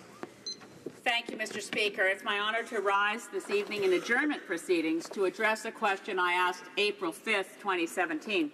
I'm extremely pleased that this question is still on the order paper because the matter has never been more timely. My question to the Prime Minister then was that since Bill C-38 in 2012, we, that is Canada, has been labouring under a broken environmental assessment process. The day I rose to ask the question was the day that the landmark report from the expert panel, convened by the Honourable Minister for Environment and Climate Change, reported back. And what I put in my question to the Prime Minister then was, and I quote, the expert panel makes a bold recommendation. Get rid of the National Energy Board's environmental assessment process, have a single authority, and give it quasi-judicial powers, unquote. I asked the Prime Minister when we could see this recommendation legislated. Well, unfortunately, that question in April, May, and June passed without any answer to when we would see this legislated. And to my horror, right after the House rose for the summer, a discussion paper was put forward from the federal government which combined the 4 different tracks of consultation that had been going on. The expert panel on environmental assessments, the one I've mentioned so far. There was also an expert panel on the National Energy Board, a statutory process under the Standing Committee on Fisheries and Oceans looked at fixing the Fisheries Act, and the Transport Committee looked at the Naval Waters Protection Act. This cluster of acts had been wrecked under the two omnibus budget bills of 2012, C-38 in the spring and C-45 in the fall.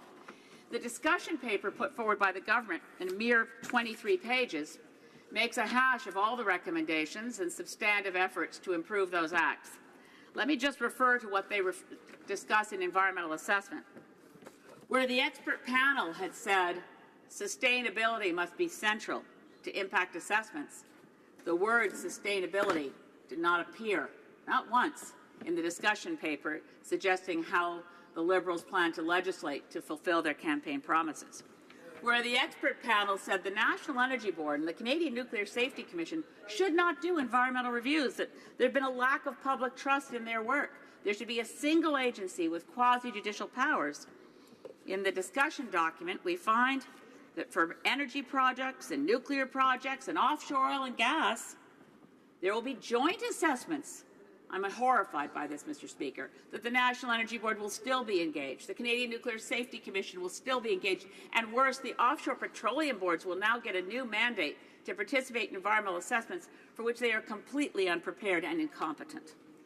Lastly, the expert panel also said that we must ensure that there be federal jurisdictional triggers, that whenever a matter, a project, was on federal land, involved federal money, or was where the federal government was a proponent, in other words, those things that were originally found back in the guideline orders in the 1970s. The first federal environmental assessment was in a guideline order put forward by Cabinet. It was then replaced with the Canadian Environmental Assessment Act, brought forward under the Mulroney government, brought into law under Chrétien. This scheme of laws were substantively and substantially amended over the years to further improve the process, to avoid duplicative processes, to have joint processes, to ensure that there was one project and one review, and so on.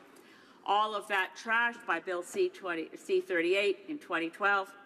And to my horror now, Mr. Speaker, as I stand before this House, if the discussion document is what is legislated, the chief recommendations of the expert panel are being trashed and ignored, and we will not see the restoration of environmental assessment as it existed in 2006.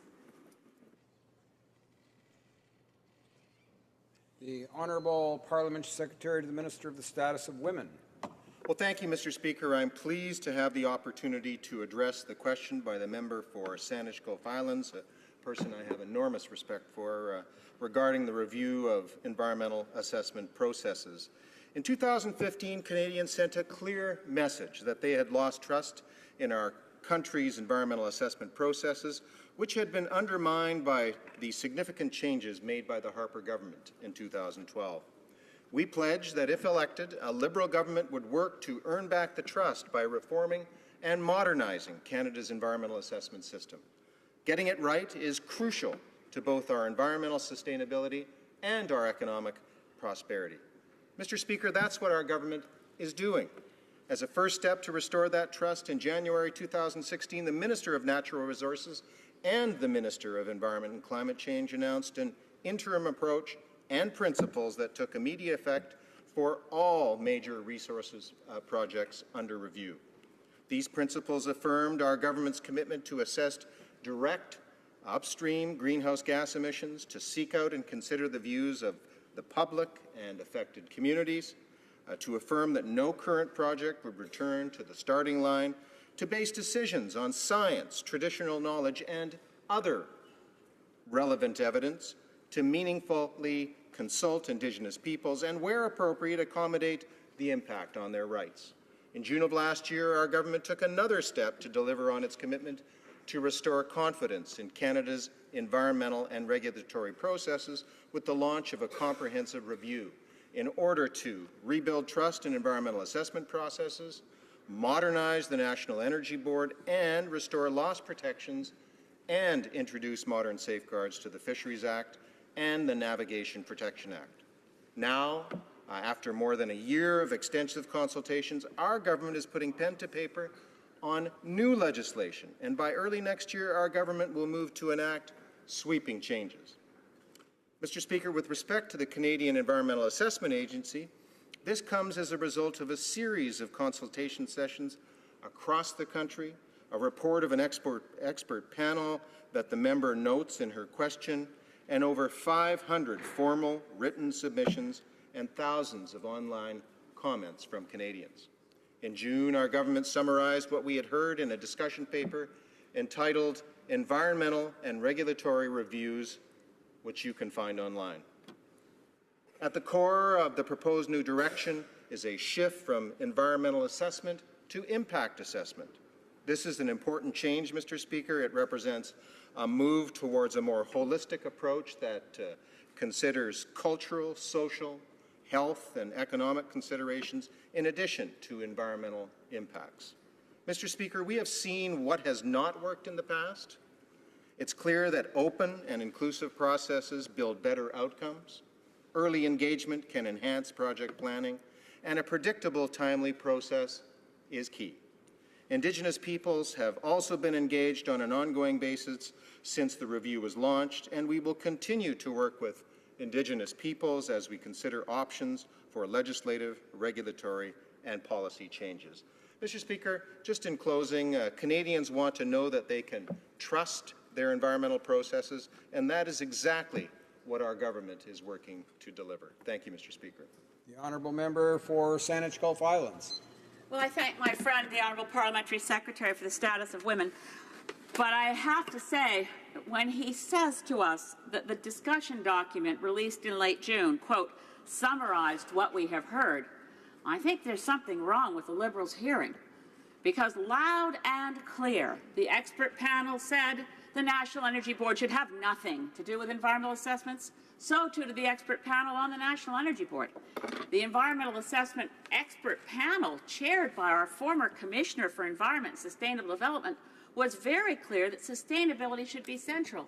It was very clear that we need to go beyond a project list that limits when environmental reviews take place to look at federal jurisdiction overall.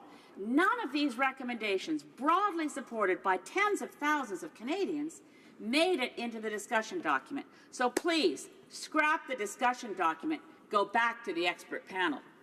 The Honourable Parliamentary Secretary. Well, thank you, Mr. Speaker, and I want to thank the honourable member for her intervention and just remind her that our goal is to provide regulatory certainty to business, respect the rights of Indigenous peoples, and engage communities, and to protect our environment for generations to come. We know that the environment and the economy must and do go together. We have a responsibility to be careful stewards of our resources, and we have an opportunity to create jobs and opportunities for Canadians. It's about building a system that's in the best interest of Canadians, a system that they can trust, and one where the environment and the economy work hand in hand. Mr. Speaker, we are working towards that end. Resuming debate, the honourable member for Nanaimo, Ladysmith. Thank you, Mr. Speaker. I rise again to encourage this government to put its proclamations of alignment with working women and all women in the country. It's avowed feminism. I'm urging again this government to turn those good words into action that will result in meaningful differences in the lives of women every day. For example, the government has continued to fail to table pay equity legislation in this House, despite an all-party committee calling for that legislation to have been tabled 4 months ago. The government says that they'll probably get to it around the time of the next federal election. As of tomorrow, we hit a serious milestone. As of tomorrow, women in Canada will be effectively working for free for the rest of the year. Even in 2017, women continue to be paid 74 cents on the dollar that Canadian men earn. And if that gap were spread over an entire calendar year, then beginning tomorrow, Friday, September 22nd, women would go the rest of the year without any pay. Now, that would be worse if you're a woman of color. It would be an even earlier date in the year if you're a woman with disabilities. Indigenous women have been effectively working for free in our country since June the 4th. Surely a government that actually wants to stand for gender equality would have already made legislative action using the power of their majority and the power of this Parliament to make real change that would make a difference in the lives of women and their families. It's been 13 years since the Pay Equity Task Force presented to final report to this Parliament, which the Liberal government of the day agreed with.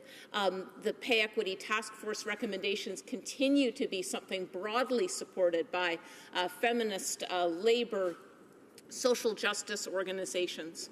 And at the committee that the parliamentary secretary and I both sit on, the Status of Women Committee, we've been hearing witness after witness saying pay equity is at the foundation of economic justice for women in Canada. My staff have done the math on this, bless them, and they're following the United Nations campaign, which is End the Robbery, hashtag End the Robbery. They calculate that if pay equity legislation had been brought in place in 2004 when it was recommended, women in Canada would have had $655 billion more in their pockets. And so, once again, I ask, why is this government not putting its feminist rhetoric into action by legislating pay equity for women in Canada? All Parliament Secretary to the Minister of Status of Women. Well, thank you, Mr. Speaker, and I want to welcome my colleague from Nanaimo, Ladysmith, back to Parliament, and I'm pleased, as always, to respond to her question. And as the honourable member knows, Mr. Speaker, the Minister of Status of Women has emphasized many times that our government has made gender equality a priority. And we are turning this commitment into action. Budget 2017 included a tremendous step forward in terms of openness and transparency on gender issues. For the first time ever, it included a groundbreaking gender statement, not as an annex, but as a full chapter in the budget itself. This gender statement raises the bar in our understanding of how public policies affect men and women differently. We intend to build on this achievement in future budgets, Mr. Speaker. I also want to highlight some of the very important initiatives contained in Budget 2017. It included a commitment of $100.9 million over 5 years and $20.7 million per year ongoing for It's Time, Canada's strategy to prevent and address gender-based violence, the first strategy of its kind, Mr. Speaker. Over the next 11 years, our government has also committed to investing $7 billion in early learning and childcare and over $11.2 billion in a national housing strategy. In particular, these investments will support access to childcare and allow greater participation in work, education, and training, particularly for mothers. Budget 2017 announced a new employment insurance caregiving benefit that will allow more caregivers, the majority of whom are women, to balance their work and family responsibilities. Our government will also create more flexible work arrangements for federally regulated employees, including flexible start and finish times, and the ability to work from home, and new unpaid leaves to help manage family responsibilities. Not only has our government stood by our promises in Budget 2017, Mr. Speaker, but we continue to work very hard on issues such as pay equity. This view was clearly reflected in the government's response on October 5th, 2016, to the report of the Special Committee on Pay Equity, which I believe the honourable member sat on. In its response, our government stated that it strongly believes in the principle of equal pay for equal value. Additionally, we believe in fair treatment of all workers, regardless of gender, and commit to developing proactive pay equity reform in the federal jurisdiction. We have made a commitment to introduce pay equity legislation in 2018. Mr. Speaker, I am proud of all of these actions taken by our government that support the needs of women and their families, move us closer to gender equality, and strengthen the middle class from coast to coast to coast. Thank you, Mr. Speaker. The honourable member for Nanaimo, Ladysmith. If this government really was committed to pay equity, successive Liberal and Conservative governments would not have fought Canada Post employees in court for 30 years in their challenge trying to get pay equity. The government would have, in this Parliament, acceded to the special committee's request that that legislation be tabled 4 months ago. We're now being asked to wait a few more years. Making promises, making budget announcements, making commitments does nothing for the lives of women right now to get out of poverty, where they so often live, and retire in poverty. We need action now, and we've got a long list of recommendations. Change unemployment insurance to accommodate part-time and precarious work. Introduce now domestic violence leave provisions so that women don't need to lose their jobs if they need to take their families to safety. Implement and pay for new childcare spaces this year. This budget did not do that. Pay equity now. Unemployment insurance. There's so many things that this government could do that would make a difference this year, put more money in women's pockets. We would all end up better, and I'm dismayed that they continue to be all talk and no action. Honourable Parliament Secretary. Well, thank you again, Mr. Speaker. And as I said earlier, our government continues to champion initiatives that advance gender equality in this country. Budget 2017 included a tremendous leap forwards in terms of openness and transparency on gender issues, and we have made strong movement towards our commitment to introduce pay equity legislation by 2018.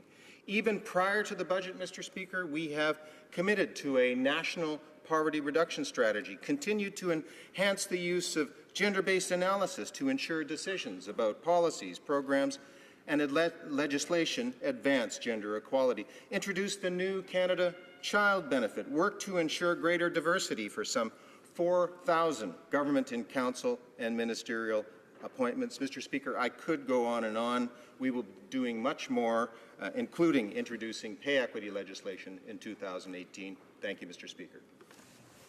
Resuming debate, the honourable member for Kootenay, Columbia. Thank you, Mr. Speaker.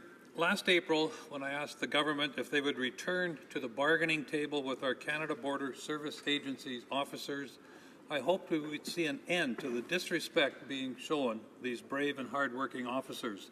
They have not had a collective agreement in place for over 1,100 days. This is clearly not acceptable.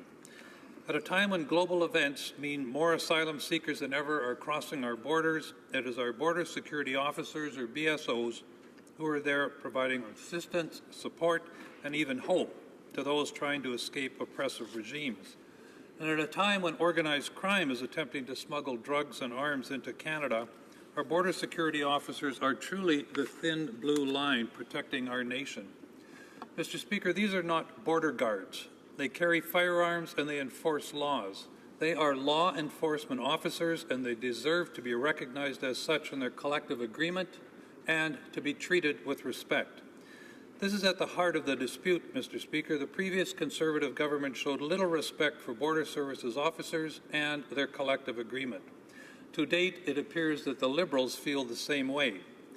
One of my constituents in Kootenay, Columbia, recently wrote to you, Mr. Speaker, on September 15th, stating that he and his BSO colleagues have gone 3 years without a contract and that they are being denied wage and pension parity with other federal law enforcement agencies. In his letter, he wrote, "Given the nature and scope of our key duties, responsibilities, and the risk we face, it seems unconscionable that the current Canadian government continues to offer BSOs fewer benefits and less respect than other Canadian law enforcement agencies." Let's take a look at just how important these officers are, Mr. Speaker. According to the Canadian Border Services Agency's 2015-16 Departmental Performance Report, signed off personally by the current minister, officers welcome over 93 million travelers to our country each year. They process over $16 million in commercial shipments, and they collect over $30 billion in revenue. The cost to collect that $30 billion, $1.7 billion, a fraction of what they brought into our federal revenue stream. I'd like to quote the minister from his written message in that performance report. He wrote, "I can confidently say that the dedicated men and women of the CBSA are meeting their responsibilities with excellence, day in and day out." I agree, Mr. Speaker. These officers are absolutely meeting their responsibilities with excellence. Unfortunately, the government is not. They're steadfastly refusing to negotiate a new contract. It is not surprising, then, that in a recent federal job survey, the CBSA ranked dead last in employee satisfaction, 58th out of 58 public servant agencies surveyed. They are struggling with attracting new recruits and keeping their current officers at a time when they need strength and numbers to keep us safe. We are fast approaching a crisis in law enforcement generally in Canada. To quote again from the letter sent to you, Mr. Speaker, by one of my BSOs, it is further hoped that the current Liberal government will engage in good faith bargaining and rightly recognize that the CBSA, along with its hardworking employees, are indeed legitimate law enforcement officers employed by a legitimate law enforcement agency. All told, we are only seeking what a reasonable person would consider fair and just, and trust that the Liberal government will come to the same conclusion. Will this government come to that conclusion? If so, I look forward to hearing that from my colleagues across the floor. Thank you, Mr. Speaker. The Honourable Parliamentary Secretary to the President of the Treasury Board. Thank you, Mr. Speaker, and thank you for the opportunity to address the view expressed by my honourable colleague that the government has been unfair in its contract negotiations with Canada's border guards. Mr. Speaker, border services officers and other peace officers in Canada have our government's utmost respect for the work and they do in the service they provide to Canadians every day. I appreciate his concern for these public service employees. As you may recall, soon after the government came into office, the President of the Treasury Board reached out to the public service unions and promised to negotiate fairly with them. Mr. Speaker, we have not wavered from that commitment. As a result, we have reached 19 agreements with bargaining agents representing close to 90% of the public service employees for which the Treasury Board is the employer. Our commitment to negotiate in good faith and reach agreements that are fair and balanced. In December 2016, we concluded our first of 4 tentative agreements with the Professional Institute of the Public Service of Canada. Since then, we have reached 15 more agreements with a number of other bargaining agents, including settlements with 4 of the 5 bargaining groups in the core public administration, represented by the Public Service Alliance of Canada. This is the very same union that represents the border guards. And we are committed to coming to agreement with all of the remaining bargaining units through respectful and good faith negotiations. As evidence of our good faith, Mr. Speaker, the government has also introduced a number of initiatives to repeal legislation that was regarded as anti-union. Repealed 2 laws, Bill C-377 and Bill C-525, related to the financial disclosure processes of unions and their certification. These bills were repealed as they had not been formulated in accordance with the principles of consultation. Further, we introduced legislation, Bill C-5, to repeal the controversial legislation that gave the government the authority to unilaterally override the collective bargaining process and impose a new sick leave system. And again, on November 28th, the government introduced another piece of legislation, Bill C-34, to repeal changes made to the Public Service Labour Relations Act in 2013. Ces changements These changes had given the employer the right to unilaterally designate essential services and had removed the union's choice of third-party dispute resolution. Mr. Speaker, all of this speaks to our record of good faith bargaining and clearly demonstrates our desire to achieve responsible results for all parties. Border Services Bargaining Unit of the Public Service Alliance of Canada, we are disappointed we were not able to reach agreements through mediated negotiations. But we do remain open to continuing negotiations and to reaching an agreement that is fair and reasonable for these very important employees of Canada and for Canadians. Thank you. The Honourable Member for Kootenay, Columbia. Thank you, Mr. Speaker, and I'd like to thank my colleague across the floor for her comments. First of all, they are not border guards. These are law enforcement officers doing very important work on our behalf, both keeping drugs and guns out of our country and working with quite a large increase in the number of asylum seekers coming into Canada. You know, it's 1,100 days plus now without a contract, and I think from the list that the honourable member presented, they can reach agreement, and so I would really encourage them to sit down and bargain in good faith with the Border Services officers and try and reach agreement on this contract. You can't imagine how hard it would be for all of them with the uncertainty they have. They're having trouble recruiting new members. They're having trouble keeping members. And so please do sit down with them, bargain in good faith, get a new contract. And I must say that I'm quite concerned about law enforcement generally in Canada. We saw the Yellow Stripe campaign from the RCMP. The people that keep us safe in the House here are still looking for a reasonable settlement as well to their contract. I think there really is a crisis in law enforcement right now across Canada. Thank you, Mr. Speaker. The Honourable Parliamentary Secretary to the President of the Treasury Board. Thank you, Mr. Speaker. And I do want to acknowledge the work and the commitment of my colleague across the aisle, and particularly on behalf of the environment and on behalf of the Border Service officers. Every day, our Border Service officers serve Canadians by facilitating the travel of people and trade to and from Canada while protecting the integrity of the border. Not an easy job. The government recognizes and appreciates the valuable work they do for the people of this country. At this point in our negotiations with them, the Border Services Bargaining Unit has declared impasse and will now seek to conclude its agreement through conciliation. Optimistic, Mr. Speaker, that there will be a conclusion that is acceptable to all parties in the near future. Thank you. The motion to adjourn the House is now deemed to have been adopted. Accordingly, this House stands adjourned until tomorrow at 10 a.m. pursuant to Standing Order 24-1.